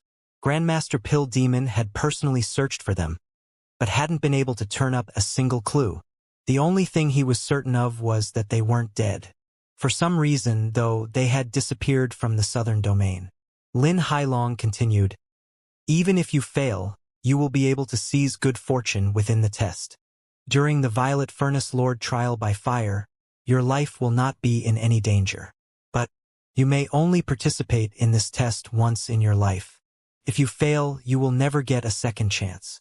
Therefore, since ancient times, many alchemists have left personally created pill formulas and other personal information about the Tao of alchemy within the test. These things have been passed down within the test for many years, available only to those qualified to participate in the test. For example, I remember how I personally left behind information regarding my understanding and speculations of the 3 mortalities pill." Lin Hailong's eyes filled with a look of recollection for a moment. The location of the trial by fire is a mountain in the celestial land. At the base of the mountain is the Mother of Furnaces. This Mother of Furnaces is the first stroke of good fortune of the 10 of you will encounter. Inside, you will find your own life furnace. More precisely, at the same time that you select a furnace, that furnace will be selecting you. To complete the test, you must make your life furnace turn violet. If you do that and are able to ascend to the peak of the mountain, then you will earn the right to be called Violet Furnace Lord. Unfortunately, only one person can earn such a right. If more than one person is able to reach the peak, then the final decision will be made by the Furnace Lords and the Violet Furnace Lords. Their approval will be critical in the decision of who becomes the next Violet Furnace Lord. Lin Hailong gave deep, meaningful looks to Meng Hao and the others as he spoke his final words. The pill furnace behind you is a precious treasure forged thousands upon thousands of years ago by Reverend Violet East. Inside is a celestial land and a towering celestial mountain. There are 10 paths on the mountain, which is divided into 4 regions. Each of the 4 regions contains different trials and tests. Use your Tao of alchemy to pass through them. Based on your achievements, the color of your furnaces will darken. I must remind you, everything you do within the trial by fire will be seen clearly by everyone on the outside. Do your best. I truly hope that this trial by fire will result in one of you becoming my 9th junior brother in the East Pill Division. With that, he turned to look at Pill Demon. Pill Demon gave a slight nod. Lin Hailong flicked his wide sleeve and said, "Chant the alchemy scripture to open the pill furnace." As his voice rang out, the eyes of all the alchemists, Furnace Lord and Violet Furnace Lord alike, immediately closed. Their lips moved slightly, and an indistinct sound filled the air. It was impossible to understand or hear clearly. Even a nascent soul cultivator wouldn't be able to comprehend it. Only alchemists of the East Pill Division would be able to make out that this mysterious so-called alchemy scripture was none other than the Alchemy Dao Transmutation Incantation. Seemingly in sync with the droning sound, Eastern Emergence Mountain began to shake. Multicolored light spread out everywhere, filling the sky. Countless faces suddenly appeared within the clouds, their expressions dignified. From their mouths emerged indistinct symbols. The sound echoed about, causing the sky to be filled with bright colors. The land around the mountain was peaceful. However, a mist sprang up, with Eastern Emergence Mountain at its center.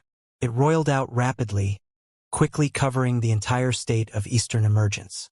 All the land and all the living things in it were submerged within the mist.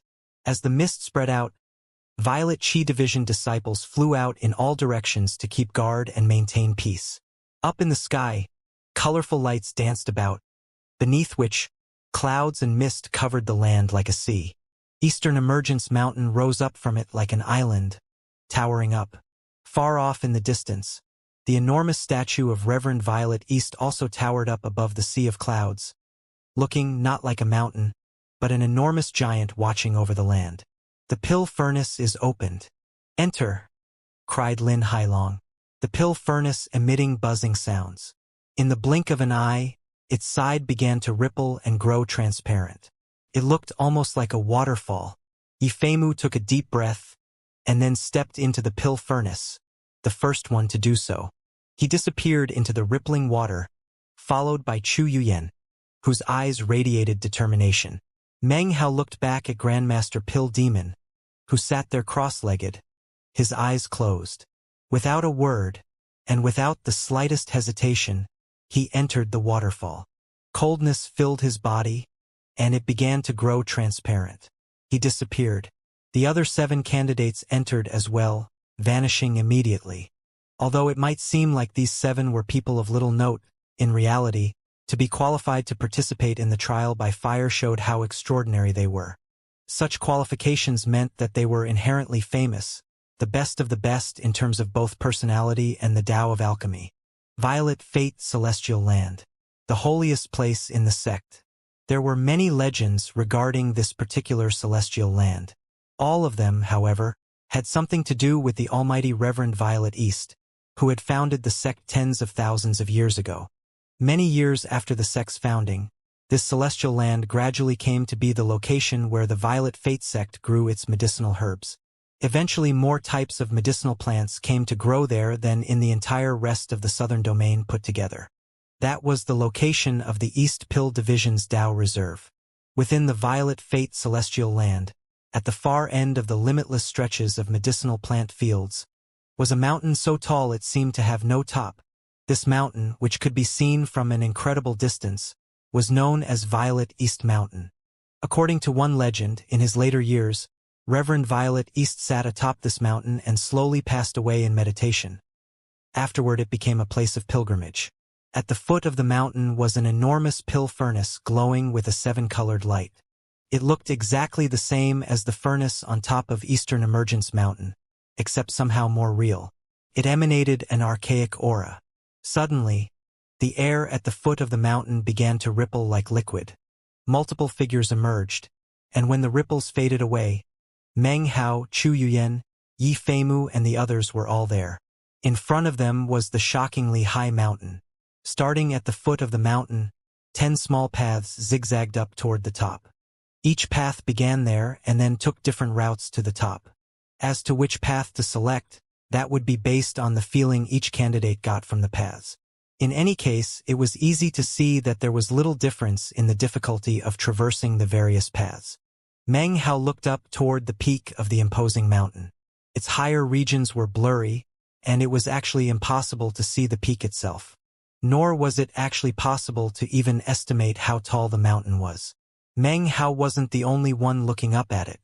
The other 9 people around him, including Chu Yuyen and Yi Feimu, were gazing toward it. Other than the 10 paths, the main thing that filled their vision was the enormous pill furnace.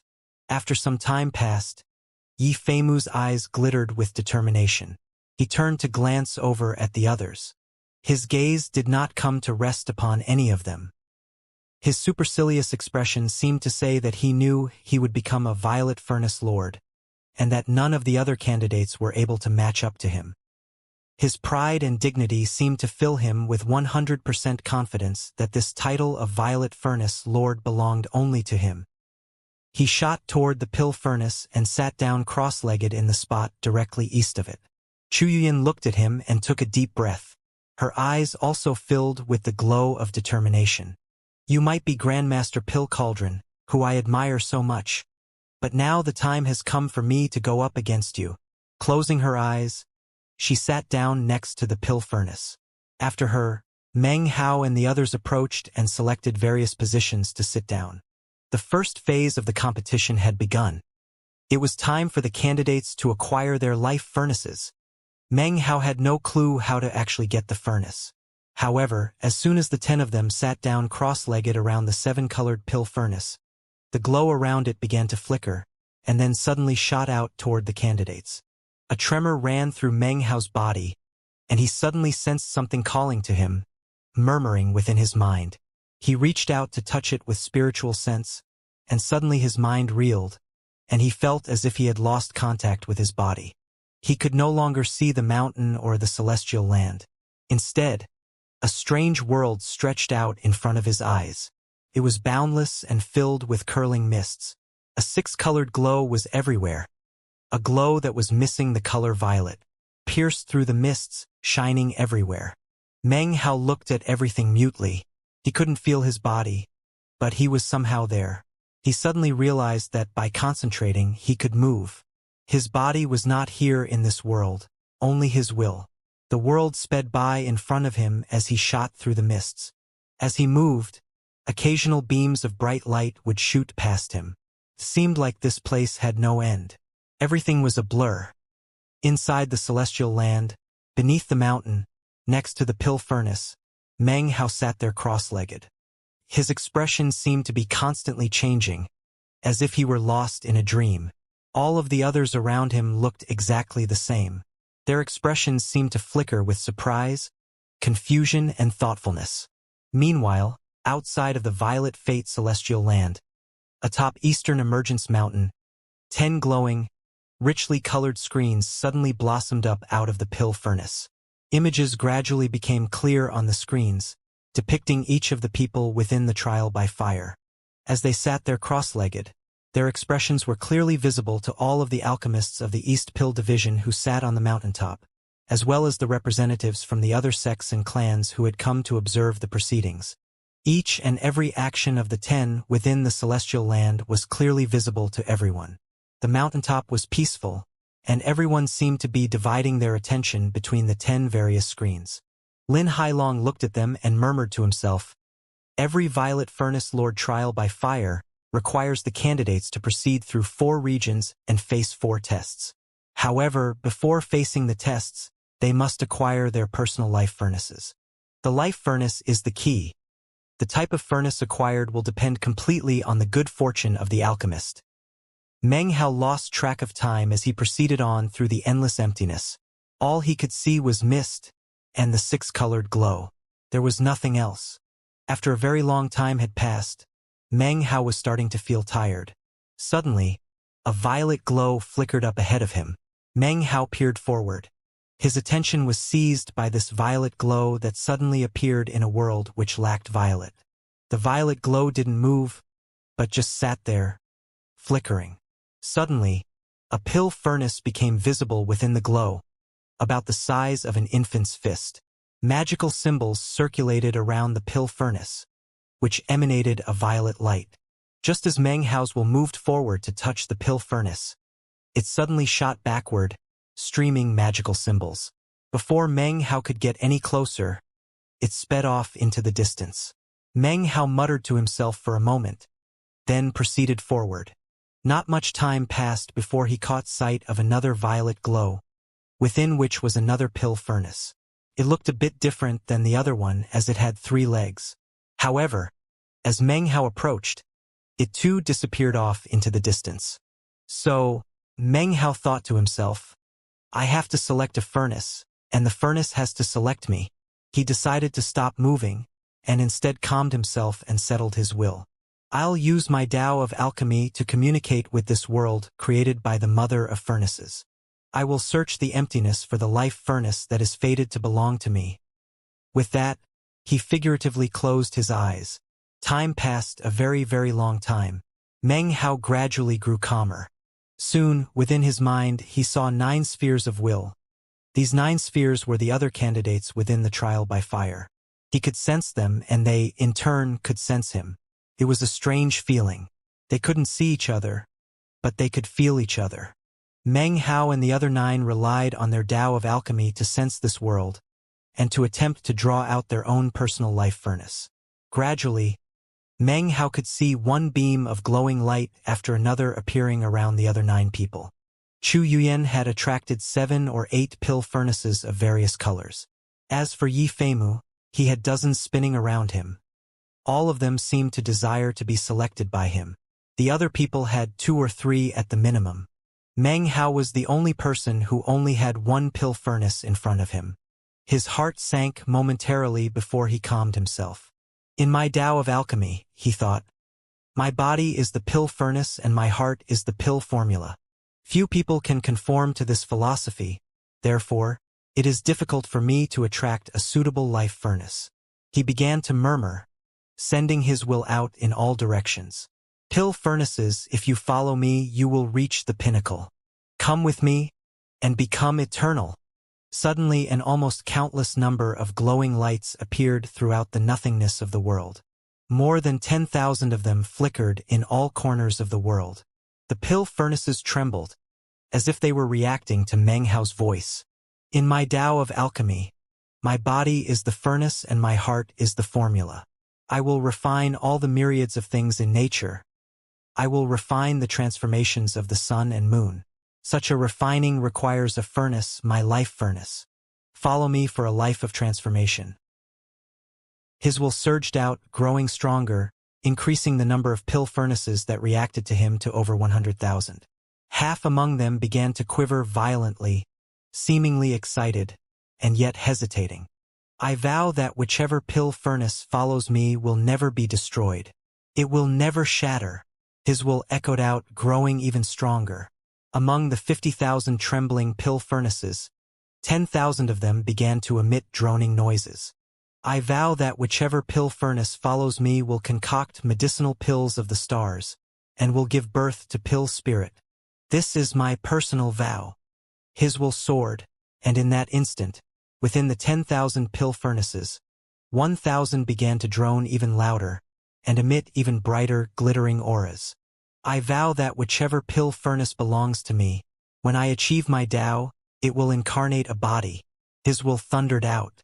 Among the 1,000 pill furnaces was a violet furnace which suddenly shot out of nowhere, heading directly toward Meng Hao. Meng Hao's formless eyes opened, and in front of him, he saw a 9-legged violet furnace. It shone with a flickering, violet glow as it floated in the air in front of him. Magical symbols emanated off of it. It was obvious from a mere glance that it was completely beyond ordinary.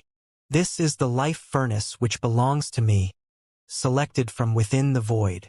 Meng Hao's eyes shone brightly, and he slowly lifted up his hand to take hold of the furnace. It was at this exact moment that suddenly, a powerful screaming noise shook the entire world. The pill furnace in front of Meng Hao began to tremble, as did all the pill furnaces hovering around the other 9 candidates. They all seemed terrified.